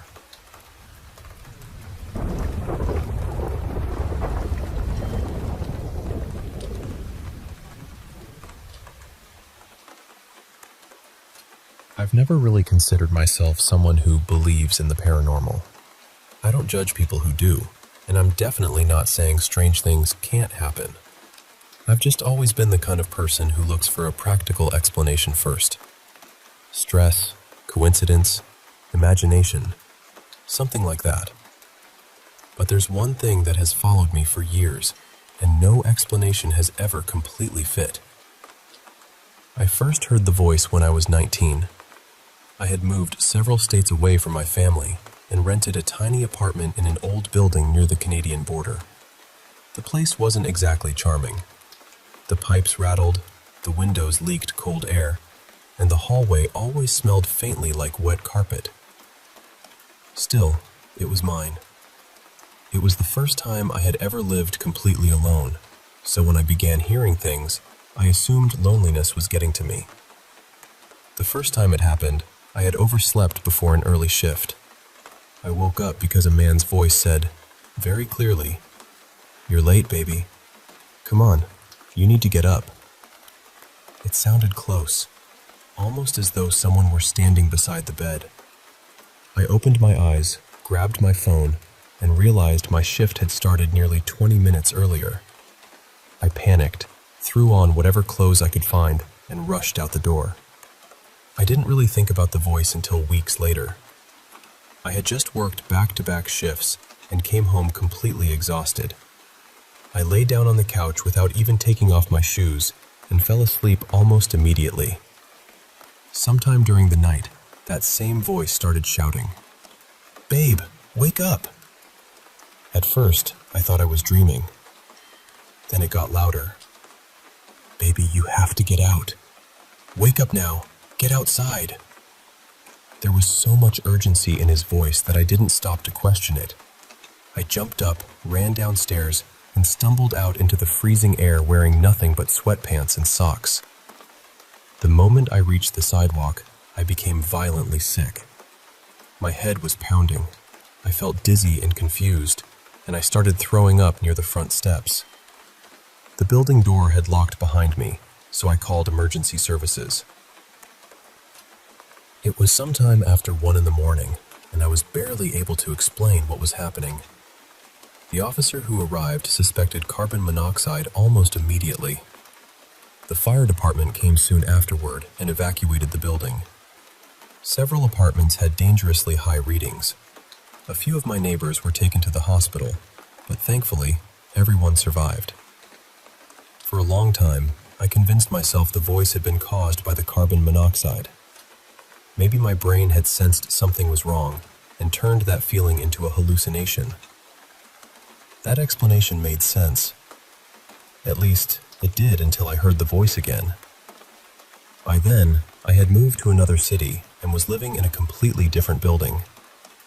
One evening, about a year later, I was taking a bag of trash out to the alley. Just before I stepped through the gate, the voice said, "Drop it, babe. Go back inside." I froze for a second, but then I ignored it. A moment later, a man came sprinting around the corner with 2 police officers chasing him. He slammed straight into me, knocking me onto the pavement. The trash bag burst open everywhere. He barely looked back before getting up and running again. One of the officers raced past without stopping, which I can laugh about now, but at the time I just sat there staring at the mess around me. The voice had warned me again, and it had been right. Since then, I've heard it only occasionally. Sometimes several years pass without anything at all. It is always the same voice. A young man, though definitely an adult. Calm most of the time, but firm when something is wrong. He never uses my name. He always calls me babe or baby, and he never says anything unless it's a warning. He has told me to slow down before nearly being hit at an intersection. Once he told me to check on someone moments before they had a medical emergency. Another time, he woke me shortly before a small earthquake, several minutes before the alert appeared on my phone. The voice has never threatened me. It has never asked me to do anything harmful or strange. It doesn't carry on conversations, and it never answers questions. It simply appears, warns me, and disappears again. Part of me still believes there must be a psychological explanation. Maybe my brain notices tiny details that I'm not consciously aware of, and turns them into a voice I can understand. But that theory doesn't explain everything. A few years ago, after a serious car accident, I had a full brain scan. Nothing unusual showed up apart from a concussion. And yes, the voice warned me before that accident too. I still don't know what it is. Maybe it's instinct. Maybe it's something my mind created. Maybe it's something stranger than either of those things. Whatever it has always been gentle with me. And when that voice tells me to move, wake up, or get somewhere safe, I listen now.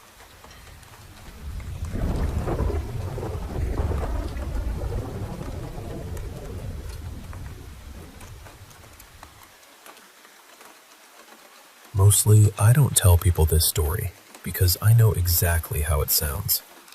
I work the overnight shift in an old office building downtown. There's a rumor that the place was built on the site of a former hospital morgue.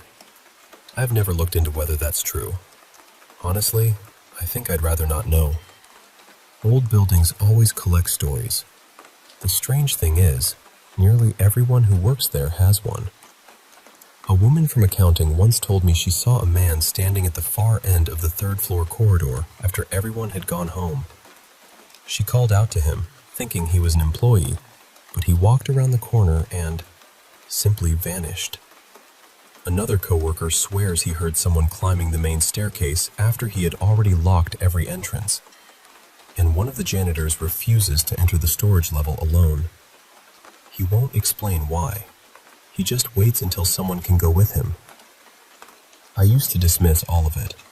Not because I thought they were lying. I just believed there was always a reasonable explanation.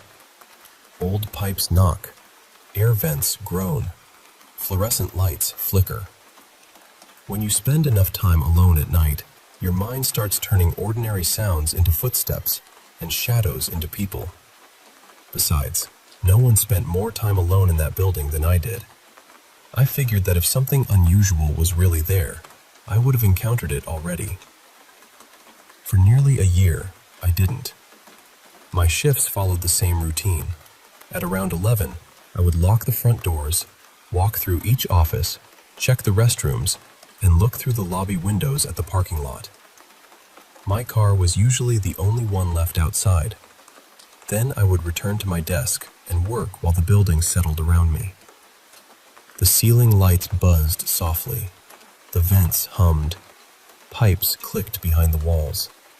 Sometimes I would get chills for no obvious reason. Sometimes the conference room felt colder than the rest of the floor.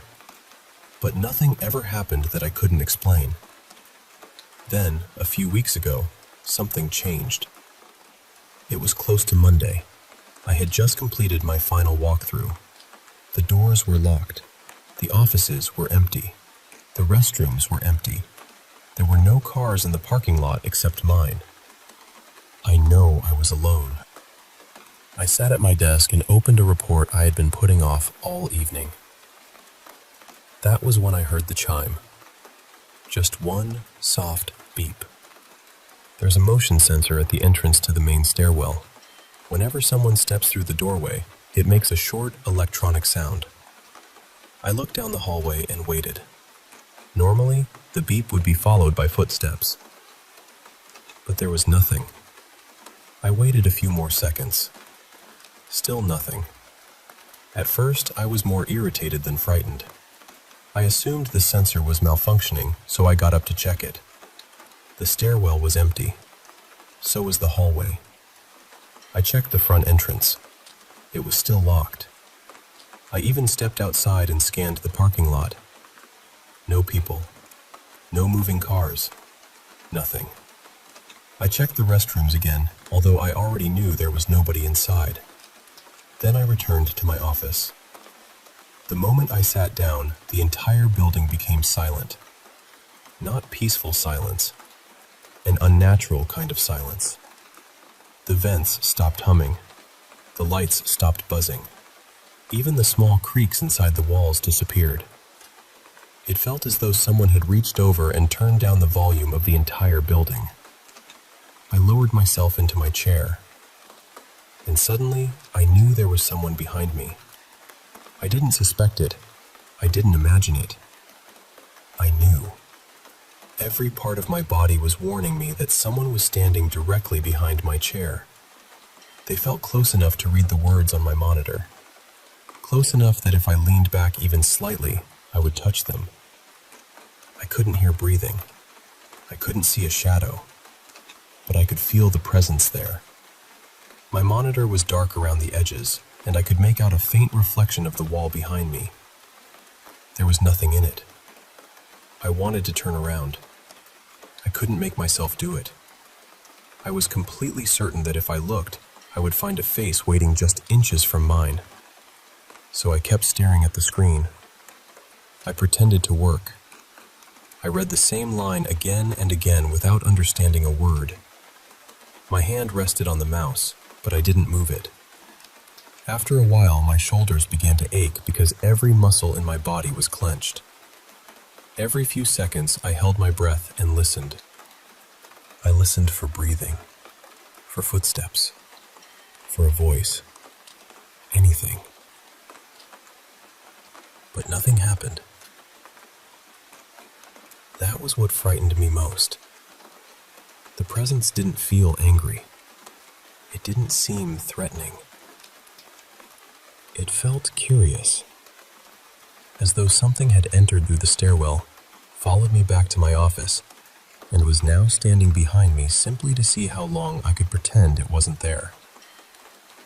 Eventually, I forced myself to look at the clock in the corner of the screen. It was 12:21. More than half an hour had passed. The instant my eyes moved away from the center of the monitor, the building came back to life. The vents began humming. The lights buzzed overhead. Something clicked inside the wall beside me. And the presence disappeared.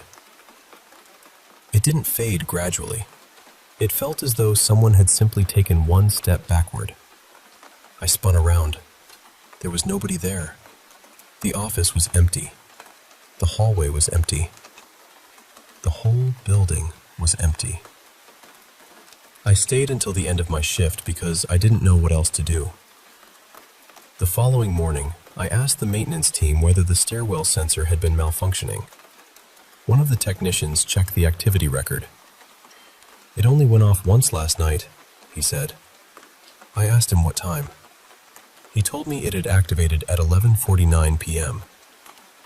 That was the exact moment I had heard the chime. He shrugged and said it was probably an electrical fault. I tried to accept that explanation. About 2 weeks later, I finally told an older maintenance worker named Martin what had happened. He had worked in the building for more than 20 years. I expected him to smile or tell me I had been overtired. He didn't. He listened quietly until I finished. Then he looked toward the stairwell. "It stayed behind your chair, didn't it?" he said. I couldn't answer at first. I had never mentioned that part. I asked him how he knew. Martin remained silent for a long moment. Then he said, "You were fortunate." I asked what he meant. He looked directly at me. "Most people turn around." Before I could ask anything else, someone called for him from another floor. He walked away. I have tried to speak with him about it 3 times since then. Every time, he acts as though the conversation never happened. Nothing unusual has occurred since that night. The sensor hasn't sounded again. The building hasn't gone silent. I haven't felt anyone standing behind me. Most nights, I can almost convince myself that exhaustion caused the whole thing. But I no longer sit with my back facing the doorway. Before every shift, I pull my chair several inches away from the wall. I tell myself I do it because the extra space is more comfortable. But recently, I noticed something. No matter where I move the chair, I always leave the same amount of room behind me.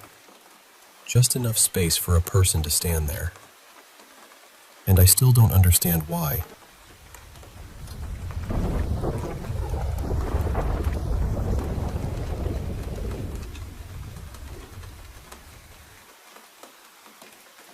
Some haunted houses become famous because one terrible thing happened inside them.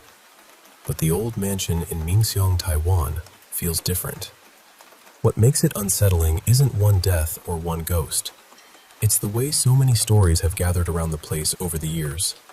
They've layered themselves over the building until, eventually, the mansion almost stopped feeling like a real home. It became something people whispered about. The house was originally known as the Liu family residence in Mingxiong, Chiayi. It was built in the late 1920s by a wealthy landowner named Liu Rongyu, and for its time, it must have been extraordinary. It stood 3 stories high, with connected wings, wide balconies, decorative terraces, and a courtyard with a pond. Out in the countryside, surrounded by fields and low houses, it probably looked less like a family home and more like a palace that had somehow wandered away from the city. But local stories say the mansion wasn't built there simply to display wealth. According to legend, a feng shui master studied the land and declared that it sat across the throat of a sleeping dragon. A railway line had recently been built nearby, and some believed the iron tracks had sliced through the natural flow of energy beneath the ground. To repair the damage, the family was supposedly told to construct a tall building in that exact location, with a hill behind it and the river stretching out in front. So, from the very beginning, the mansion may have been more than a home. It was meant to hold the land together, a kind of enormous charm made from brick, timber, and stone. And whenever I hear that, I can't help wondering, if the house was built to keep something under control, what was it trying to contain? Sometime in the mid-1940s, the Liu family moved away. Their descendants later said there was nothing mysterious about it. The mansion was too far from the center of town, transportation was difficult, and daily life there had become inconvenient. That explanation sounds perfectly reasonable. It may even be completely true. But reasonable explanations rarely survive for long in an abandoned house. Once the family left, the mansion slowly began to collapse into silence. The lamps went dark. Dust gathered across the floors. The pond filled with leaves and rainwater. Vines climbed over the balconies, and thick roots pushed into the walls. At night, the empty windows seemed to stare across the fields. Then, a few years later, soldiers arrived. Around 1949, nationalist troops were stationed in the region, and some of them reportedly used the abandoned mansion as temporary sleeping quarters. Electricity in the countryside was unreliable, so after sunset, the building became almost completely black. One night, a young soldier claimed he saw a pale figure pass slowly in front of an upstairs window. He was so frightened that he refused to sleep. His commanding officer laughed at him and ordered wires and bulbs to be installed throughout the mansion. He believed that once the corridors were brightly lit, the ghost stories would disappear. But on the following night, someone saw the figure again. This time, an officer drew his pistol and fired into the darkness. The gunshot echoed through the entire building. Soldiers rushed toward the sound, expecting to find an intruder or perhaps nothing at all. Instead, they found one of their own men lying on the floor. According to the story, the supposed ghost had only been a soldier walking through the mansion late at night, possibly on his way outside. In the confusion, fear had turned an ordinary person into a shadow, and that shadow had become a target. Some visitors still claim there are bullet marks in the old walls. Whether those marks belong to that night, I honestly don't know.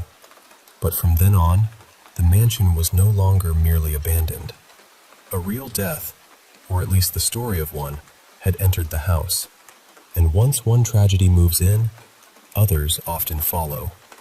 In the courtyard, there is an old well. One legend says a young servant named Meilan fell in love with someone the family considered unsuitable. Heartbroken and unable to escape her situation, she threw herself into the water.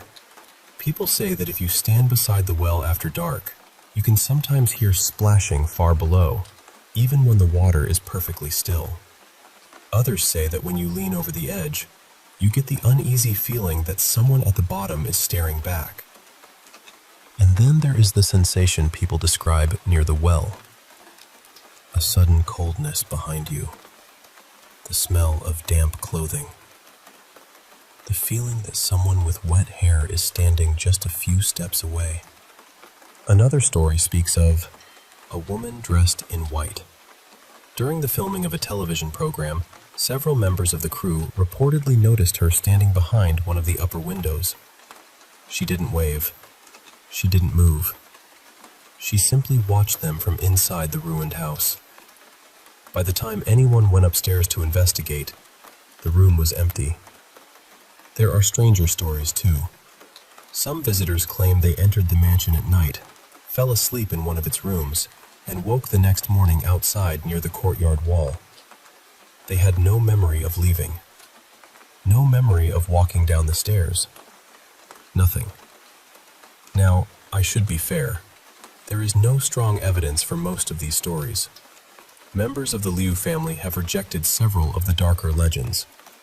The noises inside the mansion may come from wind passing through broken windows. The pale shapes may be moonlight moving across branches. And the woman in white? She may be nothing more than a reflection, a curtain, or the mind trying to create a face where there isn't one. But perhaps that is what makes the place so fascinating. A haunted house doesn't only contain the dead, it contains the fear of the living. Every student, tourist, soldier, film crew, and ghost hunter who enters the mansion brings something with them. A rumor, a memory, a nervous glance toward an empty staircase. Then they leave with a new story. Over time, those stories sink into the walls. Eventually, the old Liu residence stopped belonging only to the family who built it. It began to belong to everyone who had ever been afraid of it. And after nearly a century of rumors, tragedies, shadows, and whispered sightings, I think the real question is no longer whether the mansion is haunted. The real question is this: after a house has carried so much fear for so many years, is it possible for it to be ordinary ever again?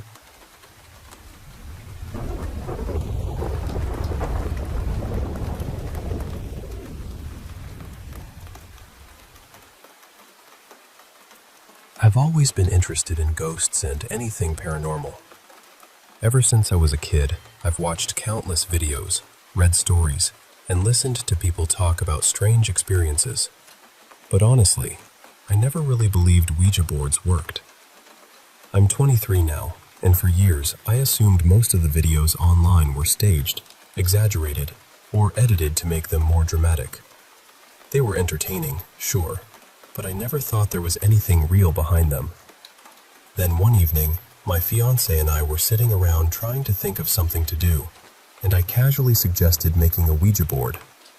She looked at me and said she had used one when she was a teenager, and that something had actually answered her. I laughed because I thought she was trying to scare me. We didn't own a proper board, so we printed one from the internet and taped it onto a piece of thick cardboard. Then we cut out a small planchette using a template. It looked cheap and homemade, which made the whole thing feel even less believable to me. My fiancée immediately said we weren't using it inside her grandparents' house. She was living with them at the time, and she didn't want to risk bringing anything strange into their home. I remember teasing her about it. I told her there was nothing to worry about because it was only cardboard and printer paper. Still, she refused. So we drove to the ruins of an old abbey just outside town. Parts of it were nearly 900 years old, and the surrounding area had been damaged during the war. We thought that, if anywhere had a story attached to it, that place probably did. We sat there for about half an hour, with our fingers resting on the planchette. Nothing happened. We asked questions. We waited quietly. We even moved to another part of the ruins. Still nothing. That was exactly what I had expected, but I'll admit, I felt slightly disappointed. Even though I didn't believe in any of it, part of me wanted something to happen. Eventually, we packed everything away and went for a drive. It was getting late, and we were following a narrow road through the countryside when I noticed a tiny stone church surrounded by an old graveyard. There were no houses nearby, and the whole place seemed completely isolated. I pointed toward it and said, "Let's try one more time." I parked beside the church wall, and we set the board up between us inside the car. For the first 10 minutes, nothing happened. Then, the planchette began to move. It wasn't fast. It didn't shoot across the board like you see in horror films. It moved slowly, almost hesitantly. My immediate reaction was to accuse my fiancée of pushing it. She swore she wasn't. I asked her again, and she became frustrated with me. She lifted her finger slightly to show that she was barely touching it. That was the moment I started to feel uncomfortable. We asked, "Is anyone here with us?" The planchette moved to yes. I remember staring at it, trying to work out how she could be moving it without me noticing. We asked for a name, but the planchette wandered between letters that didn't form a word. We tried again, and the same thing happened. Then I asked, "Are you a boy?" It moved to yes. My fiancé asked how old he was. The planchette moved to the number 1. Then it drifted away before returning to 1 again. I said, "Are you 11?" It moved to yes. I felt a knot forming in my stomach, but I was still trying to stay rational. Then I asked the question I probably shouldn't have asked. "How did you die?" The planchette began moving from letter to letter. F, I, R, E. Fire. For a few seconds, neither of us said anything. We tried asking for his name again, but the letters still made no sense. Finally, I asked, "You don't want us to know your name, do you?" The planchette moved to yes. After that, it stopped completely. We waited another several minutes. We asked more questions. We took our hands off and started again. Nothing. I was shaken, but I was also desperate to prove there was a logical explanation. I got out of the car and walked through the graveyard with the light from my phone, looking at the headstones. I wanted to see whether an 11-year-old boy was buried there. My fiancée stayed near the car. She felt uncomfortable searching the graves at night, so she looked online instead. A few minutes later, she told me she had found a burial record for the church. There was an 11-year-old boy listed. Even then, I told myself it was just a coincidence. There must have been plenty of children buried in old graveyards. But when I climbed back into the car, I began to feel strange. I wasn't exactly frightened. I just felt distant, almost as though I was watching everything from somewhere outside myself. Then a thought entered my mind. I asked my fiancée to search the boy's name together with the name of the nearby village. She went quiet. Then she gasped and turned her phone toward me. She had found an archived newspaper report from 1951. According to the article, 2 young boys had been playing near an abandoned vehicle. One of them had been striking matches, and a burning match had fallen near the fuel tank. There was still petrol inside, and the car caught fire. Both boys were badly burned. They died in the hospital the next day. I didn't know what to say. My fiancé couldn't have planned it. I had chosen the road. I had noticed the church. I had suggested stopping. Until that evening, neither of us even knew the graveyard was there. We drove home in near silence. Every so often, one of us would start to say something, but neither of us could find the right words. Even now, I don't know exactly what happened that night.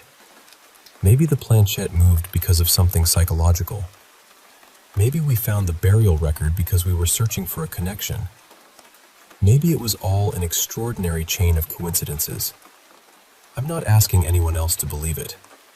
I only know that before that night, I was completely convinced Ouija boards were nonsense. Afterward, I wasn't so sure. Whatever happened in that quiet country graveyard, it changed the way I think about the things we can't explain. And it's something I'll remember for the rest of my life.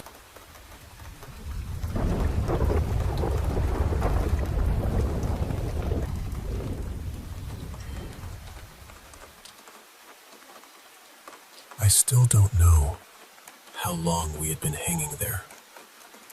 There were 3 of us, suspended against the walls of a windowless room, our wrists bound above our heads. The only light came from a rusted lantern swinging from the ceiling. Every time it moved, our shadows stretched across the walls, like they were trying to escape without us. Then, the door opened. A tall, bald man stepped inside. One of his eyes was badly scarred, and dark stains marked the collar of his heavy coat. His boots struck the floor slowly and deliberately. He wasn't rushing. That was what frightened me most. Behind him, he pulled a narrow metal cart covered with blades, hooks, clamps, and tools I couldn't even recognize. Our mouths had been taped shut, so none of us could speak. We could only watch as he studied the 3 of us and quietly chose the man hanging farthest from me. He dragged him to the opposite side of the room. What happened next is something I still struggle to describe. The man used his tools with terrifying patience, breaking the prisoner piece by piece. He tore out teeth, wounded his face, and pressed heated metal against his skin. The victim barely reacted at first, almost as though his body had already given up. Eventually, blood filled his mouth, and his breathing became a wet, desperate struggle. The torturer continued. He removed the man's clothing and inflicted injuries so cruel that I had to close my eyes. But even with my eyes shut, I could still hear everything. The scrape of metal, the hiss of heat against skin, the shallow breathing of the person beside me. I remember thinking, when he finishes with that man, he'll come for us. Fear does strange things to the mind. After a while, I stopped feeling the ropes cutting into my wrists. I stopped noticing the cold floor beneath my feet. My whole world became the door, the restraints, and the possibility of escape. Then, somehow, one of the bindings loosened. The person beside me noticed it too. We didn't speak. We just moved. The moment we were free, we ran toward the door. To our shock, it wasn't locked. It opened easily, almost as though someone had left it that way on purpose. For one beautiful second, I believed we had escaped. Then, the engine of a chainsaw roared behind us. We ran through the hallway as fast as our exhausted bodies could carry us. The man was coming after us, the blade screaming through the darkness. The other prisoner looked at me and understood what had to happen before I did. He turned back. He threw himself into the torturer's path, buying me the few seconds I needed to reach the front door. I heard shouting behind me, followed by the violent growl of the saw, but I didn't stop. I burst onto an empty road and waved down the first vehicle I saw. The driver took me several streets away, and I stumbled into what looked like a small repair shop. It was actually an abandoned storage building. I hid there for a while, shaking so badly I could barely stand. When I finally stepped outside, I noticed a woman across the road. She was dressed too elegantly for the neighborhood, and she kept watching me while speaking quietly into her phone. The moment our eyes met, I ran. That was when I felt something vibrating in my jacket. A phone. It wasn't mine. Someone had slipped it into my pocket. The screen displayed 2 words, "Home calling." I answered. A calm voice said, "We're outside your family's house. Come back alone." Then, the line went dead. Every sensible part of me knew it was a trap. But what choice did I have? I couldn't leave my family in danger. So, I returned. When I reached the house, a burned-out sedan was parked near the gate. Its windows were blackened, and the metal looked as though it had melted in places. The front door stood open. I stepped inside. Before I could call out, someone came from behind and pressed a mask over my face. A chemical smell filled my lungs. My knees gave way, and the room disappeared. When I woke up, I was in another house. This room was cleaner, almost ordinary. A lamp stood in the corner. A table sat in the center. Across from me was another captive, a nervous man with bruises around his wrists. Then, a bearded man entered. He wore a plain shirt and polished shoes. He smiled as though we were guests arriving for dinner. He placed a deck of cards on the table. "The rules are simple," he said. "Win and you leave. Lose and one of you dies." My stomach dropped. I barely knew how to play. The man across from me seemed experienced. He watched my eyes, my hands, even the way I breathed. Every card I placed felt like a confession. With every round, my heart struck harder against my ribs. Somehow, we reached the final hand, and somehow, we won.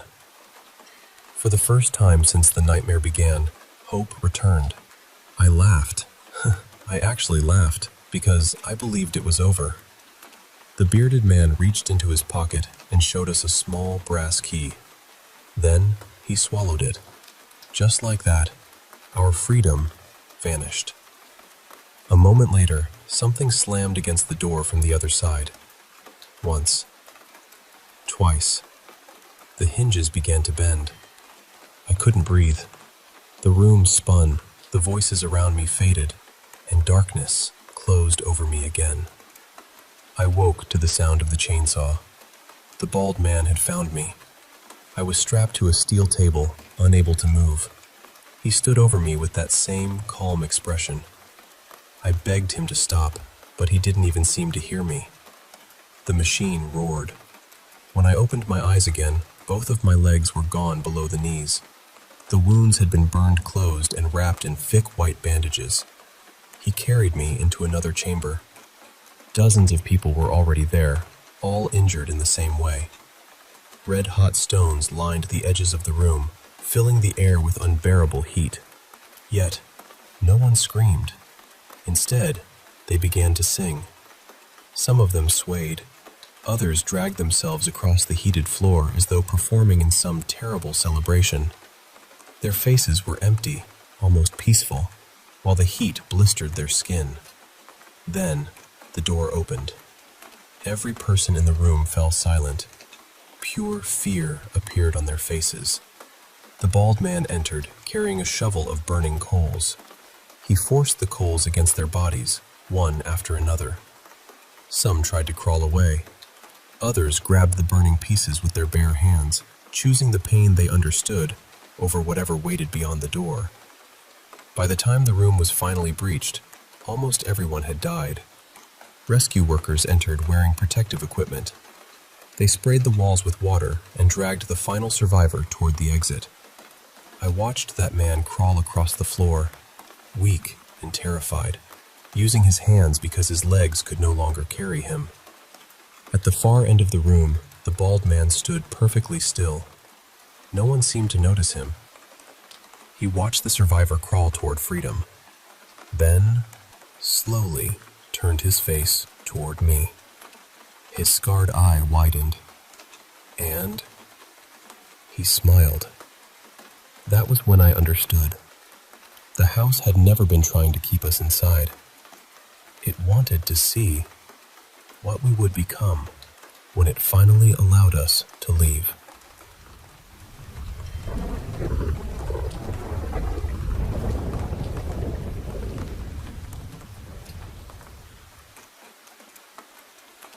You know, there are mornings when you wake up feeling a bit disoriented, like the world outside your window is unfamiliar, yet oddly inviting. That's exactly how I felt that morning. I sat up slowly, my mind still fuzzy with sleep, trying to pin down the time. The room was bathed in this soft, warm, orange glow, sunlight sneaking in through the curtains. It was early, but late enough that my usual sense of urgency was replaced by something more calm. I pulled back the curtains, and there it was. The trees outside swaying gently in the breeze, their leaves whispering secrets to one another. The cabin life, I thought, wasn't so bad after all. Well, except for that bizarre episode with some strange animal that had broken in the night before. That was unsettling, sure, but nothing I couldn't handle. I glanced at the clock and realized it was way too late in the day to trek down to the main path and start poking around for clues about the animal. Instead, I decided to do something I'd been itching to do since I arrived. I grabbed a couple of beers from the little fridge and headed down the narrow trail that led to the lake. The air was crisp, filled with the scent of pine and earth, and the crunch of dry leaves under my feet was oddly comforting. I had this idea in my head. If I could find the fishing poles tucked away somewhere in the cabin, maybe I'd spend a few days just drinking and fishing, letting the world slow down around me. But first, I needed to unravel the mystery of who this Agent 202 was and what organization he worked for. There was something about him that didn't sit right, and yet, I couldn't look away. When I reached the end of the short trail, the scene before me stopped me cold. It was like some strange coincidence straight out of a novel. This man really was everywhere in these woods.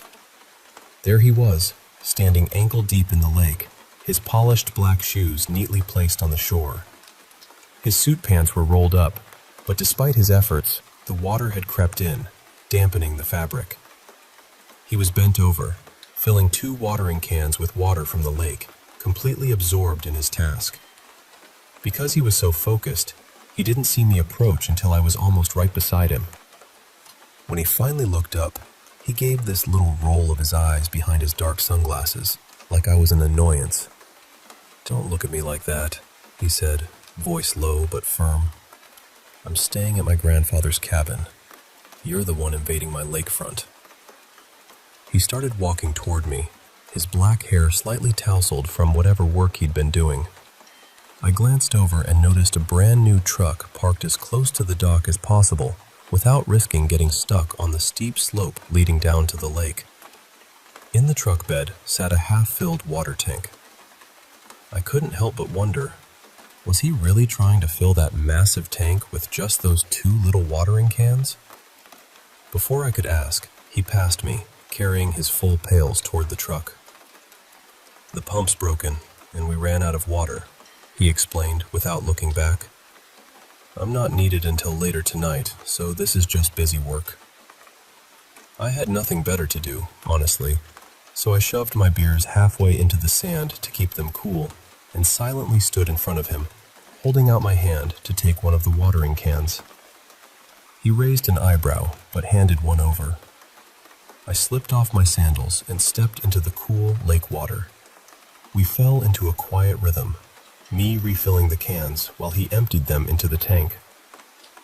The sun dipped lower, painting the sky with shades of pink and purple, but there was still enough light to see by. "My back is killing me," I finally admitted, breaking the silence and prompting us to take a break. I hadn't done much, but standing there in the water made me feel like I'd earned my beer. I climbed out, feet sinking into the warm sand, now regretting the wet footprints I was leaving behind. The beer was cool to the touch, almost a small luxury. I offered one to the agent, still bent over, filling the pails. He looked at me, then at the lake, considering. When I shook the bottle a little, trying to entice him, he gave a reluctant nod and walked over.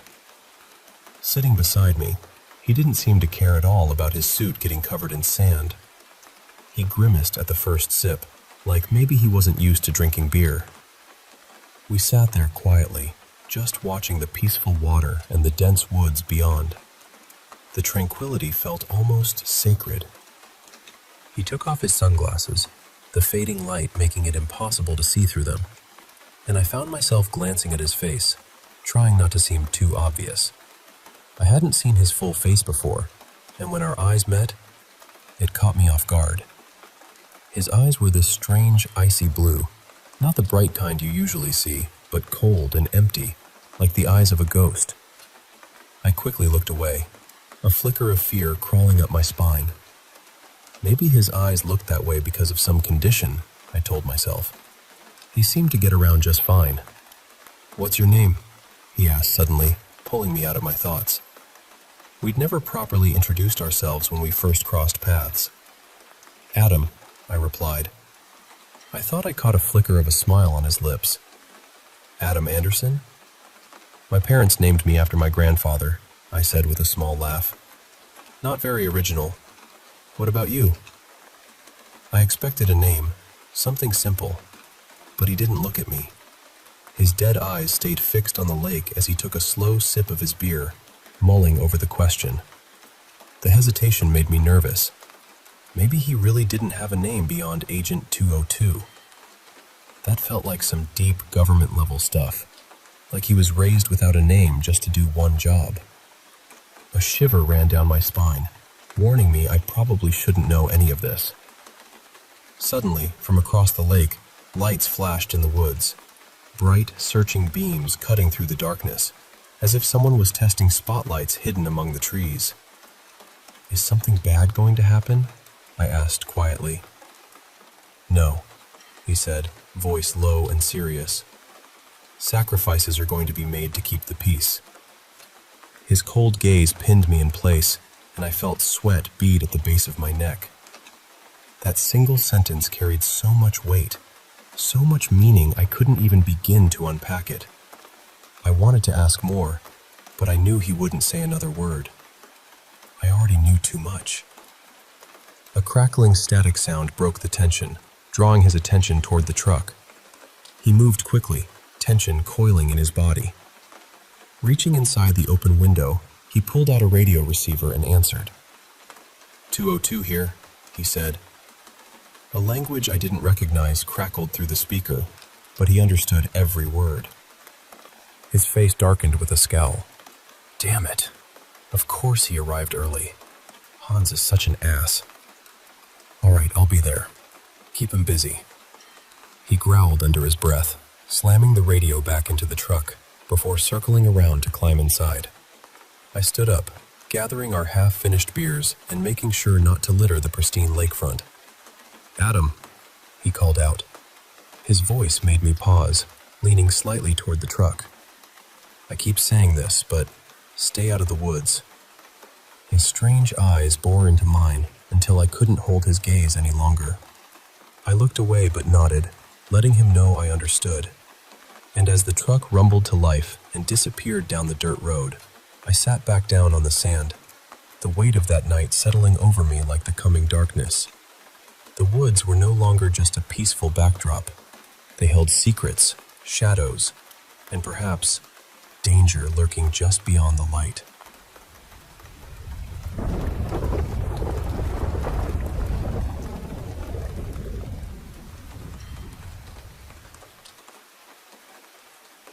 You know, sometimes we just wish we could understand what's really going on around us. Like, all I ever wanted was to know what was happening out there in those woods, beyond the cabin. That's all. But when I asked, The answer I got was so solemn, like a quiet warning. "It's human nature to be curious," the man said, his voice steady but heavy with caution. "But what is happening is not meant for you to know. So please." He didn't have to say it twice. At that moment, I realized whatever was going on was way beyond my reach, beyond what I could grasp. He was looking out for me, trying to keep me safe by steering me away from the truth.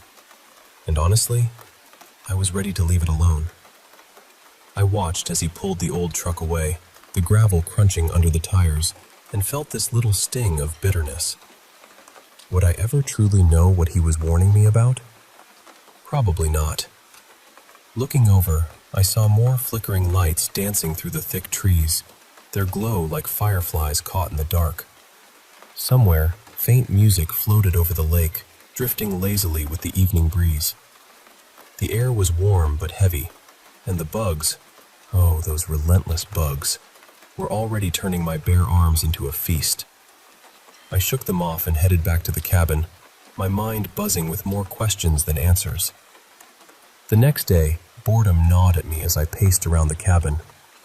Morning stretched on endlessly, and I caught sight of more cars rumbling down the dirt road, their tires stirring up little clouds of dust that settled on the leaves. I was going stir-crazy, trapped in this quiet little world. I felt that restless urge building inside me, that desperate pull to just bolt into those woods and find out what was really going on. But instead, I chose to go into town. Better to keep busy than to wander blindly into trouble. Not sure how long I'd be around, I decided to get a library card. Books and movies seemed like a good way to keep my mind occupied, at least for a while. I was scanning through the rather small movie section when a voice called my name, gentle but surprised. "Adam, is that you?" I turned to see a man, about my grandfather's age, standing there. His face looked puzzled for a moment, then it broke into a warm smile. "You must be his grandson." "Christ, you look just like him when he was your age." I thought I was losing my marbles. I smiled back, feeling a bit of warmth from the familiarity. I dropped the movie search and walked over to him, introducing myself even though it felt like we already knew each other. I'd always known I was named after my grandfather, but I never actually heard anyone call him Adam before. He went by his middle name, John. That's what everyone knew him as. We shook hands, and I followed the man to a cozy sitting area. "My grandfather broke his hip, so I'm cabin sitting," I explained, trying to sound casual. "I get pretty bored up there." He nodded knowingly. "It does get boring there. Nothing much happens in this town at all." I suppose that's why some people like living here so much. I hesitated, then decided to bring up the strange men I'd seen lurking in the woods. "I've been noticing men in suits around. Is there some kind of FBI training camp nearby or something?" His face darkened for a fleeting moment, and something like worry flickered in his eyes. I wondered if I'd stepped into some kind of trap with my question. He shook his head slowly, as if clearing away some complicated thoughts before speaking. "You and your grandfather are alike," he said quietly. "Years ago, he talked about the same thing, men in the woods near his cabin." "And?" I leaned forward, my heart pounding, eager for answers. Why had my grandfather never mentioned any of this? What was he hiding? "He did the smart thing," the man replied. "He settled down with your grandmother and stopped digging into it." I let out a long sigh, sinking back into the oversized armchair. Disappointment settled over me like a heavy blanket. He chuckled softly at my reaction and continued. "There was another reason why he stopped talking about it and focused on your grandmother. Adam, your grandfather was the kind of man who wore suits and kept everything buttoned up. He came here from somewhere else, and folks around town thought he was just some government guy doing a land survey or something. What made him settle down here?" I asked, curiosity getting the better of me. If he was the office type and not really an outdoor guy, was it love at first sight when he met my grandmother? Love at first sight? "Maybe," he said, a soft smile touching his lips. "But not with your grandmother at first. See, he kept asking the locals about those men in suits appearing in the woods. He chased leads, and at first, we thought he'd lost his mind. Then a stranger came into town a few times, a man in a suit. But the strange thing was, he'd buy all the live fishing bait and a massive amount of meals to go at the diner. We all assumed your grandfather was chasing answers. But then some campers caught him and a man in a suit in, well, a compromising position in the woods. He gave me a pointed look over his glasses, and I instantly understood. My face flushed with embarrassment, and I realized why my grandfather never wanted to talk about those men. My family probably didn't even know. I felt like I was intruding on something private, something too personal. If he was like that, I stammered, why would he marry my grandmother? Because he loved her too, the man said gently. Anyone could see that. I'm sure he was happy with her. But his eyes, they always seemed to be drawn toward the woods, like something inside him was still searching. It was painful to see. I'm afraid you might be headed down the same path. He leaned in, voice dropping to a whisper. Ignore whatever is going on out there. It nearly destroyed your grandfather. The few locals who know about it pretend not to. You promise me you'll stay out of it, right? I've seen one of those men in suits, only once. But anyone with eyes like that, they aren't natural. He fell silent, lost in a distant memory that haunted him still. I nodded, feeling the weight of his warning. All these cautions were meant to keep me safe, to keep me away from the woods. But the pull was still strong. I wanted to ask more, to dig deeper. I knew the locals pretended nothing was happening, so getting answers might be impossible. Still, maybe just starting to ask questions wouldn't hurt. What else was there to do? His eyes searched mine, unconvinced I'd listen. He'd done his part by warning me, but he couldn't stop me if I chose to keep pushing. I told myself I'd let it go, but every little piece of information, every whispered hint, kept pulling me back in. The woods were calling, and I wasn't sure how much longer I could resist.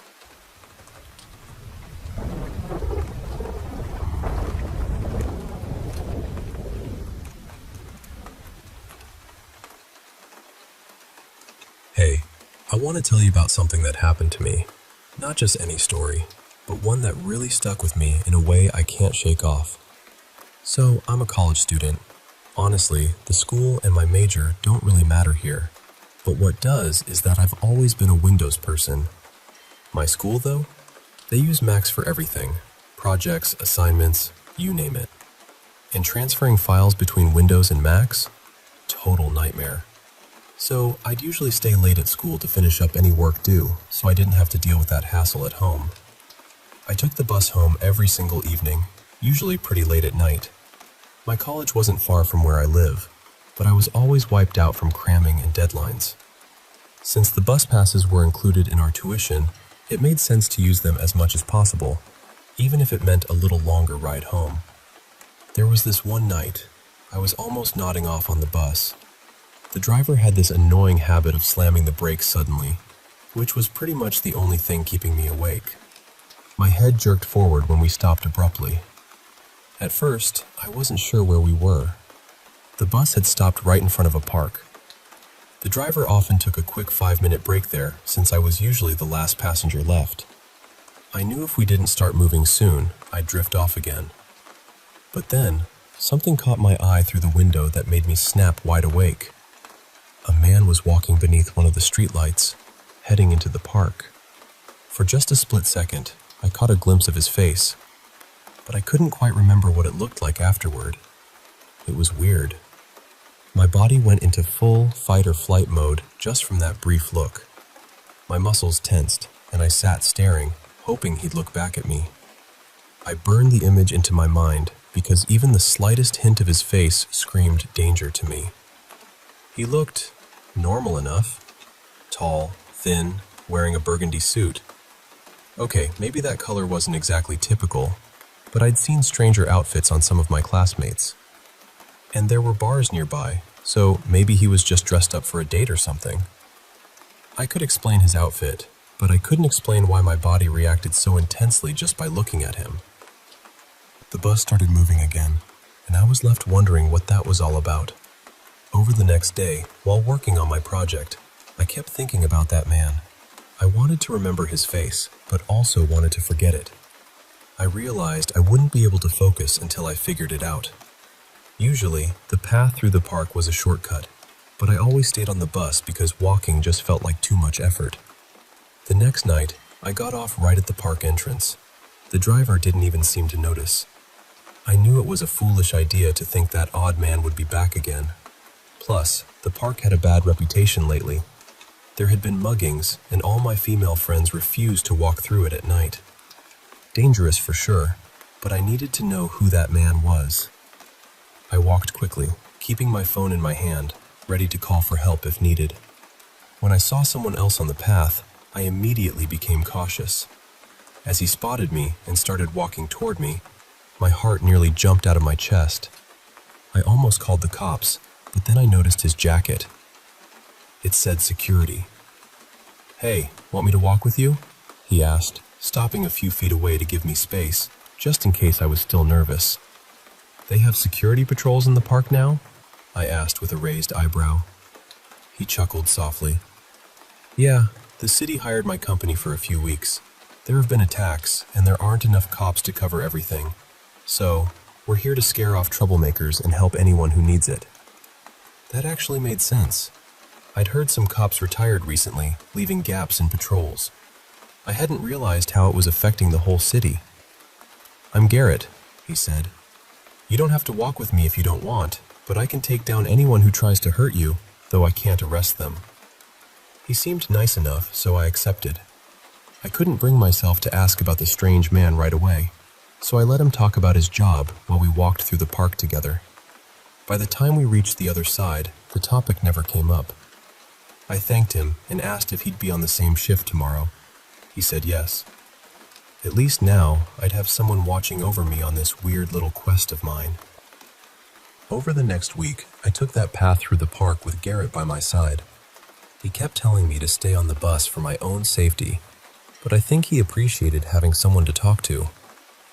It was a pretty dull job.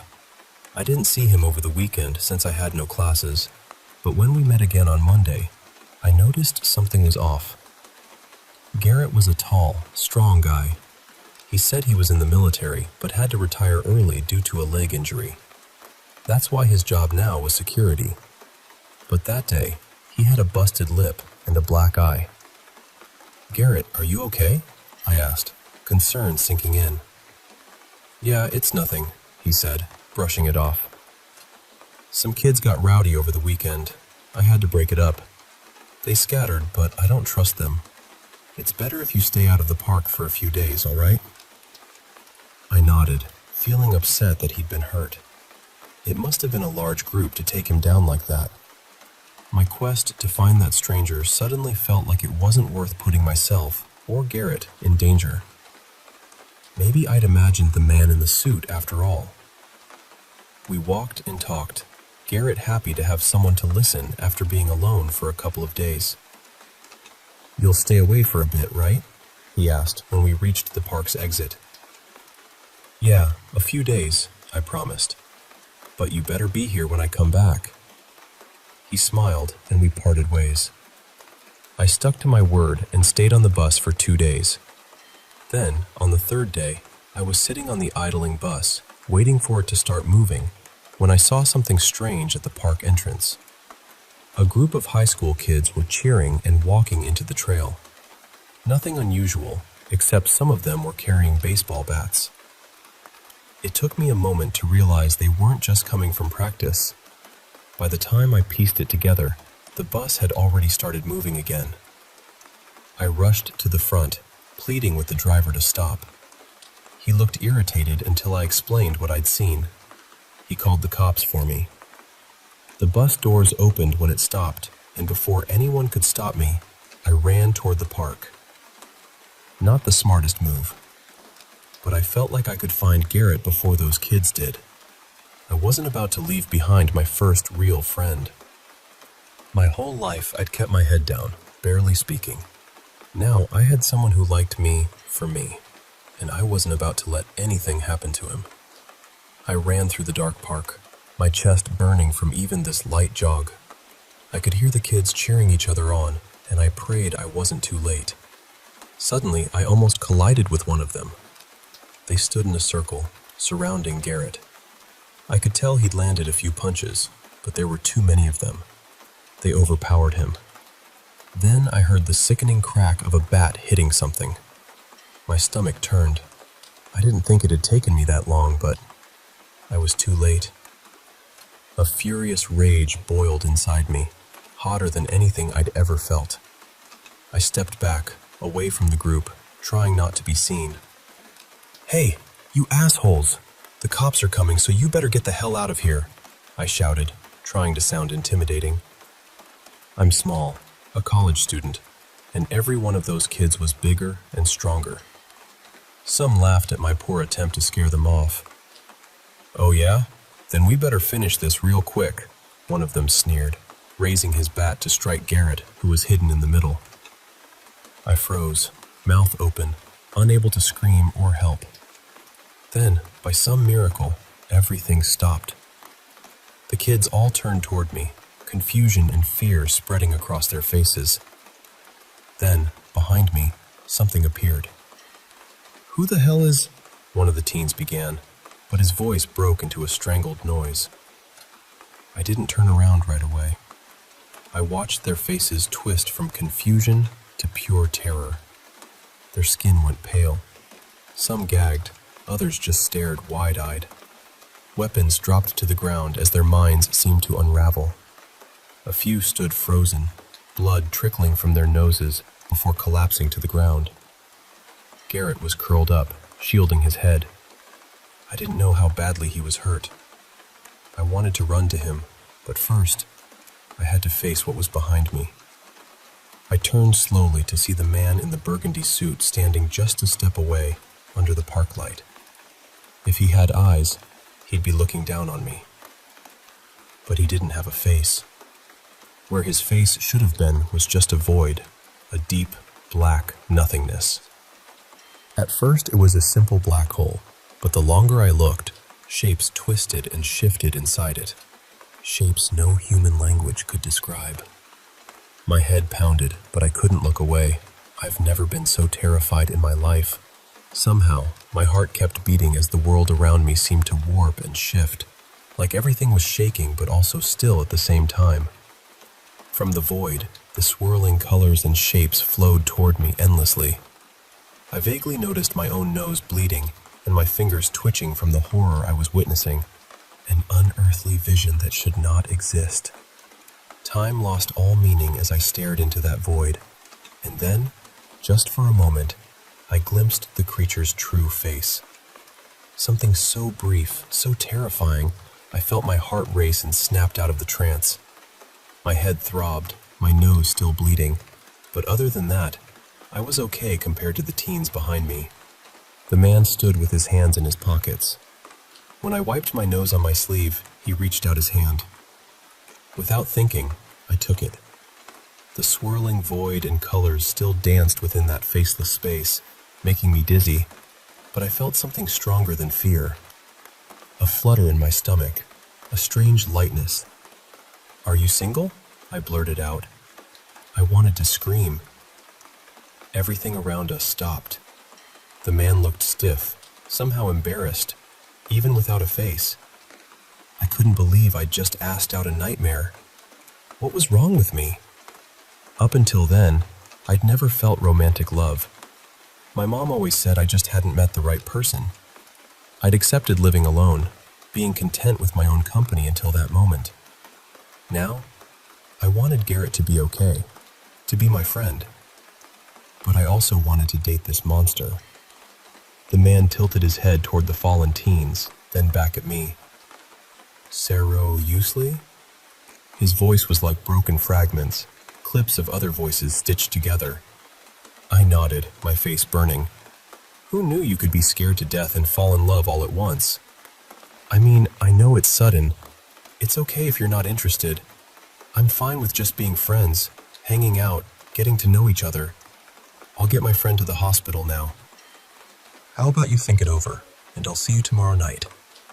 I wanted to disappear for so many reasons. I let go of the faceless man's hand and rushed over to Garrett, who was starting to wake up. I told him to stay still while I called for help. When I looked back up, the man was gone.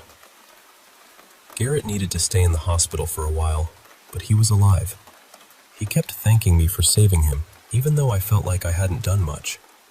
He was also mad at me for rushing in, and I'd never hear the end of how proud and disappointed he was. The cops took the teens away, blaming their mental freakout on some bad batch of drugs. I don't know if that was a cover-up or just their explanation to close the case. I doubt I'll ever know the truth. I kept my promise and went back to the park to meet the faceless man who saved us. After waiting for hours, just as I was about to give up, he showed up. Looking into the void again made me dizzy. I wondered why I could stand to look at his face when others couldn't. "Hangod?" he asked in that strange voice as he stopped in front of me. My stomach fluttered again.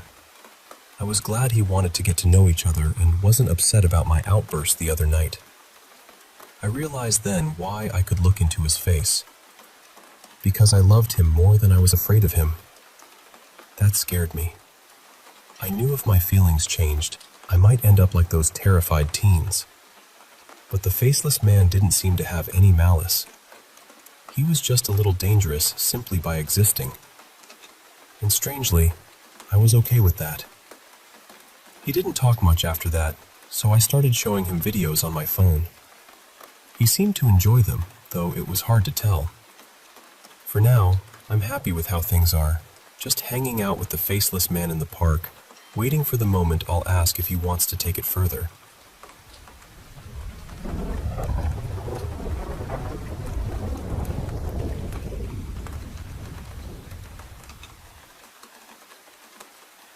Hey, I want to tell you about this strange and kind of unnerving experience I had with my neighbor, Dimitri's, or Dimitri as he goes by. It all started one evening when he knocked on my door out of the blue. I was in my pajamas, just winding down after a long day, and he asked, "Is everything all right?" Now, I was puzzled, honestly. What could possibly be wrong on his end that he'd come all the way over? Maybe something was wrong in his apartment, or maybe he couldn't reach our landlord. I had no idea. Then, out of nowhere, Dimitri said, "Give me your work time." It caught me totally off guard. For a moment, I just stared at him, trying to figure out what he meant. Then it hit me. He wanted to know my work schedule. You see, I don't have set shifts. I work whatever hours they need me for that week. It's pretty flexible, but not predictable. It's on my phone, I told him, feeling a little awkward. Do you want me to get your number? I can text you when I'll be at work. He nodded silently, and I went inside to grab my phone. When he pulled out his, it looked like one of those cheap burner phones. Kind of sketchy, honestly. We exchanged numbers, and I quickly sent him a text with my schedule. He scanned it, nodding slowly, and I suddenly felt this weird sense of regret. It was like he was planning something with that information. Maybe something not quite right. Or maybe I was just overthinking it. Before he left, he said something that stuck with me. "I work at home. Very loud. Only when you are not home."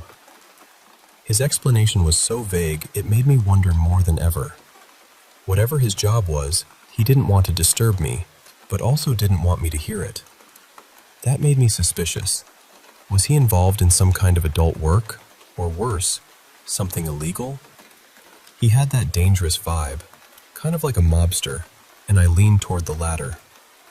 The first week passed quietly. Not a sound from his apartment, just the occasional glimpse of him leaving or returning.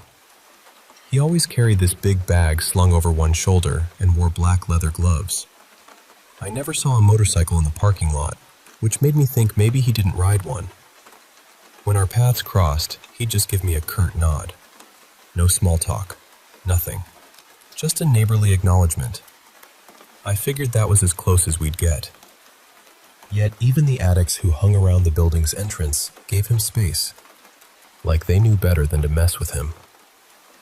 Then came the second time we spoke, under the most bizarre circumstances. Dmitri actually broke into my apartment. But before you freak out, there was a reason, and honestly, I'm still not sure if I'm just clumsy or cursed with bad luck. So I'd put a bottle of aspirin on top of the fridge because I was starting to get a headache. When I went to grab it, I accidentally knocked it off the fridge. It rolled way back out of reach.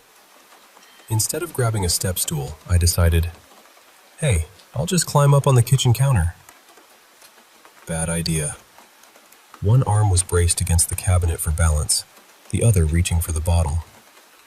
Then I heard it.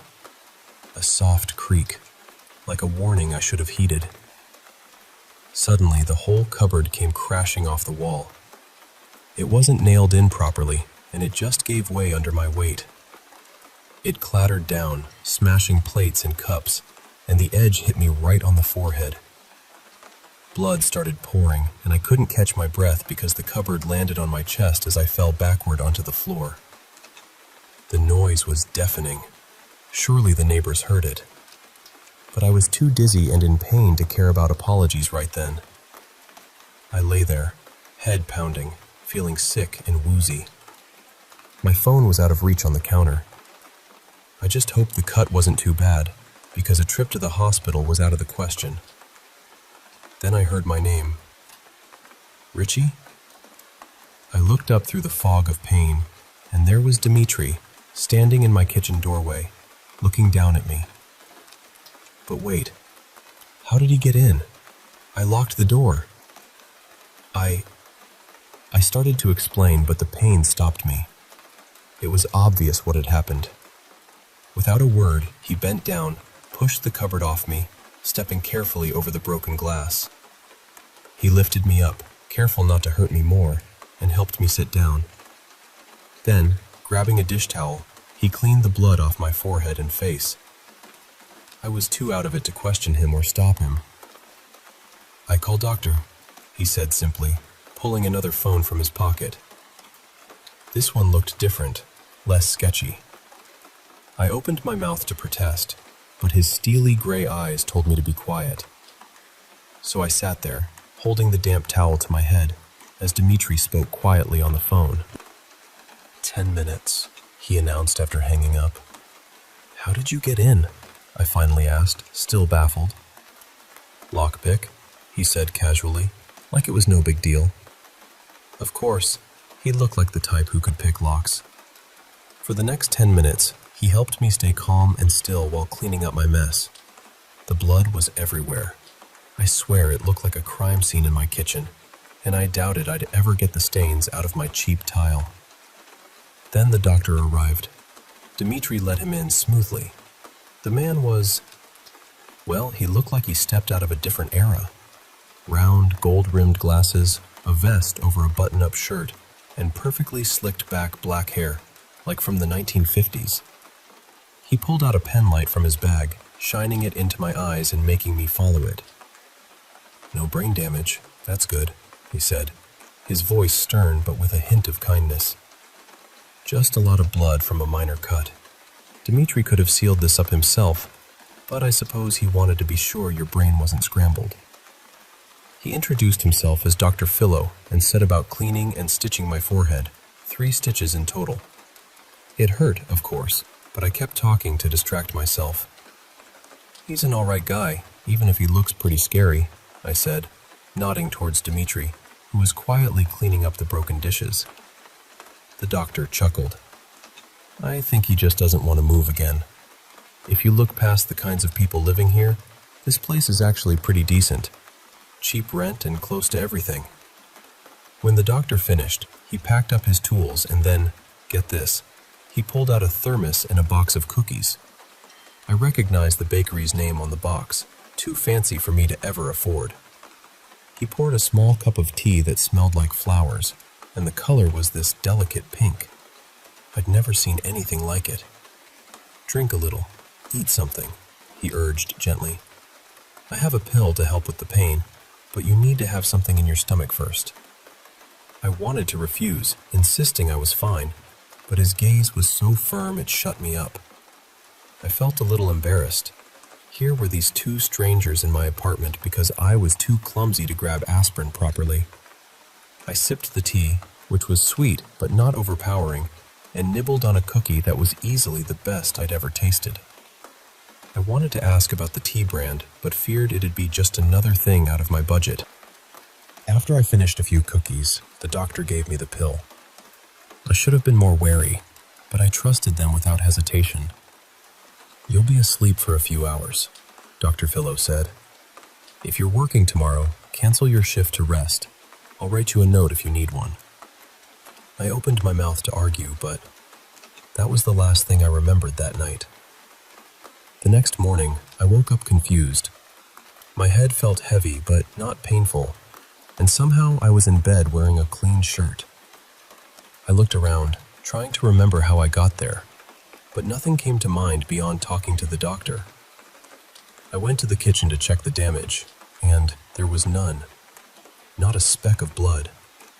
Brand new cupboards were installed, and they were solid this time. I shook them to be sure. Most of my plates and cups were still missing, but everything looked clean and orderly. I called my boss, told them I wouldn't be in that day, and they said someone had already arranged the day off for me. That was odd. My workplace was strict about calling in yourself, even if you were in a coma. I wondered what kind of strings Dimitri had pulled. Curious and grateful, I went next door to thank him in person. The door opened, and he looked down at me with that same cold, unreadable expression. Thank you for helping out. Did you ask the landlord to replace my cupboards?" I asked softly. "No, I did. Woodworking is a hobby," he said simply. "Wait, he rebuilt my cupboards overnight? For a stranger?" I peeked inside his apartment. It looked almost identical to mine, except his hallway floor was covered in plastic sheets. He was painting. Near the doorway, I noticed some dried brown stains on the baseboard he hadn't covered yet. I was about to ask about his renovation plans when he reached out and lightly touched the stitches on my forehead. "This is going to scar," he said quietly. "Oh," I replied, awkward and speechless. That's when it hit me. Maybe this man, who seemed so threatening, was actually just a kind person. Maybe even interested in me. My face flushed and I froze, trying to push the thought away. I told myself he was just a nice guy, nothing more. I'll make you dinner, as a thank you," I stammered, mentally scolding myself for sounding so awkward. He didn't respond immediately, just kept that stone-cold expression. "Do you like dogs?" he asked suddenly. That question threw me off completely. "Yes," I replied hesitantly. "I'll make you a dog. Go rest. I need to do work." And just like that, he turned and went back inside, closing the door behind him. I wasn't sure what he meant. Did he mean a wooden dog, since woodworking was his hobby? Or something else? I went back to my apartment, mind buzzing with all these thoughts. I spent the evening cooking, trying not to obsess over the thing that maybe my neighbor liked me. It was new territory. I'd never been interested in guys, or girls for that matter. I'd always assumed those feelings would come with the right person. But here I was, making dinner for Dimitri, the mysterious, dangerous-looking neighbor who just might be a little more than that. And so, that's where I am now. Curious, a bit nervous, and definitely grateful for the quiet care of a man who seemed like he belonged in the shadows, but turned out to be a surprising light in my life.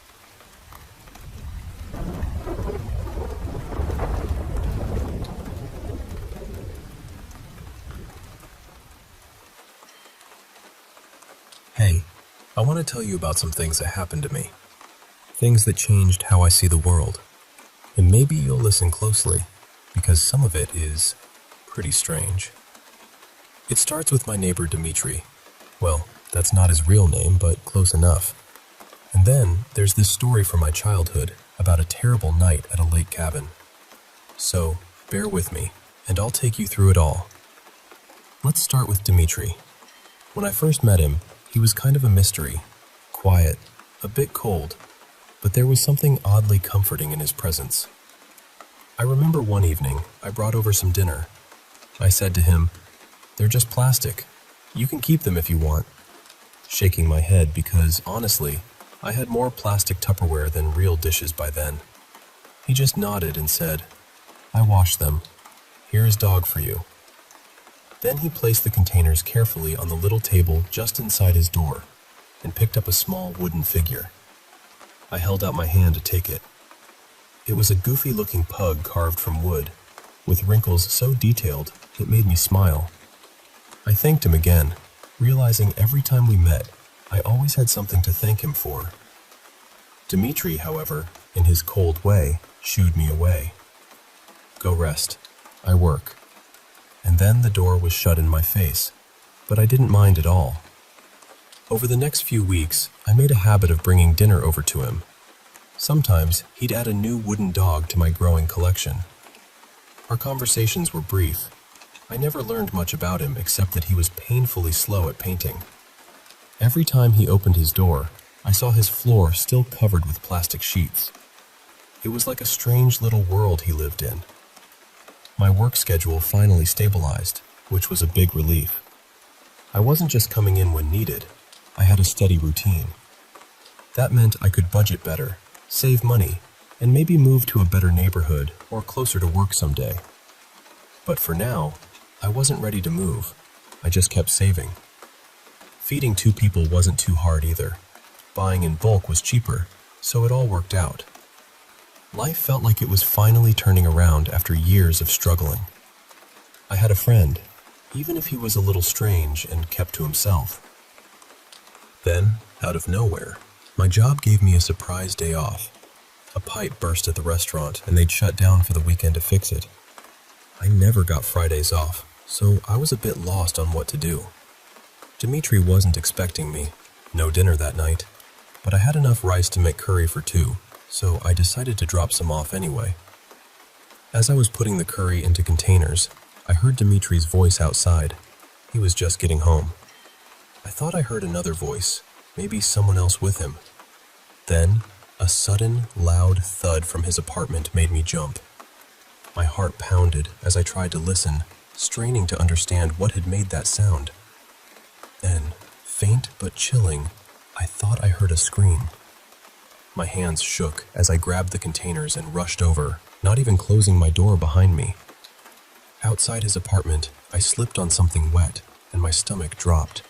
It looked like blood. My heart raced, panic flooding through me as I noticed his door wasn't fully closed. Dimitri seemed tough, but all these signs were wrong. Without thinking, I stepped inside, still clutching the hot containers. My feet slipped again on the plastic sheets covering the floors. Then I froze. What I saw made my mind refuse to process it for a moment. It was Dimitri. I recognized his frame, but his face, oh God, his face, was split open horizontally, like a grotesque mask ripped from ear to ear. Thousands of needle-like teeth shimmered along the slit of that monstrous mouth in the dim light. His eyes, twisted and warped, locked onto mine. The terrifying mouth snapped shut just seconds after our eyes met, his face returning to normal, except his mouth hung slightly open, as if lost for words. Another man was kneeling on the floor. Dimitri had him by the short hair, pulling his head back to expose his neck to a large, serrated hunting knife pressed against his throat. There was a third man lying face down, blood pooling fresh on the plastic-covered floor. The silence was suffocating. "You do not work tonight?" Dimitri's voice cut through, cold and steady. The man with the knife at his throat didn't answer, his eyes wide and pleading. I couldn't look at him for long. The smell of fresh blood was sickening, and the heat from the curry containers was starting to burn my hands. but I couldn't move. Seeing my silence, Dmitri nodded toward the containers. "What do you have?" he asked slowly. "Curry. Enough for 2, I managed. I always brought enough for 2 meals, assuming he ate more than me. But my mind was screaming at me to run, to get out. I realized then that my kind neighbor was a killer, and was about to kill again if I hadn't come. I dreaded that I might be next. All the little hints I'd ignored crashed down on me. The sketchy doctor visits, the plastic sheets, the strange smells, the way he moved so often. I had been so lonely that I'd ignored all the red flags. I barely stifled a sound when Dmitri released the man and pushed him aside. He stepped toward me, tall and looming. The knife was still in his hand, but pointed down. I flinched as he raised a hand and gently ran his thumb over the stitches on my face. Did not scar badly. He bent down so our faces were close. I felt my muscles freeze as I stared into his steel gray eyes. Eyes that belonged to a killer, weighing me, deciding my fate. My hands shook, nearly dropping the food. Dmitri placed his hand over mine, steadying the containers. I felt faint, convinced I was about to die. "Still friends?" he asked in a low voice with a hint of worry. Friends? He wanted to know if I'd still pretend everything was normal. I risked a glance at the man who'd been threatened. His face was pale, hands trembling. I nodded. I stayed silent. He took the curry, stood up, and said, "You, table. We eat dinner. Richie, best to go back home." I didn't need to be told twice. I turned and left without looking back, closing the door behind me. My socks were stained with blood. I took them off and threw them in the trash without a second thought. My phone sat on the counter, and I debated what to do. Should I call the police? I had witnessed a murder. My neighbor had killed someone and would likely do it again. But the image of that split-open face, those monstrous teeth, could anyone believe that? The logical part of me wanted to call, but the fear and disbelief held me back. I paced for hours, the curry I'd saved growing cold on the stove. Each time I tried to call, I stopped myself. Then, a knock on my door. My heart jumped. It could only be Dmitri or the man he nearly killed. I opened cautiously. To my shock, it was the man from that night, bruised but alive. "We wanted to thank you for the dinner. My friend will be leaving," he said quietly, nodding at me. "Still friends?" Dmitri asked again, standing just behind him. "Still friends," I said, nodding. That was enough. Dmitri grabbed the man's arm and dragged him down the hallway. Whether he was setting him free or planning something else, I never knew. I never called the police. A part of me felt guilty, but I doubted they'd believe my story or that it would make any difference. I saw Dmitri a few times after that, his face more strained, knowing I wasn't going to betray him. Instead of moving away or telling him to leave, I did something surprising. I brought dinner again. He looked shocked to see me smiling with food in my hands. Gathering my courage, I asked, "Do you want to eat together?" He nodded, unsure. My neighbor is a killer, and maybe not even fully human. But strangely, I don't mind. I've been lonely for years, and sharing a meal, talking about my day, is something I need. Murderer or not, human or not, at least he sits and listens. Now, about that lake story from my childhood. When I was about 10, my family pooled money to rent a cabin by a lake. All my aunts, uncles, and cousins stayed there. It was crowded, but I loved it. We had 2 amazing weeks running into the lake whenever we wanted, fishing, but my favorite thing was collecting freshwater mussels. The locals hated these mussels because they were invasive and damaged the lake's ecosystem. They encouraged us kids to scoop them up and toss them into a plastic kiddie pool with cracks no one had thrown away yet. Each morning, the pool would be nearly empty, as if someone had been taking them away. We were just kids, running wild, eating junk food, sleeping as soon as the sun went down. I wished I could live like that forever. No homework, no worries. But all good things end. The night before we left, my cousins thought it'd be fun for me to watch a horror movie. My first one beyond PG-13. It was a cheesy slasher film about a killer in the woods. The cabin was surrounded by forest, so I was terrified all day, fearing the film's masked maniac was lurking out there. My mom was angry, but secretly glad. We'd heard about missing pets and a little girl who vanished across the lake earlier that week. She hoped we'd be too scared to wander at night. That night, sharing a room with my cousin who was fast asleep, I couldn't sleep. The fear and the thought of leaving the cabin kept me awake. It was muggy, so I kicked off the thin sheets and cracked the window for fresh air, even though the screen was missing and bugs could get in. Looking out, the trees looked dark and menacing, with distant thunder signaling an approaching storm. A breeze brought a horrid smell, a rotting fish stench, like 100 fish had died. I nearly gagged. My cousin didn't wake, thankfully. Then I heard it, a soft crunching noise, like a dog chewing on a bone. My skin prickled. I leaned out the window and saw a dark figure hunched over our kiddie pool, grabbing mussels and shoving them into its mouth. It was wet, roughly human-shaped, but impossible to see clearly. When it noticed me, its head turned, and I locked eyes with it. Its eyes glowed yellow in empty sockets, and when it opened its mouth, rows of sharp teeth gleamed as it crunched mussels noisily. I froze, terrified. Monsters weren't real, not to me, but here was so staring back.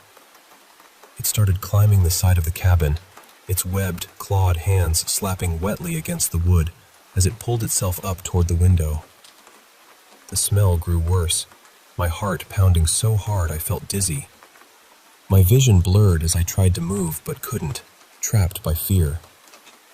It made a low, excited sound, a breathy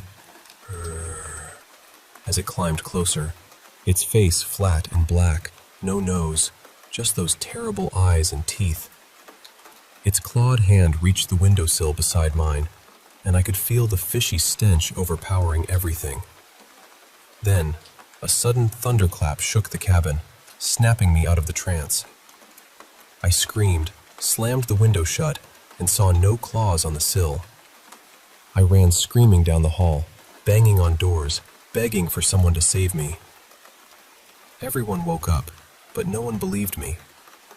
My cousin was angry at being disturbed. They blamed the storm for scaring me awake or giving me nightmares.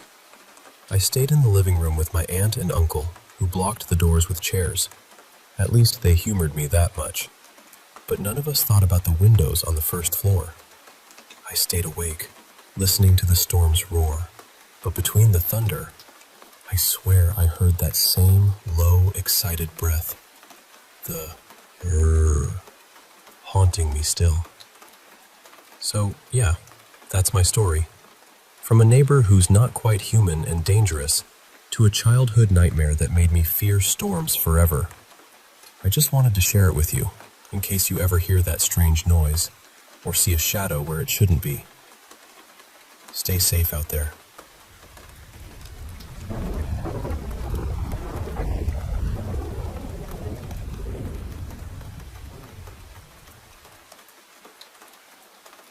Hey, I want to share with you a couple of experiences that have stuck with me over the years.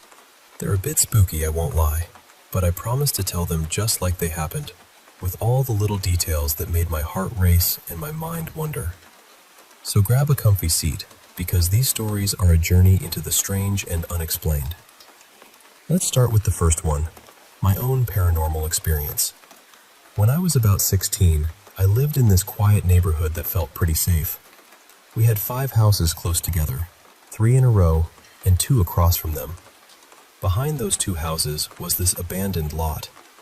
It had 2 small, burned-down buildings that looked like they'd been there forever, even before we moved in.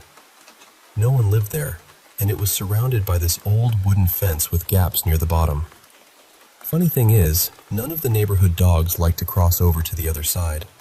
And if they did, especially at night, you could hear them barking as if they were calling for help. When they came back, they were never quite the same, like something had changed them. Now, when I was around 10, my mom's friend lived in one of those houses across the street. She had kids about the same age as my siblings and me, and we all got along really well. One night, the four of us, my younger brother, who was about 8 then, my younger sister, who was 6, my mom's friend's daughter, who was 9, and me, we were alone because our parents had gone out to a bar. They left us with my older sister and the oldest daughter of my mom's friend, both around 16. We were all outside on a trampoline, tossing a ball back and forth. Then, someone threw the ball a bit too hard, and it bounced right over the fence into that abandoned lot. It was dark, so none of us wanted to go get it. But as kids, we got a little brave, or maybe curious, and started daring each other to call out, "Is anyone there? Can we have our ball back?"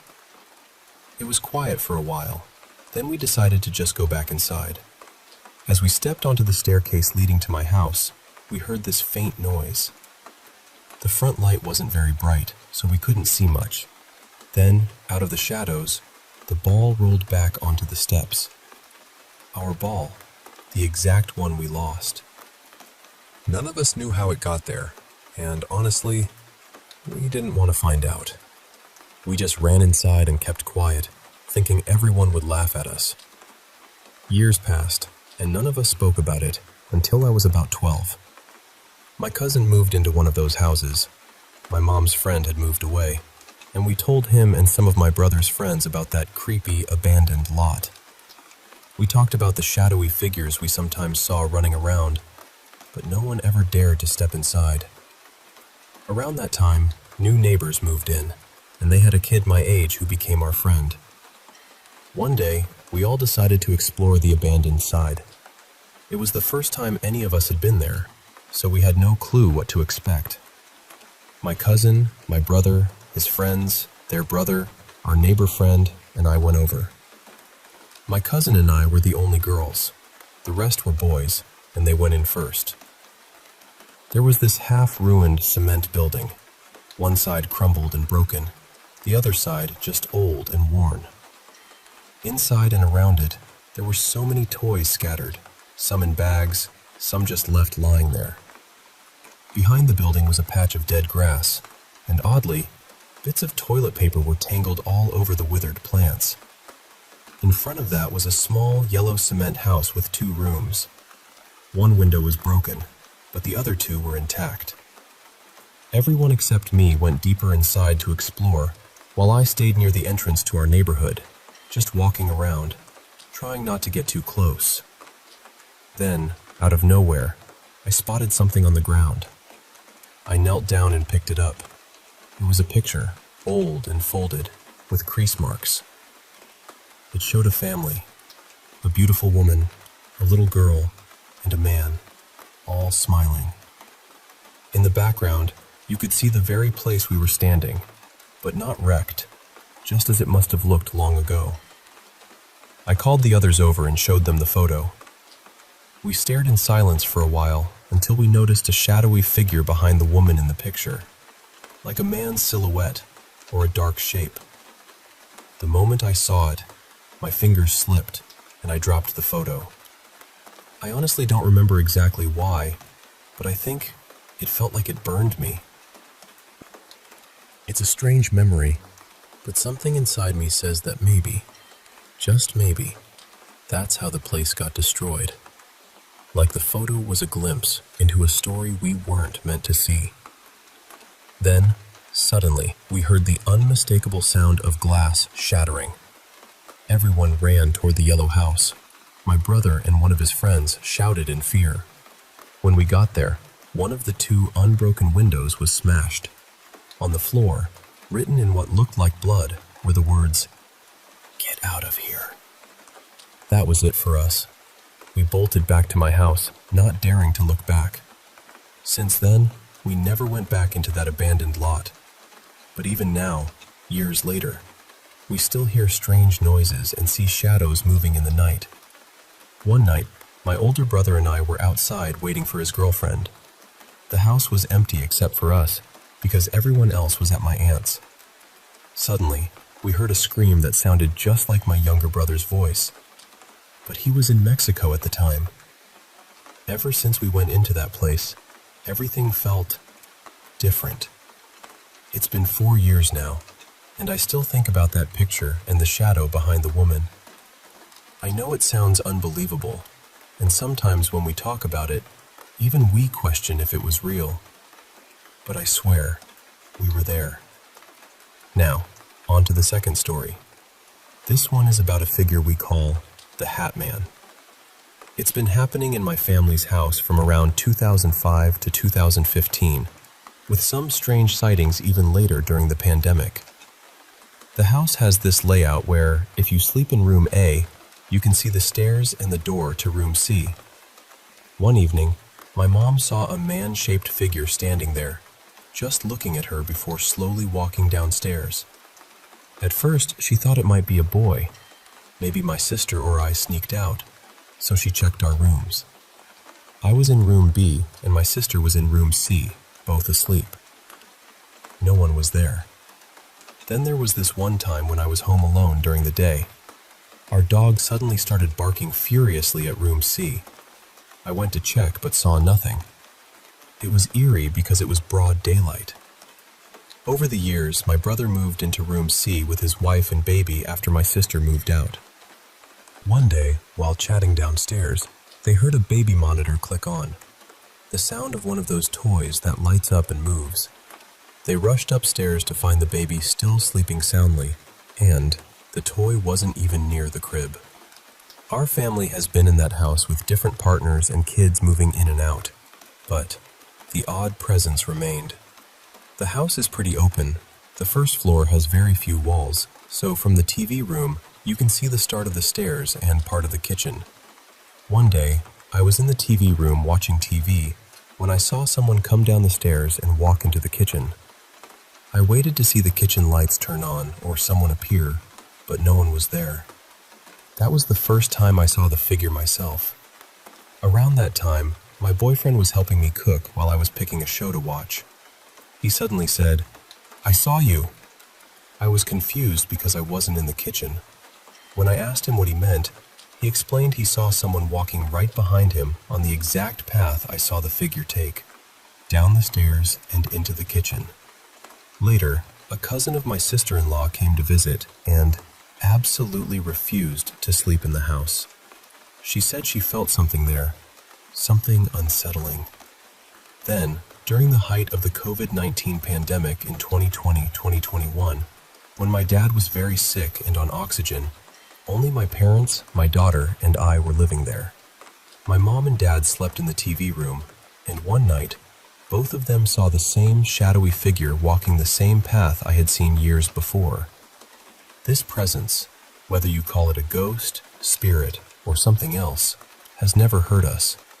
It doesn't follow any pattern, but it always appears the same way, a shadowy figure, like the legendary Hat Man. So, those are my stories. Strange things that make you question what's real and what's not. But I know what I've seen, and sometimes, the quiet moments in the dark feel charged with something just beyond our understanding. Thanks for listening to me share these whispers from the shadows.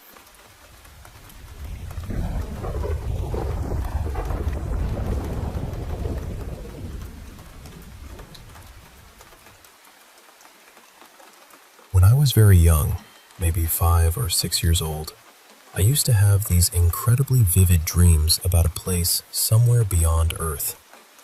It was beautiful.